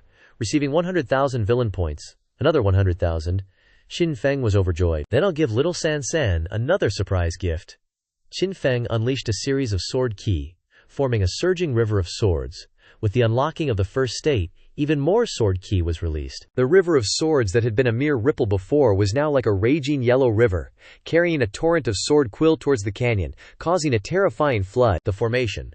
Deploy the defensive formation. The great Xia prodigies shouted in panic. The other prodigies tried to regain their composure, quickly standing in the correct positions, forming a great formation just before the wave of sword kun arrived. The surging sword kuda slammed into the formation like a giant wheel, injuring many of the prodigies, who coughed up fresh blood. Finally, they truly felt the ruthlessness of the number one in the world. Damn it. Not only did he create a god-tier sword art, but he also cultivated the 4th layer sword physique, invincible sword heart, and Taoist naturalness. Even though he's only at the 3rd layer of Earth Core, among the Kunlun disciples, no one can stand against him. Fear began to spread.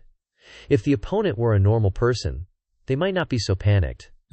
But from any angle, Xin Feng didn't seem like a normal person. And he's only at Earth Cave 3rd layer, yet he's already strong enough to take on hundreds. Endless sword energy kept crashing down, tearing the grand formation apart. The river of swords was like the Milky Way pouring down from the heavens, swallowing all the prodigies. Blood-curdling screams echoed endlessly in the cave. Ding, congratulations, master, for slaying one person and receiving 100 villain points. The system's voice kept ringing out. When the stream of sword energy stopped, the entire canyon fell silent, filled with corpses.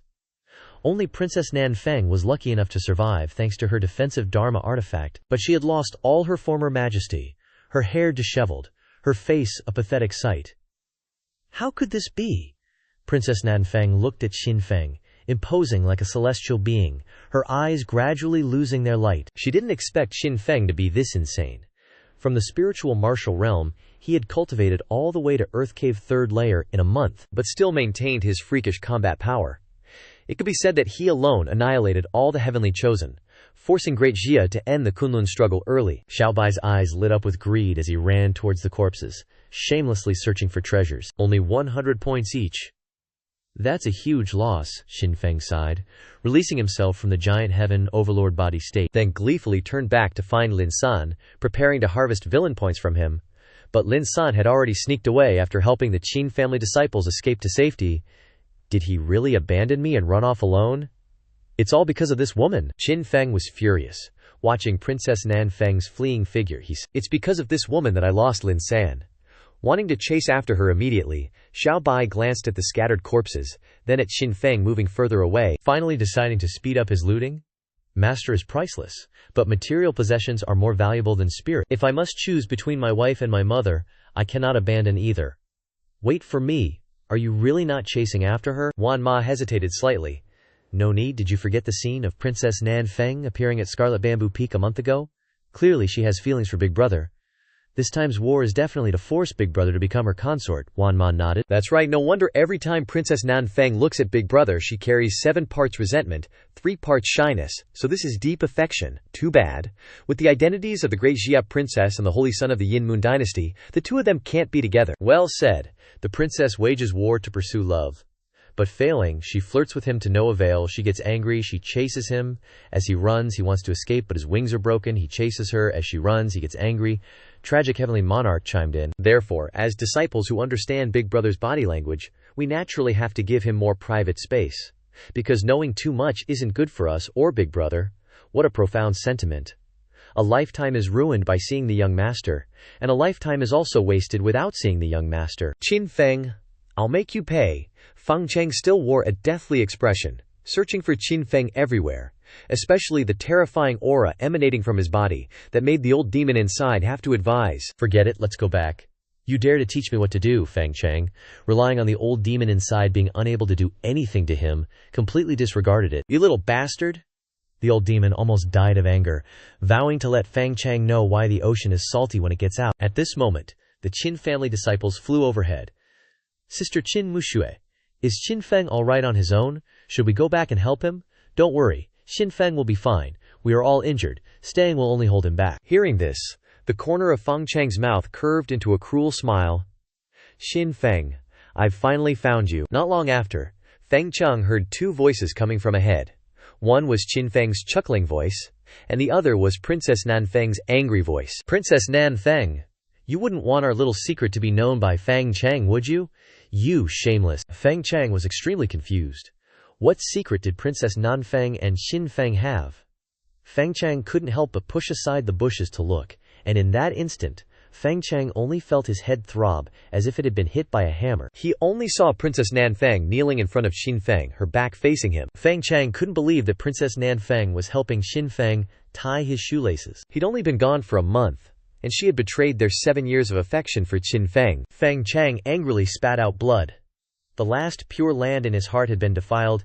Ding! Congratulations, Master, for taking advantage of the heavenly chosen one's absence to frame his sweetheart, causing him to angrily spit out blood, receiving 200,000 villain points. System notification. This heavenly chosen one's intelligence has recovered. Before Qin Feng could react, he realized it was Feng Cheng.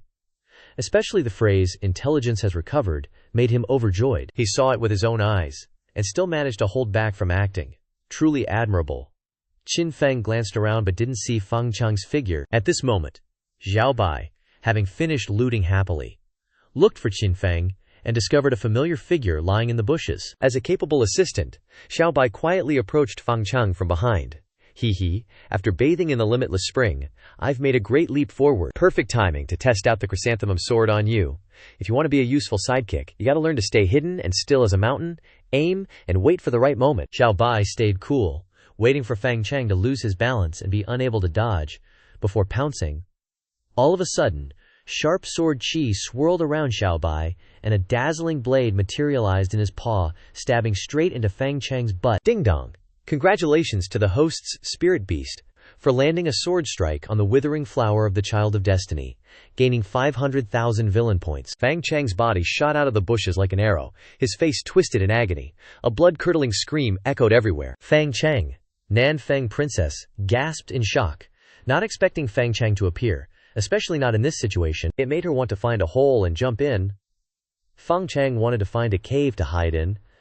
How could he let the princess see him like this? No way, he couldn't let the princess see him like this. Fang Chang turned to Nanfeng Princess and roared, "Don't call my name, you wretched woman, get lost!" Nanfeng Princess was stunned. Seeing this, Xin Feng chuckled eerily. He could already guess Fang Chang's next move, only Nanfeng Princess was naive and didn't know anything. He's being way too rude. Let me teach him a lesson. Ignoring whether Nanfeng Princess agreed or not, Xin Feng quickly pointed a strand of sword chi straight at Fang Chang. Heft. Another part fell. Congratulations to the host for severing the wisdom root of the Child of Destiny, receiving 500,000 villain points. Fang Chang howled in pain, unable to accept losing it again. Alright, if that's what you want. As a true Confucian scholar, Xin Feng will naturally respect his opponent. He quickly activated his ancient double pupils, life in the left eye, destruction in the right. A massive surge of life energy shot from Xin Feng's left eye towards Fang Chang, instantly restoring the recently severed withering flower. Fang Chang was confused, not understanding why Xin Feng was healing him. Just then, Xiao Bai flashed in front of Fang Chang, taking advantage of his surprise, and kicked him squarely in that spot with all his might. Thud. Flower bloomed a second time. Fang Chang, who had just rejoiced in recovering his treasure, immediately wore the mask of suffering again, as excruciating pain surged through him. Ding dong. Congratulations to the host. Xiao Bai accurately kicked the Child of Destiny, receiving 500,000 villain points. Totally not my fault this time, Xin Feng said.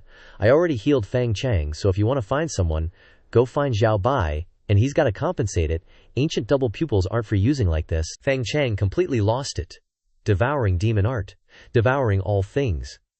Fang Chang's face revealed a mad look, and a bizarre aura erupted, darkening the sky and causing thunder to rumble. A giant demon head appeared, opening its mouth to swallow the heavens and earth, wanting to devour everything. Xiao Bai was so scared that his fur stood on end, trembling on Xin Feng's shoulder. The heavenly soldiers and myriad horses looked at each other and quickly flew next to Xin Feng. They had experienced Feng Chang's devouring demon art before, almost having their blood sucked dry, and they couldn't forget that terrifying feeling. Feng Chang completely lost his mind, frantically sucking up all the energy in the world, and within 1,000 miles, demonic beasts were seen fleeing in panic, clearly feeling their life being drained by Feng Chang, certain to wither and die sooner or later. Seeing this, Nanfeng Princess hurriedly took out a Dharma artifact to protect herself, barely escaping death.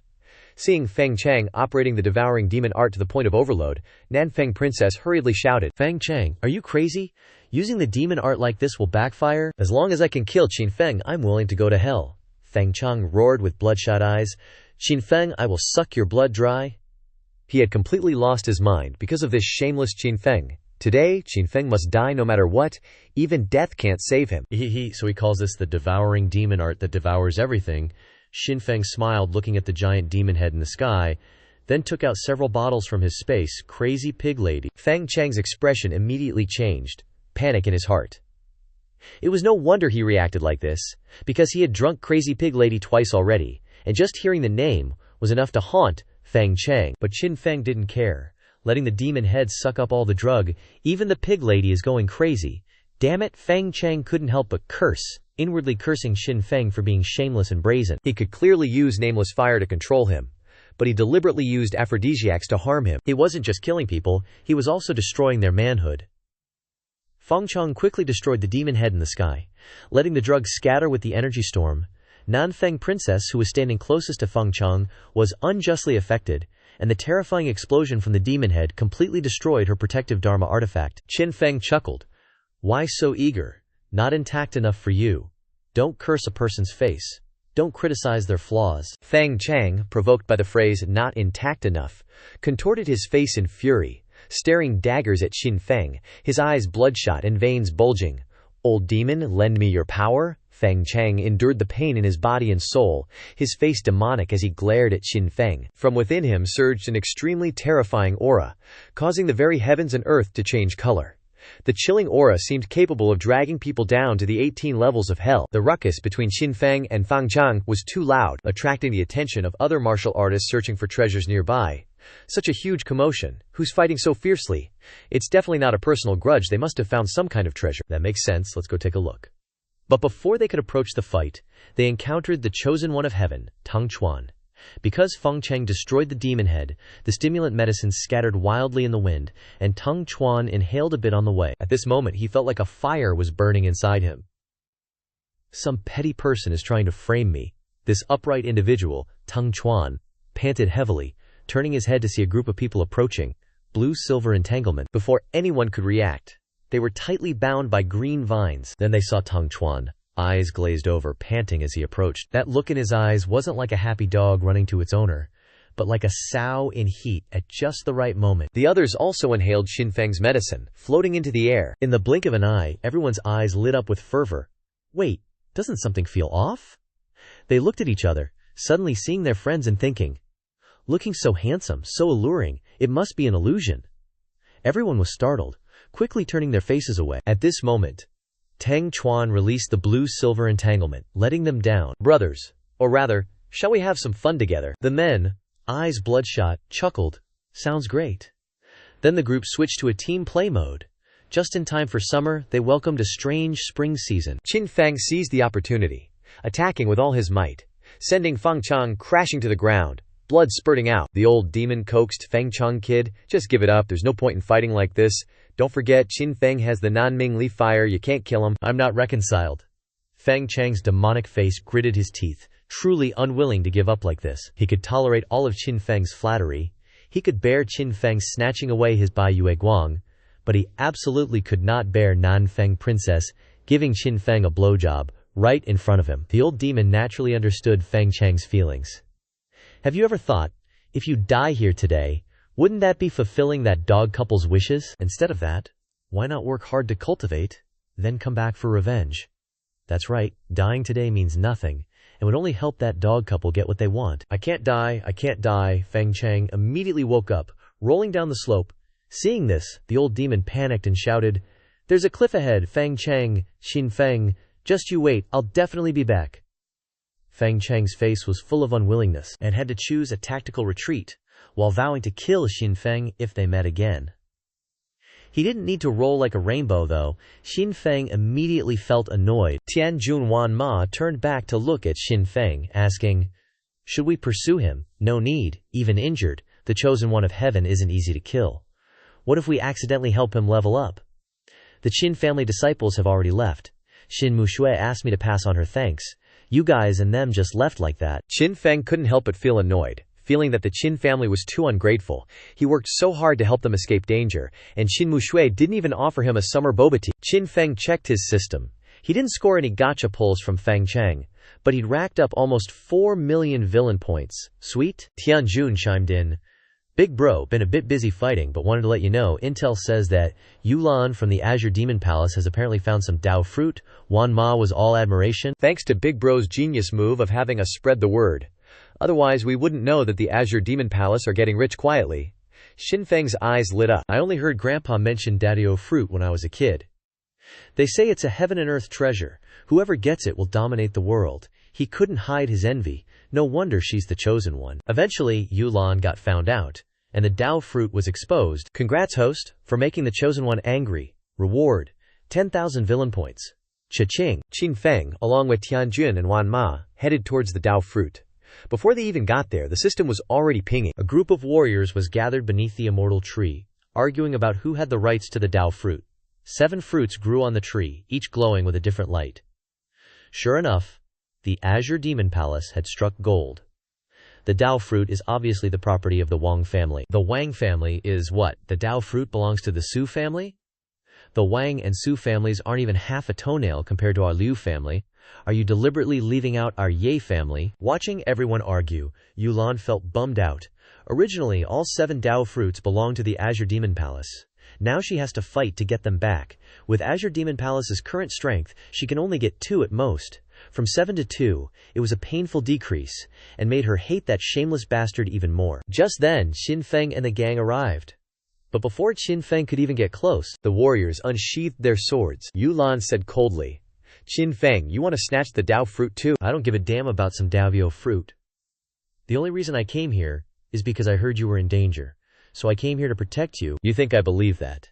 Yulan was still wary, though her heartbeat involuntarily slowed down by half a beat.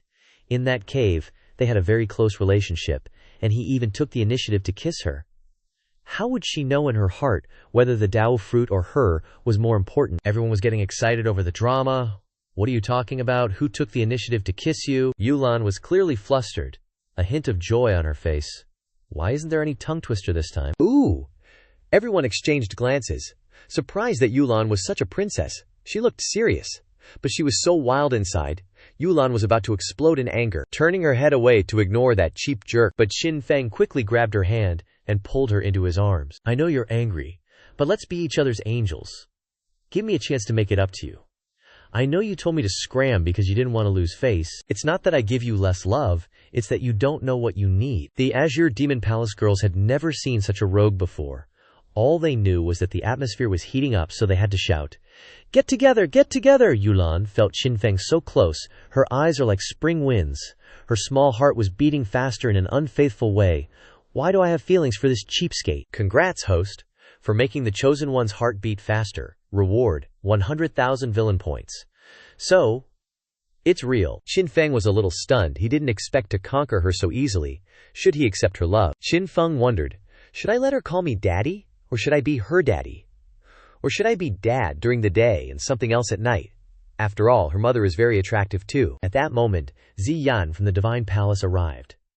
As soon as she saw Qin Feng with his arms around Yulan's waist, she couldn't help but exclaim, reminding everyone that she was the real deal. Yulan also came back to her senses and pushed Qin Feng away shyly. "Oh Ziyan, my darling, I was so worried about you." Qin Feng knew that holding her hand was enough to calm her down. Seeing Qin Feng and Ziyan being affectionate, Yulan didn't know why she was annoyed, and just snorted softly. Qin Feng heard this and turned back. But Ziyan had already raised her white finger to her mouth, pulling Qin Feng's chin, and his eyes were attracted to her. "Bad brother, don't be distracted when you're talking to me. Listen to me, Ziyan." Suddenly, Qin Feng couldn't help but be stunned. His eyes stared even more intently. But damn, Ziyan in that long dress was looking fine. Those milky white, assets were seriously tempting. Qin Feng couldn't stop staring, and Ziyan's face flushed. "This little rascal, finally noticing my charm, huh? What are you looking at, you pervert?" Ziyan was blushing like crazy from the staring, but she was secretly thrilled. They'd known each other for ages, and this was the first time Qin Feng had looked at her like that. Before, he only used that look on other girls. Ziyan shot Yulan a look. "All I'm the first T-wife, BTCH. Yulan gritted her teeth. "He knows every inch of my skin. Show off." Xingyan shut her mouth real quick. How could this girl give something so important to a total stranger? Xingyan forgot all about being shy, grabbed Qin Feng's wrist, and said angrily, "You little brat! Is what she said true?"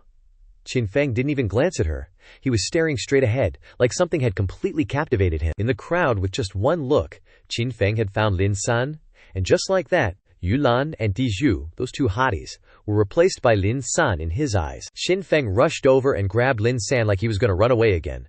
That look in his eyes, Lin San got serious goosebumps. "I don't get it," he thought. He seriously didn't understand why Qin Feng always looked at him like that. It made him super awkward. Yulan and Ziyan watched them holding hands and felt like something was off. Normally, guys would be all over them, but Qin Feng was ditching them to hit on a dude. Or were they overthinking it? Was this guy just that irresistible? "Qin Xiang, we meet again," Lin San said with an awkward smile, trying to yank his hand away. But Qin Feng wasn't letting go, ignoring everyone's weird stares. "Lin Xiang, it's so lucky you're here. My little concubine found a Dao fruit, but some lowlifes are trying to snatch it. I really value our brotherhood, so you'll help me protect her, right?" Lin San just gave an awkward smile. He had no idea how to respond. Agreeing meant admitting he was shameless enough to snatch the Dao fruit, but denying it meant he was here for nothing. "You bastard! Who's your concubine?" Yulan was so pissed she wanted to bite his head off. Congratulations to the host for enraging the chosen daughter of heaven. Received 10,000 villain points. Unlike Yulan, Ziyan was feeling pretty good. She really was the irreplaceable first wife in Qin Feng's heart. By now, the crowd was even bigger, filled with martial artists hand-picked by the big shots. Their combat power was way higher than those from humble backgrounds, so this fight for the Dao fruit was going to be brutal. Meanwhile, Qin Feng was still patting Lin San on the shoulder, laying out the plan. 1 Dao fruit for the Blue Demon Palace, 1 for my bunny, 1 for each of my 2 little brothers, and I'll take the last 2. You and I get 1 each. What do you think, Lin Xiang? Tianjun and Wan Ma immediately perked up, thinking, love you, boss. Lin San was listening to it, and it sounded okay, but when he thought hard, he cursed in his heart. 7 Dao fruits in total. He has to fight tooth and nail, and in the end, Qin Feng's side gets 6, and he gets 1. Lin Xiang, you can only use a Dao fruit once. Eating more won't do anything. Instead of that, why not use it to reap friendship? Friendship is priceless. Think about how Tiangxin City treated you. They didn't trust you, but I, as your brother, although we don't share the same mother, will always trust and support you. Lin San looked at Qin Feng with eyes that seemed to say, do you take me as a fool? Qin Feng sighed and let go of Lin San and left. Lin San was stunned. He felt like something bad was about to happen. Before he could react, he heard Qin Feng shout at the crowd, what are you dogs looking at? Dare to fight with my brother, Lin San? Lin San spit blood. 7 years passed and Qin Feng still didn't have his personality back. Just the #1 sword, after 100 years, but dares to be so disrespectful. Let me teach you a lesson. The martial artists around them didn't humor Qin Feng and immediately drew their weapons to fight with Lin San. Seeing that it wasn't enough, Qin Feng continued to shout, come here, if my big bro Lin San needs to ask for help, I will swear that I won't be human. If you want to fight, then fight. What are you afraid of? A sword sound suddenly rang out, extremely sharp. Lin San quickly drew his sword, and the sword chi rose to the sky, able to tear the air apart. At that moment, a deep voice rang out from the crowd. Qin Feng, your thick skin hasn't changed. Everyone turned around in an uproar, only to see the young master of Dang Kim Son Trang stepping out, his aura having reached Heavenly Venerate 5th level. All forces changed color, knowing of another strong opponent. My Dan Kim Son Trang only needs 4 Dao fruits. En Hot Kim's eyes flashed with a cold light. Anyone who blocks the way will be killed. Just opening his mouth, he's asking for half of the amount, and he dares to say, I have a thick face. Qin Feng couldn't help but glance at his lips and said, I've never seen anyone so shameless. At the same time, he also noticed stubble growing at the corner of Yinjian's mouth. Was it not cleanly cut last time, or should he pull it out and cut it again? Suddenly, a thunder sounded, and the earth shook violently. 7 Dao fruits released a light, accompanied by heavenly energy, and Dharma intent shot straight into the sky. The Dao fruit is ripe, everyone exclaimed, and a melee was about to erupt. The sound of breaking wind resounded everywhere, and countless martial artists acted in unison, rushing as fast as they could towards the Dao fruit, hoping to obtain one. Seeing this, Nhat Kiem, who was preparing to fight with Qin Feng, stopped immediately. Snatching the Dao fruit was more important. He shouted, get out of my way, Qin Feng, don't block my way again. But before Yin Jian could even make a move, Qin Feng scooped up Xin Yan and bolted from the scene. Yin Jian, wouldn't want to bother you. Qin Feng faded away in Yin Jian's dazed gaze. Yi Jian. Finally snapping out of it, Yi Jian couldn't help but chuckle. You know what's up? I won't beat you up next time we meet. Yi Jian led the disciples of Dangjian Mountain Manor swiftly towards the Dao fruit tree, sweeping aside countless warriors who couldn't dodge in time, like autumn winds scattering leaves. Everyone was shocked. They didn't expect Yin Jian's swordsmanship to be this strong. Yulan couldn't sit still either. Chilly aura gushed from her, spreading in all directions. Those who were slow to react were frozen into statues, a frost yin body. Everyone cried out in alarm and retreated, keeping a safe distance. Right then, a deafening explosion echoed from behind. The heavenly chi began to boil, the sky darkened, and thunder rumbled. A gigantic demon head appeared, opening its mouth to suck the life force from everyone. What is that? People were horrified. They had a bad feeling, but before they could react, the energy and vitality in their bodies were drained, turning them into withered husks. Feng Cheng appeared with cheap makeup, yelling, I need more power. Spotting the Dao fruit, a greedy Feng Cheng transformed into a dark shadow and lunged toward them. Everyone who was supposed to come had arrived. Qin Feng, along with Ziyan, Tianjun, and Wan Ma, retreated quickly. He found a bush and hid, not daring to face 2 chosen ones, 1 chosen woman, and a major villain head-on. Staying low like an old 6 is still the kingly way, the system announced. Choice 1, happy old 6. Requirement, be an old 6. Compete for the Daddio fruit. Reward, 5 million villain points. Choice 2, joint effort. Requirement, help the major villain Yi Jian face the chosen ones. Reward, gold treasure chest. Choice 3, threaten all heroes. Requirement, suppress 4 chosen ones and the major villain single-handedly. Reward, god-tier treasure chest. Qin Feng hesitated, unsure whether to be a happy old 6 or a righteous villain. 5 million villain points could be easily earned in a month at Wulan with some hard work. As for the gold and god-tier chests, Just by looking at the names, you know which one to choose. The system doesn't understand his mood at all, robbing him of his joy of being an old six. Deafening roars echoed everywhere. Lin San and his 4 companions dashed towards the Dao fruit with lightning speed, about to divide the 7 fruits among themselves. Stop them. The various factions also rushed into battle, trying to snatch more Dao fruit. Suddenly, a sharp whistling sound erupted unexpectedly, drowning out all the noise. What's that?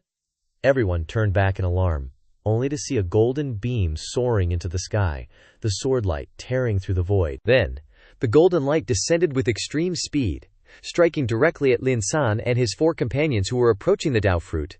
Lin San and his companions also sensed the danger, and retreated, dodging that terrifying attack. The golden light descended from the sky, stabbing deep into the ground, and countless cracks spread around, making everyone tremble in fear, only to see that the golden light was an ancient sword 3 feet long, the cold blade emitting a bright light, with the 2 characters Chang Kong engraved on the body. This is the Chang Kong Divine Sword. Lin San looked up at the sky with a serious expression. The sound of the sword resonated everywhere, as if welcoming the Supreme King among the blades, only to see Qin Feng slowly descending from the sky, his slender figure standing on the sword, his black hair flying in the wind. Xiao Bai leisurely sat on his shoulder, eating a carrot, as if he could defeat the world alone with his sword. So handsome! The girls stared mesmerized at Qin Feng, completely forgetting his title of the ancient wasteland's first sword, especially the girls from the Yu Shen Palace, their eyes filled with fluttering hearts. Who knew that the kid Yu Shen brought back then has grown up to be so handsome? After Xinyan gets married, she will definitely ask to be a servant to serve Yinjian. Coldly, Qin Feng, get out of the way, trash. Qin Feng casually looked around, and then announced, first of all, I want to clarify that I'm not targeting anyone in particular, but everyone here. Too arrogant. Everyone glared at Qin Feng with displeased expressions. How dare he talk to them like that alone? Tian Jun and Wan Ma hid under the bush, their faces blank. Wasn't the agreement to hide in the bush and be a happy old six? Why did he jump out without warning and provoke everyone? However, it feels so lit, our boss is finally growing up. Who's trash? Yi Jian's face was extremely cold as he rushed towards Qin Feng. The sword light illuminated the heavens and the earth, reversing the universe. The terrifying blades slashing horizontally, the entangled sword shadows wanting to tear Qin Feng apart. Just a loser. Qin Feng looked at the approaching sword light, not panicking at all. He gently stepped on the tip of his sword and flew up, dodging Yi Jian's attack. The sword had just touched the ground when Qin Feng commanded it to return. The Chang Kong Divine Sword shot back into his hand. Qin Feng's eyes turned as cold as a sword about to be drawn. His pale hand gripped the sword hilt tightly, and he pulled out the Chang Kong Divine Sword like lightning. Clang! A metallic clash rang out, and the space within dozens of meters churned as if shattered, causing the ground to collapse instantly. Everyone broke out in cold sweat, completely unable to see how the two were fighting. They could only see the ground collapsing, and sword crisscrossing. Even from afar they could feel the sharp sword aura making their skin crawl.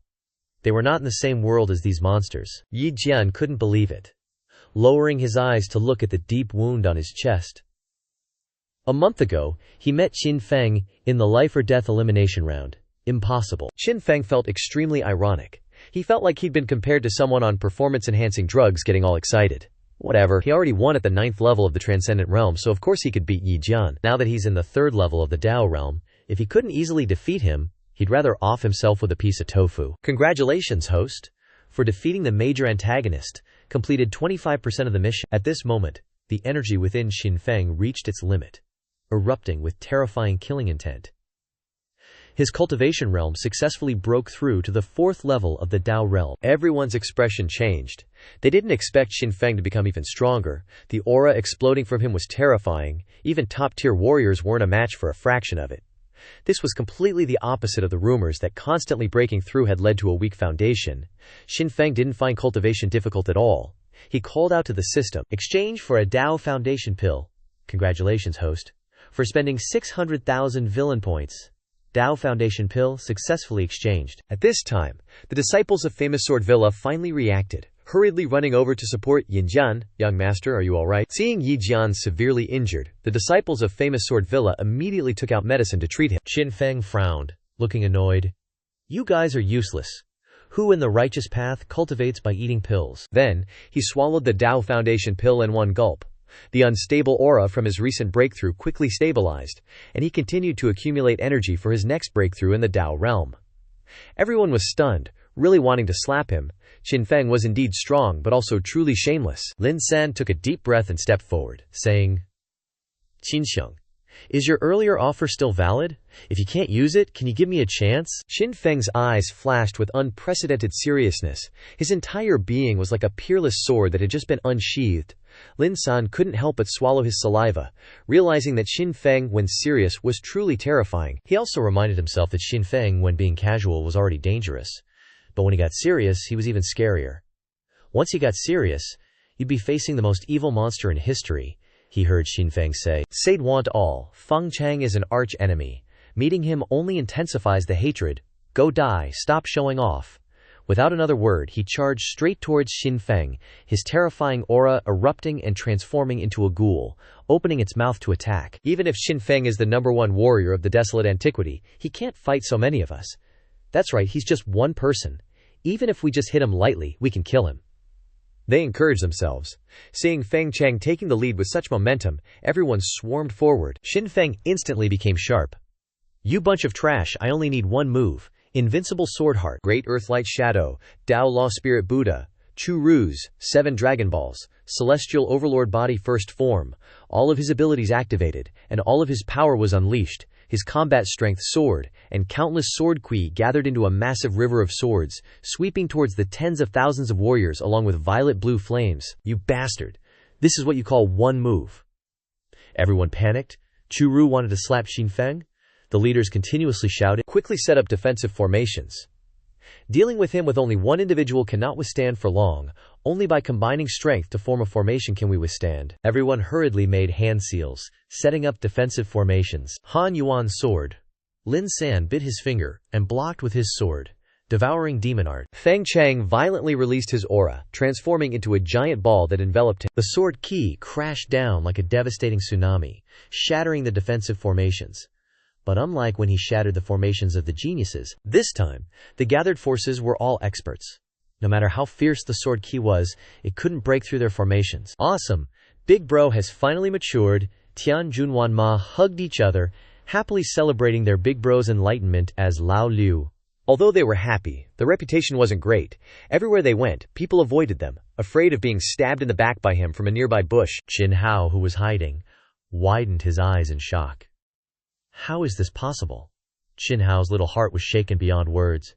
How can there be such a monster in this world? The old man beside him was also stunned. If this old man remembers correctly, he's not even 18 years old this year. Invincible Sword Heart. 4th grade sword extraterrestrial Dao, natural law. He's even refined the Nanming Li Fire. That's a treasure on the level of Annihilation God Lightning, and the Spirit Buddha's 7 Dragon Balls. He controls all of those powers with such mastery. Every time Qin Feng revealed another ability, Qin Hao's young soul was ravaged a little more. Although he had known about Qin Feng's hardships as a Qin family disciple, he didn't expect that wasn't even his full strength. His overwhelming aura, dominating the world, made it impossible for anyone to resist. It was like an endless mountain. No matter how much Qin Hao climbed, he could only gaze at his back. 3 more years, and I'll definitely surpass him. Definitely. Qin Hao trembled, encouraging himself in his heart. The old geezer looked at Qin Hao with pity, really not wanting to tell him how cruel reality was. The old geezer encouraged. "That's right. With your destiny, you'll definitely succeed." His entire body enveloped in purple lightning, Qin Hao dashed like lightning towards the 7 Dao fruits. "Damn it, you're too rash," the old geezer cursed. He didn't know if it was because he'd encouraged him too much, or if the kid's brain was malfunctioning. How could he dare face such a cruel reality? System. Warning. Detecting a mythic grade chosen one rapidly approaching, Qin Feng was slightly surprised. A higher grade than executor is mythic. Suddenly, he noticed a purple figure moving extremely fast towards the 7 Dao fruits behind him, amidst the whooshing sounds of sword energy. "That's my little bro. Didn't expect him to grow up so much. I always thought he was executor grade. Weird. Could it be that the grade increases after growing up? Whatever, as long as the little brat is healthy." Qin Feng absent-mindedly watched Qin Hao, recalling his cute childhood image. In the blink of an eye, Qin Hao reached the Dao fruits, quickly plucked one, and vanished from the scene. The whole thing was seamless, without hesitation. What? Pulling a fast one? Qin Feng instantly became angry. Who corrupted my once friendly little brother like this? He was so innocent as a child.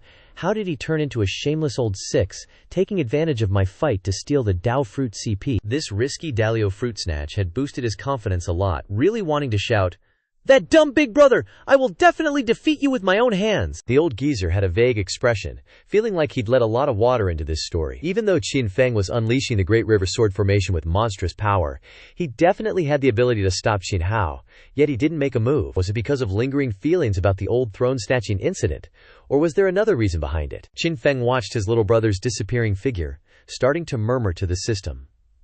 "That's my dear family, my close brother. He should be rewarded."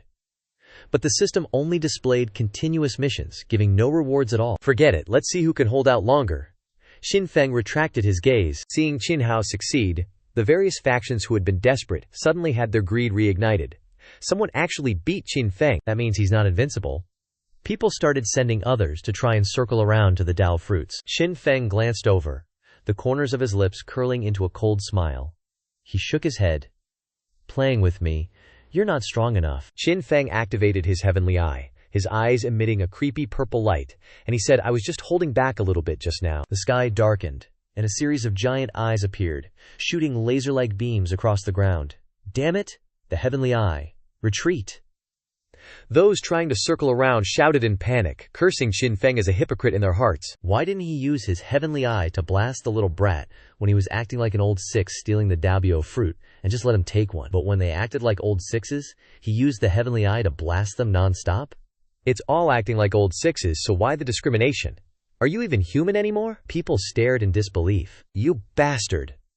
Yulan trembled with anger. He clearly said he was coming to help her deal with the outsider. But he even attacked her Blue Devil Palace. Luckily she reacted quickly and managed to set up a defensive formation. Otherwise, several hundred Blue Devil Palace disciples would have been wiped out. At the same time, she was shocked by Qin Feng's terrifying power. At first, she thought he was just a talented hooligan. But she didn't expect him to be able to face tens of thousands of warriors all by himself. Congratulations to the host for angering the chosen daughter, gaining 10,000 villain points. Congratulations to the host for using overwhelming power to make the chosen daughter lose her will to fight, completing 50% of the mission. Interesting. Qin Feng glanced at Yulan, then looked at the people struggling in the sword energy, and arrogantly asked, "Anyone else? Too strong?" Everyone looked at Qin Feng with fear, worried about being dominated by the #1 warrior of the desolate antiquity. Before, they thought the #1 warrior of the desolate antiquity was only slightly stronger than them, and that they could defeat him as long as there were enough people, but the truth was that tens of thousands of family warriors were overwhelmingly suppressed by Qin Feng, unable to resist. At this time, the sword in front of Lin San flashed, blocking all the large sword energy. But over time, the sword began to crack, and it was about to be unable to hold on anymore. Directly feeling the power of Qin Feng's sword energy made the invincible belief in Lin San's heart waver. Congratulations to the host again for shaking the invincible belief of the chosen son, receiving 100,000 villain points. On the other side, Fang Chang's expression was extremely ferocious. The blood sphere surrounding him had cracked open and was about to be smashed by the sword energy. He couldn't accept being constantly suppressed by Qin Feng like this, nor could he accept constantly failing in front of Qin Feng. He had to take revenge. He had to defeat Qin Feng. He had to make Princess Nanfeng regret it. He had to let the world know who the main character of this desolate antiquity was. "Old devil," Fang Chang pleaded. "Give it up. Qin Feng is so monstrous that he's no longer human. Not only now, even at your peak you wouldn't dare provoke such a monster." "I don't care. Lend me your strength." Fang Chang looked at Qin Feng with red eyes. "At all costs I must snatch a Dao fruit." With a Dao fruit he was sure he would defeat Qin Feng, make him kneel at his feet, begging for forgiveness. The old devil immediately refused. "Are you kidding me? Lend you my strength so you can commit suicide?" "How are you so sure?" Fang Chang suddenly calmed down, lowering his shield. "You bastard! All you know how to do is threaten me every day, using death to threaten me. Every time you get beaten to a pulp by Qin Feng, who is it that comforts you?" The dark energy around him morphed into a colossal demon, its maw opening in a furious gulp. Swallowing everything, Qin Feng's sword keystream was devoured whole by that giant demon head. "Damn it! You dare stand in my way!" Everyone was stunned, never expecting Fang Chang to be so bold and reckless. He actually blocked that endless stream of sword ki, comparable to Qin Feng's own attack. Suddenly, a sword cry rang out, drawing everyone's attention. Lin San, no longer willing to sit and wait for death, drew his nearly broken sword and slashed out with all his might, cleaving the sword Kui stream in two. Sword light soared into the sky, shaking people to their core. You could clearly sense it. Lin San had grasped the fourfold sword intent. Finally, he's there. Xin Feng immediately focused his mind, knowing his opponent was unleashing his overwhelming move. Please, enlighten me, brother Qin. Lin San, sword in hand, leaped into the air, sword key swirling around him, his eyes focused on Xin Feng with unprecedented intensity. He'd been waiting for this fight for so long, I really don't know what to do with you, man. Xin Feng grimaced, a headache forming. River Origin Sword Qi, Heavenly Earth One Sword. Lin San, a top warrior from the ancient era, versus the #1 swordsman of 100 years later. Everyone held their breath, awaiting the clash. Fang Chang was the angriest of them all. The all-devouring demonic art that Fang Chang was desperately trying to perform was ignored. Even devouring everything was useless. The old demon head spoke up. Told you to stay away from him, but you keep following him. Who's to blame now? All you could see was Xin Feng standing tall, his figure tall and imposing, under the veneration of strength, a terrifying aura spreading in all directions. How is this possible? Lin San's eyes widened in disbelief. Thousands of swords transformed into countless stars, converging into a single purple sword, piercing the heavens. It was many times stronger than Lin San's River Origin Sword Qi. The sword formed from countless stars shot down, the immense pressure like a sea engulfing the entire region. Everyone suddenly woke from their daze. I decide my own destiny, not the heavens, Lin San roared, refusing to be defeated, his black hair flying in the wind, the sound of sword Kui tearing through the void. Lin San, sword in hand, charged upwards, aiming his sword light at the sky. The two terrifying attacks collided, a heaven-shattering explosion erupted, and 10,000 zang of stormy waves instantly turned to ash. This was truly a battle of entering Dao realm. Lin San's face was pale, desperately resisting Xin Feng's storm-like attacks, fresh blood trickling from the corner of his mouth. This time, he truly felt the ferocity of Xin Feng as a brutal storm. This is a good opportunity, Fang Cheng suddenly realized, beside him. At this moment, Xin Feng and Lin San were fighting, and everyone's attention was focused on the two of them. Seizing the opportunity, Fang Cheng took advantage of the stalemate between Xin Feng and Lin San, and quickly rushed towards the remaining 6 Dao fruits. Watch me steal the Dao fruits. Fang Cheng looked at the Dao fruits within reach. Finally, he gets to experience the joy of being the 6th man. But he didn't notice that Xin Feng had been secretly watching him from the start. Even if he just twitched, Xin Feng could guess what kind of pee he was taking, Fang Chang, trying to be sneaky right in front of me. You're still too young. Xin Feng immediately detonated the myriad star sword formation. The explosion today shook the universe. Shockwaves spread rapidly. Lin San unexpectedly spat out a mouthful of blood. Congratulations, Master, for severely injuring the favored one of heaven. You have received 200,000 villain points. Congratulations, Master, for subduing the favored one of heaven, completing 75% of the mission. Due to detonating the sword formation, Xin Feng also suffered a severe backlash, spewing out blood. He used a god-level remote object retrieval technique, as fast as lightning. Feng Chang stood there dumbfounded, looking at the empty vines. A question mark appeared in his head. Give me the Dao fruits. Xin Feng transformed into an enraged zombie, ignoring his injuries and rushing towards Feng Chang. The other powers were also vaguely unaware of why the Dao fruit disappeared, but seeing the anger on Xin Feng's face, they ruled out any suspicion of him. Moreover, Fang Chang was closest to the Dao fruit. Xin Feng is the #1 expert. He must have seen something, so he accused Fang Chang. Absolutely not. Groundless slander against Fang Chang. You ate 6 Dao fruits in one go, without fear of choking to death. Xin Feng furiously beat Fang Chang, forcing him to return the Dao fruits. Fang Chang, in a state of confusion and unconsciousness, replied, he didn't steal the Dao fruits. The other forces also rushed forward to push Xin Feng away, and then punched and kicked Fang Chang. Fang Chang was angry and bursting with evil aura. Get out of my way! Beating someone in place of another. Everyone was also angry and turned to gang up on Fang Chang.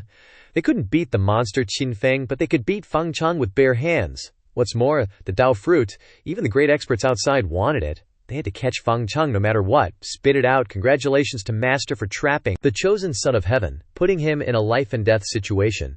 Received 2 million villain points. How is Feng Chang different from me? Look, I have this, but he doesn't. Those cruel bastards yanked Feng Chang's pants down. His eyes popped, and he roared. Go to hell, all of you. Feng Chang was shaking with rage. A deafening roar echoed everywhere. A terrifying pressure crashed down like a tidal wave, and a sinister aura surged and churned. Everyone recoiled in fear. Look, Mission complete 75%. Xin Feng summoned the southern bright fire. Seeing that, Feng Chang, terrified, abandoned both his sandals and his pants, and ran for his life. His dream was to make Xin Feng kneel at his feet. But faced with the southern bright fire, all he could do was flee. Xin Feng pointed at Feng Chang, and the flames enveloped a stream of sword energy that flew straight towards him. No matter how fast he ran, Feng Chang was struck by the sword energy. He let out a miserable scream mixed with hoarse, painful groans. The old demon head angrily cursed.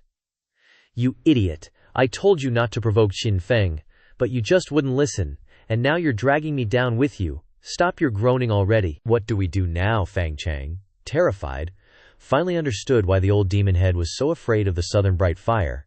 Just like he said, even a slight touch was like being thrown into lava. 10 to 15 seconds and you'll be burned into nothing.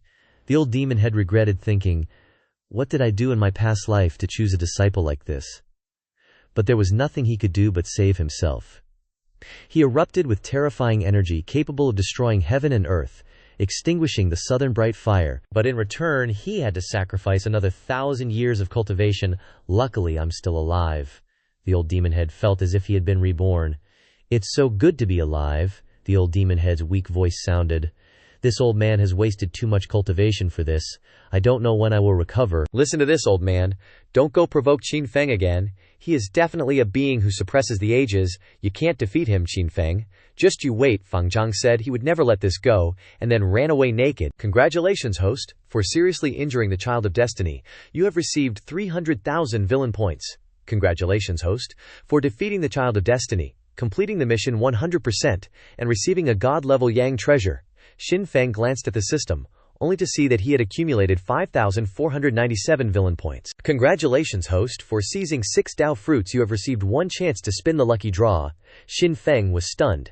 3 Children of Destiny, 1 Great Villain, and 6 Dao fruits only get me 1 spin. This system is getting more and more bullshit, but that doesn't matter anymore. Now he has more important things to do. Xin Feng's eyes unconsciously glanced at Lin San. "My dear Zhao San San." That look was so familiar. Lin San saw Xin Feng looking at him with that gaze, just like 7 years ago at the Qin family, always staring at his face to imitate his gestures, as if he admired a blade of grass. Xin Feng would pluck that blade of grass and imitate it. Xin Feng turned and ran towards the heavily injured Lin San, intending to comfort his tender soul. The big shots of the great families looked at each other, not knowing what to do. They had originally come to compete for the Dao fruits. But the Dao fruits had disappeared, and the suspect Feng Chang had fled. Everyone quickly reached a consensus. Even if Feng Chang could unleash a power that destroyed heaven and earth, they could not resist the attraction of the Dao fruits. If it really didn't work, they would go out and call their parents. They couldn't let that little Feng Chang run wild. Most importantly, they didn't want to be near the monster Xin Feng for another moment. Yulan looked at the empty vines, furious.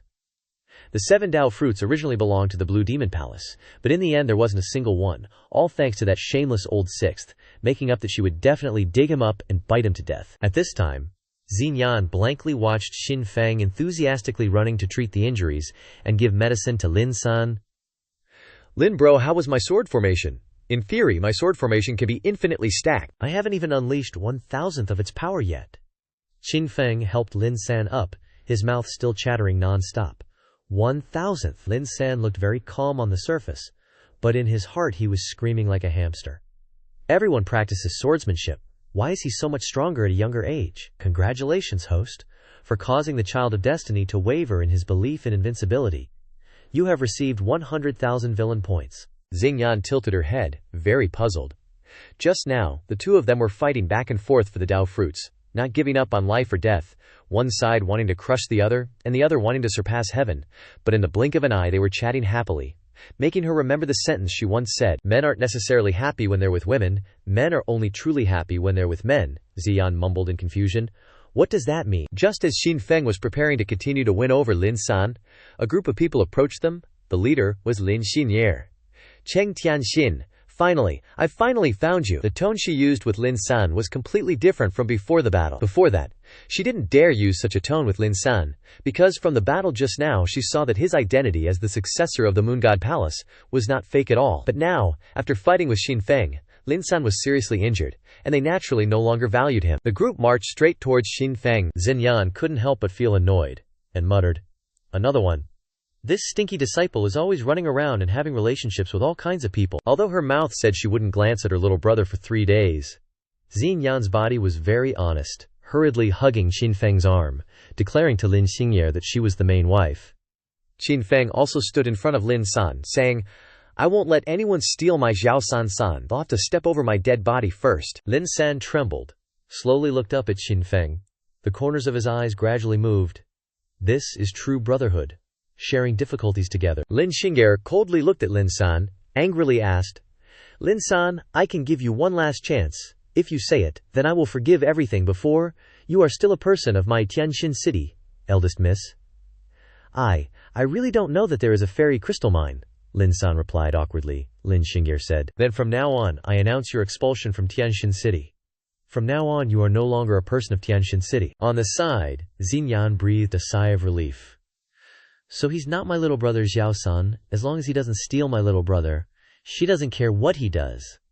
Qin Feng was so tired of watching. He really didn't understand how this girl always slipped through the net of heaven, avoiding fate with the child of destiny. First, she broke off her engagement with his younger brother, then publicly expelled Lin San, and even missed her appointment with him back then. Then there's nothing more to say. Farewell. Lin San's eyes flashed with sadness, turned around and left alone. What? He's seriously leaving Tianxin city? Lin Xingye couldn't believe it, her eyes wide as she watched Lin San's back disappear into the distance. You think Tianxin city is someplace you can just waltz in and out of as you please? Lin Xingye angrily ordered her disciples to stop Lin San. "Miss, don't force me." Lin San's voice was even but ice-cold, seemingly containing terrifying power. "You were once the one who inherited the sword god Cheng Kong's legacy. After an accident, you became a prisoner of Tianxin city. That's why you stayed in Tianxin city, with the mentality of taking a stroll in the mortal world. You could even say Tianxin city didn't help you much. I only kept you around because of the feelings I had when we first met. But in return, Tianxin city kept pushing you towards your doom," Lin Xingye coldly stated. "Lin San, you still think you can threaten us?" After fighting Qin Feng, Lin San was heavily injured, so naturally they no longer took him seriously. "You can try me." Lin San's eyes suddenly sharpened, and sword ki began to fluctuate around him. The Tianxin city disciples immediately became vigilant, ready to fight. Tianxin city really thinks it's some great sect, huh? Just as the tension between the two sides was about to explode into war, Qin Feng's voice echoed everywhere. Although his tone was very calm, it sent chills down everyone's spines. The Tianxin city disciples retreated, looking wary. Qin Feng's ferocity from earlier was still fresh in their minds. He overwhelmed tens of thousands of warriors all by himself. Even Fang Cheng and Lin San, these monster-level guys, were crushed by him. They might look down on the injured Lin San, but they definitely had to be careful with this guy. What do you mean by that? Lin Xingye was extremely wary, with very mixed feelings about Qin Feng. If it hadn't been for Qin Feng seizing the throne back then, she wouldn't have run off to cancel her engagement with the Qin family. At the same time, she was wondering if her father had chosen Qin Feng as his son-in-law instead of Qin Hao back then. Would they have been able to avoid a lot of trouble? Lin Xingye decided to retreat, not daring to confront Qin Feng after the previous battle. Even if all the warriors in Kunlun came back, they would be annihilated. "Alright, thanks, Brother Qin." Lin San cupped his hands and said with a smile. Although he didn't take Tianxin city seriously, he was still very touched by Qin Feng's words. In fact, over time, Lin San had realized that Qin Feng wasn't as cruel as the rumors said. Qin Feng smiled brightly and stepped forward, giving Lin San a hard pat on the butt. Lin San's eyes rolled back in his head. What horrified Lin San the most was that Qin Feng's gaze was still so familiar.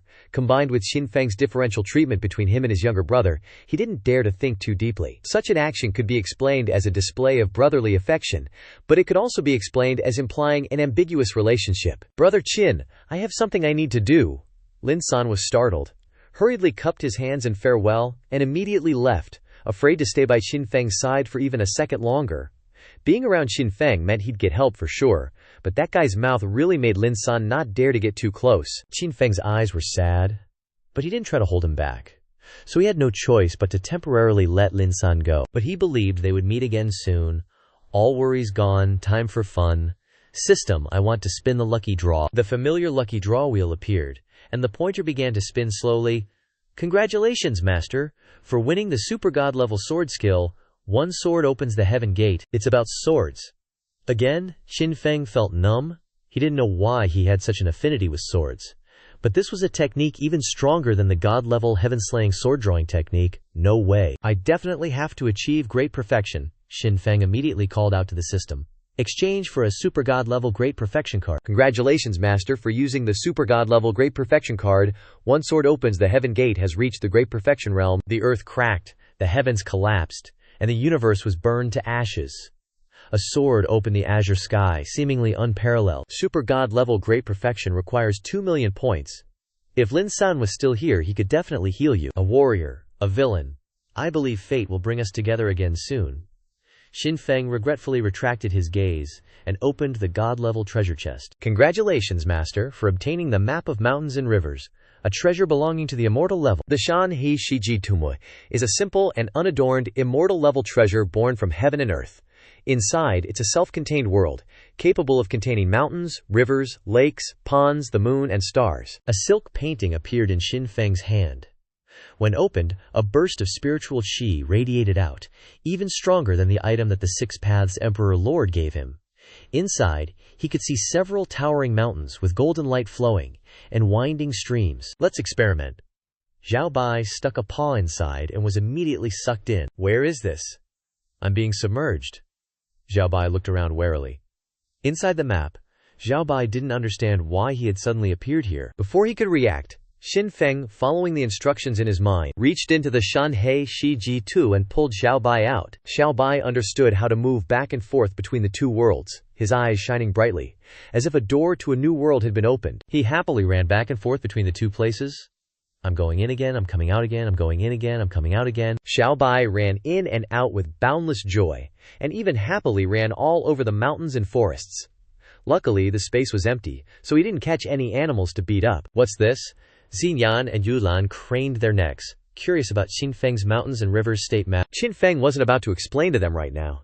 He was eyeing that Dao fruit vine, wondering if he could plant it in the mountains and rivers state map. Sure, the daddio fruit takes thousands of years to mature, but the vine that it's attached to must be something special, right?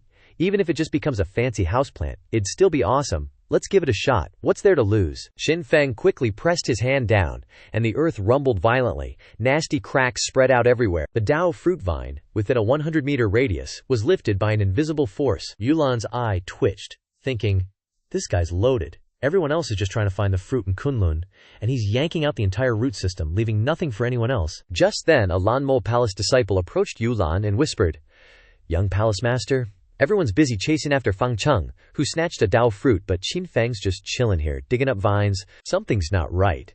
Yulan glared at Xin Feng, her instincts screaming that something was off with his shameless behavior. If someone actually dared to take something from him, he wouldn't just be hopping around here. He'd be digging up their ancestors' graves with that shameless rabbit, tying them up afterwards, and singing celebratory songs on top of their graves. The disappearance of those 6 Dao fruits also gave Yulan a sense of familiarity, like when Xin Feng stole her underwear. Right now, Xin Feng had planted the Dao fruit vine into the mountains and rivers state map, and now it was just a matter of seeing if it would survive. Time was running out. Xin Feng figured Kunlun would close in a few days. At that point, a mysterious force would push all the Wenke out, and they'd randomly appear anywhere in the wilderness. For them, it'd be a trial and a disaster, but for the wild Yao, it'd be a feast. At that moment, Xinyan was also preparing to leave. As much as she wanted to stay with Xin Feng, Xinyan represented the Moon God Palace and needed to find cultivation resources. "Little bro, I won't be going to the Fragrant Colors Sea. I'll hang out with you once we're out of Kunlun." Despite the gains they made in Kunlun, they had wasted too much time on the Dao fruit. The progress so far wasn't enough to make up for the tickets to Kunlun. Now they had to hurry up and find Dimbao and Xianjing. Hearing that Xinyan was going to leave alone to look for treasure, Xin Feng couldn't help but laugh. This girl was so cute. She clearly wanted to stay by his side, but she had to leave for the sake of cultivation resources for her elders. The reluctance on her face was obvious. Xin Feng immediately pulled out a big bag of Xianjing and gave it to her. "You're looking for Xianjing? Here, take all of this." "You're giving me so much of the rare Xianjing." Xinyan blushed prettily, feeling touched. The Moon God Palace disciples tugged at Xinyan, pulling her back to reality. As the future successor, she couldn't just rely on the divine child. Xinyan pouted unhappily, knowing that Xin Feng had become too powerful. If she wanted to stay by his side for life, her abilities naturally couldn't fall behind. So, Xian wanted to find Xianjing on her own. The two said their goodbyes, each with their own mission. Qin Feng turned to his subordinates and said, "We need to find Miss Xinyan. Is Long Aotian home? Miss Xinyan? Are you home? Miss Xinyan, I'm coming in." Qin Feng called out a few times outside the fragrant color sea, but no one answered. So he went inside with Tianjun and Wanma. Xiao Bai was still sitting on his shoulder. The difference was that behind Xiao Bai was a scroll painting Mountains and Rivers State map. Because it was a VIP Pro treasure, it couldn't be put into a spatial bag. Deep inside the fragrant colors sea, Xin Yan frowned, sensing something intruding. She waved her hand and created a screen, showing Qin Feng and his group entering the fragrant colors sea. He's moving forward. He's even more familiar with this place than he is with his own home. No way. Is that Qin Feng? Why is he back? Didn't he say that if we gave him 100 million xianjing he wouldn't bother us again? He's so shameless. He's even scamming ghosts. Tianjun and Wanma, following behind Qin Feng, finally understood why no one could escape the fragrant colors sea. Along the way, besides the heart-wrenching cries that messed with their minds, there were also the occasional zombies popping out from underground. Their terrifying power could crush them like ants. Suddenly, a cold gust of wind swept through the fragrant colors sea, and the temperature dropped significantly. Zhen Zhen, Lian Lian, AI. Long time no see. Qin Feng smiled brightly, intending to hug them. The friendly girl came to a halt. The three female ghosts, startled by Qin Feng's actions.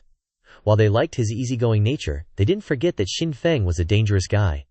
The three backed away, asking in an unfriendly tone, "Our mistress gave you 100 million xianjing. Why are you back in the fragrant colors sea?" 100 million xianjing? Tianjun and Wanma were shocked, unable to believe their ears. From what they knew, the strongest forces that had entered Kunlun had only managed to collect a few tens of thousands of xianjing. They had never heard of anyone having hundreds of millions of xianjing. At the same time, they were very curious. From the fact that they were able to enter the fragrant colors sea, it was clear that the owner of this place had enough strength and power. So why would she inexplicably give money to Qin Feng? Suddenly, Tianjun and Wanma exchanged glances. They thought of a super-fast money-making job, but they couldn't. So the boss only sold his skills, not his body. With Xinyan and Yulan, it was all just an act, but with this Xinyan, it was hard to tell what was real and what wasn't. Is it genuine, or is it fake? Or is it because she gave him too much money? "Don't be so distant, everyone," Qin Feng said with a smile. "We're already acquainted. I'm about to leave Kunlun, so I wanted to come by and say goodbye, and also bring a few souvenirs as gifts." Hearing that, Zhen Zhen, Lian Lian, and AI breathed a sigh of relief. Turns out he was just saying goodbye before leaving, not continuing to threaten them for spirit stones. "These specialties are pretty good too." Qin Feng nodded in satisfaction, looking at the three girls. Coming to fragrant colors of the sea, and not bringing back a few things, would feel like a wasted trip. Just then, a voice like chiming bells echoed, "Fragrant colors of the sea doesn't have any specialties. If you want flowers, just pick some." It was the owner here, Miss Xin Yan. Tianjun and Wanma looked up, immediately stunned. They saw a stunningly beautiful young woman in red descending from the sky. Only now did they understand why Qin Feng had to pretend to be sincere. It definitely wasn't because he was participating in the beauty contest, but for the operating expenses later on he had accepted this sugar mommy's outrageous request. Qin Feng glanced sideways.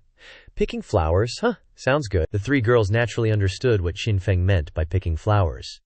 He was clearly treating them as the flowers of fragrant colors of the sea, Old 6.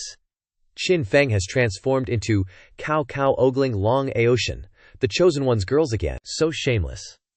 Sensing the change in Qin Feng's gaze, the three girls immediately realized his sinister intentions towards them. "How could you underestimate such an upright scholar like me?" "Forget it, I won't argue with you. Let's talk about the specialties," Xin Yan said in a calm tone. "You can't take them away. Kunlun has become its own separate world, with its own operating rules. Like you, outsiders can't stay long. We can't leave here either." Qin Feng retorted. "What if I can take you out?" "Impossible," Xin Yan replied immediately, completely disbelieving that Qin Feng could do it. "That's what you say." Qin Feng flashed a dragon-like fanged grin, shrugging to signal Xiao Bai to take the stage. Xiao Bai immediately wagged her tail excitedly and tossed the Rivers and Mountains map into the air, quickly making hand seals. The map rapidly expanded, returning to its original state, opening up to reveal a complete world inside. Mountains, rivers, the sun, moon, stars, and a crazy amount of spiritual chi just bursting out. Xinyan totally lost it, blurting out, "No way, this is a celestial treasure, a super rare natural wonder. Even Long Ao Tian, who's practically heaven's golden boy, doesn't have anything like this." If we use the territory painting to get them out, we can completely avoid Kunlun's repulsive force. Xin Feng flashed that same smug grin. "Lady Xinyan, relax, I swear on my honor as, Prime Minister, no matter how tough it gets, I'll get you out of here." Xinyan was totally confused, wondering who this Prime Minister guy was. Can we really get out? The three girls' eyes sparkled like crazy, barely hiding their envy. "I know you all are dying to escape this place," Xin Feng said, morphing into a cartoonishly seductive big bad wolf. "There are tons of handsome guys out there. Wanna go?" Yes. The three girls nodded like bobbleheads. "We really want to go. We can't even escape the borders of the Shanghai Pavilion, you know. Women's hearts are fragile, and it's easy to lose ourselves after thousands of years of loneliness with no progress. To leave this land, to have freedom, We are even willing to fulfill all of your requests, naturally, provided that you, Lady Xinyan, also agree." The three girls turned to Xinyan, their eyes practically screaming with hope for escape from Kunlun. Xinyan suppressed her shock and regained her composure. "Xin Feng, you are indeed different. I mean what I say. As long as they are willing to go with you, I won't stop them." "Mistress, you are too naive. Men's words cannot be trusted."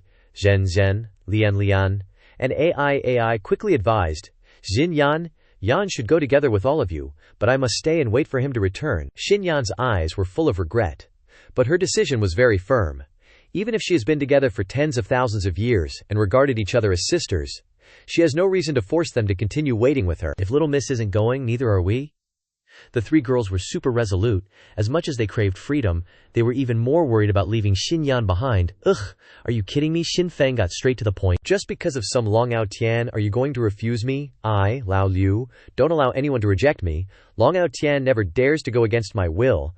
I already yielded last time, and this time are you afraid that I will not obey you?" "Little Miss, you wouldn't want me to be angry because I don't have any special products to bring back, would you?" Xin Feng slowly raised his hand, a blue flame dancing on his fingertips, saying threateningly. Seeing this, Xinyan also said coldly, "They don't want to go with you, and I can't help it.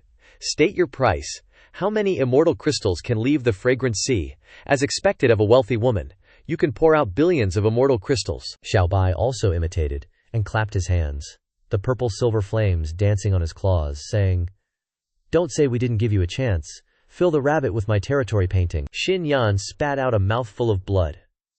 "I don't understand why that cute rabbit is so similar to its owner. Not to mention that Shanghai doesn't have that many immortal crystals.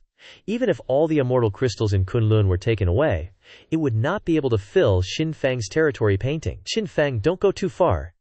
Xinyan was cold, and her soul power began to surge. Xin Feng said calmly, "It's okay if you don't have money. I can bring some special products." "Is this called bringing?" "It's obviously robbery." The three girls were angry, affirming that they were not special products. Xinyan said coldly, "Don't think that just because you have Nanming Lihuo, you can do whatever you want in Shanghai. If you make me angry, even if I have to risk my life, I will drag you along with me." Xin Feng smiled and asked, "Are you not going to wait for that man anymore? How can you be willing to die with me?" A few simple words made Xinyan collapse completely. She had been waiting here for tens of thousands of years. How could she die with such a shameless person? Even if she had to die, she wanted to see that man one last time before she died. But Xin Feng's next words made her heart tighten. "Are you sure you can risk your life with me?" Xinyan's face didn't change, but her heart trembled. She saw Xin Feng's contemptuous smile mocking her words of risking her life. As a demon cultivator specializing in the soul, she has a supernatural perception of the soul. Therefore, she clearly felt that Xin Feng's soul did not fluctuate at all, which meant that he was not worried about dying together at all. This means that Xin Feng really doesn't care about her. How is this possible? "Don't hurt our young lady. We will follow the young lady." The three demon girls covered Xinyan behind them, angrily looking at Xin Feng. If eyes could kill, Xin Feng would have died countless times. "It's too late. Now even her, all of them belong to me." Xin Feng smiled lewdly. "You even dare to touch our young mistress. Shameless. Even if we can't kill you, we have to bite off a piece of your flesh." The three girls immediately became cold, and terrifying power spread everywhere. The sunny flower garden suddenly darkened.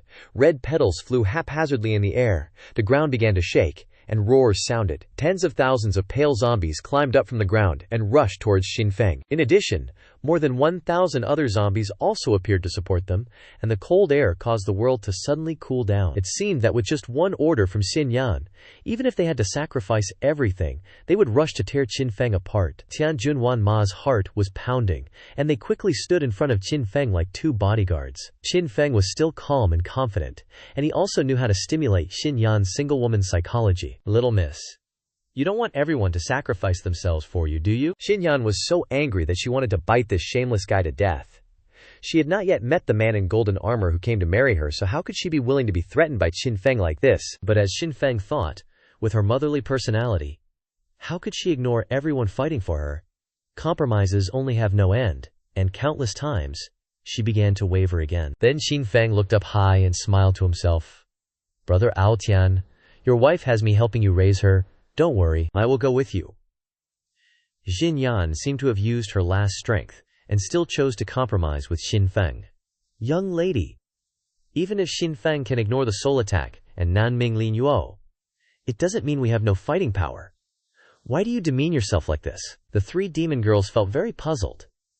In fact, Xinyan gave in, because she couldn't see through Qin Feng. "Ding, congratulations, host. You successfully flirted with the Chosen One's girl while he was away. Ding, congratulations, host. You infiltrated and threatened his lover, gaining 200,000 villain points. Ding, congratulations, host. You helped take care of his lover while the Chosen One was away, gaining 500,000 villain points." Hearing the system's sweet voice, Qin Feng couldn't help but grin. He was really digging these saintess types. Because they didn't understand the core principles, they could sacrifice to gain benefits, and just wanted to protect everyone. So in the end, they could only choose to compromise. Much easier to deal with than those cold-blooded protagonists who were ready to kill. Still, regarding those suggestions to just off the saintess right from the start, yeah, he wasn't touching that with a 10-foot pole. Those guys just had the wrong approach. All you gotta do is grab onto the saintess's weak spot, and you can ride that to victory. "I can go with you, but you have to promise. After we get out of Kunlun, you'll release them. Give them their freedom." "I only care about Miss Xinyan," Qin Feng said coldly. Xinyan, speechless with anger, turned away immediately. She didn't want to see Qin Feng anymore. To force her to leave Fragrant Corpse C, he even dared to use the innocent lives of the zombie hordes and ghost women to threaten her. She just hoped Long Aotian would come back and understand her difficult situation. "Zhao Bai, do your thing." Since Xinyan had chosen to compromise, the 10,000 zombies didn't resist either. Xiao Bai whisked all the valuable geomantic treasures in the Fragrant Corpse C into the Shanhishiji map. Honestly, because the Fragrant Corpse C was a place with heavy yin energy, those yin attribute geomantic treasures weren't really useful to someone with a fiery constitution like Qin Feng. While he was enthusiastically moving the geomantic treasures, Tianjun suddenly rushed over, his face filled with barely concealed excitement. "What's up?" Qin Feng asked curiously. Tianjun glanced around warily, making sure no one was nearby, before excitedly whispering, "Boss, we've struck it rich." Xiao Bai immediately perked up its long ears, flew onto Qin Feng's shoulder, and peeked its head out curiously. It saw Tianjun carefully pull out a few immortal crystals. Xiao Bai instantly lost interest. It already knew, it had dug up quite a few, but the cruel master had stolen them all. Seeing their unimpressed expressions, Tianjun quickly said, "These aren't ordinary immortal crystals though. These are heavenly immortal crystals. The kind from ancient texts." Qin Feng just sighed. He realized he had a hard time broadening his little disciple's horizons. "What are you getting at?" Tianjun was immediately stunned, feeling confused. The closing time of Kunlun was approaching. If he didn't quickly return to become number 6, he would lose his chance. With the closing time of Kunlun approaching, all the factions were also pushing for final efforts, hoping to find as many geomantic treasures and immortal crystals as possible. The Dao fruits in their hands were more precious than any geomantic treasures or immortal crystals. Just as everyone was pushing for a final effort before closing, a hot news shocked the entire Kunlun. Someone found a fairy crystal mine in Fragrant Corpse C. Are you kidding me? How is that possible? No lying, I don't know why Fragrant Corpse C is no longer dangerous. You can come and go freely now. Many people are digging for fairy crystals. I won't tell you anymore, I have to go now, or it will be too late. According to the rumors, someone has already dug up tens of thousands of fairy crystals. It's too late not to go now. It's up to you whether you go or not. I'm going. As the rumors spread, the factions couldn't sit still, and decided to go and see for themselves. The result was indeed as rumored.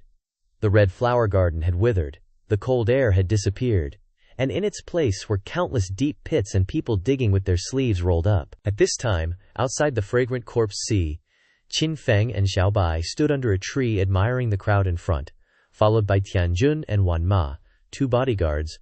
Are we going to stand and watch them dig fairy crystals? Tianjun looked at the crowd in front of him with a painful expression. Qin Feng replied, preparing for the harvest season. Wan Ma was stunned, understanding the young master's meaning. You mean, let them help dig the fairy crystals? And then we take them back? Tianjun said worriedly. Although the combat power of the eldest is unparalleled, if we face all of them directly, I'm afraid, if they run away together, it will be difficult for us to take back much. What are you afraid of? With treasures in hand, the world is mine.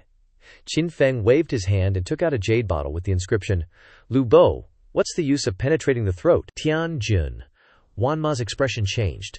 The two had experienced the terrible power of this thing, not to mention these warriors who only had the celestial realm. Even Yuan Dan realm monks entering Kunlun would find it difficult to withstand the 100 transformations. Demon Lords Luo, what's the use of penetrating the throat drug? Once poisoned, they would give up to Qin Feng for harvesting. The boss is no longer human. The two were in a headache, understanding Qin Feng's plan. The fairy crystals are just baiting. Kunlun is about to close. The factions have collected enough treasures, and now they are the prey falling into Qin Feng's trap.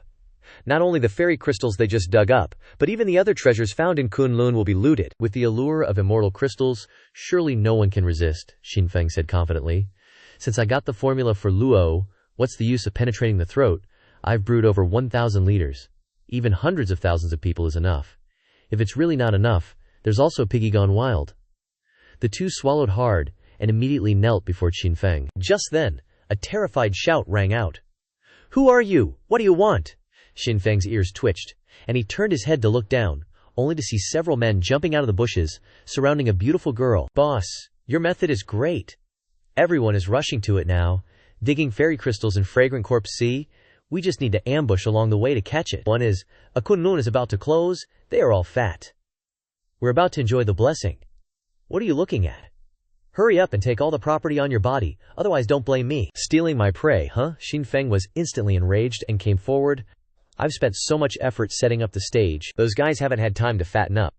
But they ran over to cut them. Qin Feng gently stepped on a branch and gracefully fell in front of the girl. Don't be afraid, little girl. I'll take care of those bandits. Who are you? The robbers were startled by Qin Feng's sudden appearance, and they immediately drew their weapons and pointed them at Qin Feng, 4th level of the entry Dao realm. Those troublesome guys didn't dare to underestimate it, although they felt that Qin Feng's cultivation was only at the 4th level among the Kunlun warriors. His temperament was unusual, like a sword that had not been drawn from its scabbard, and when it was swung, it would definitely shake the world. Someone whispered. Everyone. He said he is Qin Feng. Their faces changed instantly, and they took a few steps back. A famous reputation, the #1 warrior of ancient times. I am Qin Feng. I hate people like you the most. Qin Feng pretended to be serious. Obviously you have hands and feet. Why don't you go and find treasures yourself? But you only know how to ambush and plunder other people's property. Do you know that this is the behavior of a despicable old six? Hearing Qin Feng telling the truth, Tianjun and Wan Ma fell to the tree. Where's the face? The entire Kunlun. It was their boss who was the most shameless old six, and dared to scold others. It's so embarrassing. Feeling ashamed for those two clumsy disciples, everyone retreat. The ringleader ordered, turned around, and left quickly. Although he didn't have as broad a vision as Qin Feng, he thought the same way, so he was also a professional old six. Instead of competing directly with Qin Feng here, it was best to stay away from him. It's better to hide in the bushes and continue to be the old six. Today, I, Qin Feng, shall rid the world of evil.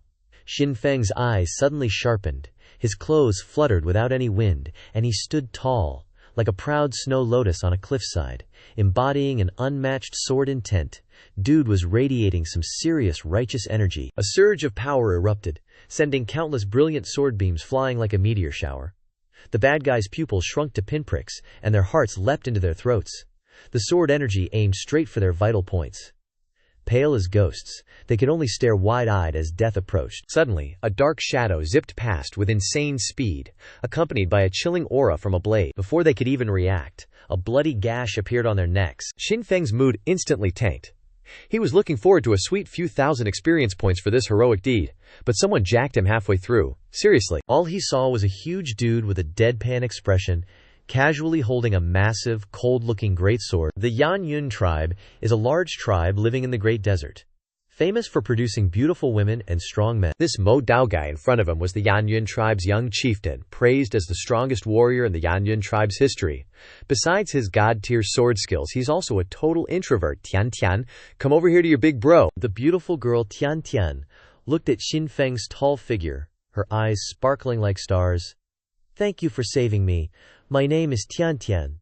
Tian Tian gazed at Xin Feng's handsome face and shyly said, according to the customs of our great desert, you saved me, so I have to marry you. Mo Steo, still stone-faced, chimed in, I killed those guys before he did. You don't need to marry him. Tian Tian grinned, then suddenly turned serious, warning her brother, don't interfere. Mo Dao remained ice-cold. My blade was faster than his sword. Stealing the credit and still showing off, Xin Feng was totally annoyed, glancing at Mo Dao. Mo Dao felt like this guy doubted his aesthetics. Like, why would he want his sister, who looked like a board? Is he imagining he's heard a Boeing 747 take off? Mo Dao glanced at Xin Feng, completely unperturbed. Though he sensed some heavy pressure from the guy. Brother Qin, don't listen to my brother's nonsense. Tian Tian moved forward again, acting all cute and clingy. We don't have that many customs in the Great Desert. Mo Dao interrupted again, dragging her up and walking away. Tian Tian was furious, like a cat grabbed by the scruff of its neck, struggling and shouting, Big brother, let me go! This is my lifelong happiness! No matter how much Tian Tian kicked up a fuss, Mo Dao remained emotionless, being an extremely doting brother. If his little sister wanted something, he'd burn down a forest or jump into a sea of fire for her. But marrying this Xin Feng dude? He'd rather kill him. This kid's going too far. Tian Jun and Wan Ma were super pissed. The guy hadn't even glanced at them the whole time, acting like they were the scum of the earth. I don't care about him. Xin Feng's attention was drawn to the wound on the corpse. That's one fast blade. Xin Feng wasn't the naive newbie he was when he first arrived anymore. After 7 years and head to Divine Palace, he'd learned a lot. The wound was 2 inches deep, no more, no less, and the location was the same. Just one single strike, done in one breath. Whether it was the force or the accuracy, it was perfect. Furthermore, it was just a regular strike, without any magic at all, yet it could instantly kill those guys at the Heavenly Sect realm. He's really trained his blade to the extreme. Fast, accurate, and ruthless. It not only requires extraordinary talent and blade skills, but also persistence and patience to endure boring practice, day after day, year after year. Tian Jun asked curiously, Boss, is that Mo guy's blade really that scary? Very scary. Xin Feng looked up at Mo Dao's receding back and said, to put it this way, under the same conditions, using only ordinary moves, one blade from him, one sword from me, I'll definitely lose. Tianjun and Wan Ma swallowed hard, horrified by that Mo Dao guy. But would you actually use a normal sword against him? No, Xin Feng retorted. And you, would you use a normal sword in a fight? No, Xiaobai said seriously. Boss definitely wouldn't use ordinary sword skills to fight. Xin Feng and Xiaobai both flashed their signature smiles. Those mischievous grins. May the heavens bless our great Xia. Princess Nanfeng couldn't hide her initial excitement after being utterly defeated by the Xin Feng monster.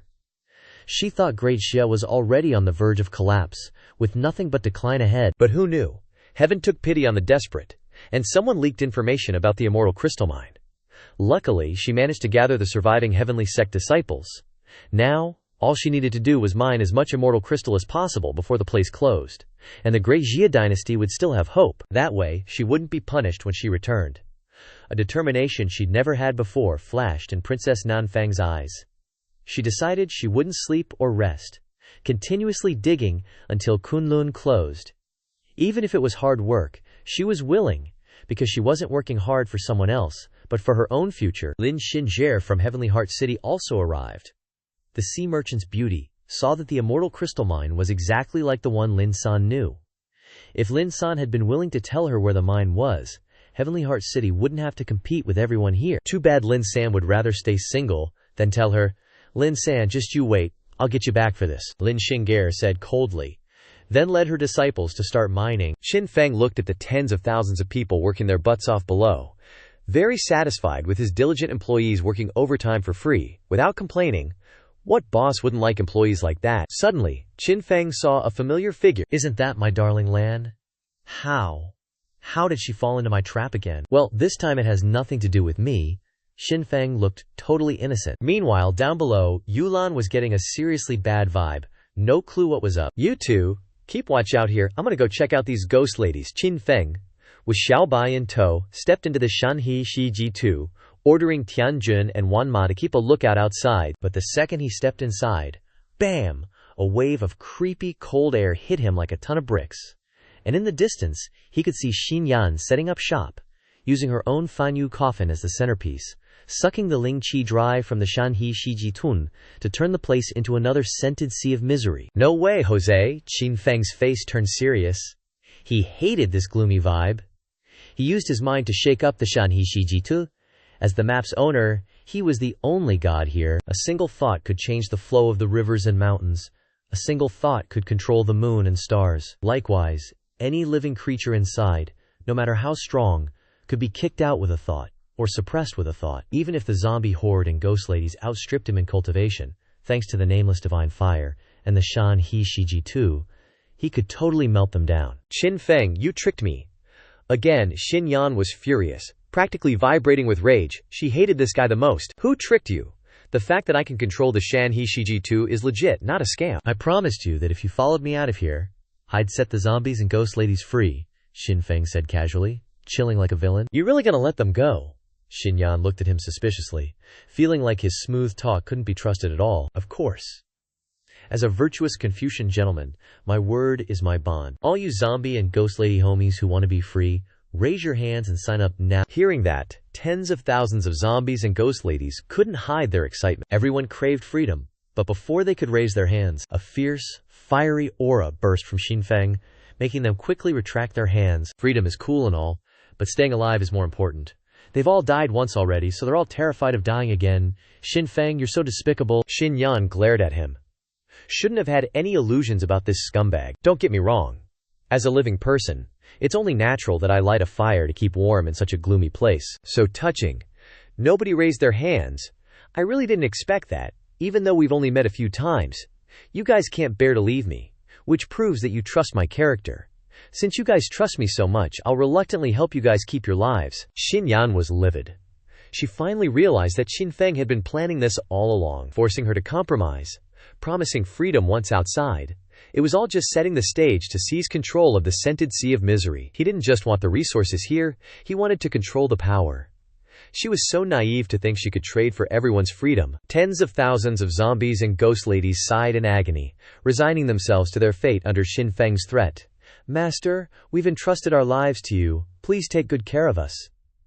The three gentle ghost girls' faces were full of weakness and despair, performing very realistically. If he hadn't witnessed the terrifying attack from their souls, he almost would have been fooled, but he couldn't connect them to the image of weakness and hopelessness. Watching them obediently hand over their life-saving charms, Xin Feng couldn't hold back his signature villain laugh. With this bunch of zombies and ghost ladies, no one would be allowed to yell at him ever again. Congratulations, Master, for tricking the chosen one of heaven to bring his lover home, receiving 500,000 villain points. The corner of Xin Feng's mouth twitched up.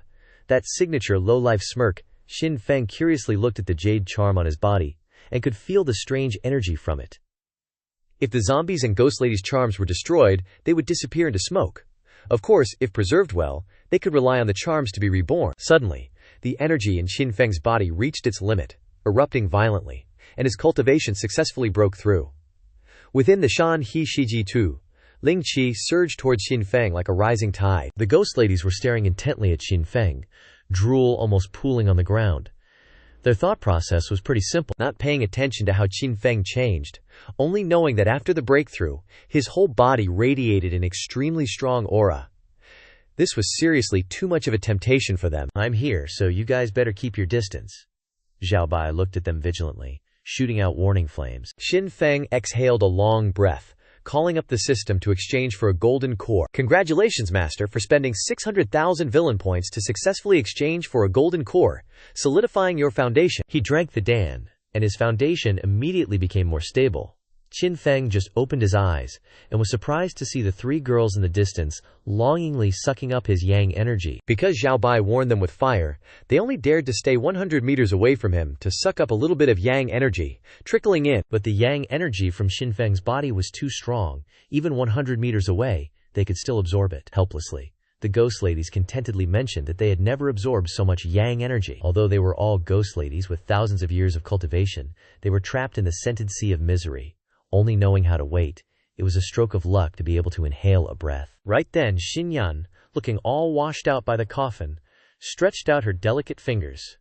She blew softly from her fingertips, sending out sparkling little light particles that traveled across mountains and rivers, heading towards the entrance of the mountains and rivers, lands and people's painting. Seeing Xinyan's actions, Xin Feng felt uneasy, totally clueless about what she was doing. Was she leaving a message for Long Aocean? Xin Feng promptly shut the mountains and rivers, lands and people's painting. The stardust-like message was instantly blocked, along with a burst of intense fire that appeared and vanished. Congratulations to the host for tricking a chosen one of heaven into taking care of their lover, receiving 10,000 villain points. So she was leaving a message for Long Aocean. Xin Feng had discovered a new way to get rich, and he decided to build a bronze sparrow terrace for Xinyan. Xinyan glared at Xin Feng, never expecting her message to be blocked. She felt helpless against him, especially since she no longer had zombies and female ghosts in the fragrant color sea. Xinyan burrowed into the coffin, locking herself in and meditating in frustration. She desperately wanted to stop him, but couldn't find a way. It was clear she hated him so much, yet she was powerless against him. At this moment, Tianjun asked anxiously, "Boss, what are we waiting for? We can strike now." Wan Men nodded eagerly, agreeing with Tianjun, but Xin Feng slapped Tianjun on the head, scolding, "Details determine success or failure, got it." Now is when they're most alert. There are tens of thousands of them, all elites sent by various factions. They all survived the brutal Kunlun trials. Any slight movement and we'll be screwed. Even if we used La Xiao Tonggu's poison, those elites would be able to react in time. Plus, we don't even know if you or they would be quicker on their feet. Tianjun and Wan Ma were stunned, not expecting Xin Feng to be so meticulous. So what do we do now? Xiao Bai pulled out his notebook to take notes. Xin Feng replied professionally, "We have to wait until they're fighting before we strike. Imagine their attention will be drawn to the enemies around them, leaving them no mind to pay attention to anything further away. Plus, the battle cries will drown out other sounds. By the time they hear someone shout about poison and try to run, it'll be too late. Remember, even if the success rate is 9,999%, we can't take the risk. We must consider every detail and only act when it's 100% certain." Well said. That's Xin Feng for you. Unmatched professionalism. Xiao Bai clapped in admiration, then bowed his head 45 degrees in worship. Xin Feng was very pleased with Xiao Bai's performance. He patted its head and exchanged a carrot from the system. "I like master the most." Xiao Bai happily hugged and kissed Xin Feng, quickly grabbing the carrot with his hands. Tianjun and Wan Ma were so jealous their throats itched, but they had to swallow it down. Xin Feng picked up a rock and threw it towards the Tian of the Yanyun clan. Thud, Tian was hit on the head, her forehead swelling up instantly. Being a loving brother, Mo Dao saw someone dare to ambush his little sister, and roared furiously, "Which bastard dares to ambush my sister? I'll find you and tear you to pieces." Mo Dao's furious roar echoed everywhere. Like a drop of water into boiling oil, it caused the tense atmosphere to explode instantly. The factions quickly lunged at their locked-on targets, and fierce fighting echoed everywhere, turning into a chaotic mess. Terrifying bursts of energy were constantly released, violently attacking the weaker forces. At this moment, Xin Feng had changed into dark action clothing and covered his face with a scarf. He even found some body-refining materials and melted them with Nanmingli fire, copying Lin San's item in a 1-to-1 ratio, which Tianjun and Wan Ma found. Look at the details, it's perfect. Definitely Lin San's. Tianjun and Wan Ma were utterly confused, not understanding why the boss was framing Lin San. Lin San had been expelled from Tianxin City, and no longer had any valuable assets. Moreover, the 100,000+ people here represented the great ancient god clans. Framing Lin San meant he would be hunted down by the entire ancient wasteland. How could he escape? With their intelligence, they truly couldn't understand why the boss would do this. Could it be that he wanted Lin San to have nowhere to go so he could take the opportunity to monopolize Lin San? How ruthless! Xin Feng looked at the fierce, bloody battle and sighed with heartache. What's there to be sorry about? It's all for money. Money is the root of all evil in the world. Without it, people wouldn't be lured by profit. Without it, people wouldn't lose their conscience. So today I've decided to sacrifice myself, sealing these sinful immortal essences in my own private space. I'll throw them into hell rather than let anyone else have them. Xiao Bai nodded seriously. Willing to share the burden with Xin Feng, Tianjun and Wan Ma couldn't help but twitch. They finally understood why they could only be subordinates. At this moment, the three ambushing female ghosts suddenly felt something was off. Xin Feng had transmitted the attack signal through their connection. Without hesitation, they smashed the jade bottles, releasing the poison. La Xiao Tonggu's poison was useless here, as the poison, in gaseous form, slowly spread throughout the fragrant color sea. What's this? Princess Nanfeng was startled by the sound of the bottles breaking, and vigilantly looked around. Princess Nanfeng didn't want to fight. As soon as the fighting started, she ran outside. She was about to escape the chaotic zone, reaching the exit, but before she could take 2 steps, she felt her whole body go limp, her legs weakly collapsed, and she couldn't even move her fingers. The princess was poisoned. The Tianzong sect disciples also collapsed weakly, like Princess Nanfeng. Before they could react, a girl in ancient clothing appeared floating in the air. Without any support, she could ignore gravity, levitating in midair. This proved that she was at least in the nascent soul realm. Because only cultivators from the nascent soul realm and above could fly freely, Princess Nanfeng panicked, wanting to get up but unable to move her limbs. She could only watch the girl in ancient clothing land beside her, snatching the ring containing immortal essences from her person. That's not right. She's not human, Nanfeng realized in horror. The girl's body was ice cold, emitting a gloomy soul aura. It was definitely a female ghost who had cultivated for thousands of years. Master will definitely be happy. The girl in ancient clothing jumped for joy, going to find Xin Feng for a reward. Give back my future! Hurry! Nanfeng didn't care who the person was, struggling to get up and chase after her. Those immortal essences were the last hope of the Great Xia dynasty. If they lost these immortal essences, Great Xia would lose its absolute dominance. But no matter how hard she tried, she couldn't move. She could only watch the thief's figure gradually disappear. Just then, a cheerful, childish voice rang out. Open the door! A good bunny wants to come in. Zhao Bai walked on the trail through the forest, singing happily. Because Xin Feng was busy preparing the details of framing Lin San, it, as Xin Feng's signature item, couldn't act with him, so it went for a stroll alone. Xin Feng's rabbit, Nanfeng, was startled. If Xin Feng's rabbit appeared here, that monster must be nearby. If she fell into his hands, she would have to witness how he grew stronger again. Ah, you're the shopping big sister from the other day. Xiao Bai immediately recognized Princess Nanfeng, who had bought Xin Feng for 10,000 taels, and was also its first customer. Especially the fact that Princess Nanfeng paid without taking the product, shocked it for a whole year. What a waste. Thanks to that, I could resell Xin Feng as a new product. It seems the previous cooperation was successful. I'll help you again. Xiao Bai reluctantly gave Princess Nanfeng a carrot. This is all I can help with. Others can't get it, not even carrots. What do you comfort me with a carrot for? Princess Nanfeng looked at the carrot in her mouth, so angry that her lungs wanted to explode. Not good. There's poisonous smoke. Lin Xingye's expression changed, and she immediately led her people to run out of the fragrant color sea. Just then, a sharp sword sound rang out everywhere. A masked, black-clad figure appeared, piercing through the poisonous smoke, and unleashed a storm of sword ki towards Lin Xingye. It was Xin Feng. He not only copied Lin San's equipment 1-to-1, but also spent 10,000 villain points to exchange for an aura-concealing cloak. Careful, miss. The Heavenly Heart City folks didn't hesitate, immediately rushing forward to block Xin Feng's fierce sword Qi.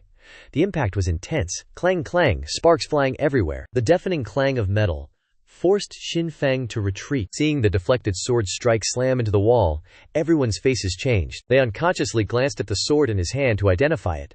But the blade was wrapped in a piece of black cloth, making it impossible to recognize. Xin Feng's lips curled up. This was exactly the effect he wanted. If he revealed Lin San's items from the start, even an idiot would know it was a setup. So the best way was to let them discover clues, and then deduce the conclusion themselves, satisfying their conceited mentality. Just like how a naive girl is boring, while an understanding girl will moan a few times so the other party feels like, even though they lost miserably, they conquered the world. Who is this guy? Lin Xingye frowned. The figure seemed very familiar. Among the younger generation in the ancient times, only 3 people could unleash such powerful sword Qi. One was Qin Feng of the Moon God Palace, the second was Yi Jian of the renowned Sword Villa, and the last was Lin San, whom she had banished from Heavenly Heart City. Could it be Lin San? Everyone was shocked. They remembered that Lin San also knew about a fairy crystal mine. Could this be the mine Lin San found? Their expressions changed. Finally, they realized it was a trap. They finally understood why Lin San knew they couldn't excavate everything, yet still didn't tell everyone about the fairy crystal mine. Lin San must have wanted to use the fairy crystal mine as bait to lure the ancient divine races to wipe them all out, not only taking advantage of them to mine fairy crystals for free, but also targeting all the assets gained in Kunlun. Did Lin San really dare to do something like that? The enemy's figure being identical to Lin San's surprised Lin Xingye, but it was just their speculation. There was no direct evidence, so they couldn't conclude it yet. Congratulations, host, for successfully making the chosen one suspicious, gaining 100,000 villain points. What is the joy of a villain? The joy is that even when you're not by my side, you can still bring me joy. Xin Feng was so delighted that he became distorted. I really love Lin San, get lost. Mo Dao's cold voice rang out. He leaped high, fiercely charging towards Xin Feng. The green greatsword emitted a chilling, immortal radiance. In an instant, sword light erupted, and ringing sounds resonated. Xin Feng quickly drew his sword to block Mo Dao's attack. The swords clashed, and a storm of energy immediately swept across, a violent explosion echoing across the battlefield. The energy waves spread, uprooting trees within a radius of hundreds of meters, and the entire area was submerged in a terrifying energy storm. Because Xin Feng didn't dare use his signature sword techniques, he was sent flying dozens of meters away, losing control. Looking at Mo Dao full of vigor, Xin Feng was annoyed. Why is he all right? If he doesn't use his sword techniques to confront Mo Dao, he will be at a disadvantage. Dare to look down on me? Mo Dao was furious. As the one involved, he could clearly feel that Xin Feng was holding back. The strike just now was completely an act. But before Mo Dao could swing his sword again, his head felt like it was struck by a heavy hammer, losing his balance and falling. Mo Ge! Tian Tian cried out in alarm, rushing over. But before he could reach Mo Ge Dao, he felt his whole body go limp and he couldn't move. His legs gave way, and the little guy collapsed to the ground, unable to even move his fingers.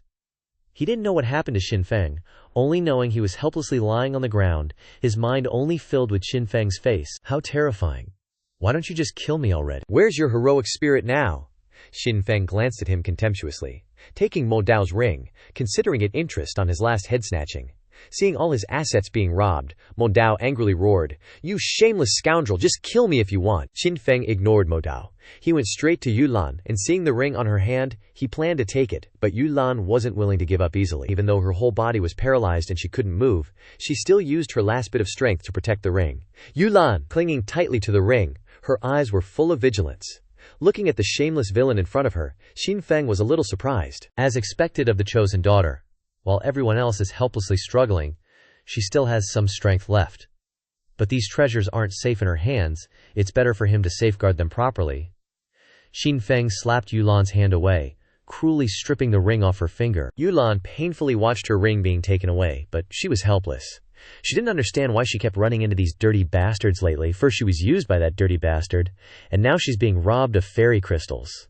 Compared to those evil dirty bastards, Xin Feng was so lovable. Congratulations, host, for helping the chosen daughter safeguard her ring, gaining 100,000 villain points. Congratulations, host, for angering the chosen daughter, gaining 10,000 villain points. Congratulations, host, for your female ghost minion robbing a ring. Host receives 500 villain points. Congratulations, host. The system notifications kept ringing. Xin Feng's villain points soared. After a busy day, Xin Feng and the female ghost finally stripped tens of thousands of people clean. Finally done, Xin Feng raised his head to look at the setting sun. It was time for that evil, dirty bastard Lin San to retreat and make way for the righteous Xin Feng to take the stage. Just then, a childish voice filled with righteousness rang out. That dirty bastard dares to scheme against people here? Suffer my #1 under heaven's sword technique. Xiao Bai appeared. Xin Feng also immediately attacked. Everyone saw Xiao Bai. The joy on their faces was indescribable, as if they saw hope to recover their fairy crystals. Seeing Xiao Bai appear, the corners of Xin Feng's mouth behind his back slightly curled up. The show begins! A soft whistling sound rang out. It was the sound of an object tearing through the air. Xin Feng's movements were nimble as he dodged, his peripheral vision quickly glancing behind him, only seeing Xiao Bai, like an angel of justice, releasing countless sword ki. While dodging, Xin Feng deliberately revealed an opening. Xiao Bai's sword ki blew away the veil covering his face at this time. Xin Feng's face was Lin San's, because he used 10,000 villain points to exchange for a transformation cloak. Not good. When the veil was torn, Xin Feng pretended to be panicked, immediately turning away. Although Xin Feng turned his face away as soon as he was exposed, everyone still managed to catch that face. Even if no one recognized Lin Sanny at this moment, later, everyone could redraw the face of that robber based on their memories. Where do you think you're going, robber? Stop right there so this god can execute you. Xiao Bai shouted, quickly chasing after him. Congratulations, host, for successfully framing the Chosen One, putting him in mortal danger, gaining 2 million villain points. Today is really a big win. Xin Feng couldn't hide the excitement in his heart, and hurriedly opened the system to check. Although those who weren't chosen ones only gave very few points, the number was too large. After plundering tens of thousands of people, Xin Feng's villain points soared past 825 million. Dude, that's way more than he got before. Combined, Zhao Bai's still out there screaming, occasionally blasting out some sword chi, making huge explosions. Everyone's just lying there, totally feeling the life or death vibe. Xin Feng finishes changing clothes. Bam! Shining righteousness appears. After finishing the mission, the girls, female ghosts, couldn't help but inhale yang qi from the boys. You darn she-devils. Release those fellas. Xin Feng swoops down from above, laying down the righteous law. The guys see Xin Feng like he's the light at the end of the tunnel. Dude, help us. Fear not. Righteousness will save you. Xin Feng glows like a beacon of pure good. Southern blazing fire erupting from him. Seeing the southern blazing fire burst from Xin Feng, the she-devils totally sell to fear, letting out synchronized screams and scattering like roaches in the light. Everyone's wiped out at this point, lying all over the place, so nobody sees Zhao Bai nearby, opening the mountains and rivers Shenji painting, letting the she-devils slip inside. Poof!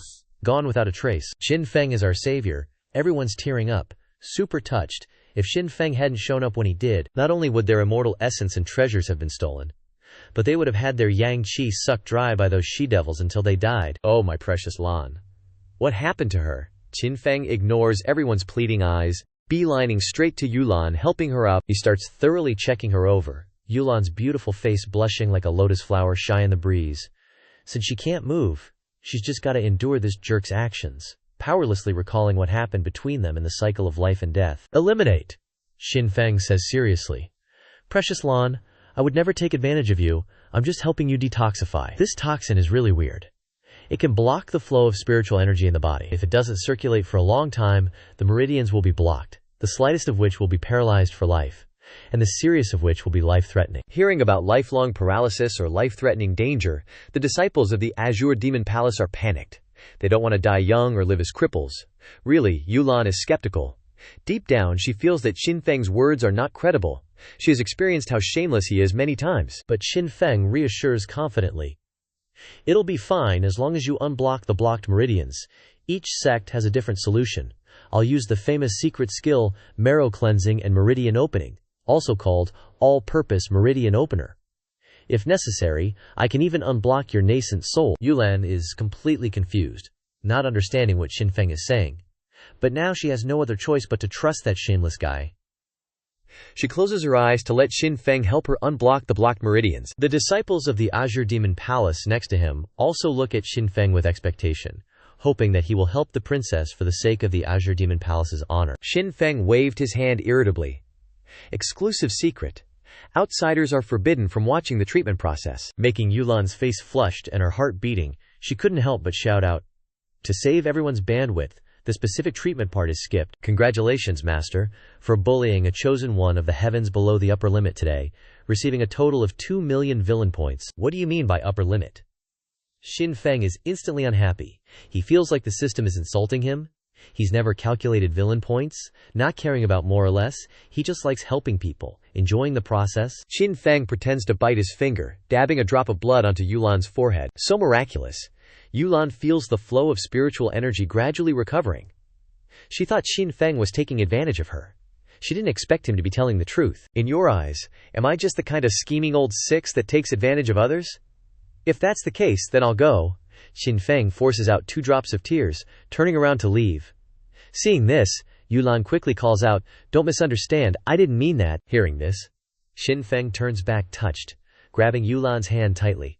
Precious Lan, I knew you would always trust me. An old teacher once said, if you pursue an innocent girl who has never seen the world, take her everywhere to see the colors of life. If her soul has turned to stone, take her to ride a slide, because life is always moving. Poetry and travel become especially moving. Xin Feng hugs Yulan tightly in his arms, his strong hands tightening around her slender waist. He whispers, your eyes hold all the moonlight. Winter fades. Spring comes, and feet have stepped all over the world. Ask the high heavens, which beauty has passed by. Ask the vast land, which direction is ahead. Ask tonight, will the beauty be willing to sleep with me? Yulan rolls her eyes, screaming inwardly, "Unbearable!" Although she knows Xin Feng is shameless, but who can resist the handsome young man flirting with her in front of the crowd? Saying such honest words. "Congratulations, master, for making the chosen one of the heavens blush, receiving 100,000 villain points." I know this person is Lin San of Heavenly Heart City. An angry voice rings out. Finally, someone recognizes Lin San. Hearing about Lin San of Heavenly Heart City, everyone looks angrily at Lin Xing'er, acting like they are going to start a fight. If not explained, Lin Xing'er was shocked and hurriedly said, "Lin San used to belong to Heavenly Heart City, but she expelled him a few days ago." Hearing her say that she kicked Yuan Jianke out, the #1 martial arts candidate 100 years later, out of the city a few days ago, everyone laughed coldly and asked her, "Are we stupid? In dangerous Kunlun, everyone is complaining about the lack of manpower, but you kicked out such a martial arts swordsman." This is clearly a script written by Heavenly Heart City to cover up. The others laughed and agreed.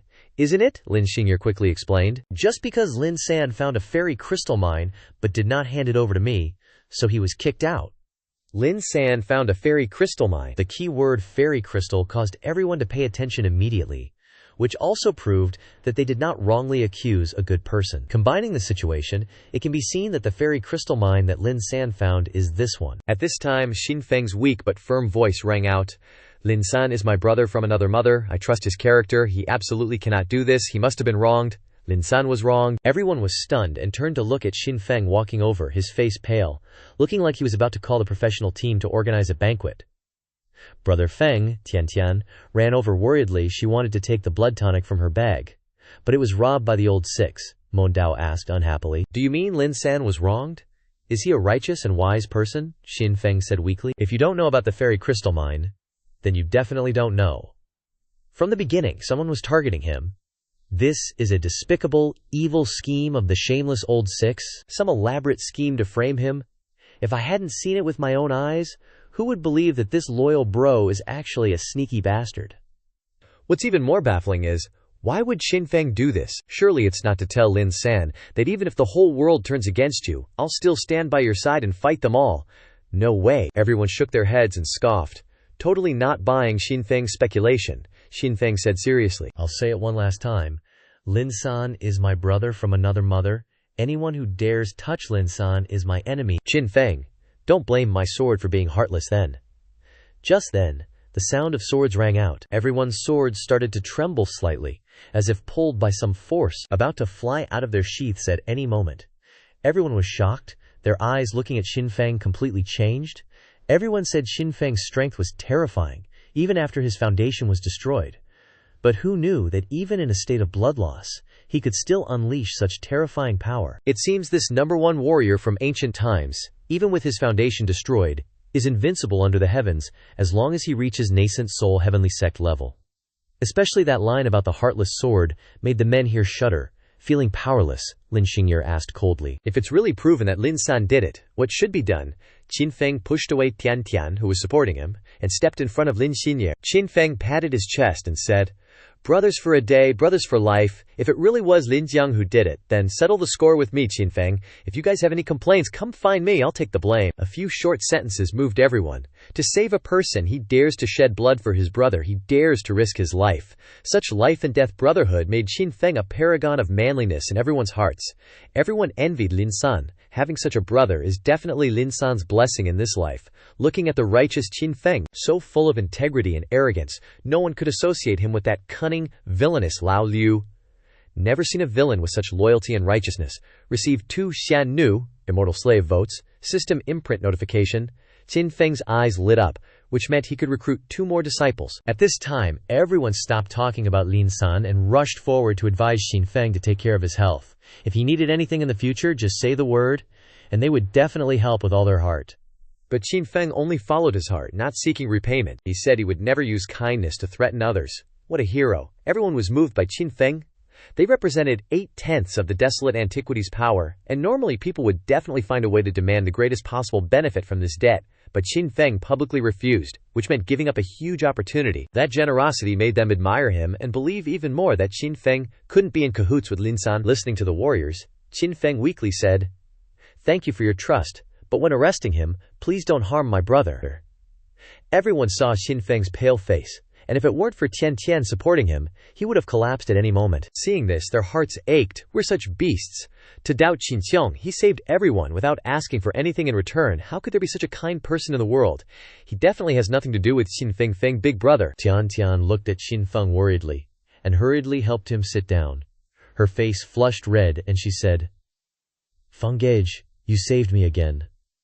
According to the customs of the Great Desert, you are still—" But before Tian Tian could finish speaking, Mo Dao rushed out of the bushes next to her, interrupting her. "Hey, we Great Desert people don't have so many rules." Mo Dao coldly stepped forward, grabbed Tian Tian by the collar, and threw her away. "Stinky old man, you're blocking my love path again." Tian Tian struggled, looking at Xin Feng getting further and further away. Why won't elder brother accept a relationship with a great deity race? Meanwhile, on the other side, in the chaotic secret realm, Qin Hao was running from the pursuit. He was currently meditating under the riverbed. He had been cultivating for many days, but there was still no reaction. The illusory old grandpa was worried beside him. Since swallowing the fruit, Qin Hao had fallen into a coma, and his whole body had no vitality. Thanks to this, he escaped the pursuit of everyone. Suddenly, the sky changed color strangely, and the river surged with waves. Qin Hao, who had been motionless for many days, suddenly showed signs of revival, his body emitting a powerful Dao aura, stronger than both righteous Qi and Dao Qi, as if it didn't belong to the mortal world. Great Dao merges with lightning. Qin Hao suddenly opened his eyes, revealing a dazzling determination. Heaven and earth give birth to all things, returning to oneness. The river seemed to be compressed by some force, constantly contracting and shrinking, and finally turned into a drop of water floating in front of Qin Hao. "Stupid big brother. This is the power for me to defeat you." In Qin Hao's dark eyes, a trace of spiritual power flickered, wanting to pierce through the blue sky. He slowly raised his hand, tightly grasping the drop of water. Ling Qi surged. Lightning flashed and the sky darkened. A violent Ling Qi storm like a tornado stretched straight into the sky, the terrifying, tearing force distorting a radius of 1,000 meters, turning trees and rocks into dust. When heaven and earth returned to peace, heavy rain poured down from above. This power is terrifying, but with the Dao element on the arm, the illusory old grandpa found it hard to criticize. "Little Hao, do you think you are the strongest warrior in the history of the desolate antiquity?" "Why not?" Qin Hao looked up at the clear sky, full of confidence from head to toe. The illusory old grandpa was completely dizzy. The illusory old grandpa did not expect Qin Hao to say it so bluntly. If it weren't for that monster brother of his, he would have been happy to see a child full of confidence, because only indestructible belief is truly indestructible. At that moment, two voices that could hardly conceal their joy rang out from two nearby cultivation caves. Hearing the commotion, "Thank God, so lucky." The two men, as soon as they saw Qin Hao, couldn't hide the smiles on their faces. They drew their swords and rushed towards Qin Hao as fast as lightning, their goal being to snatch the Dao fruit before Kunlun closed. The surging sword Qi, like strings tearing through the void, shot straight towards him. Qin Hao saw the two rushing towards him, and Qin Hao's body burst out with a terrifying energy. Purple lightning enveloped his entire body, like a ferocious ancient beast, causing people to tremble in fear. He didn't dodge at all, slowly clenching his hand into a fist, the spiritual Qi of heaven and earth continuously compressed. A world-destroying power emanated from the fist. "Idiot brother! This is my power now," Qin Hao roared uncontrollably, as if announcing his rise to the world. He fiercely threw a punch, simple yet extremely cruel, destroying all things in its path, the space continuously distorting. "Surrender!" The two were horrified. Sensing Qin Hao's ferocity, they hurriedly knelt down, begging for mercy. Hearing the words of surrender, the corner of Qin Hao's mouth twitched slightly. These two, after all, are martial artists trying to enter Dao, and they beg for mercy so easily. Even so, Qin Hao didn't kill them all. He stopped his hand when they begged for mercy, everything returning to peace. "Which faction do you belong to? What are your names?" Qin Hao asked coldly. The two trembled in fear, answering, "Looking at our Dao entering realm, you can tell we are free cultivators lucky enough to enter Kunlun. My name is Wang Baiwan, and he is Chen Dakun. If little lord doesn't mind, you can call me Baiwan, and him Dakun, Baiwan Dakun." Qin Hao was slightly startled. These two guys have personality. "You guys go, I won't make things difficult for you." Qin Hao unhesitatingly chased the two away. He was preparing to challenge Qin Feng, the #1 martial artist of ancient times. Wait. Wei Baiwan and Daquan decided to cling to Little Lord's thigh without hesitation. A night passed. Dawn broke. Qin Feng had spent the whole night healing everyone, and his gains were considerable. Xiao Bai quickly wrote down everyone's names in a notebook, preparing to borrow money from them in the future. Master, take a rest. The two girls supported Qin Feng, worried seeing his health deteriorating, barely able to walk a few steps before falling into their arms. But Qin Feng said weakly, "Can't rest. Kunlun is about to close. If I'm still this weak, I'll definitely die when I leave. I must try my best to detoxify everyone before Kunlun closes." The two girls were moved to tears. They had only read about great righteousness in books before. They never expected to see it so clearly today. They never expected to meet Qin Feng in real life.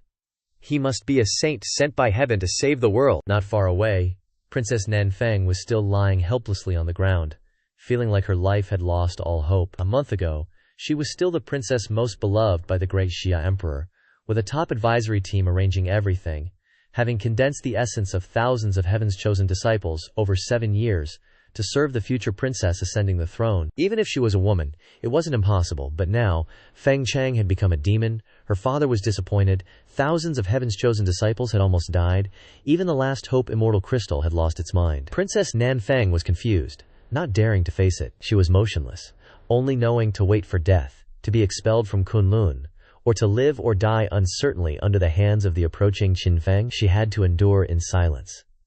Been poisoned? A clear female voice rang out like a spring breeze.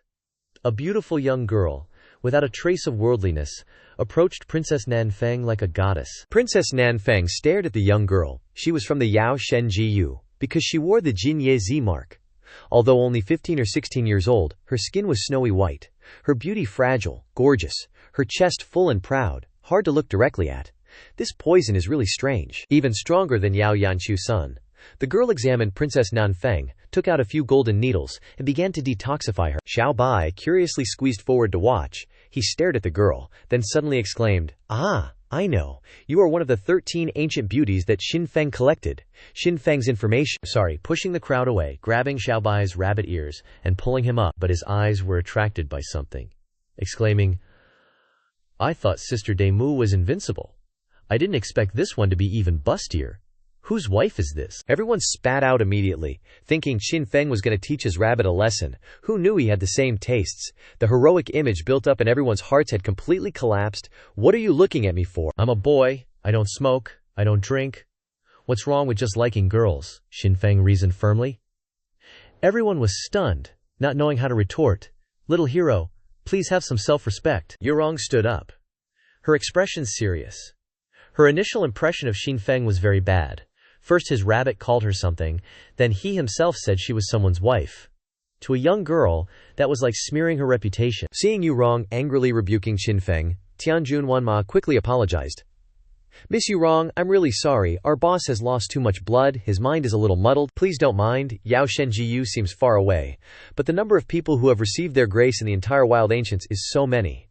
If we really make Yurong angry, Qin Feng's just cleared reputation will vanish." Everyone also persuaded. "Yurong, don't be angry, Qin Feng didn't mean it. He has saved tens of thousands of people, just surviving is already a miracle." "That's right, look. His face is turning pale, he'll fall after a few steps." "I have to support him for 100 meters, but he has fallen 5 times already." "Yurong, don't worry, the entire Wild Ancient knows you are an innocent young girl." Hearing that the other party was an innocent young girl, Qin Feng immediately lost interest, leaving with Xiao Bai. Yurong looked at Qin Feng's back in amazement, feeling incredulous in her heart. When detoxifying Princess Nanfeng, she noticed that the poison was very, very strong. Even a Yuan Dan realm couldn't resist it. She already felt very tired just treating one person, yet Qin Feng was treating tens of thousands of people. At this time, a shy girl said, "My master, Qin Feng, has a body immune to hundreds of poisons. His blood has a miraculous detoxification ability." Hearing about immunity to hundreds of poisons, Yurong's eyes lit up immediately, looking at Qin Feng with the eyes of a mad scientist looking at a lab rat. She had only read about the body immune to hundreds of poisons in books, able to resist all poisons in the world, the blood being the most miraculous detoxification panacea. She never expected to meet a living case today. Qin Feng walked further and further away, suddenly sneezing. "What's going on? Why do I suddenly feel so cold? Am I being followed by a ghost? No, all the young ladies are in the Shanhe Shiji map already. Where are there any female ghosts? Maybe it's just from losing too much blood." Not far away, more than 100 people were sadly squatting down, In contrast to the joy of the others, after being detoxified, they seem to have encountered something terrible. Actually, they were students of Tianhong Academy and Kunlun, with the task of each bringing out 10 immortal crystals, otherwise they would be thrown into the Wanma Pagoda to cultivate. Originally, they thought it would be easy to complete the task after encountering an immortal crystal mine. Who knew they would encounter that old six? Fortunately, the third holy son Xinfeng helped. Otherwise, the consequences would have been unimaginable. Is there any way I can help you guys? Xinfeng walked in from outside, his face full of glee. Seeing Xinfeng arrive, the Tianhong students hurriedly bowed. Xinfeng asked them some questions, looking at them worriedly. Are you probably afraid of losing the immortal crystals? Don't you have anything to hand in here, right? Yes, sir. Okay, so Tianhong's rule is, you gotta bring back 10 immortal essences, or else you're getting shipped off to the Myriad Demons Pagoda for cultivation. It's basically a death sentence there, almost no one makes it out alive. Just then, the ground starts shaking like crazy. Kunlun's about to close up shop. What are we gonna do? Over 100 Tianhong students are freaking out. Nobody wants a one-way ticket to Myriad Demons Pagoda. Myriad Demons Pagoda. Chill everyone, chill. I managed to snag over 500 immortal essences in Kunlun. Just split them up and turn them in. At least that'll get the task done. 500 immortal essences. Everyone's eyes light up looking at Xinfeng. Suddenly he's the most popular guy in school. Even split, it's not even 5 each, but hey, beats nada. Suddenly Xinfeng's like, yo, where are those 2 holy sons? Everyone starts mumbling and looking away, avoiding the question. What kind of rule are you kids following? One dude pipes up, grinning from ear to ear. Holy son, sir, my name is Li Ji. Those 2 holy sons took over 200 guys to fight over something called a saint token. Saint token? Xinfeng's face gets serious. That's the human scroll. From the Saint's Inscription Compendium, there are 3 scrolls, Heaven, Earth, and Human. Ah, right, you are called Li Ji, right. Xinfeng whips out a pouch and hands it to him. Pass this out to everyone, holy son, sir. Li Ji feels like he's won the lottery, suddenly working like he's mainlining caffeine. Right then, the sky shakes, terrifying energy blankets the entire universe. Kunlun's closing, and those 3 guys, plus a rabbit, get sucked up and start free-falling at like 180 miles per hour. SPLASH. Everyone lands in water, white steam rising all around. Turns out it's an outdoor hot spring. Up ahead, there are blurry figures, and a faint sweet scent of ladies. Someone's peeping. Screams erupt from the ladies, and they scramble for the shore, grabbing clothes to cover their chests, not even bothering to dry their hair, booking it out of there. Damn, talk about a welcome party. Xinfeng is eagerly checking them out from top to bottom. Those long legs would be killer on horseback. Such a nice slender back, what a waist. I can't see the front. That tiny mouth is perfect for eating rice. Tianjun and Wanma nod in agreement, their eyes following Xinfeng's. The girls running everywhere, accidentally showing off sexy moments. The blood in 2 guys starts boiling. Something bad is about to happen. You perverts. Peeking. A dozen angry ladies pick up rocks and start pelting them. Wanma quickly throws up a spirit energy shield, blocking all the rocks. The girls are shocked. Not expecting them to be so strong, Tianjun pipes up. Ladies, you got it all wrong. We weren't trying to peep. If you weren't trying to peep, what were you doing? You jerks. The girls aren't buying it, deciding to drive them away with rocks. But all their attacks are useless against Wanma's shield. The dozen girls get even angrier. Not only are they peeping, but they're being brazen about it. The girls quickly throw on their clothes, planning to go get someone to deal with them. Wanma sneers. Dare to disrespect our young master. Don't blame me for being rude. His aura explodes outwards, sending the girls flying. The girls yell angrily. You dare hit us! Just you wait! Just then, another person falls from the sky. What's this? Is a treasure falling from the sky? Xinfeng looks up curiously, only to see someone plummeting down fast. Xinfeng's reflexes kick in, and he reaches out to catch her, scooping the girl up in a princess carry, catching successfully. Looking closer, it's fate. This ain't no treasure, it's Lin San, the person he misses day and night. Still eyes full of enthusiasm, Lin San can't stand it. Wow, what a fate. Tianjun and Wanma are stunned. Where is this, Shinbro? Lin San, seeing Xinfeng hugging her, tries to change the subject, escaping his embrace. Xinfeng shrugs. I just got here too, but judging by those girls earlier, they don't have cat ears, rabbit ears, or 2 foxtails. They look just like 99% of the girls on the internet. Well, we're in luck. We haven't landed in another race's territory. We're still in human territory. Right then, the group of girls from earlier comes back, wearing clothes haphazardly, along with a group of young men. Who dares bully my junior sisters? The lead guy roars angrily, the sonic boom dispersing the mist in the hot spring. Revealing Xinfeng and his buddies, it's him. Xinfeng and Xiao Bai point at Lin San in unison. Lin San is full of question marks. completely clueless. "You gutsy little punk. Dare you bully my junior sisters?" The guy's furious. He rushes over, standing on the shore looking at Lin San, a powerful aura radiating from him. Then he turns into a beam of light, flying straight at Lin San, his hands slightly curved, like dragon claws, covered by a sharp aura, creating a feeling of pressure as if tearing the universe apart. Lin San's face is serious, quickly focusing sword energy to block the attack. Seeing Lin San's sword aura, he sneers, his 5 white fingers tearing through the air, violently colliding with the sword aura, scattering water everywhere. Lin San's sword aura is torn to shreds, but those 5 fingers are unscathed. "Lin bro, he doesn't even care about you." Qin Feng just chilled next to him, munching on some melon seeds. Being the one who understands Lin San the most, he knew Lin San was holding back. Otherwise, that dude wouldn't have even survived one move. Seeing that guy kept giving Lin San a hard time, Qin Feng couldn't pretend anymore. He unleashed his aura, the energy rippling the water. A sharp sword materialized, and the spring water surged from the center of the pool. Lin San didn't want to kill anyone, so he didn't draw his sword, just whacked him with the hilt. That guy didn't even have time to react before he was sent flying backward, spitting blood everywhere. The crowd on the shore stared with wide eyes, not believing their senior brother had been defeated. You gotta know, their senior brother was already at Chi Refining 5th level, while Lin San was only Chi Refining 4th level, and his aura was unstable. Clearly just broke through to become a warrior recently. The senior brother spat out more blood, and finally figured out Lin San's identity. He must be a warrior chosen by Kunlun. Their strength is way stronger than normal cultivators of the same level. Just picking any one of them could crush the stay-behinds like them. Everyone freaked out and quickly helped their senior brother escape. Lin San, with a serious face, muttered, "Am I really that scary?" Tian Jun came up to Qin Feng and whispered, "This must be the territory of some sect. We gotta get out and Yuta here." "Yeah, boss, we should leave ASAP," Wanma worriedly advised. "Qin Feng, why are you guys so worried?" Qin Feng remained unfazed, not taking the danger seriously at all. Besides, he had plenty of trump cards, and as long as he stuck to Lin San's aura, he could turn bad luck into good, and danger into safety. Qin Feng stared intently at Lin San, afraid he'd suddenly run away. Feeling that burning gaze, Lin San suddenly felt like he was falling into an abyss, freezing cold. It was that familiar, passionate look that made him want to scream. "No way! I can't stay with Xinjiang anymore, or I'll keep getting dragged into trouble." Lin San stepped onto the shore, bowed to Qin Feng, and then tried to escape him. "You want to ditch me?" Qin Feng said with a dejected tone. "That's so hurtful." "Ling Xiong, wait, I just want to ask for a small favor. I promise I won't do anything bad." Qin Feng hurriedly chased after him. Meanwhile, in the beast-infested forest on the border of the Great Xia dynasty, Princess Nanfeng was leading the remaining Great Xia disciples in a desperate escape.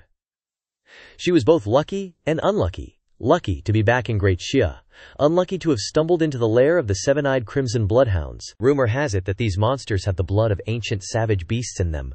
They're completely lacking in intelligence, only knowing slaughter and devouring. They only know fighting and eating. Every day, they're either hunting or fighting. Because they live in packs, even beasts stronger than them wouldn't dare provoke them. Ants can kill an elephant, after all, and they also hold grudges. Where is this place? When will Father Emperor come to get me? Princess Nanfeng wondered.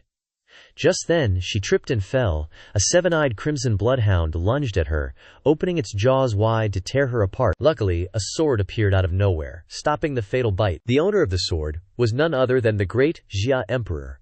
After receiving the distress signal from Princess Nanfeng, he immediately brought troops to escort her. Just in time. Otherwise, his outstanding daughter would have died.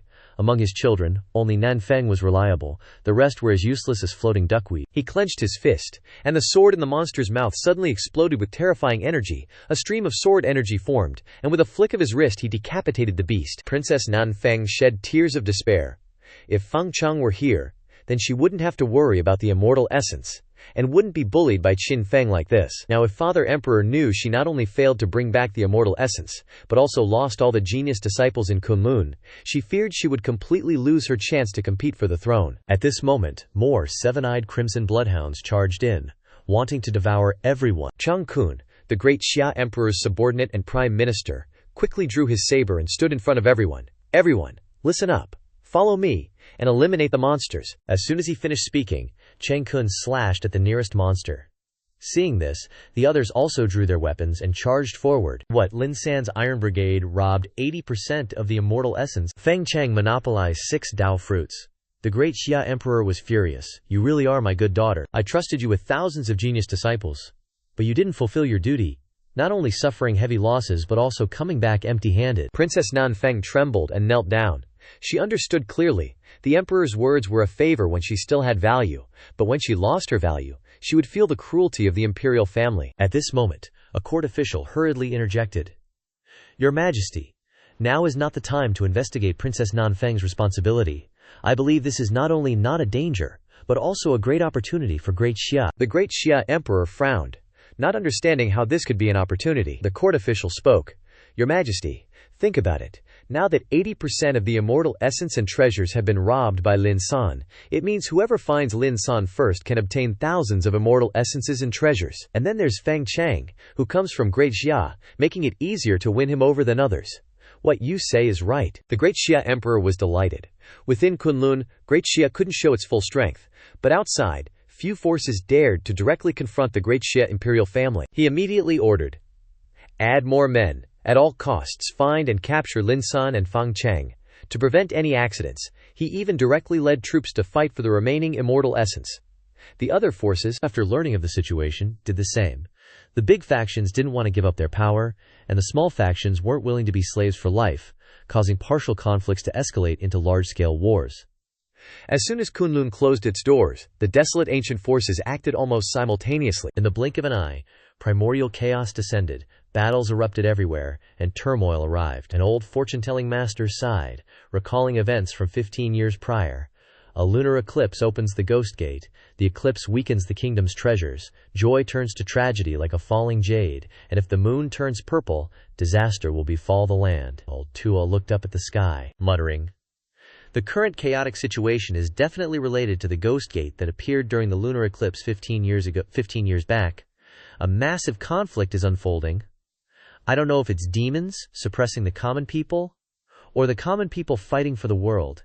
Can't see clearly, and even if I could, I wouldn't dare to say." Congratulations, host, for causing chaos throughout the world. Received a chance for a lucky draw. Xin Feng jolted, feeling the system was slandering him. Clearly, those noble elites look down on commoners. A single human being can't shake those nobles, so I'm going against the grain to shake those immutable rules from the past, restoring the natural order that was originally equal for everyone. How dare those before judge right and wrong? Why must those after endure? The heavens must change. Whoever hinders me from going against the heavens, I will take everything from them, and let them experience the normal life of commoners in the name of humanity. I'll adopt their wives and children. If there are sons, I believe many people need slaves." Qin Feng raised his head high, looking at the blue sky.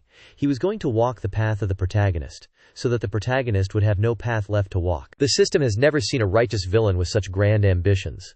The pocket dimension's storage space has doubled. Qin Feng thought to himself, "What do I need such a large space for? It's going to make people think I'm always ready to plunder other people's assets." He called the system and used the prize wheel.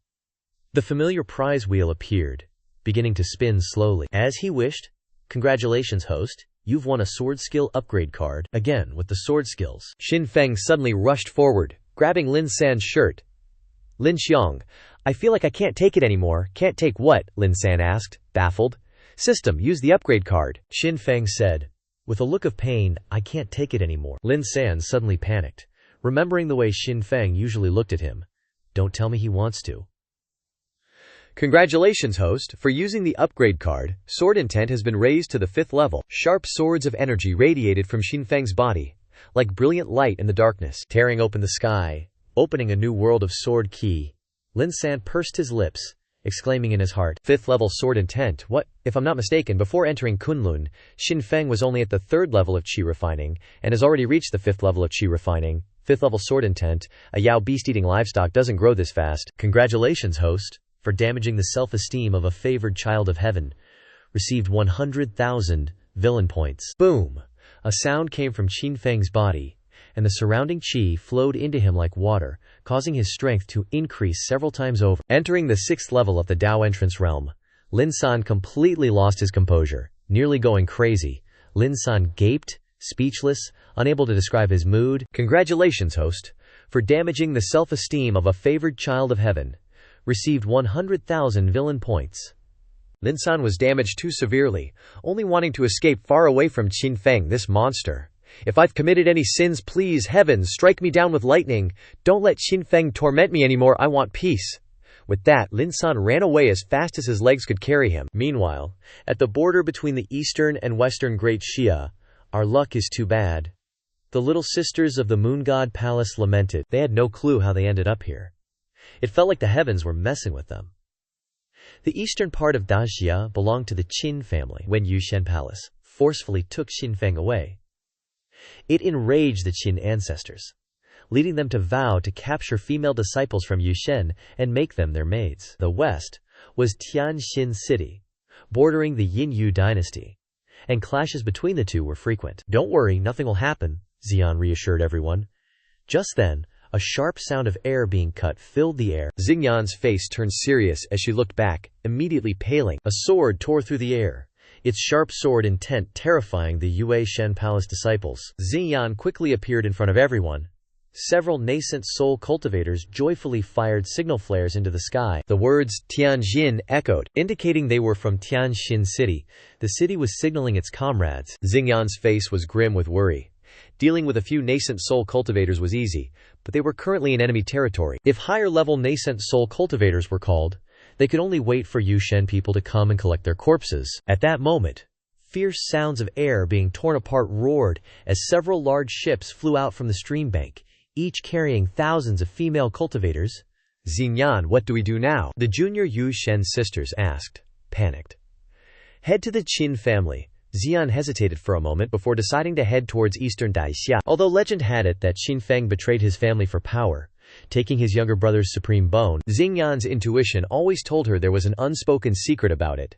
In the 7 years she spent by Qin Feng's side, she felt even more that he wasn't the kind of person who would stop at nothing for power. The group from Tianjin City watched as Xingyan entered Qin territory, hesitating for a moment whether to continue the pursuit. Initially, Tianxin City and the Qin family had a pretty good relationship. Ever since the Tianxin City young miss became engaged to the Qin family's second young master 7 years ago, the two sides were even closer, at least not sabotaging each other, and occasionally even helping each other out. But everything only lasted for 7 years.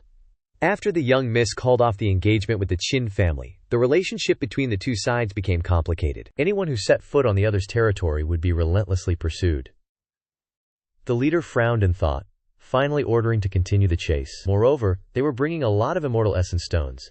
Even if they were useless to them, they could be offered to the commander, creating opportunities for promotion in the future. For the sake of the future, this risk was worth taking. This isn't good. The Yushen junior sisters' expressions changed.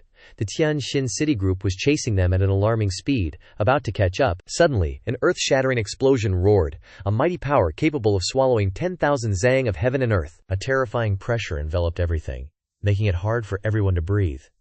Just then, a huge crack appeared on the ground, separating the two sides. Next, a vast area of tens of thousands of miles on the Tianxin City side was lifted by a mighty force. While everyone in Tianxin City was still confused about what was happening, a beautiful woman in a gorgeous dress appeared in mid-air. It was Yun Xiyue, Qin Feng's mother. People of Tianxin, it was fine that your young miss came to call off the engagement with my son, but now you dare to invade Qin territory, you're courting death. Recalling the matter of the Tianxin young miss coming to call off the engagement, her face turned icy. Her slender hand gently waved, and boom! Tens of thousands of square miles of land collapsed. Thousands of nascent souls turned to ash before they could even scream. The little moon goddesses were so scared they were gulping like crazy, trying to figure out how to stall for time. Seeing this, Yun Shiyu's expression softened. Don't be nervous. I know you're disciples of the moon goddess palace. I'm not a Qin, but a Yun. My name is Yun Shiyue. Isn't that the divine child's mother? No wonder Qin Feng is so gorgeous. It's all thanks to the madame. The little maids were both shocked and flattering. Yun Jiyue tried to control her emotions, but her voice still trembled slightly. How has he been all these years? Xingyan naturally knew who she was referring to, and bowed like a young maiden. He is currently the divine child of the moon goddess palace, and also the third holy son of the Yin Moon dynasty. The more Yun Jiu heard, the more her heart ached. Parents always want their children to be successful, but she knew how much hardship, sweat, and blood Qin Feng had gone through to achieve those things. Moreover, Qin Feng left her when he was only 8 years old. Every time she thought about it, she woke up crying every night. On the other side, Qin Feng followed Lin San with a bright smile.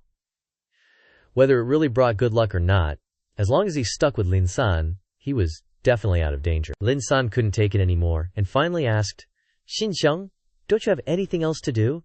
Qin Feng grinned and said, nothing is more important than sticking with Lin Xiang. Then he tightened his grip around Lin San, afraid he'd disappear in the blink of an eye. Suddenly, thunder roared, and a purple-faced old man appeared, blocking their path. You are warriors fresh out of Kunlun. Who is the leader? The old man scanned them with a greedy glint in his eyes, not bothering to hide it. Lin San already sniffed something fishy, pointed straight at Qin Feng. But unexpectedly, Qin Feng, Xiao Bai, Tian Jun, and Wan Ma all raised 4 fingers towards him. Lin San's entire body froze, and in his heart he cursed Qin Feng's ancestors for 18 generations, along with all his accomplices. The old man focused his killing intent, aimed it directly at Lin San, and transformed into a blur, rushing over with extreme speed. Lin San was furious, but still had to draw his sword to block. Especially when facing such an old devil, he didn't dare to be careless. He immediately used his strongest move, sword transformation, into myriad swords. The sound of the sword being drawn echoed throughout the forest. The sword light flashed imposingly, carrying a bone-piercing chill, and the sound of wind breaking roared. Qin Feng panicked and shouted to the system, exchange for a foundation pill to stabilize my mind. Congratulations to the host for spending 6 million villain points, successfully exchanged for a foundation pill. Bam! The old man instantly appeared in front of Lin San. He raised his withered hand and squeezed Lin San's throat. Lin San spat out blood, feeling as if his throat was being crushed. Damn, so fast. Qin Feng was startled. He thought Lin San could hold out longer. This is as fast as one of those short film authors. Qin Feng immediately appeared behind the old man. Had enough playing around. The old man jumped in surprise. He immediately guessed Qin Feng's identity. But Qin Feng didn't give him a chance to speak. The eye of destruction aimed directly at him. At such close range, the power of destruction blasted straight into the old man's face. He screamed miserably, releasing Lin San and retreating quickly. But Qin Feng had no intention of letting him go. His eyes locked on to where the old man was going. The secrets of all things were exposed. Half of his head instantly vanished, and then the effect began to spread throughout his body. Qin Feng suddenly closed his eyes, panting heavily. That was the primal eye technique of ancient times. The old man still had half a head left, looking terrifying. If he wasn't an expert in the life and death realm, that one move would have been enough to send him to meet King Yama. But he wasn't happy about escaping death at all. Just then, the old man's eyes suddenly widened. He felt something pierce his butt. Turning his head, he saw Wan Ma, who had snuck around behind him at some point, stabbing his spear straight into his ahem back passage. But after all, the opponent was still a life and death realm expert, and their attacks didn't cause any real damage. Die, all of you! The old man roared angrily, and terrifying aura erupted from him. The old man, Tian Jun, and Wan Ma were blown away, their fates unknown. But thanks to them stalling for a moment, Qin Feng and Lin San had time to recover. Lin San looked at Qin Feng, panting. Qin Zhong. I have a sword piercing 10,000 miles, Qin Feng replied. I have a sword that opens the heavenly gate. The two exchanged glances and smiled knowingly, as if they knew each other's hearts. Suddenly, 2 terrifying sword lights erupted from the two, and the sound of wind breaking and sword energy roared like a tide everywhere. 2 golden lights soared into the sky like 2 dragon swords, carrying tremendous power that made the earth and sky change color. Even those thousands of miles away could see it, and everyone was overwhelmed by the scene before them. The 2 sword lights merged, and countless sword energies formed a tornado connecting heaven and earth. The sound of swords rang out deafeningly, and huge waves like storms quickly spread for tens of thousands of miles. You little brat, don't look down on others. The old man went nuts, pushed into a corner, his life and death realm aura exploding fiercely, the ground cracking like a spiderweb spreading everywhere. 2 swords combined. Qin Feng and Lin San simultaneously swung their swords, 2 streams of light slashing down, merging into one, present within each other indistinguishably. Terrifying ripples spread everywhere, the sound of swords echoing through the heavens, their power increasing by M times compared to fighting alone. Both of them spat blood. After who knows how long, the world finally returned to peace. Lin San knelt amidst the ruins, barely able to stand firm. Lin San looked miserable, almost collapsing. Qin Feng quickly ran over to check. Brother Lin, are you okay? Only after making sure Lin San was fine did he breathe a sigh of relief. Lin San was deeply moved. trying hard to control himself. Initially, he thought Xinfeng pushing him out first was irresponsible. But he didn't expect him to still step up at the crucial moment. Being sworn brothers with Xinfeng for life is truly Lin San's good fortune. Alright, time to settle accounts. Xinfeng suddenly took out a ledger and began writing, "Brother Lin was choked. I risked my life to save you. You owe me a life." That's not too much to ask, right? "My 2 junior brothers went all out to buy you time. Now their life and death are unknown. You owe 2 more lives." As for the sword combination, I, as the sole divine envoy of the moon god palace, the third saint son of the #1 dark moon in the ancient desolate, charging a life-saving fee is perfectly reasonable. Considering our brotherhood, I'll give you a 50% discount, only collecting 200,000 spirit stones. Lin San's eyes twitched. Meanwhile, Yulan's group was fortunate to fall into the Dark Moon territory. Lam Ma also arrived immediately after. Thinking she'd host a grand celebration party for their success, little did she know her beloved daughter would bring her thunderbolt news, almost giving her a brain hemorrhage. Lam Ma, buzzing, couldn't believe her ears. You didn't get a single one of the 7 Daoyo fruits? Tens of thousands of taels of silver were completely robbed, even your storage bags were taken. I'm sorry I've disappointed you, mother. Yulan lowered her head, feeling very wronged. From childhood, she had always been her mother's pride, but ever since meeting Xinfeng, she felt useless. Lam Ma looked at her daughter's sad eyes. As a mother, Lam Ma could only comfort her daughter, even though she wanted to scream and cry inside. She had placed so much hope on this opening of Kunlun, and now she was left with nothing. It's all because of Xinfeng? Yulan snapped. If he hadn't stopped me from picking the Dao fruits, how would we have gone digging for immortal crystals? If we hadn't dug for immortal crystals, how would we have been ambushed? Xinfeng and those two went together. Lam Ma was immediately intrigued and quickly asked, "How did Xinfeng perform in Kunlun? What did he find?" A female attendant nearby said, "Palace Master, young Master Qin, is truly terrifying. He alone blocked the Dao fruits, intimidating tens of thousands of martial artists from approaching. Moreover, we suspect the 6 Dao fruits weren't taken by Fang Chang, but by Xinfeng. As for his other treasures, we're not sure, but with Xinfeng's strength, there must be a lot." Lam Ma's eyes lit up. Just now I was still worried about my daughter's cultivation resources. I've raised you for so many years. It's time for you to repay your mother. As the sole princess of the demonic palace, a top martial artist of the Dark Moon, one of the 4 great beauties of the ancient desolate, it's only reasonable for my daughter to have a high bride price. Lam Ma looked at her daughter. A hint of sadness flickered in Yulan's eyes. A daughter has grown up and must marry, otherwise she'll be a burden to her mother. See, what I said is right. Having a capable husband to protect you is the happiest thing. Go home and change into a beautiful dress. Mother will cook a few small dishes and invite Xinfeng over for a meal. We'll arrange the marriage right away. No. Yulan shook her head. Men are just external things. I want to prove myself with my own 2 hands. Lam Ma sighed and advised. Men are external things, but they can also be internal things. The two are not contradictory. How can they be internal things? Yulan tilted her head, not understanding. Haven't experienced it, so you don't know, Lam Ma muttered. She continued to suggest. Daughter, I know you want to prove that women are no less than men, but you also have to understand your own strengths. Men shed blood to conquer the world. Women shed sweat to win the world. Do you understand what I mean? Don't understand and don't want to understand. Yulan remained stubborn, threw back that sentence, and left. You almost gave me a heart attack. Lam Ma rubbed her chest and muttered, My own daughter, I can't be angry, can't be angry. Meanwhile, in another place, Lin San watched the old man breathe his last, feeling a pang of sympathy. Initially, he was prepared to flee when encountering a life-and-death realm expert. Who knew a life-and-death expert didn't even have time to show his strength, couldn't even launch a single move before being wiped out. This life-and-death realm is too pathetic.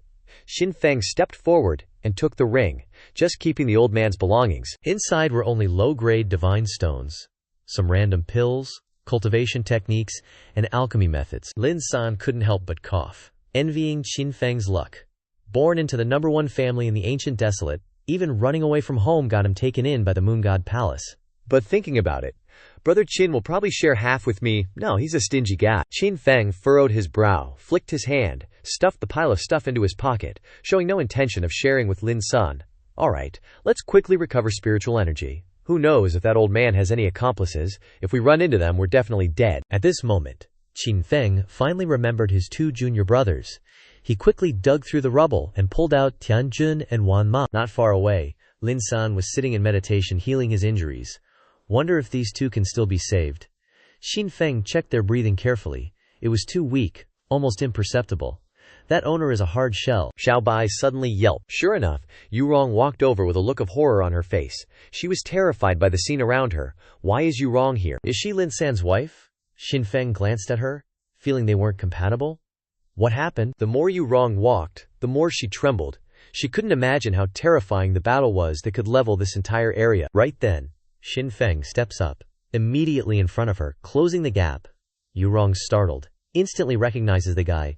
It's Xin Feng, the one who used to bully her back in Kunlun. No way, that crazy intense battle just now? Was that Xin Feng? Young Rong's eyes bug out. There's no way that kind of terrifying power could come from someone at the 6th level of chi refining. That had to be a fight between experts in the life and death realm at least. Suddenly, Xin Feng grabs Yu Rong, slings her over his shoulder, and starts walking away, closing the gap. Put me down, I knew it, Yu Rong panics, squirming to get out of Xin Feng's grip. Back in Kunlun, she already had a bad impression of him. So this random action freaks her out. Is he gonna do that to her? Quiet. Xin Feng smacks her butt. Nice and plump. Definitely a virgin. Yu Rong is utterly humiliated by this rude dude. Hurry up, help me see if they're still alive. Xin Feng sets her down next to Tianjun and Wanma.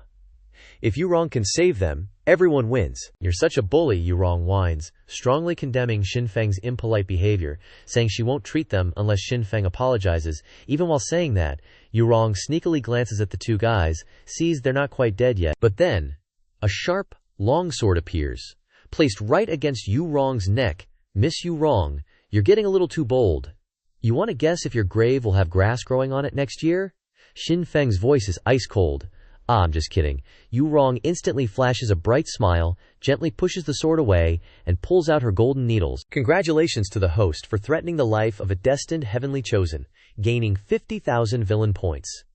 Looking at Lin San healing not far away, Xin Feng feels like those two just don't fit. Especially Lin San, how can he marry someone else? Xiao San is clearly mine. At this time, hundreds of Qin family disciples were unluckily teleported into the territory of the Yin Moon, within the sphere of influence of a force called the Golden Eagle Sect. As soon as they appeared, they were discovered by the Golden Eagle Sect disciples.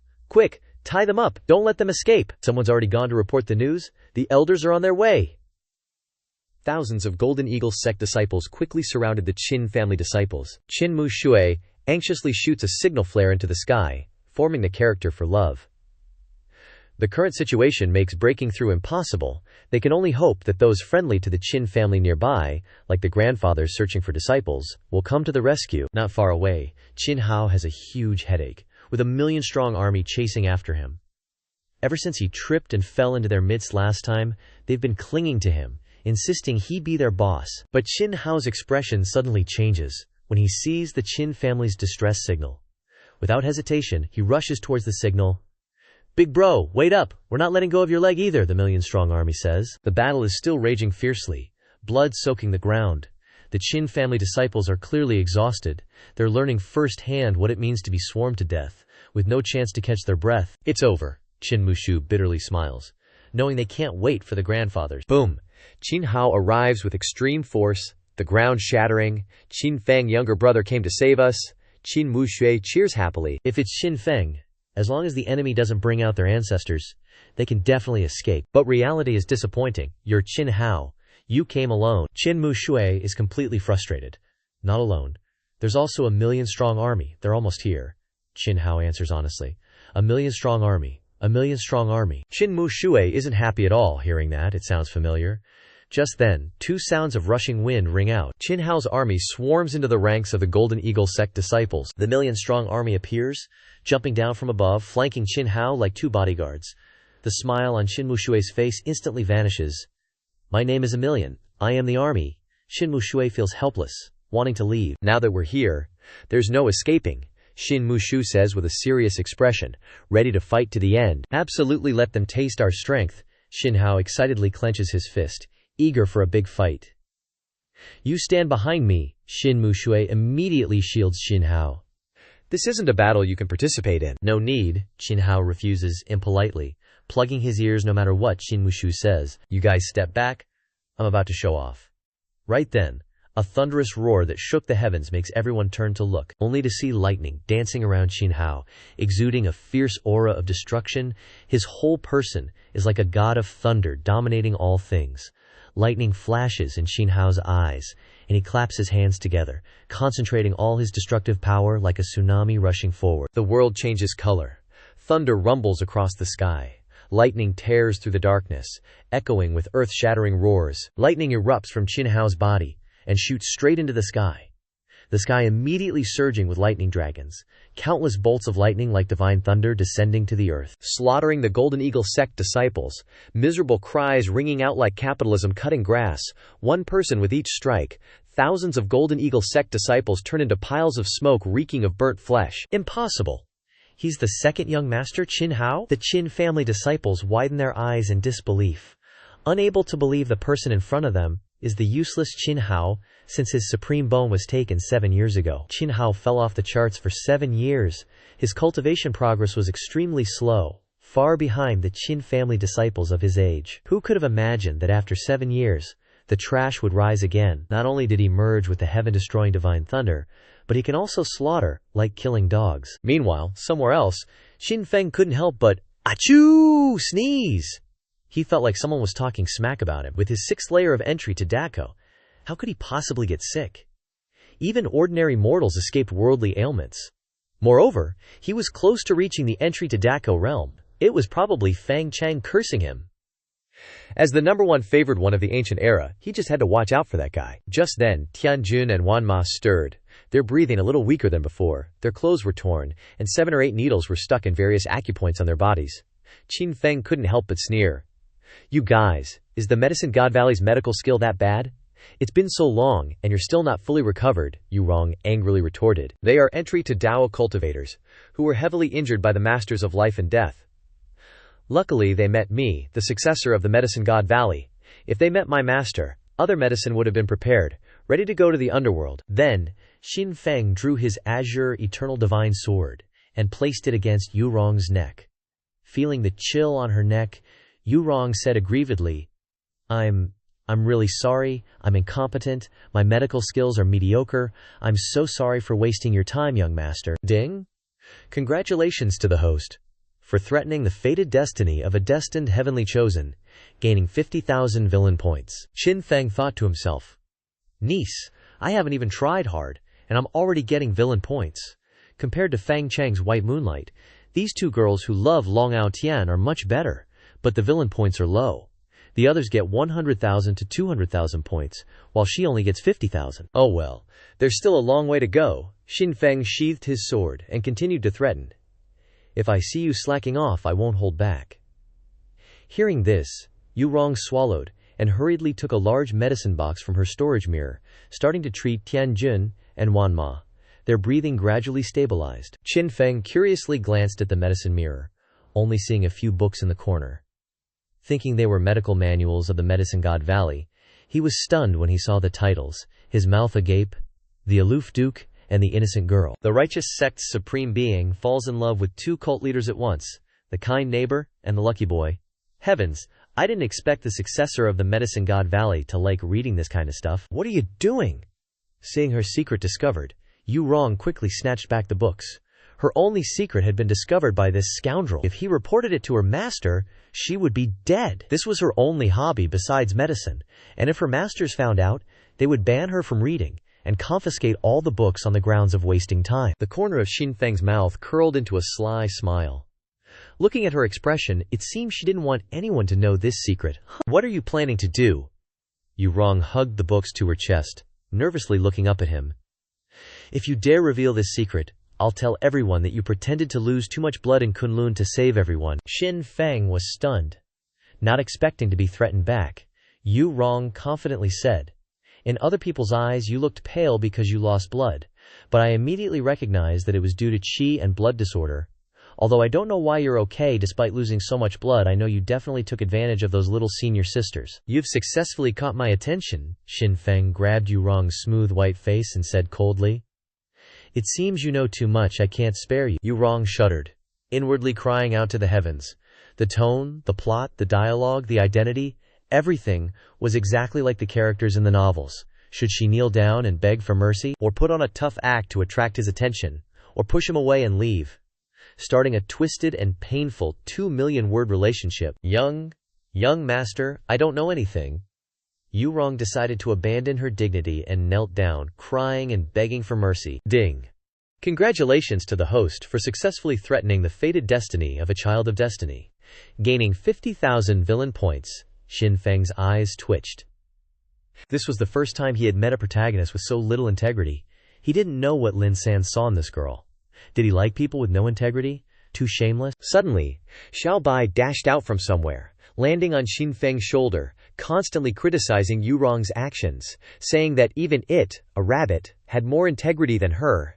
It seemed to have forgotten that it had run away when they were fighting for pills. Our rabbit is the best. Xin Feng was very satisfied with Xiao Bai's performance. Waving his hand to take a carrot from the system, I like master the most, Xiao Bai happily rubbed its face against Xin Feng's hand while taking the carrot, thus obtaining a delicious carrot. Suddenly, Tianjun and Wanma coughed violently, finally able to breathe again. Yu Rong hurriedly checked them, sighing in relief. Their breathing has stabilized. If you want to recover quickly, just feed them some healing pills. Although the medicine is poisonous, if used in the correct dosage it won't leave any sequelae. If not, I can use my medical skills to treat them, guaranteeing there will be no complications. After saying this, Yu Rong glanced at Xin Feng with a pitiful look, as if to say she was very useful. Xin Feng scratched his head, recalling the 2 immortal slave seals he received earlier. If he made a move now, it might create conflict with Lin San. Losing Lin San over a girl wasn't worth it. Xin Feng opened the world map, went inside, planning to find some pills for Sister Sheng.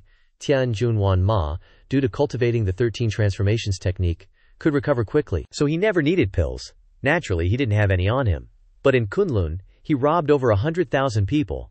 Surely there was enough stuff he could use. Master, we worked so hard to collect all these good bags and treasures. Shouldn't you reward us? The beautiful girls surrounded Xin Feng, chirpily demanding rewards, their big eyes sparkling with anticipation. Xin Feng swallowed, feeling like he'd fallen into the Spider-Woman cave. Suddenly, Xin Feng frowned, hastily clutching his chest. His heart was pounding, and his face turned pale. This feeling was like 7 years ago, when he personally dug out his younger brother's supreme bone, a strange connection between twins. It signaled that his younger brother was in mortal danger. Hang on, little bro, I'm coming to the rescue.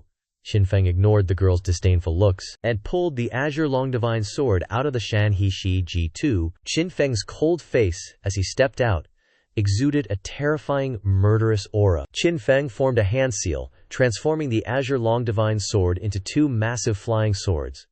Without hesitation, he pulled Yu Rong onto a flying sword, heading straight towards Xin Hao. Seeing this, Xiao Bai also hurriedly followed. What's this? Yu Rong asked curiously. Looking at the Shanhe Shiji-Tu on Xiao Bai's back, Xin Feng had just entered it so easily. This is the Shanhe Shiji-Tu that Xin Feng personally put on my back, Xiao Bai explained quickly. Let me tell you, it was a beautiful evening. Xin Feng called me over to solemnly present the Shanhe Shiji-Tu to me. You thought I was just holding a map? This is trust. Yu Rong's lips twitched. She really didn't understand why this adorable rabbit was lying so blatantly. But whatever, she was the heir to the Divine Valley after all. Xiao Bai suddenly had an idea. It heard Xin Feng say that the place where you spent the most money was hospitals, or rather, pharmacies. No matter how much money you brought, it would all be spent. So the Divine Valley was the #1 pharmacy in the Desolate Ancients. It must be super rich. If it sold Xin Feng to Yu Rong, her dad would definitely make a lot of money, and they'd be set for life. Suddenly, a majestic aura like Mount Tai pressed down, causing many Qin family disciples to tremble. Who is it? Qin Hao roared. I am Martial Elder of the Golden Eagle sect. An old man's voice echoed across the sky. A white-haired old man in a Taoist robe flew in the air, exuding a fierce aura that made the Qin family disciples struggle to breathe. The Qin family disciples' faces turned pale, knowing that they were really in trouble this time. Those little Qin brats, with just over 100 people, killed tens of thousands of my disciples. The 5th elder looked at the piles of corpses, feeling extremely repressed. He raised his hand and violently struck them with a fist of life and death of the 9th level. Seeing Qin Hao in danger, Qin Mushui's expression changed, and she rushed forward to meet the attack head-on. Qin Mushui's internal organs were severely injured, and fresh blood spewed from her mouth. Qin Mushui couldn't withstand it, and collapsed. If the ancestor hadn't arrived in time, we really wouldn't have been able to hold on. At this moment, Qin Hao hurried over to support Qin Mushui. Qin Muxue was furious and quickly took out a set of treasure equipment and immortal essences found in Kunlun from her ring, stuffing it into Qin Hao's hands. "Run quickly, we'll hold back the fifth elder." Qin Muxue pushed Qin Hao back with utmost seriousness, signaling for several Qin family disciples to take Qin Hao and run. "Is that thing on him?" The fifth elder instantly appeared in front of Qin Hao. He had just seen Qin Muxue give the ring to Qin Hao. Seeing Qin Hao in danger, Qin Muxue rushed forward to stop him. "Run!" Qin Muxue and the other disciples held on to the fifth elder, shouting for Qin Hao to run. "Big brother, run!" 100,000 strong also rushed forward to buy time for Qin Hao, courting death. The fifth elder was annoyed with the ants, raised his hand and struck with a fist. Thunder rumbled, and the void shook incessantly. Qin Muxue coughed up blood and collapsed. Seeing so many Qin family disciples sacrificed, especially Qin Muxue, who had always cared for him since he was a child, Qin Hao's rage hit the frickin' ceiling. No more backing down. Time to go on the offensive. Qin Hao roared like a beast and charged straight at the fifth elder. The energy explosion was insane. The sound was earth-shattering. The ambient energy was compressed and violently concentrated, erupting with a destructive force that made the void tremble like it was about to collapse. "Gotta kill this little punk? Can't let him live?" The fifth elder's pupils constricted. He finally realized how dangerous Qin Hao was. "Phantom grandfather," said the voice, telepathically transmitting to Qin Hao. "Kid, I'm lending you my power, but this will be a huge burden on your body. You need to win fast, got it? Relax, I'll be done in a jiffy." Qin Hao glanced at the fifth elder and was instantly in front of him. Crazy fast. The fifth elder was so startled, feeling a danger like never before arose. Facing someone who called himself invincible, no one would dare to be at the same stage as him, but Qin Hao didn't give him a chance to escape.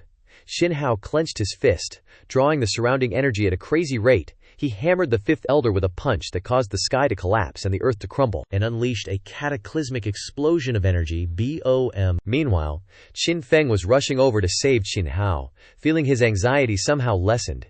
It seemed his little brother was still alive, but then the feeling of security just vanished. Qin Feng felt uneasy. What the heck was going on? Was the danger really gone? Then it hit him.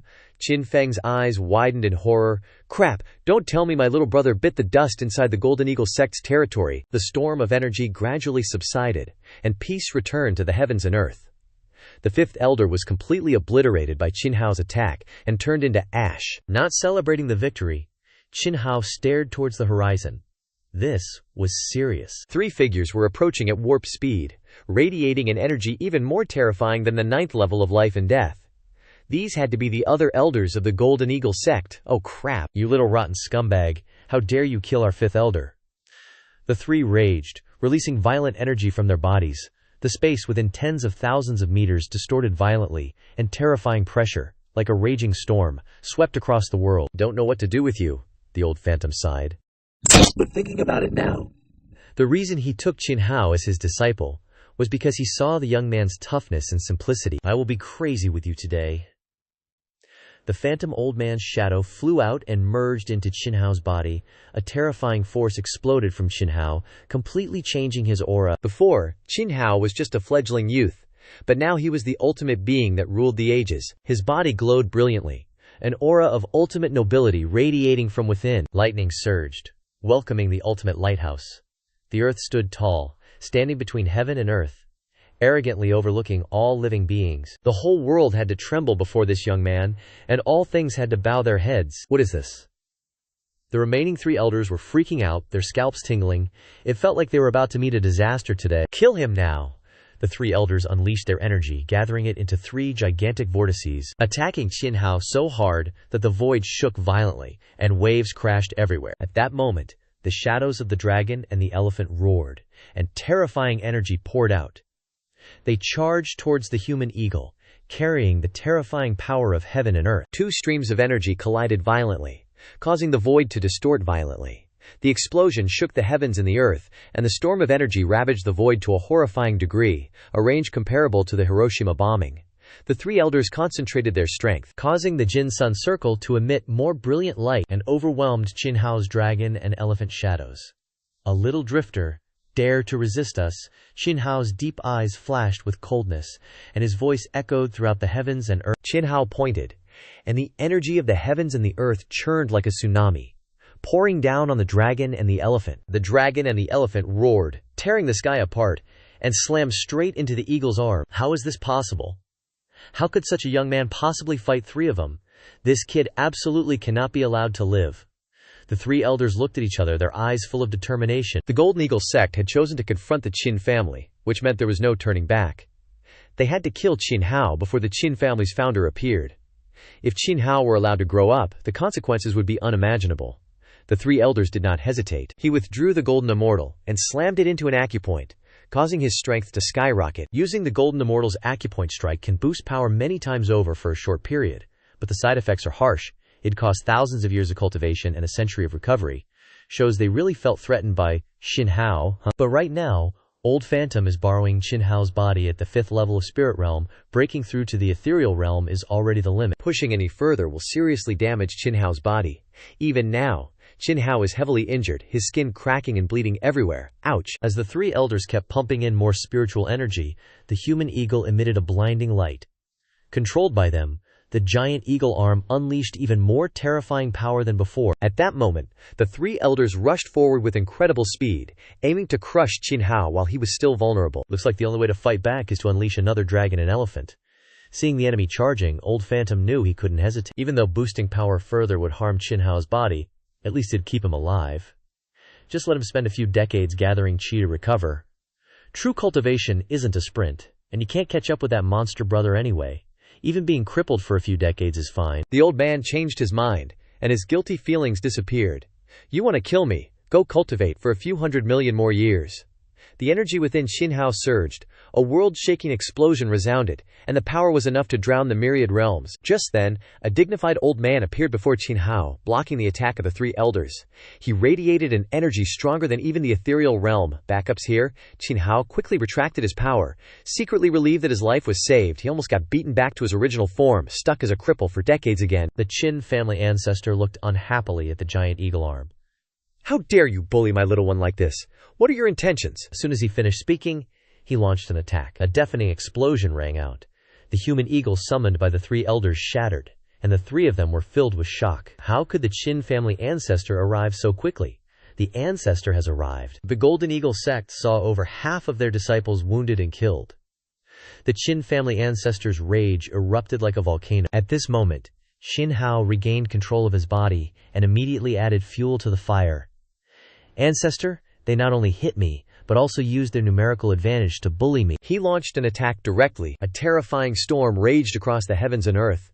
The wind turned into sharp blades that ravaged the world, and the three elders panicked and desperately wanted to escape from this area. The ancestors' killing intent pressed down like Mount Tai, causing them to vomit blood. Their aura gradually weakened. Meanwhile, after a long journey, Qin Feng and his companions finally returned to the Yin Moon dynasty. But as soon as he set foot there, the anxiety in his heart suddenly disappeared. What's going on? Why can't I sense Qin Hao's location anymore? He decided to go in and ask for news about Qin Hao while also resting and eating. Flying on the sword consumes a lot of energy. Even though he has an unlimited energy body thanks to the Azure Heaven Overlord body, his spirit has a limit. At this time, Xiao Bai clung to Yu Rong like glue, not leaving at all. Don't make noise. I'm sleeping. Suddenly, Xin Feng heard news about Qin Hao. Have you heard anything about Qin Hao? That useless second son of the Qin family has risen up and become the successor of the Dragon Elephant Great Emperor? He single-handedly eliminated the fifth elder of the Golden Eagle sect, and then defeated the three elders in the ethereal realm. Really? That Qin's second son was crippled. How could he be the heir of the Dragon Elephant Great Emperor? Who knows? Maybe the inheritance of the Dragon Elephant Great Emperor only comes after major setbacks. Moreover, the Qin family is the #1 clan in the Desolate Ancients. Their warrior treasures are definitely countless. Qin Feng froze on the spot. He brought thousands of elite heaven troops to rescue his younger brother. But before he could even ask where he was, everything was already over. Seems he's only fit to play the villain slaughtering sex, not worthy of a glorious rescue. Whatever. As long as my little brother is okay, it's my turn to shine. Waiter, bring the wine. At this moment, a familiar female voice rang out. Qin Feng looked up, slightly surprised, to see Princess Nan Feng appear, her face a little tired, along with dozens of guards entering the restaurant. Unlike the ordinary heaven sects before, this time the aura of her guards was very strong. Ah, Princess Nan Feng suddenly screamed when she accidentally saw Qin Feng. The guards quickly shielded her. The guards vigilantly drew their swords and pointed them at Qin Tianjun. 10,000 horses didn't say a word, helping their weapons to shield in front of Qin Feng, confronting the other side. Run! Run! The movement of both sides also attracted everyone's attention. The scene was about to be a fight, so the diners quickly paid and left the restaurant. It's the men who come to cause trouble, Yu Rong muttered, burying her head. Don't see me. Don't see me. The shop owner quickly ran out with a smile. It's my fault that I didn't serve well. Sorry to bother you. It's okay, we are old friends. Qin Feng smiled and waved to signal Tianjun Wanama to relax. The shop owner breathed a sigh of relief when he heard old friends. They were just doing small business. It was good if there was no fight. At this time, Princess Nanfeng swept around, not seeing any masters of the Yin Moon dynasty, which meant that the opponent's reinforcements had not arrived yet. This was a rare opportunity to catch Qin Feng, but Qin Feng wasn't panicked at all, smiling and said, Shop owner, serve that table another chicken, put it on my tab. Princess Nanfeng angrily slammed the table and glared at Qin Feng. Everyone was confused. Congratulations, master. When the Child of Destiny was away, you framed the woman the Child of Destiny loves in his heart, receiving 5,000 villain points. Yurong tilted her head, totally confused, trying to remember. After Qin Feng helped her get rid of that poison back in fragrant-colored sea, Princess Nanfeng had thanked her super politely. Proper princess vibes, for sure. But now she's acting like a completely different person? It's throwing you wrong for a loop. And how does Qin Feng know the princess likes chicken and isn't picky? Were they, like, a thing? Yu Rong's eyes popped open like she'd just cracked the Da Vinci Code. A princess from Daxia and a holy son from Yin Moon. Sounds like the start of a trashy romance novel. But the princess is too headstrong, and the holy son is too overbearing. Those two strong personalities together? Explosive! Meanwhile, she's here. A delicate fairy, who could smooth out Qin Feng's overbearing tendencies. Uh-oh. If those two start fighting, is she gonna get used as a human shield? She sneaked a glance at Qin Feng, terrified he was gonna suddenly kiss her, just to piss off Princess Nanfeng. If that actually happened, she wouldn't be able to resist. But if word got out, her master would totally marry her off to Qin Feng to save face for Spirit Valley. But they have zero feelings for each other. What then? Qin Feng forces her to marry him, then starts ignoring her, while she has to watch him getting all lovey-dovey with his side chick, Nanfeng. Would she end up tearing that girl to shreds? Or should she just let things develop naturally with Qin Feng? Compared to an unwanted forced marriage, she definitely preferred a slow-burn romance. Can't let them win? Yu Rong glared at Princess Nanfeng, totally bitter. It's just chicken. If you don't like it, get something else. No need to get your panties in a twist. Qin Feng and Princess Nanfeng both felt a wave of anger rising, like they were about to lose it. Crap. Went too far. Yu Rong hurriedly grabbed her rice bowl and covered her head, turtling herself up. She just wanted to give everyone an out, but instead she poured gasoline on the fire and made them even angrier. Master, save me, or I'm gonna get sacrificed. Meanwhile, Lin San was having the time of his life. Usually, Qin Feng was the one standing by watching him fight everyone else. Now he finally got to sit back, eat popcorn, and watch the show. Just then, an old guy next to Princess Nanfeng pulled out a painting and gestured for her to look over at Lin San's table. The princess suddenly froze. She quickly compared Lin San to the picture. Yep, that's Lin San, from Tiangxin City. He's the mastermind behind conning all those ancient wasteland factions. Capture Lin San, Princess Nanfeng ordered, targeting Lin San instead of Qin Feng. Lin San was utterly baffled. How did I get caught up in this just for eating? Don't worry, brother Lin, I'll help you out, Qin Feng shouted, his aura exploding. A sharp sword intent rapidly gathered. A blinding flash of light appeared, making the atmosphere ice cold. Lin San and Qin Feng both felt a little awkward. When Qin Feng was in danger, he was ready to watch him suffer. But Qin Feng immediately rushed to his side. He forgot their little pact. Having you around is such a blessing. Congratulations, master, for messing with the feelings of the heaven-chosen son. Received 50,000 villain points. Thanks, brother Qin. But this is my problem. I'll handle it. Lin San stepped forward, his aura surging out, causing the air to whistle. Countless strands of sword intent carrying a soft/supple nature shot out, ripping apart space. Brother Lin, Qin Feng sat down to watch the show, while Yu Rong kept chowing down on the food at the table. With those gigantic watermelons, she needed lots of nutrition. As the person who understood Lin San the most, Qin Feng recognized that only the old guy next to Princess Nanfeng could beat Lin San. The soft sword in his hand twisted like a snake, creating countless sword illusions that aimed right for Lin San's arms. Trying to chop them off, Lin San's face turned serious. The sword in his hand blazed with a brilliant light as it clashed against his opponents. The sound of metal crashing echoed through the restaurant, and sword auras spread out like a storm. leveling the place. This is bullying honest people. The restaurant owner burst into tears, feeling completely scammed.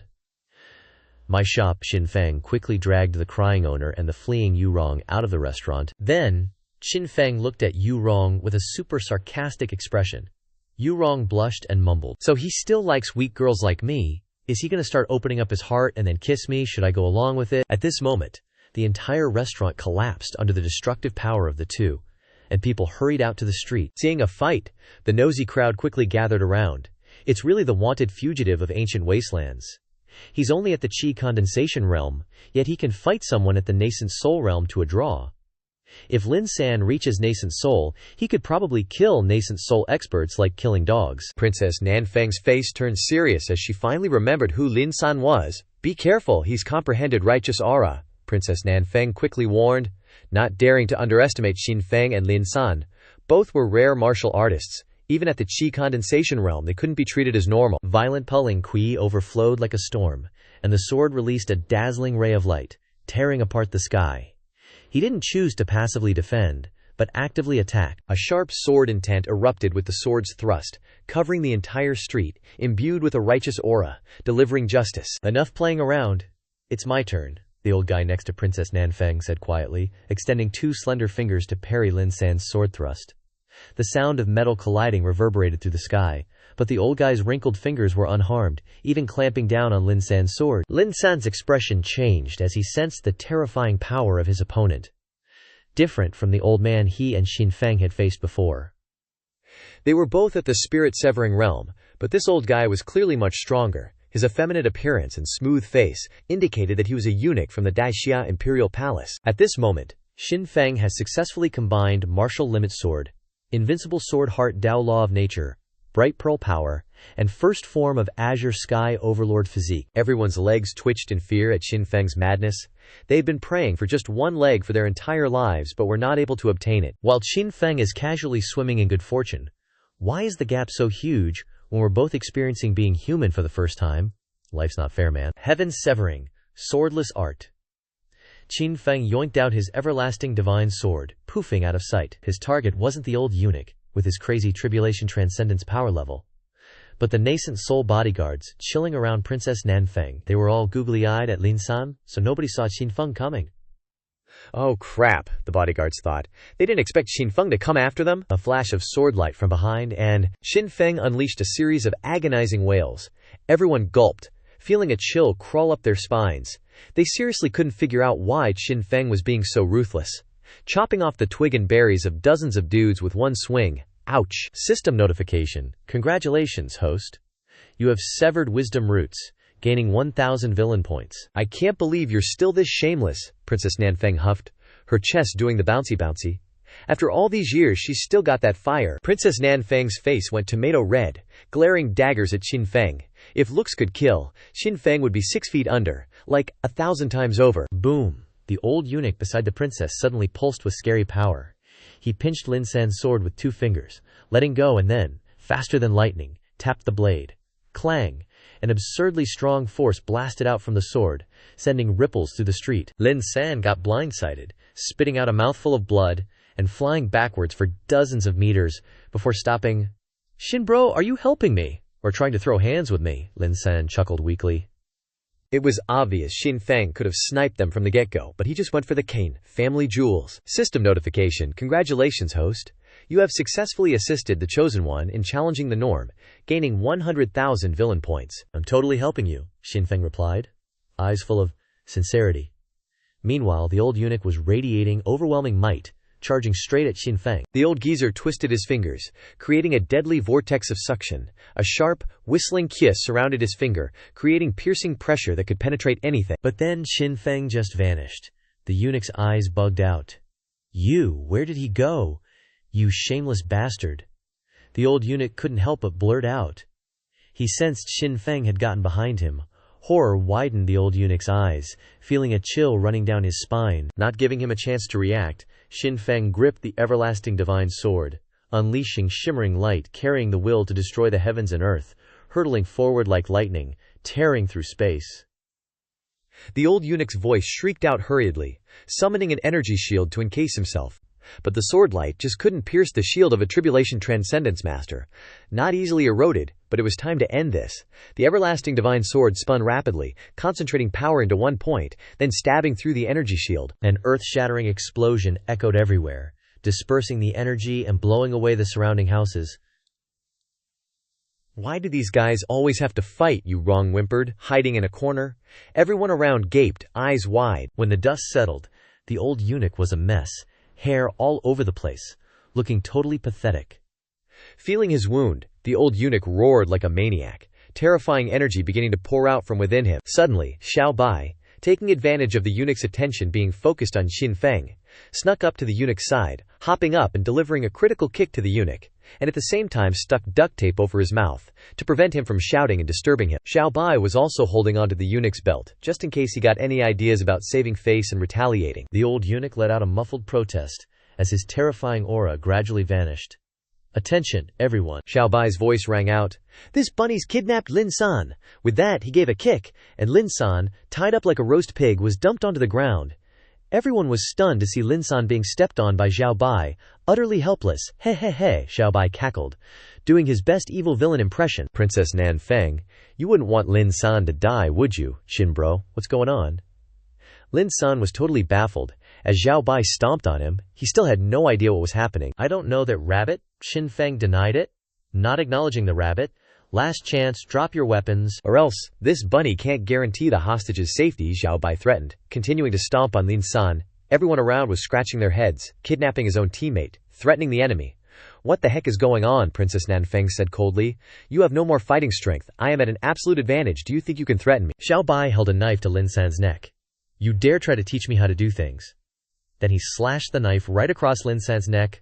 Oh crap, Lin San just felt a sting on his neck, eyes widening in utter disbelief. "Smack," Xiao Bai slapped Lin San hard across the face.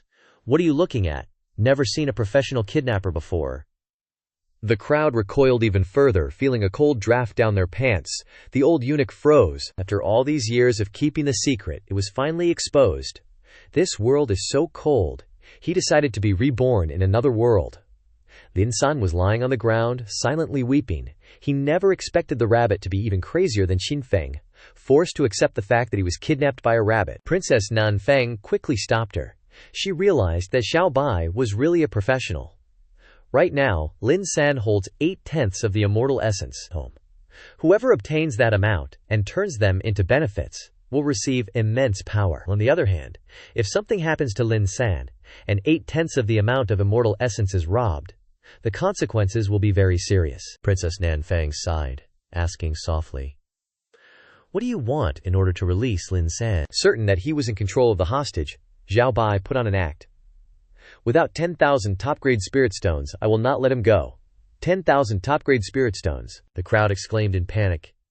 Everyone looked at Xiao Bai as if they were looking at a madman.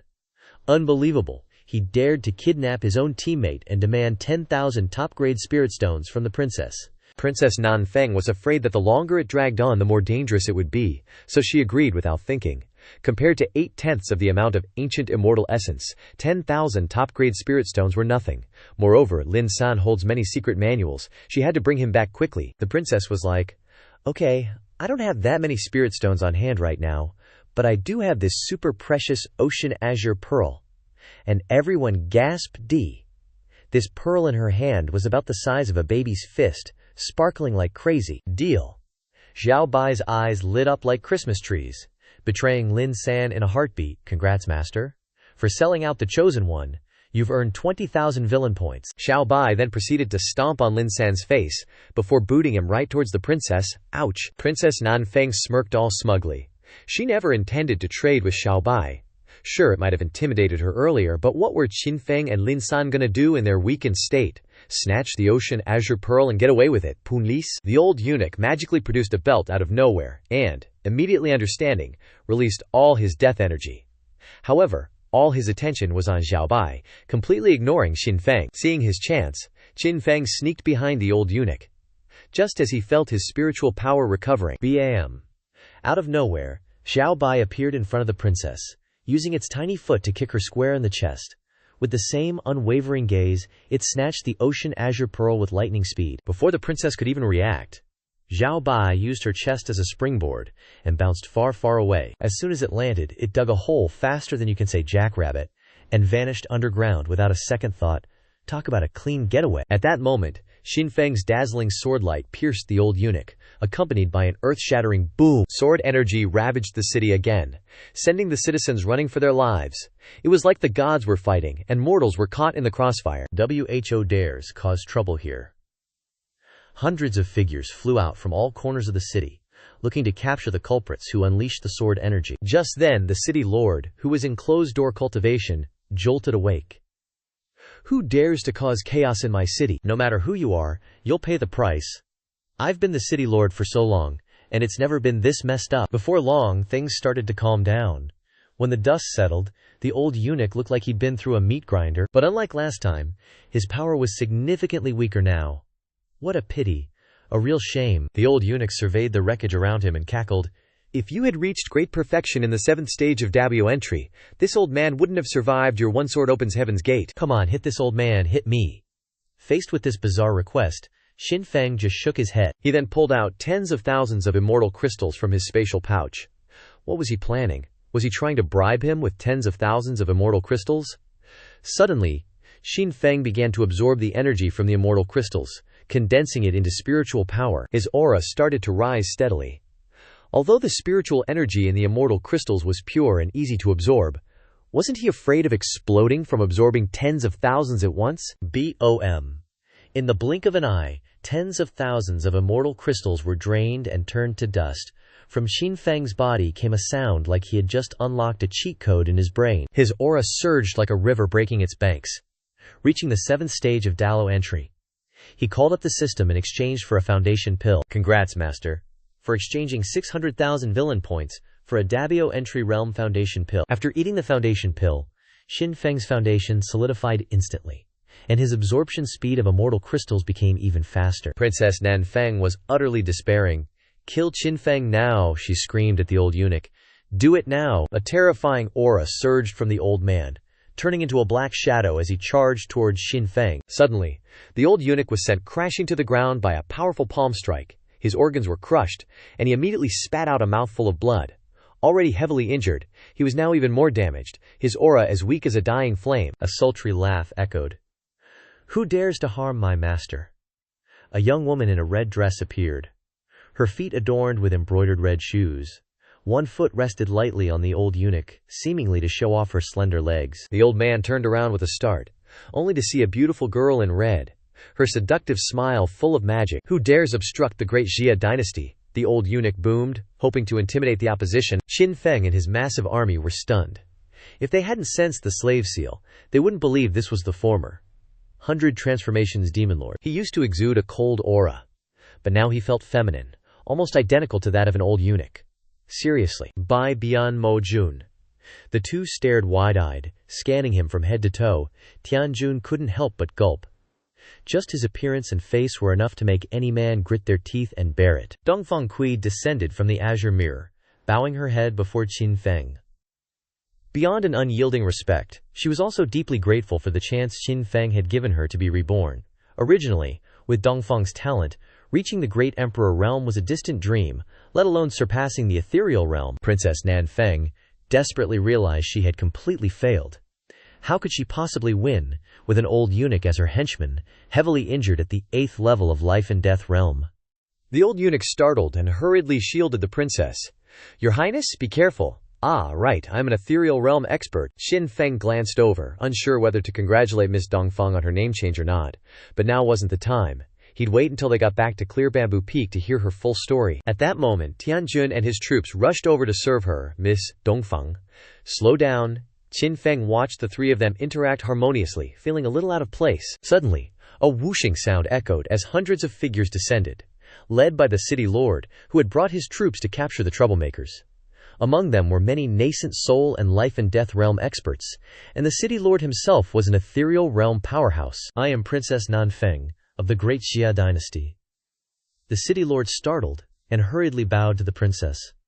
Although this city doesn't belong to Great Xia or Yin Yue, given Great Xia's influence, A small city lord in the ethereal realm like myself can't afford to ignore you." Qin Feng chimed in, "I am the Emperor of Great Xia. Aren't you going to kowtow to me?"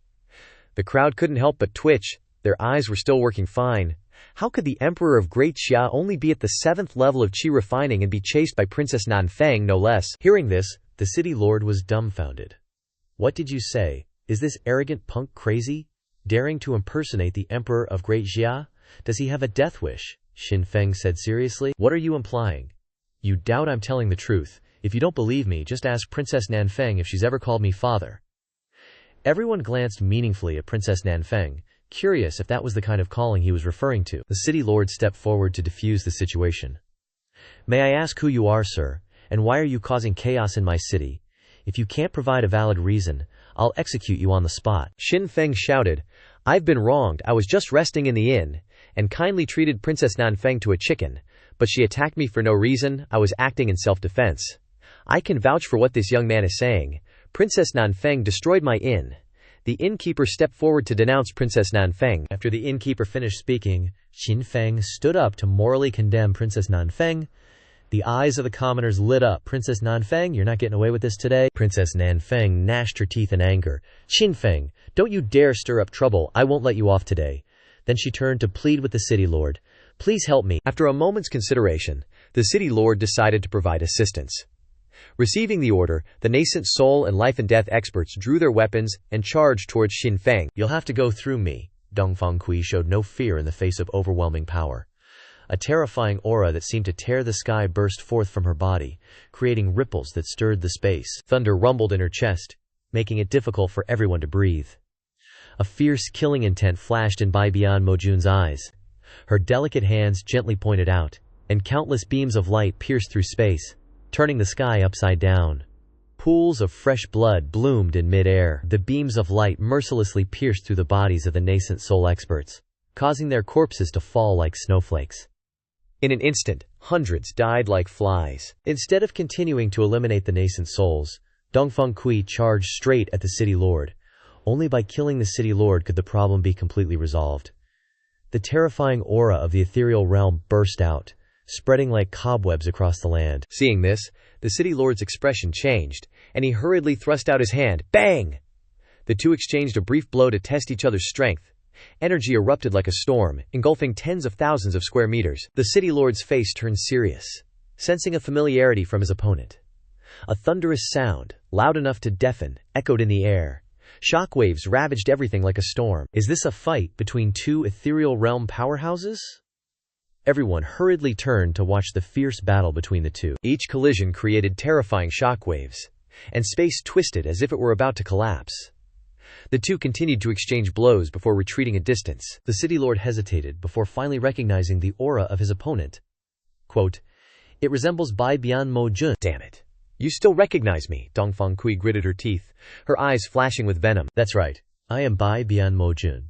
But now my name is Dongfeng Ye." Qin Feng and Lin San also prepared to strike. The two didn't need words. Just a look was enough for them to understand each other, knowing who would take the initiative and who would support. The wind howled, tearing through the sky, and sword qui surged like a tidal wave, echoing everywhere. Almost simultaneously, the two unleashed two dazzling golden beams of sword light, and the terrifying energy caused the heavens and earth to tremble violently. Boom! Qin Feng and Lin San attacked together, aiming straight for the old eunuch. The two swords combined, unleashing the heavenly gang, penetrating purple art. The old eunuch hurriedly raised his defenses. Devastating shockwaves like a tempest swallowed the heavens and earth.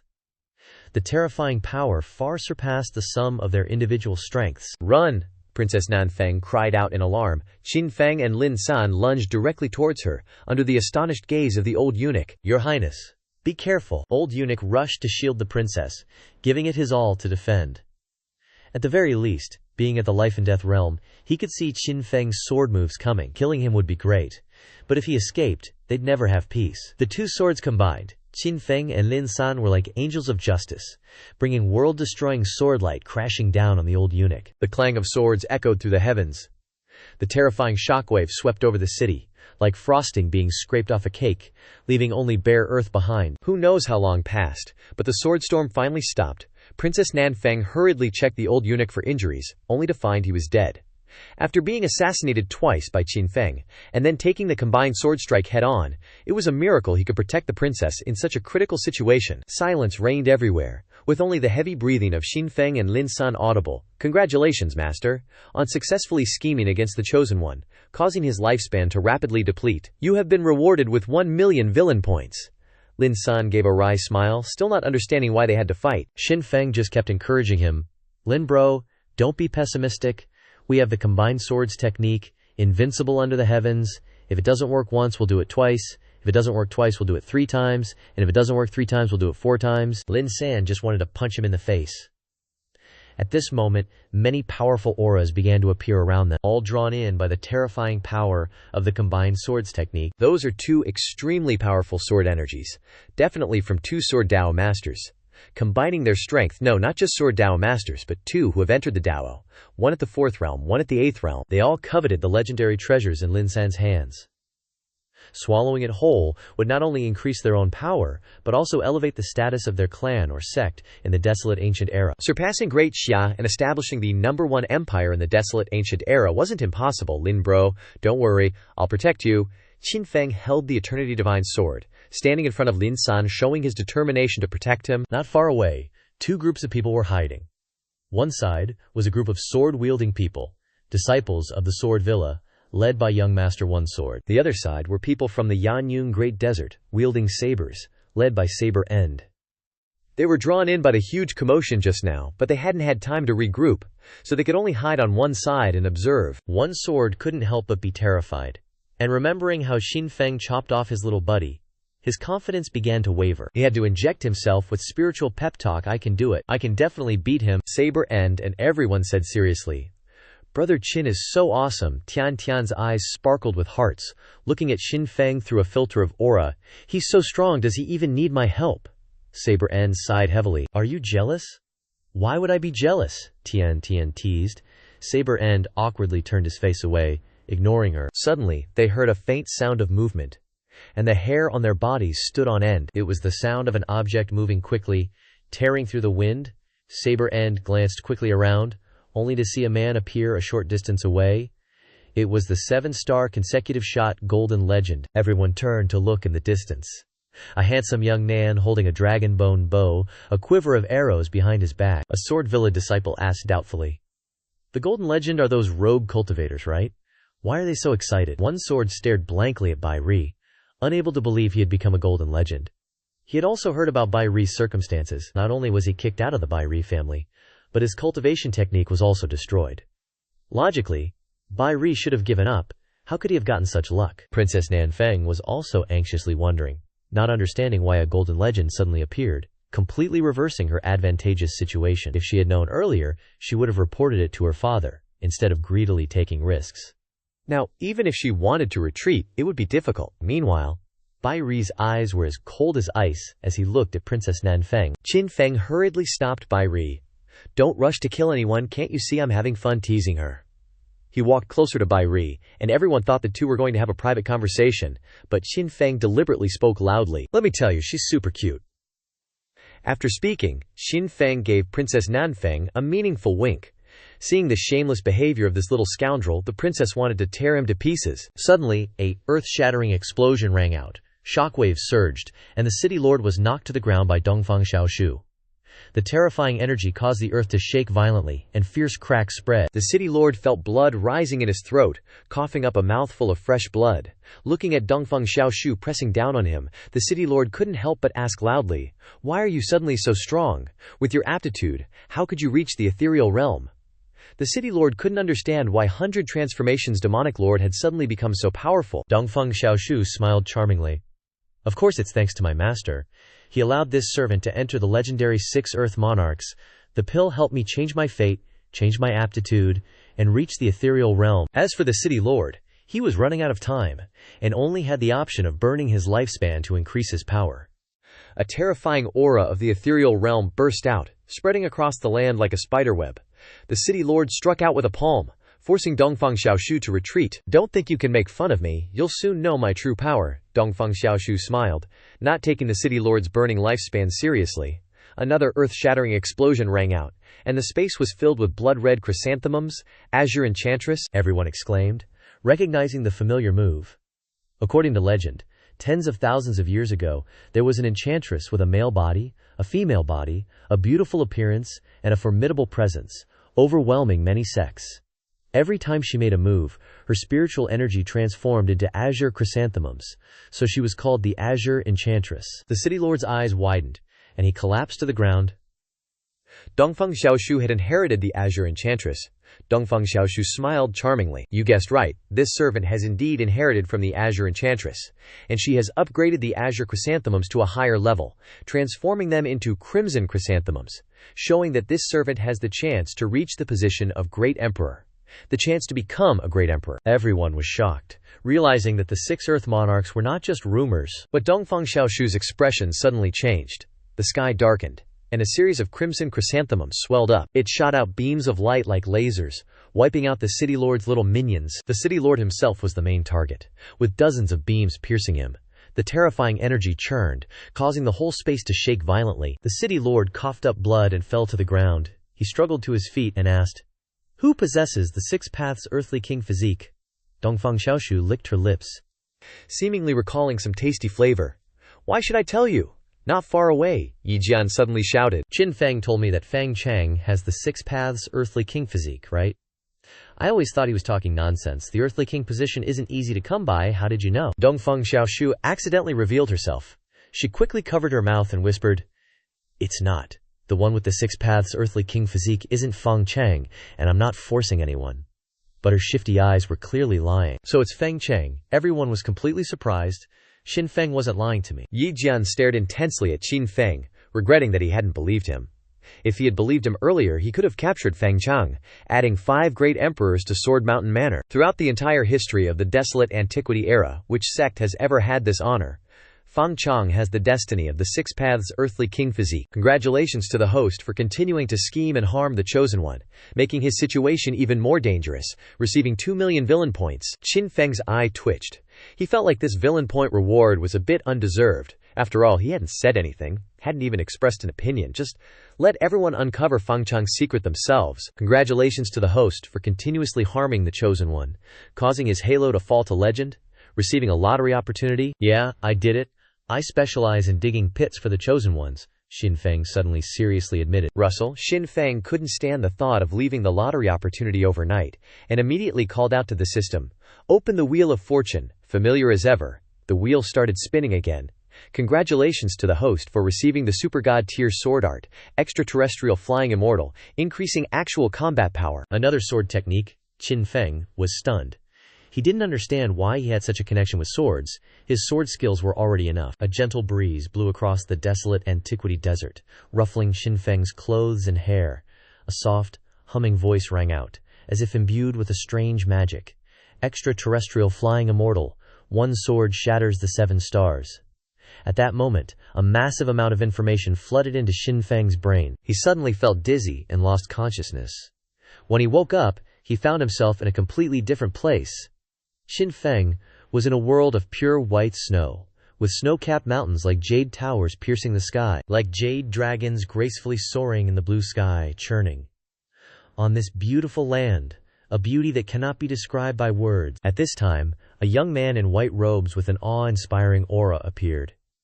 He drew his sword, his robes billowing in the wind. The sound of the sword rang out sharply and gracefully, like a dragon flying, magnificent but not cumbersome, ethereal but not lacking in heroism. His figure high above was like an immortal descending, a single sword strike causing feathers to fly. The clouds tumbled. The swordsman's figure was deeply imprinted in Qin Feng's mind, captivating him endlessly. So beautiful. Qin Feng could only think of the swordsman's posture. He immediately called out to the system, "Exchange for great perfection. Strength is the system's business. Beauty is the matter of a lifetime." Congratulations to the host for spending 2 million villain points to exchange for Super God tier great perfection. Congratulations to the host for using the Super God tier extraterrestrial flying immortal skill card, achieving great perfection. A fierce sword aura erupted. Qin Feng, how are you so talented? Lin San's eyes were filled with shock and awe. When Lin San was still complacent with 1 sword breaks 10,000, Xin Feng had already comprehended his own sword technique, one sword opens the heavenly gate. When Lin San thought that after using one sword breaks 10,000 a few times and then secluding himself to cultivate, he would have his own sword technique, Xin Feng had already comprehended another move of equal rank with super god tier, one sword opens the heavenly gate. The two sword techniques were completely different in style, but the same terrifying level of lethality. Could it be that Lin San could only resign himself to standing beneath Xin Feng, with no hope of resistance? Congratulations to the host for crushing the Chosen One's confidence, receiving 200,000 villain points. Haha, Lin San's value increased. Xin Feng's eyes lit up. Before it was only 10,000 points each time, now it jumped to 200,000 points. It seemed that Lin San was about to break down and beg for forgiveness. Brother Lin, don't be discouraged. Comprehension is just a matter of time. Merge with me again, and I'll let you experience a different. Xin Feng, do you think everyone is as perverted as you are? This is unbearable. Lin San couldn't help but glare at Xin Feng, crying for help in his heart. Want to be forgiven? Tian Tian glared unhappily at Mo Dao, her older brother. He came to collect debts from Lin San, but now he only dared to hide on the side and watch the show, while Xin Feng fought his best from beginning to end and hadn't lost a single battle. Compared to Xin Feng, Mo Dao was truly useless. Are you calling me useless? As a man with high self-esteem, Mo Dao couldn't stand it. His little sister said that about him. He roared, ready to rush forward and slash Lin San to prove his worth. Two subordinates hurriedly restrained him. Those monsters were already arriving, while their comrades hadn't come to reinforce them yet. Going out there to fight over Lin San is basically suicide. Plus, compared to Xin Feng, that Mo Dao guy is about as useful as a screen door on a submarine. Just then, swords started singing all over the place, and everyone's sword keel started to tremble a little. It was the magnificent swordmanner's 7 sword slaves showing up. Everyone gasped when they saw 7 streaks of swordlight tearing through the sky. Even from way over here you could feel the sharp, cutting aura of those 7 sword slaves. First sword, major trouble, the 7 sword slave uncles are here. You've heard of the 7 sword slaves, right? The magnificent swordmanner's elite force. They're the reason the sect's been able to stick around forever in this ancient wasteland. Just feeling their sword aura. It's like these 7 guys are already at 9th level sword intent, just one step away from grasping the domain of swords. But no sooner did the 7 sword slaves arrive than earth-shattering roars echoed out, making the whole area shake like crazy. It was the Yan clan's 18 riders showing up. The Yan clan's 18 riders are like the Qin clan's 3 protectors. They are all great generals. Under the leader of each generation, they are the main forces of the family. I heard each of the 18 riders tamed a great Yao-level beast as a mount. When all 18 of them move out, even the great Jia dynasty has to go on high alert. Wonder how many of the 18 riders the Yan clan sent this time. Everyone craned their necks to see 18 massive creatures blotting out the sky, each with a rider on its back, and Mo Dao was freaking ecstatic. Going from 0 to hero. Now he can not only come to collect debts from Lin San but even can beat Xin Feng until he begs. Mai Bai jumped smoothly on Xin Feng's shoulder. He knew Xin Feng's personality well. If Xin Feng didn't do something, then he wouldn't beat Xin Feng.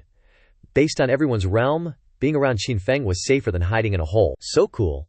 Xin Feng glanced jealously at Zhao Bai's imposing figure, then glanced at his useless rabbit, his mood extremely complicated. Why do other people have such awesome sidekicks, while I get this shameless bunny? Why do I get the feeling they're all rushing towards me? Lin San's hair stood on end, sensing danger. They really are heading straight for you, Zhao Bai deadpan. What? They're really coming for me? Lin San stood there dumbfounded, not understanding why they'd be targeting him. Even before, Princess Nan Fang looked at him with eyes lighting up, wishing she could tear him away from Xin Feng. Fortunately, Xin Feng didn't abandon him, so he escaped her clutches. But he was just a regular citizen of Tiangxin City, and has nothing of value. He didn't understand why everyone was rushing to find him. They really are here for you. Xin Feng got right into character, looking all serious. At the Kunlun Secret Realm's Fragrant Color Sea, a immortal essence mine was discovered, attracting forces from the ancient wasteland to mine it. As a result, everyone got trapped, not only losing the mine, but also losing all the treasures found. But what does that have to do with me? Lin San was about to argue. But suddenly he jumped. Why would you say that? Don't tell me they suspect me of being the culprit. Of course I know you didn't do it, Xin Feng continued his performance. But they keep insisting they saw your face and your stuff, Lin San hurriedly explained. How can they slander me like this? This is unacceptable. Congratulations to the host for deceiving the feelings of the chosen son of heaven, receiving 100,000 villain points. Xin Feng continued his acting, saying, precisely because he knew they had evil intentions towards Lin San, That was why he had been sticking to Lin San like glue all along the way. I just wanted to protect you, so you'd know you're not fighting alone. Even if the whole world is against you, I'll be secretly shielding you. Lin San couldn't hold back his tears any longer. From the healing incident 7 years ago, then being chased by Tianxin City for the immortal essence mine, to now becoming the enemy of the entire ancient wasteland, Xin Feng's faith in him had never wavered. Congratulations to the host for deceiving the most sincere feelings of the chosen son of heaven, receiving 200,000 villain points. Just understand will do. Suddenly, Xin Feng drew the everlong divine sword, placed it on Lin San's neck, and shouted, "Everyone listen up. If you want Lin San, fine, but you have to agree to 4 conditions of mine. Otherwise, don't blame me for changing my mind." Lin San was stunned. He didn't understand how he had become a hostage. Where was that deep brotherhood? It had betrayed him in a blink of an eye. Xin Feng announced his 4 conditions. First, prepare 5 million supreme-grade spirit stones for me. Second, prepare 5,000 sets of God-tier cultivation techniques for me. 3, prepare 5,000 supreme-grade immortal essence crystals for me. 4, get me 5,000 beautiful, experienced women. Yi Jian's eye twitched. Holy crap, if they had that kind of stuff, they would have raised an army to conquer the world already. Why would they need to rob Lin San? 5,000 married beauties? Dian tilted her head, not understanding what Xin Feng needed married women for, but kept a calm face. Xin Feng. The men of the great desert value loyalty. Are you really willing to go against the whole world for Lin San? We should team up. You can't protect Lin San alone. Nobody can protect him unless we cough up those essence crystals. Before Lin San could even argue, Xin Feng was already refuting for him, as if he'd never doubted Lin San for a second. Lin San was so touched he started tearing up.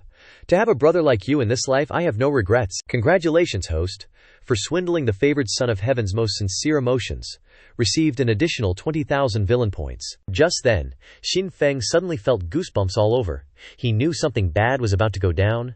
Xin Feng quickly dodged, but all he saw was a young man in white appear behind him, not giving a damn about his background or talents, and with a casual wave of his hand, a terrifying burst of energy slammed into Xin Feng's side, sending him flying. Lin San didn't even have time to react before he was being choked and lifted off the ground. Dongfeng Zhaoshu and Bai Ri were sweating bullets. Not only did they not detect the enemy, but they didn't even have time to react. But seeing Xin Feng get smacked away, their rage hit the roof. But the opponent just released a little bit of energy, and even without touching them, they were thrown backwards by the terrifying power. Xin Feng coughed, spitting out blood, and struggled to his feet. Xin Feng checked his robes, only to find the dragon pearl armor inside, which could withstand a full-force attack from Dan Jin, shattered into pieces, which meant that attack was aimed at killing him. If it wasn't for the dragon pearl armor and the previous cultivation of Creation Extreme, that attack wouldn't have just made him spit blood, but killed him instantly. The opponent looked at Xin Feng, also surprised, clearly not expecting Xin Feng to be able to withstand his attack. Xin Feng slowly stood up, his eyes narrowed, his gaze infinitely cold. Didn't expect that Senior Tianzhu would be so ruthless. Tianzhu's eyes were full of killing intent, and he appeared in front of Xin Feng, obviously wanting to eliminate future troubles. Boom! A figure suddenly appeared, standing in front of Xin Feng. He collided violently with Tianzhu, and energy surged in waves. Tianzhu exclaimed in shock when he recognized who was blocking him. It's one of the 4 heroes of the ancient times, like Tianzhu, Senior Dishu. What a surprise to meet you here.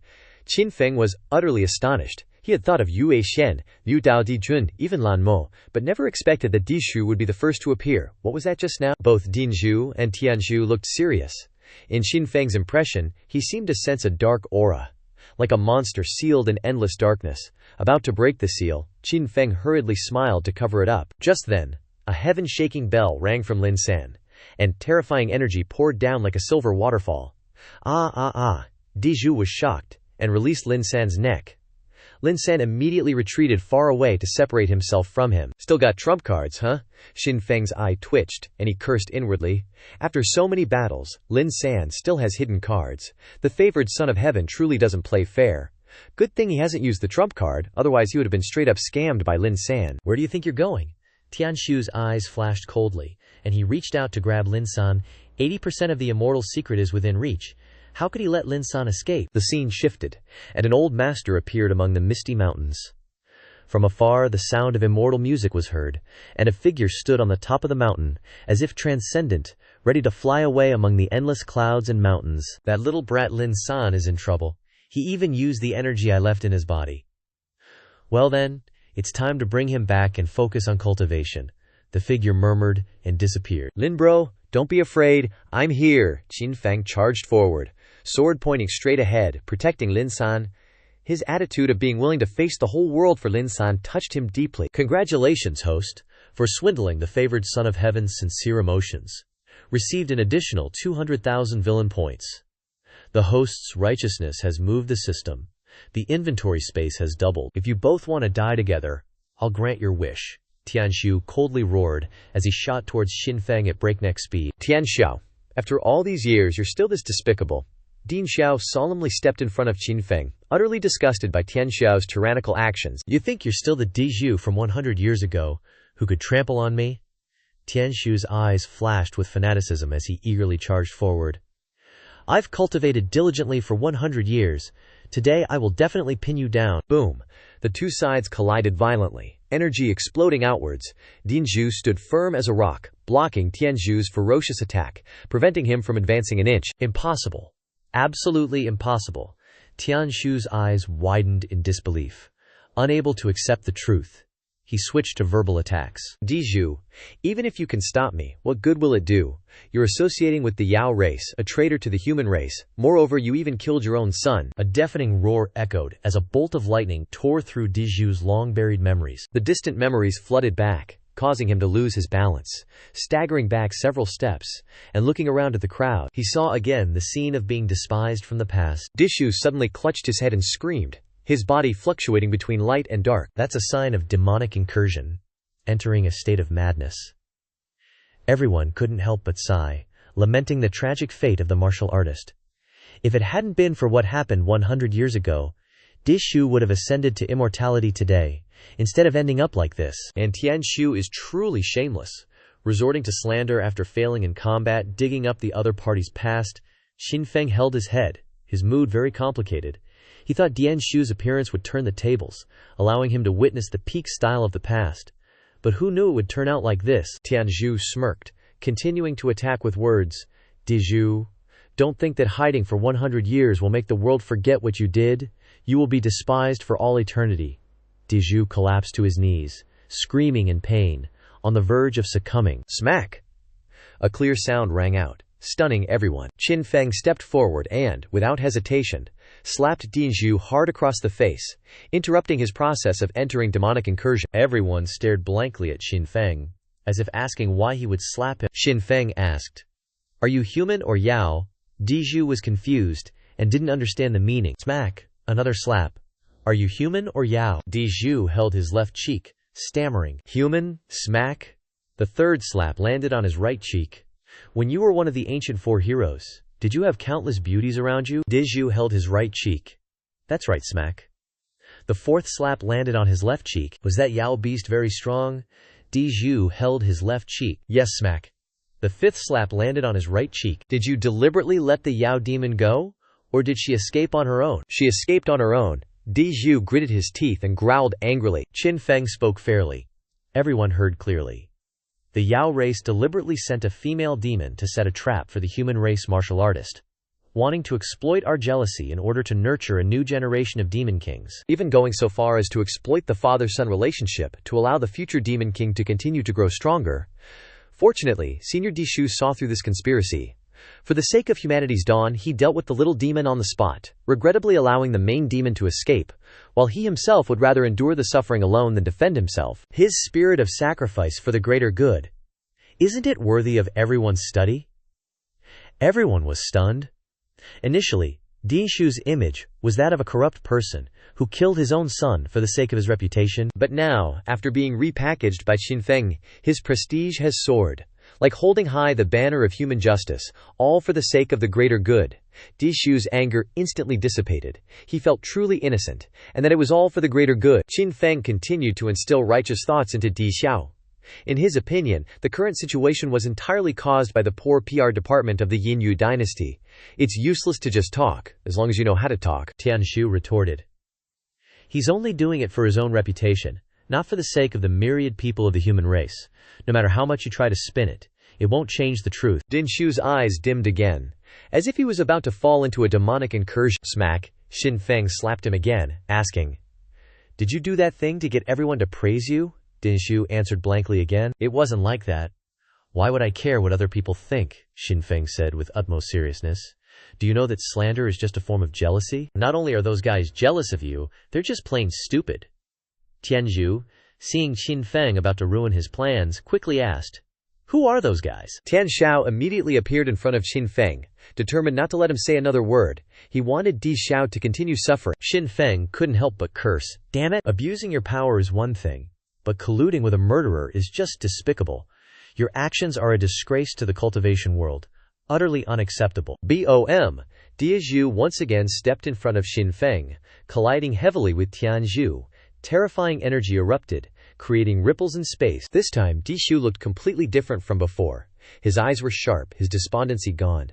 Thanks to Xinfeng's slap, he had embraced righteousness, overcome his obsession with perfection. His mood was light, his thoughts clear. Tianshu looked into those eyes and saw the Dishu of the past, casually trampling over me. Your slander is nothing but jealousy. Dishu couldn't help but laugh loudly. A terrifying energy exploded from Dishu, as if releasing the pent-up emotions of the past 100 years. This was the mad Dishu of old. In this life, I will definitely pin you beneath me, Dishu roared. Just like 100 years ago, Dishu had never taken Tianshu seriously. Impossible! I don't believe it! My 100 years of hard work still can't surpass you! Tianshu screamed maniacally, terrifying energy erupting from his body. He absolutely refused to accept that he was still unable to surpass Dishu. Just like 100 years ago. Boom boom. The two energies collided violently, shaking the heavens and the earth. At this moment, Xinfeng, hiding behind Dishu, saw how intense the two old geezers were getting. He immediately activated the destruction power from his right eye, aiming the destruction right at Tianzhu's source of life. He wasn't one to hold grudges. He paid back immediately. Tianzhu was horrified, feeling a chill run through his entire body. He never expected Xinfeng to be so insane as to ambush him while he and Dishu were fighting. But luckily, the destruction beam finally erased Lil's Tian. Tianzhu screamed in agony from losing his bro. Then he entered a state of madness. Boom boom. Terrifying energy erupted from Tianzhu's body, the earth shaking and mountains crumbling, the ground cracking into deep fissures, and space vibrating violently as if about to shatter. Xinfeng coughed up blood and was pushed backwards.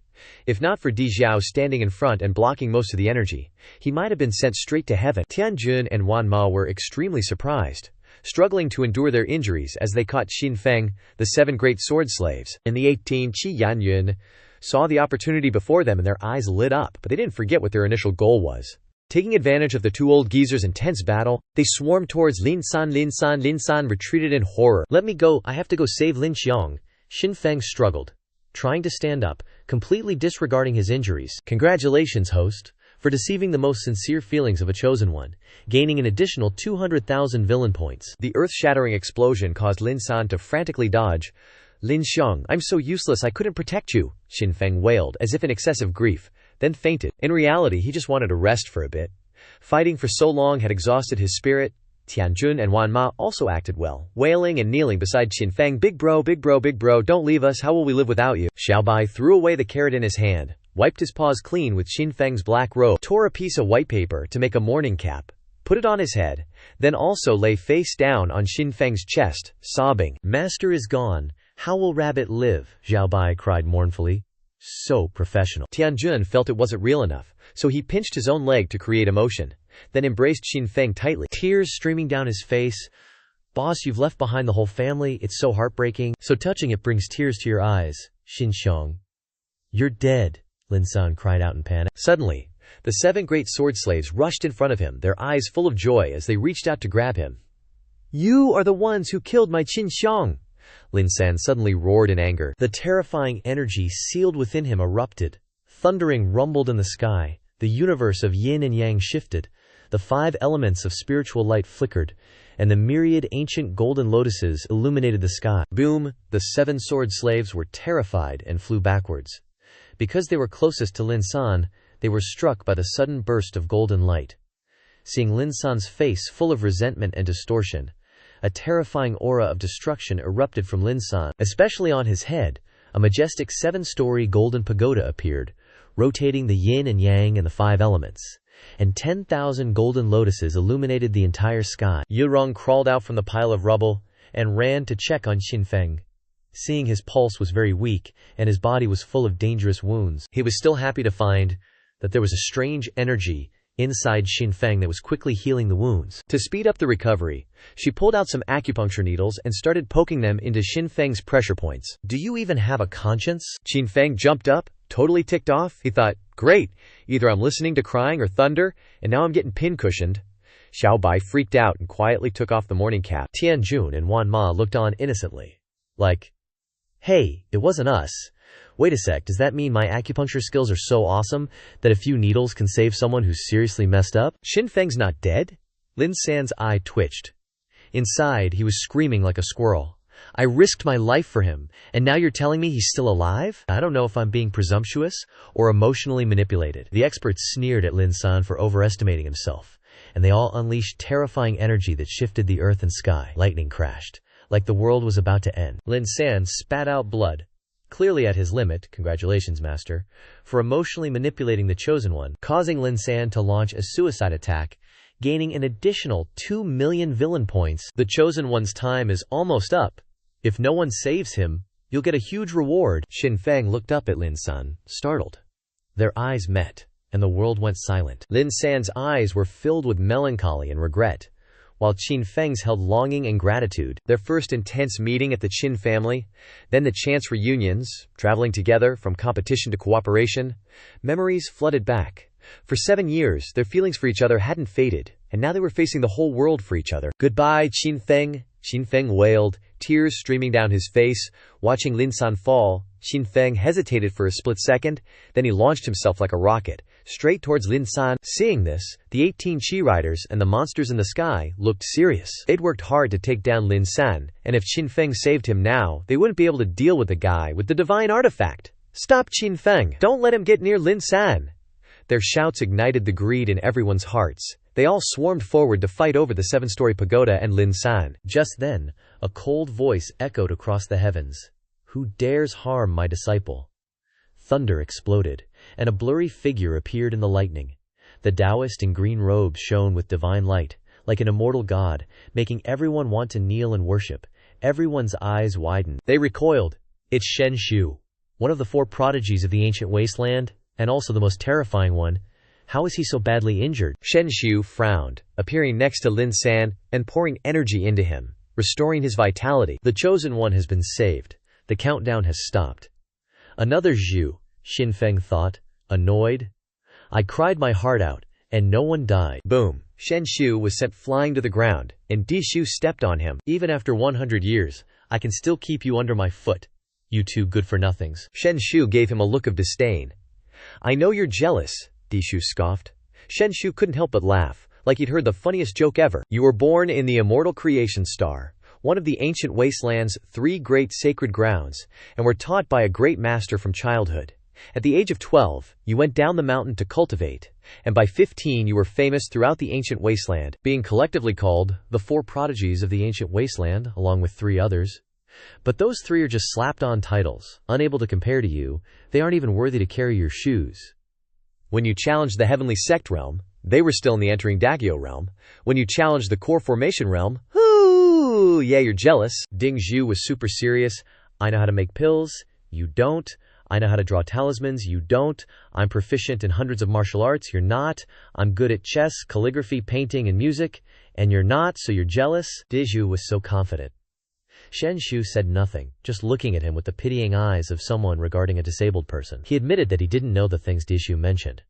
But the problem was that, even though Di Shu learned so many things, and was good at them, none of them reached the peak. Moreover, his disciple Lin San was being overwhelmed by his disciple Qin Feng. Qin Feng's mind went blank, and he couldn't remember ever acknowledging Di Shu as his master. Haha, Shen Shu. In the end, you're still no match for me, Di Shu. My disciple Xin Feng has the aura of a great emperor. Thud. Xin Feng almost fell flat on his face. Was this his fate, Brother Qin? Are you okay? Tian Tian worriedly helped Xin Feng up, telling him to sit down and rest. You wrong next to her rolled her eyes. Isn't this guy supposed to be following Gao Leng Luxuan? Why is he all over everyone? Brother Di, the world hasn't been decided yet. It's too early to say Xin Feng is number 1. Shen Shu reminded him calmly. It seems you've forgotten why the immortal creation star is one of the 3 great sacred grounds. Din Shu stopped smiling. looking at Shen Shu with a frozen expression. In disbelief, he opened his mouth and asked, "You want to let Lin San enter the creation ground to cultivate?" "Lin San is my only disciple in 1,000 years. It's only natural that he enters the creation ground to cultivate," Shen Shu replied calmly. Dishu said sternly, "Among countless sects and ancient wasteland dynasties, only 3 places are worthy of the name sacred ground, not because of their overwhelming power, but because they possess immortal relics. For example, the Tumian in the immortal creation star is the immortal dream world created by immortals. Whoever gets in there to cultivate is gonna have a huge glow-up, a real chance to break their limits and ascend to the upper realm. Seriously, the ancient records say over 90% of those who ascended came from those 3 holy lands. Stepping into that cultivation wonderland, guaranteed big achievements." Just then, a voice cut through the awkwardness. 3 years from now, full moon night, we'll settle this at Purple Forbidden Peak. No sea, no return. Xinfeng just straight up said it. A decision. 3 years, full moon, Purple Forbidden Peak, a fight to the death. Dishu's gaze towards Xinfeng didn't hide his disdain, feeling like he's way too confident. These two just stepped into the cultivation world, didn't they? Admired each other, fought together, joined forces against the strong, a perfect sword combo, roaming the cultivation world together. Their feelings blossomed quickly. But right then, a twist happened. The righteous master discovered their relationship, and straight up drew his sword, aiming to kill the demonic path holy son. The righteous heir hurriedly begged for mercy. In the end, the master didn't kill the demonic path holy son, but set up an agreement. A duel to the death. 3 years later, due to some special circumstances, the demonic path holy son killed the righteous heir's master. The righteous heir witnessed this scene by accident, causing the two to become mortal enemies. To avenge his master, the righteous heir cultivated tirelessly for 3 years. Finally, in the duel 3 years later, he defeated the demonic path holy son, heavily injuring him, leaving him on the verge of death. In his dying breath, the demonic path holy son finally revealed the reason for killing the master. Turns out, the master was the biggest demon in the entire world. The demonic path holy son killed him to protect the common people. After saying that, the demonic path holy son took his last breath in the righteous heir's regretful arms. In the end, the righteous heir severed his feelings and became a god protecting humanity. Fate's jokes are too much? Brother Qin is too handsome? Diandian, with heart eyes, hugged Xinfeng's arm tightly, completely fascinated by his cold demeanor. "Oh no, I'm wrong," the "you wrong" pair said. "Anyone who dares touch my sister, I'll chop him." Mo Dao swung his great sword, madly jealous of Xinfeng, a real siscon. He just couldn't stand anyone getting close to his sister, especially when they're hugging so intimately. "Calm down." The disciples hurriedly stopped Mo Dao, absolutely not allowing a public murder. Nanfeng Princess glared angrily at Xinfeng, feeling like he was humiliating them. He's clearly the #1 wanted criminal of the Great Xia dynasty, and he chose to duel in the Great Xia, even in the palace. At this moment, a majestic voice boomed. "Xinfeng, you're still as arrogant as ever after 7 years. Too bad you won't get the chance to try that on my imperial father." Nanfeng Princess was shocked and looked up, only to see a group of people in the sky, all flying freely without swords or dharma artifacts, the lowest level being at least spirit-severing realm, and the strong ones were countless. The leader was Emperor Ming of the Great Xia, wearing a sparkling dragon robe, standing on the head of a golden dragon, looking down at the mortals with majesty. After receiving Nanfeng Princess's plea for help, the Great Xia Emperor knew that it would be difficult to win Lin San with the power of the royal family alone. Looking at the powerful force mobilized by the Great Xia Emperor, the 7 great sword slaves, and the lightning cloud 18 riders, people's faces turned gloomy. Imperial father, that's Lin San, Nanfeng Princess, hurriedly pointed at Lin San in Dishu's arms. Dishu's face was serious, and his mind was blank when he heard it. "What do you mean, using minerals as bait? What do you mean, destroying 80% of ancient wildlands forces at once?" He had no idea. "Not me." Lin San struggled to get up, firmly denying it. "I didn't poison them to steal their assets either." Boom. Ding Zhu felt like his mind had been unlocked, his head buzzing. He finally understood why so many people wanted to catch Lin San. "You really are my good disciple," Dizhu smiled bitterly, his head throbbing. Not only could the Immortal Star Creation sect not bear this pressure, but perhaps no one in the ancient wildlands could handle it at the same time. He also wondered, did Lin San really cause this? Otherwise, why would he attract so many experts? "This has nothing to do with me." Xinfeng waved his flag and shouted beside him. "Brother Lin San is a righteous person, he's being framed."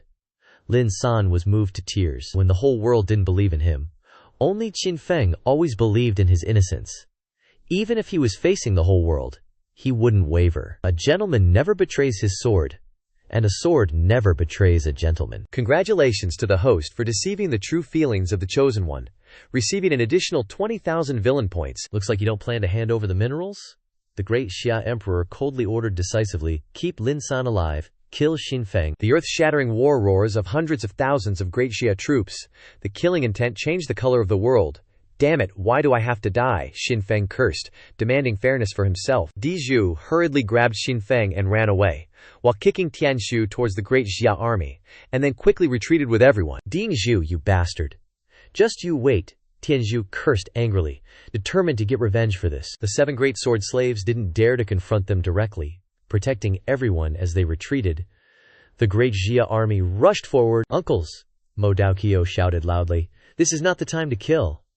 Who caught Diandian? The Lightning Cloud 18 riders were shocked and hurriedly looked around for Diandian. At this moment, fierce fighting sounds were everywhere.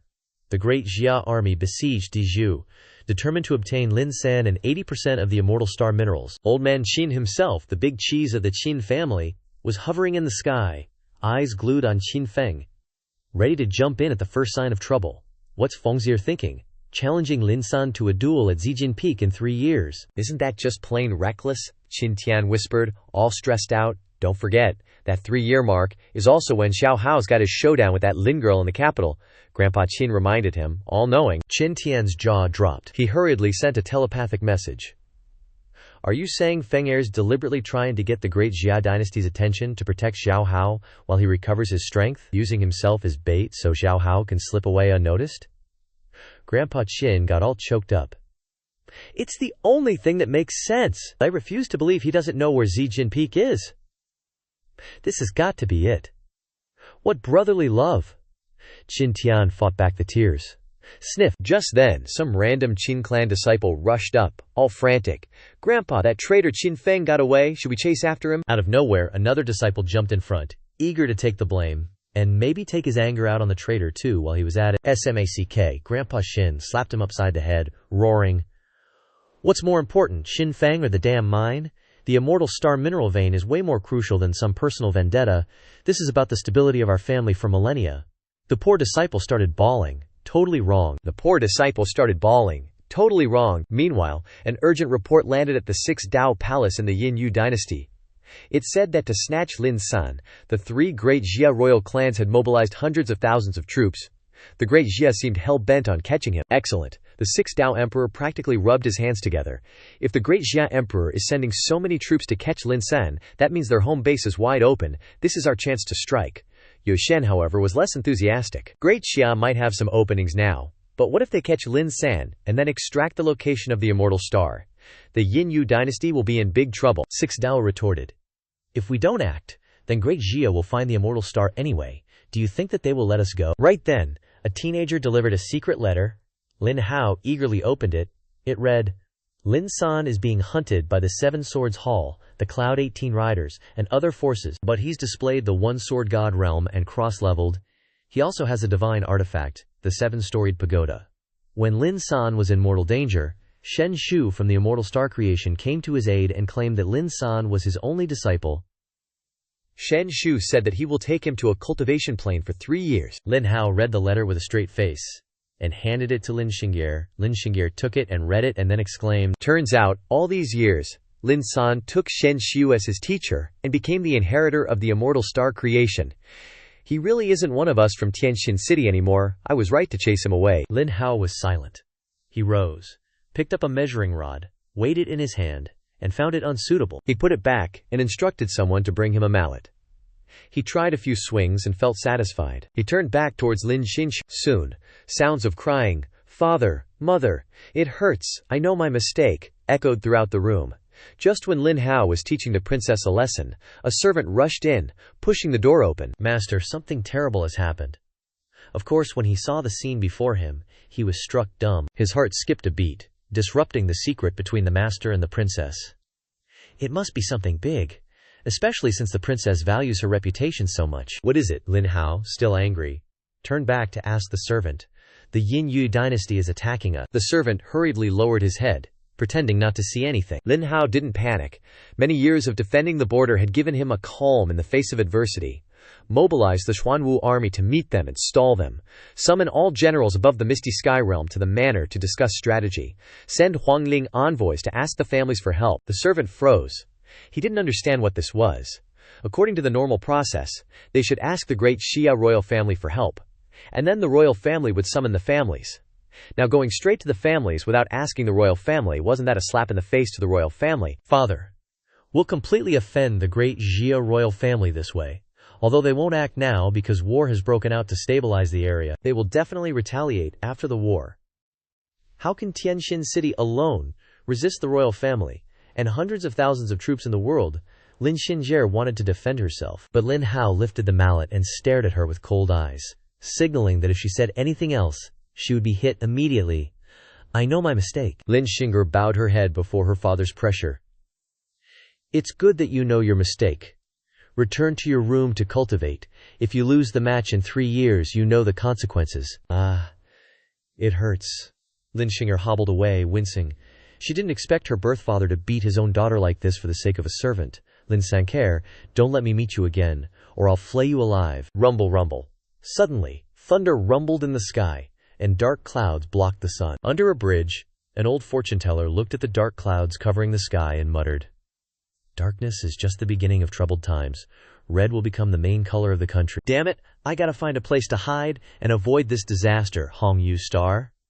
My old master was startled by the divination. He took out his tortoiseshell and cast the coins. Looking at the scattered coins, he panicked. Mu Zhu, Xin Feng, will definitely suffer, I can't avoid it. He slumped to the ground, his face filled with dread. He was one of the 4 talents of the ancient wilderness. Mu Zhu, proficient in divination, hailed as the greatest divination master of the ancient wilderness. 100 years ago, he divined the hexagram Mu Zhu. Xin Feng will definitely suffer, and was so frightened that he went into hiding, never daring to act openly again. But he never expected the same hexagram to appear again after 100 years. This time clearly threatening someone with Feng in their name. Meanwhile, in another forest, Shen Shu, thanks to his high cultivation level, had escaped the encirclement. But he knew, escaping the monk doesn't mean escaping the temple. Until the root cause is resolved, the immortal star creation will not be at peace. Damn it, old Liu, who did you tell him to tell? I'll definitely chop him up. Master, who do you think it is? Lin San asked quickly. If he could just find that shameless old Liu, he could clear his name. Shen Shu was silent for a moment, then said, looking at the entire ancient wilderness, those under 30 with such talent and audacity, no one compares to Xin Feng. Xin Feng, senior brother Qin. Lin San burst out laughing. Master, are you kidding me? He always believes I'm innocent, even if he's against the whole world. He almost lost his life saving me once. Even if you suspect me, I wouldn't believe he'd frame me. Hearing Lin San's words, Shen Shu quickly covered his heart, taking deep breaths to suppress the urge to kick his disciple out of the sect. Master, are you okay? Lin San asked worriedly, wanting to soothe his master's mood. I'm fine. Shen Shu took a few more deep breaths before finally forgiving his disciple. His first impression of Qin Feng was that of a seasoned Jianghu veteran, very knowledgeable about human psychology. When with Qin Feng, Lin San was more like a lamb meeting a wolf, not like 2 friends. Impossible. Absolutely impossible, Lin San reacted strongly. Senior brother Qin almost died, saving me. I saw it with my own eyes. If I suspected him, I wouldn't be human anymore. Shen Xiao said seriously. You're young, only seeing people's appearances, not their hearts. Disciple believe that brotherhood still exists in this world. Shen Shu looked at the passionate Lin San, almost seeing himself in his youth, dreaming of pacifying the world. But the deeper he went, the more he realized the cruel reality, eventually becoming the person he hated most. He hoped the boy could hold on to his initial ideals, and not be corrupted by that old Jianghu fox, Qin Feng. Xin Feng suddenly sneezed. Someone must be talking about me, brother Qin. Are you okay? Tian Tian asked worriedly, her big eyes looking at Xin Feng with concern, holding his arm tightly the whole way. Yeah, Xin Feng replied absent-mindedly, pretending to be concerned. In fact, after the immortal star mine matter was over, he would return the little girl to Mo Dao. If only Lin San were here, I could provoke him even more. Xin Feng suddenly sighed. After tens of thousands of villain points, Xin Feng could only think of Lin San. Since parting with Lin San, he hadn't heard from his system waifu for days, and his villain points were stagnant. Did the system know how many points he was losing every second? Congratulations, host, for disrupting the Child of Destiny's fated encounter, and receiving a lottery chance.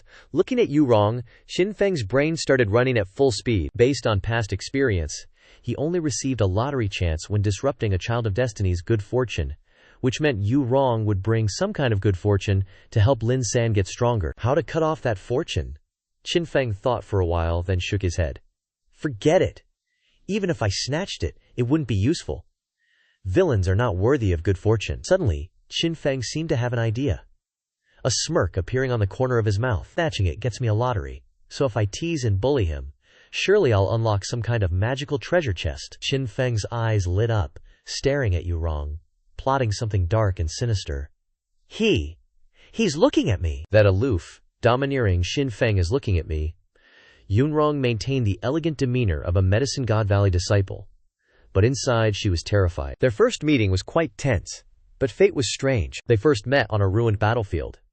At that time he was violent and ruthless, rushing past her with his sword, hot blood dripping from the blade, pooling into a small stream of blood, surrounded by shattered rocks, corpses, and scattered limbs. Although she was just starting out in the world, she had already stepped over hundreds of corpses, her heart long shattered. She thought after that separation, they would never meet again, but fate liked to play tricks, bringing them together again. The former brute was now crying like a lonely and helpless child. She tried her best to save him, begging him to survive the hail of bullets, and his cold, knife-like gaze gradually melted. But then the accident happened. Countless righteous people hunted him down for honor. They kidnapped her, he kidnapped her, she was willing to endure. She understood that he didn't know how to express himself. But she understood his fragility. She understood the deep feelings he had for her. He saved her from death, protecting her with feelings that outsiders couldn't understand. After many storms they reunited, becoming a couple admired by all. Brother Qin is so great. Tian Tian's voice suddenly interrupted her train of thought. Yu Rong frowned. Now there's another cock-blocking little brat. Did she have to fight her for her husband? At this moment, a noisy commotion erupted from the Heavenly Rainbow Academy. Hundreds of young men and women were protesting noisily.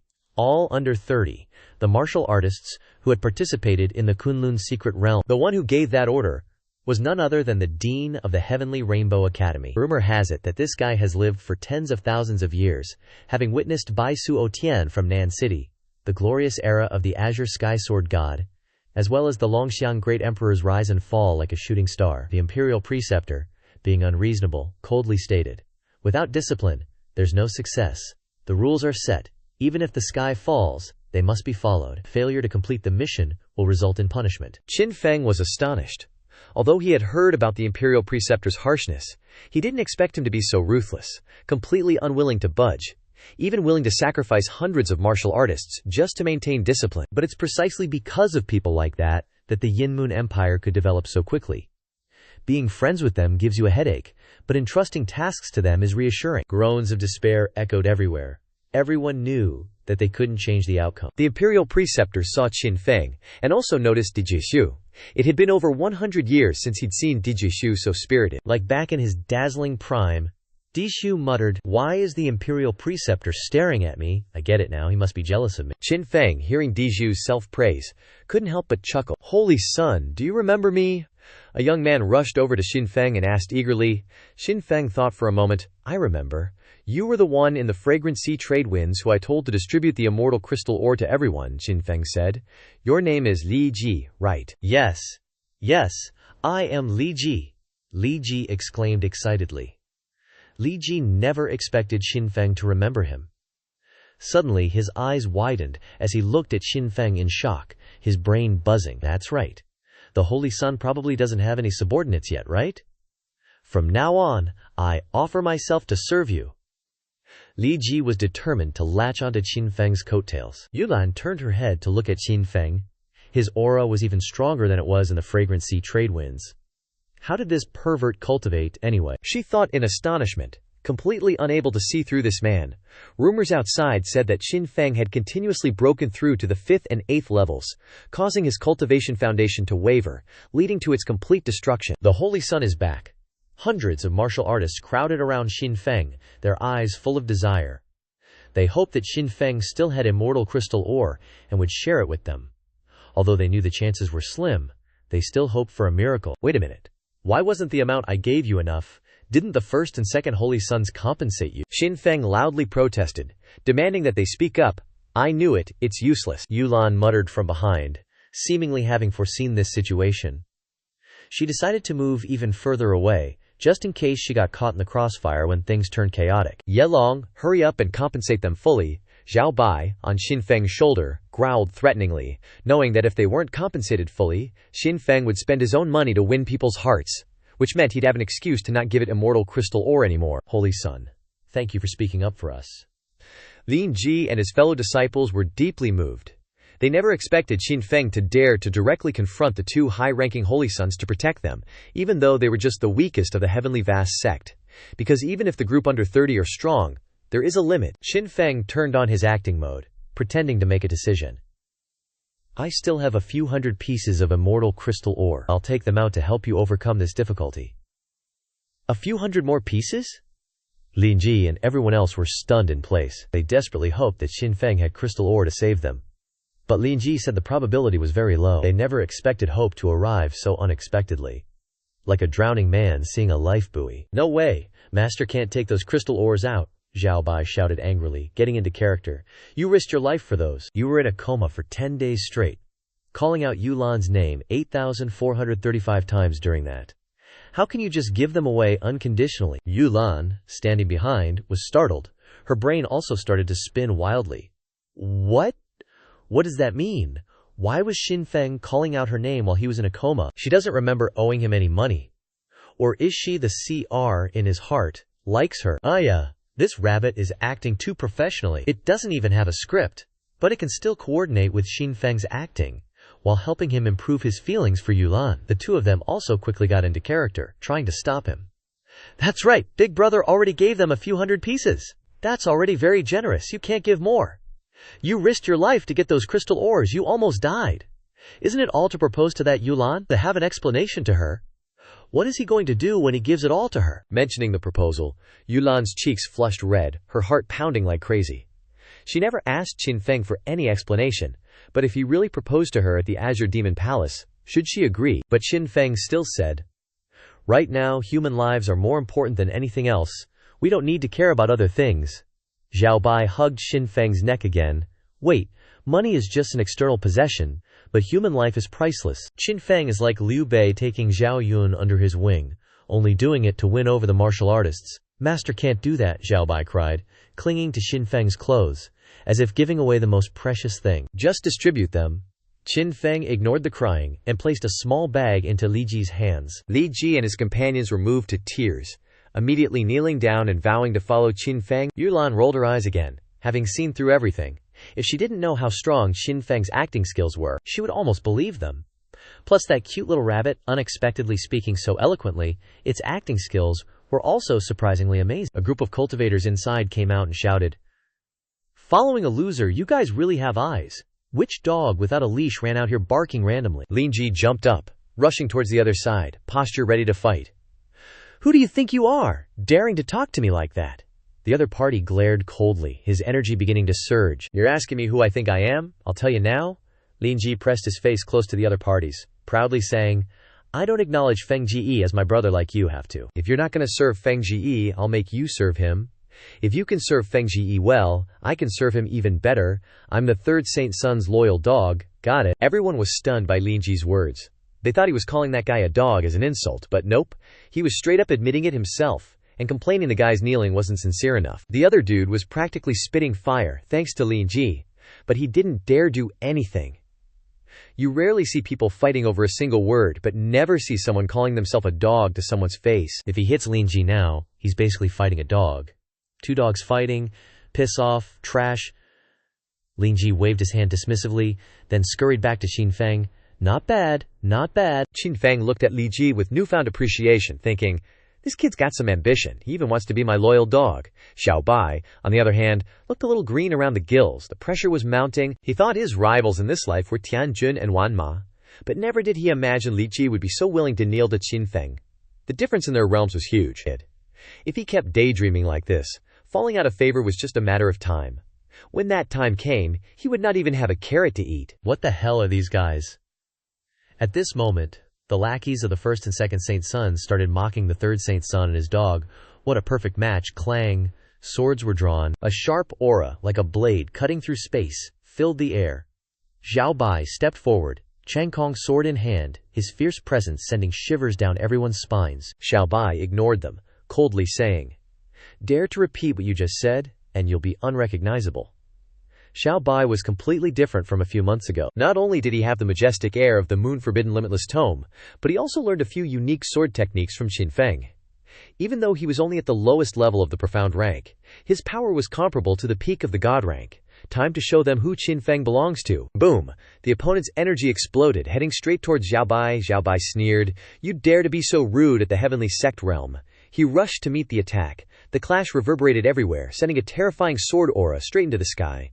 It didn't have Lin San's righteous holy aura, but the natural flavor of Qin Feng's sword ki. Qin Feng was watching from a nearby tree. The first Saint Son, Ye Long, and the second Saint Son, Chen Zuo, were also observing Qin Feng. They didn't expect Qin Feng to appear suddenly, destroying the image they'd worked so hard to build, and allowing Qin Feng to win over even more hearts. Chen Zuo said, "Ye Long, looks like we both underestimated this third Saint Son." Ye Long didn't answer, changing the subject. "I heard this third Saint Son went on a killing spree in Kunlun. Do you think it's true?" Chen Zuo pondered too. He knew Ye Long wasn't exaggerating. Meanwhile, Qin Feng was as chill as ever, even with a fight happening right next to him. Turning on his community outreach mode, Lin Ji, carrying a bag of immortal essence ore, quickly stuck close to Qin Feng. Qin Feng personally handed out each ore to the fighters, wearing a kind expression and asking about each of their families. "Thank you, third Saint Son." The fighters tearfully accepted each ore, feeling Qin Feng's sincerity. "The third Saint Son is so good, he really cares and thinks about us." At this moment, a cold man descended from the void, radiating a terrifying primal aura. "Third Saint Son, please, enlighten me." Under the second Saint Son, Zhu Zhao. "He's just a nascent soul realm cultivator, not worth troubling, master," Zhao Bai said smoothly. Once again, swords were drawn, and a cold aura enveloped the entire city. "Congratulations, master. Your pet has severed the enemy's wisdom root, receiving 1,000 points. The second Saint Son's subordinate didn't even have time to react, before he was groaning on the ground. Everyone else stepped back in shock. Suddenly, the second Saint Son, Chen Zuo, with a grim face, rushed towards Qin Feng at an unbelievable speed. The sound of a sword being drawn caught everyone's attention. Chen Zuo had drawn his sword. A magnificent sword style appeared, its sword ki shooting into the sky, shaking everyone's hearts. Qin Feng stood still, not showing any intention of dodging the powerful energy coming from Chen Zuo. The fighters swallowed hard, worried for Qin Feng, but he just drew his Chengkong sword and blocked in front of him. The swords clashed violently. The sound of metal echoed through the square. "I really underestimated you, Qin Feng." Chen Zuo was shocked. Even though his previous attack wasn't his full strength, he had used 5 parts of his power, he didn't expect Qin Feng to be able to block it so easily.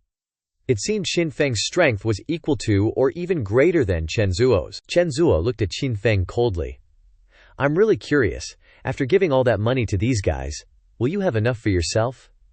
"Before this godsend of an opportunity," Qin Feng replied very quickly. "Everyone knows that I have constantly broken through, which has caused my foundation to be damaged. I am not worthy to be a martial arts genius of the Heavenly Hong Academy anymore, so the rules of Heavenly Hong don't apply to me." "Saint Son, you're sacrificing too much for us," Liuanji and the others were moved to tears. They didn't expect Qin Feng to not only sell all of his assets but also risk his life for them. How could they not respect such a good person as their leader? From now on, their leader could only be the third Saint Son. Hearing that, Qin Feng pretended to be touched. Chen Zuo secretly rejoiced, and loudly said, "According to the rules of the Emperor Master, if there are not enough mineral deposits, it is allowed to enter the Myriad Demon Tower. As for your foundation, Qin Feng, do you think I'm an idiot? Your foundation is obviously still good. You blocked my attack so easily just now, and you still dare to talk about a damaged foundation. Moreover, Zhu Xuan is lying right there. He is in the nascent soul realm, while you are in the great perfection realm of the 8th level." Chen Zuo respectfully bowed. "Your Majesty, Emperor Master, whether Qin Feng is allowed to enter the Myriad Demon Tower or not needs your decision, but that has caused a storm. Before the Emperor Master could make a decision, the surrounding fighters spoke up. Chen Zuo, do you have any shame? You don't let your subordinates take responsibility for you, and now you're trying to harm Qin Fang? Qin Fang is a real man. And you are a vile person. Qin Fang bankrupted himself for everyone's sake. Please, Emperor Master, forgive him. Looking at the attitude of the fighters, Chen Zuo finally realized the serious problem. Qin Fang had successfully built the image of a person who sold his house to save others. Emperor Master. Silently gazing at Qin Fang, the voice wasn't loud, but it silenced everyone. Indeed, Qin Fang didn't use the Heavenly Hong formation to enter Kunlun, so logically, he shouldn't have to submit minerals. The Heavenly Hong warriors cheered, looking provocatively at Chen Zha. Even though he was furious, Chen Zha didn't dare to refute the imperial preceptor, but the unscrupulous imperial preceptor said sternly, besides being a disciple of Heavenly Hong, Qin Fang is also the third holy son of the Dark Moon dynasty. If you want to wear the crown, you must bear the responsibility. Taking the lead in submitting minerals is his duty and responsibility. Chen Zha instantly smiled, his mood lifted considerably. If Qin Fang couldn't submit the minerals, he would be exiled to the Myriad Demons Tower with a near zero chance of survival. To get the minerals, Qin Fang would have to take back the gifts he just gave, and destroy the image he just built. But what surprised Chen Zha was that Lin Ji and everyone else volunteered to return the minerals. I don't need my share. Return it to Holy Sun Qin Fang. I don't need it either. I volunteer to enter the Myriad Demons Tower. The smile on Chen Zha's face immediately vanished, his mood returning to rock bottom. No. Qin Fang hurriedly refused, continuing to maintain his image. I'd rather not get a wife than be punished in the Myriad Demons Tower. It's better than letting my brothers suffer in the slightest. Holy Sun Qin Fang. The warriors were deeply moved, feeling extremely lucky to have Qin Fang. Congratulations, Master, for receiving the affection of everyone. Rewarded with 2 immortal slave seals, Qin Fang happily received the 2 immortal slave seals, meaning he'll have 4 more loyal disciples, since the previous 2 immortal slave seals haven't been used yet. Imperial Preceptor, can you forgive Qin Fang's mistake? The warriors insisted. The unscrupulous Imperial Preceptor coldly said, if Qin Fang doesn't submit the minerals on time, he is forced to enter the Myriad Demons Tower. That is the rule of the Dark Moon dynasty. Don't beg anymore. The words caused many warriors to despair, collapsing to the ground, their eyes dimming. The Holy Sun sold his entire house for us, but we can't do anything for him, we're so useless. Many people beat their chests and cried bitterly. Everyone looked at Chen Zha, seemingly understanding the Imperial Preceptor's intention. HMPH, I haven't hinted at anything, I'm just following the rules. What the heck? Chen Zha blurted out a vulgar phrase. They're dreaming if they think they can easily get the minerals from me. Wait, hold on, Qin Fang, where are you? Chen Zha looked around in surprise, not seeing Qin Fang's shadow. Immediately Chen Zha felt a chill down his spine, feeling like someone was stalking him. He flew away quickly, avoiding while observing his surroundings. Sure enough, Qin Fang had snuck behind him. The cold glint of the long spear in his hand made people shudder. That old dog is too shameless. Chen Zha didn't dare to hesitate, focusing his mind to block the attack. HMPH. He finally blocked it, breathing a sigh of relief, but then he felt a cold aura behind him. Before he could even exhale completely, he felt a cold aura rising from the ground, again with that feeling of being stalked. Turns out, Qin Fang totally predicted his reaction. The attack from behind was just a distraction, setting up another old 6. The rabbit Qin Fang had been raising for 7 years, Xiao Bai had fully absorbed the old 6 culture and become a true master of sneakiness. Another old 6, Chen Zha was about to lose it. But, let's be real, Chen Zha was still a holy son. In a flash he reacted, blocking Xiao Bai's attack. Sorry, we predicted your reaction. The hell you predicted? Chen Zha's eyes widened in horror, feeling a chill down his spine. He realized that letting his guard down for a sec had disrupted the internal energy flow, weakening his spirit and defense. Swing. The long spear met zero resistance, coldly piercing a pressure point in his back. Thud. Bullseye. All Chen Zha felt was an icy chill and a scream of pain. It was truly chilling. Chen Zha roared like a madman. A cold aura erupted from him, followed by a black gas that engulfed the world. Plunging everyone into darkness, Chen Zha's aura suddenly skyrocketed, cracking the ground around him. Despite the wound, he didn't stop. Darkness divine body. Everyone screamed in terror, backing away. Rumble, rumble. The dark space churned violently, and a dozen figures emerged from the shadows. Beautiful women in battle armor like a squad of black roses. Their cultivation realms were equal to Chen Za's, all at the 5th level of nascent soul, meaning their realms would also increase alongside Chen Za. Those are the shadow armor guards of the darkness divine body. The guys around were green with envy. Word has it that the shadow armor guards, after transformation, not only retain their memories, but also recreate a flesh body similar to the original person. HMPH. Kill him.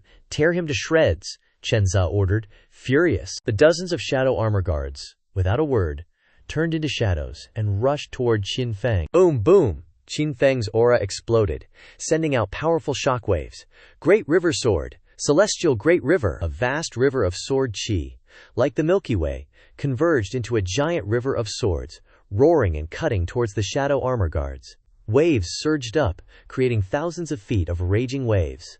This was one of Qin Feng's 2 divine-level sword techniques, the Great River Sword Art. Qin Feng, looking serious, sensed something was wrong.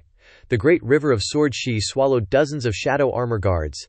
Countless sword chi tore them apart, but they immediately reformed, seemingly immortal. A hoarse laugh echoed from the void. Qin Feng knew he shouldn't waste his strength in this darkness. The shadow armor guards couldn't be killed.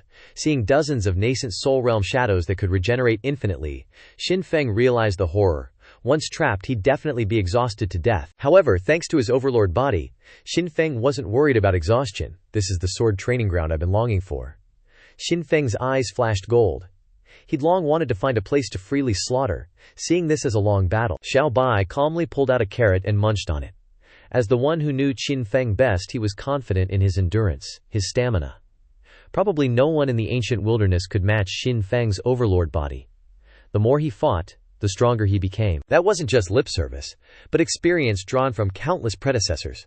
Just when everyone thought Qin Feng was about to give out, the results exceeded their expectations. 10 minutes later, Xiao Bai was still munching, and Qin Feng was still killing like crazy. 30 minutes later, Xiao Bai was still eating, and Qin Feng was still killing. The Holy Sun isn't bad. Everyone was amazed. An hour later, Xiao Bai was stuffed, and Qin Feng was still happily slaughtering. Yu Rong stood there yawning non-stop, even though he hadn't done anything wrong. Standing here like punishment was so unfair. At this moment, a cold aura rushed over, and Qin Feng slashed fiercely at Chen Za. A earth-shattering sound rang out, carrying loneliness and pride, freezing the world. Impossible. Absolutely impossible. Chen Za screamed in horror. He couldn't believe his eyes. The cold sword light tore through space, rushing straight towards him. The terrifying energy from the sword chi caused the ground to shake violently, and hideous cracks spread everywhere. Chen Xia fell to the ground, blood flowing like a spring. He lay flat on the ground, unable to believe he'd lost in a battle of energy consumption. Brother Qin is too awesome, Dian Dian said sweetly, with heart-shaped eyes looking at Qin Feng. Want to take you to a private room for an hour? It's my turn to take the stage. Xiao Bai quickly swallowed the carrot, jumped off Yunrong's shoulder, kicked Chen Zha to the ground, and nimbly snatched his storage ring. Chen Zha screamed like crazy. He'd already been publicly humiliated by Qin Feng, and now this rabbit dared to provoke him too. He could accept losing to Qin Feng, but being bullied by this animal was unacceptable. Smack! Xiao Bai slapped Chen Zha's thigh hard. Do you know who I am? Dare to bark at me. Chen Zha was even more furious. But before he could finish speaking, smack! Another slap landed. Smack, smack, smack. After 6 slaps, Chen Zha had to accept the fact that he was completely powerless against the rabbit. Quickly hand over the loot. I'm a professional robber. Xiao Bai, of course, didn't forget to take the important stuff. Chen Zha had no choice but to hand over the goods, his face bruised and distorted from the slaps. From now on, remember who you are, don't bark randomly, or you'll be beaten to death without knowing why. Xiao Bai snatched the bag, mocking, a saint child so poor. Seriously, Xiao Bai discovered only some rough stones and tattered junk inside. TCH. Xiao Bai scoffed in disdain, calmly stuffing everything into its own non-existent pockets, without any intention of sharing with Qin Feng. Seeing the saint child being bullied by a rabbit, Chen Zha's loyal disciples couldn't stand it. Excuse me everyone, can we have a moment? Everyone stopped fighting, curiously turning to look, as a warrior approached, smiling apologetically. Sorry, I was delayed by some business, I'm late. Behind him were a dozen sturdy warriors with imposing auras. It was the first saint child, Yi Long. Before he could even speak, the disciples handed over a bag of spirit stones. Ye Long began his act. Actually, I've been preparing money to help my junior brothers all along, but I was busy and forgot. Luckily, Qin Feng reminded me, so I rushed over immediately. Everyone exchanged knowing glances, smirking. When Qin Feng called him, he was nowhere to be found. When Qin Feng gave out money, he was invisible. Classic. Not waiting for Yilong to react, Qin Feng laughed. You must be thinking, I can keep the resources, but he can only give them away. Right? Am I right? Yilong was stunned. He thought Qin Feng wanted to keep a few hundred rare spirit stones for himself. Who knew he would distribute them all to everyone? What are you waiting for? Hurry up and thank Yilong, Qin Feng incited the crowd, not giving Yilong a chance to react. Thank you, Yilong, the warriors hurriedly bootlicked, not giving Yilong a chance to refuse. With Qin Feng taking the lead, free resources, why not? Yilong was furious, but still managed a polite smile. Of course, let's share together. Qin Feng transformed into an old cadre, distributing Yilong's resources. Thank the saint child. Everyone happily expressed their gratitude. Each person only got 1 stone, but selling it outside would definitely fetch a good price, a huge help for their cultivation. They thanked Qin Feng, not Yilong, almost causing him to faint from anger. Qin Feng continued to mock, don't thank me, thank Saint Child Yilong. Even though he carries the title of Saint Child, he does more charitable work than even the 6 paths of reincarnation. Despite being so busy, Yilong still makes time to help everyone. Let's give him the warmest applause. The professionally trained warriors tried their best to suppress their laughter as they clapped loudly. Yilong was enraged. He thought he could lose some resources to create a good image, never expecting to be mocked so thoroughly by Qin Feng. Hey, Yilong, why don't you tell us a joke to cheer everyone up? Qin Feng continued to tease. Yilong grabbed Qin Feng by the collar, grinding his teeth. All those resources, give them back. Otherwise you'll regret being born into this world. The crowd quieted down, silently watching the two. Qin Feng calmly explained, you make it sound like I stole your money. Actually, I'm just using your money to do things for you. You should be paying me for my services. Why are you asking for your money back? Yilong thought he was pretty shameless for exploiting his junior brothers. But compared to Qin Feng, he was still too innocent. I didn't say anything bad about you, I'm just helping you out. Or, how about everyone judges should I get paid for my work? Qin Feng said seriously. As soon as Qin Feng finished speaking, the warriors threw morality out the window. Mimicking his overbearing tone, Qin Feng is right, he didn't say anything wrong. Yilong, let go of Feng Gage. Tian's cheeks puffed up, pointing her finger at Yilong, and scolding him relentlessly. At this moment, Mo Dao rushed over. Seeing his younger sister being bullied as soon as he arrived, being a total siscon, Mo Dao went berserk. Yilong was shocked and quickly retreated to avoid the blow.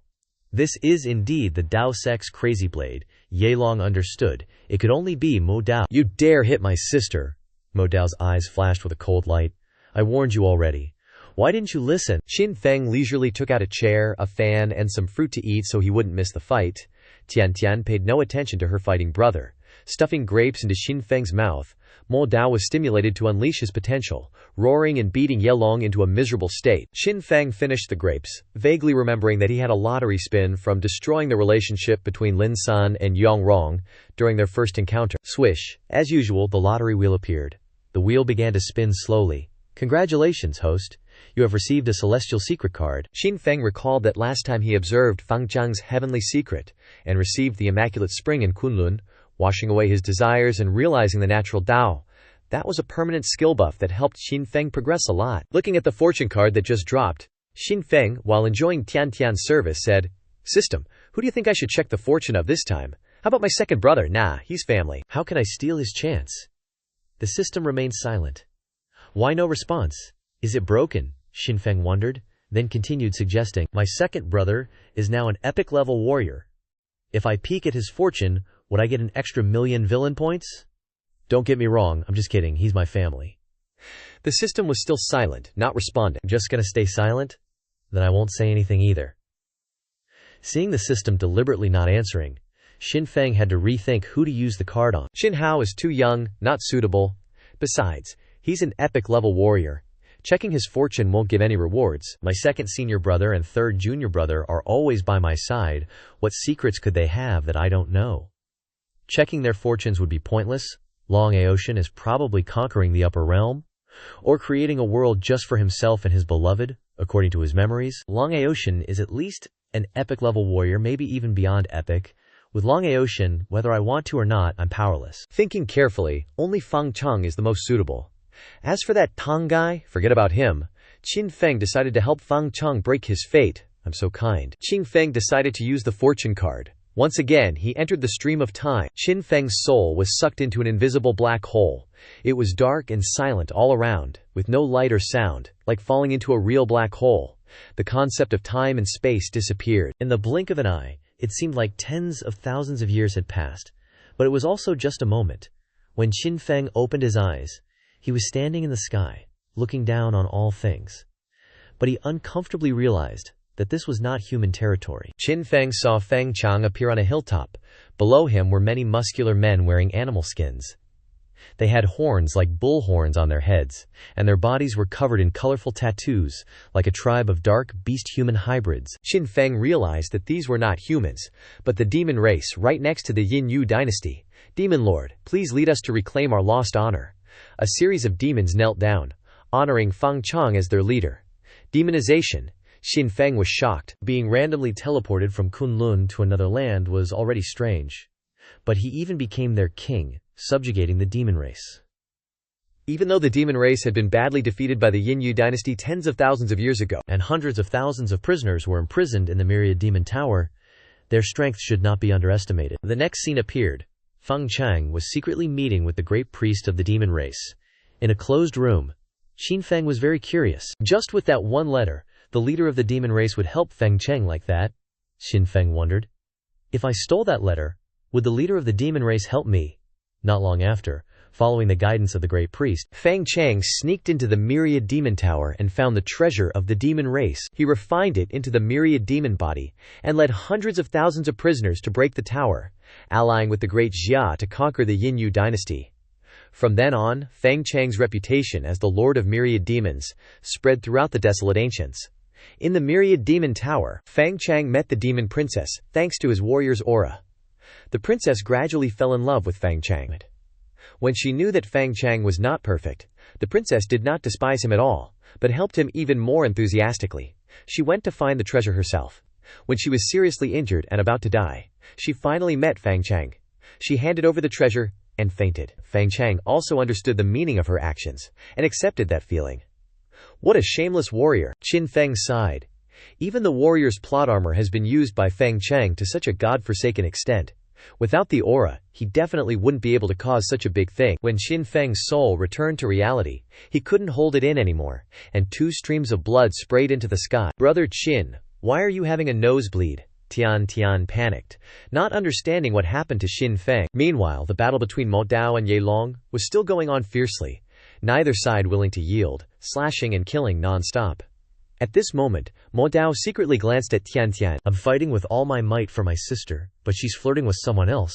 That drove Mo Dao crazy. Damn it, daring to touch my sister. Mo Dao was extremely angry. I will cut you up and turn you into lamp oil for dogs to eat your bones.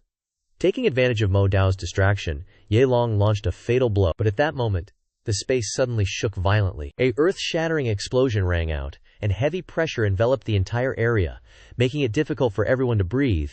Ye Long almost fell into Mo Dao's arms. Luckily, the height difference between the two was too great, otherwise they would have kissed by now.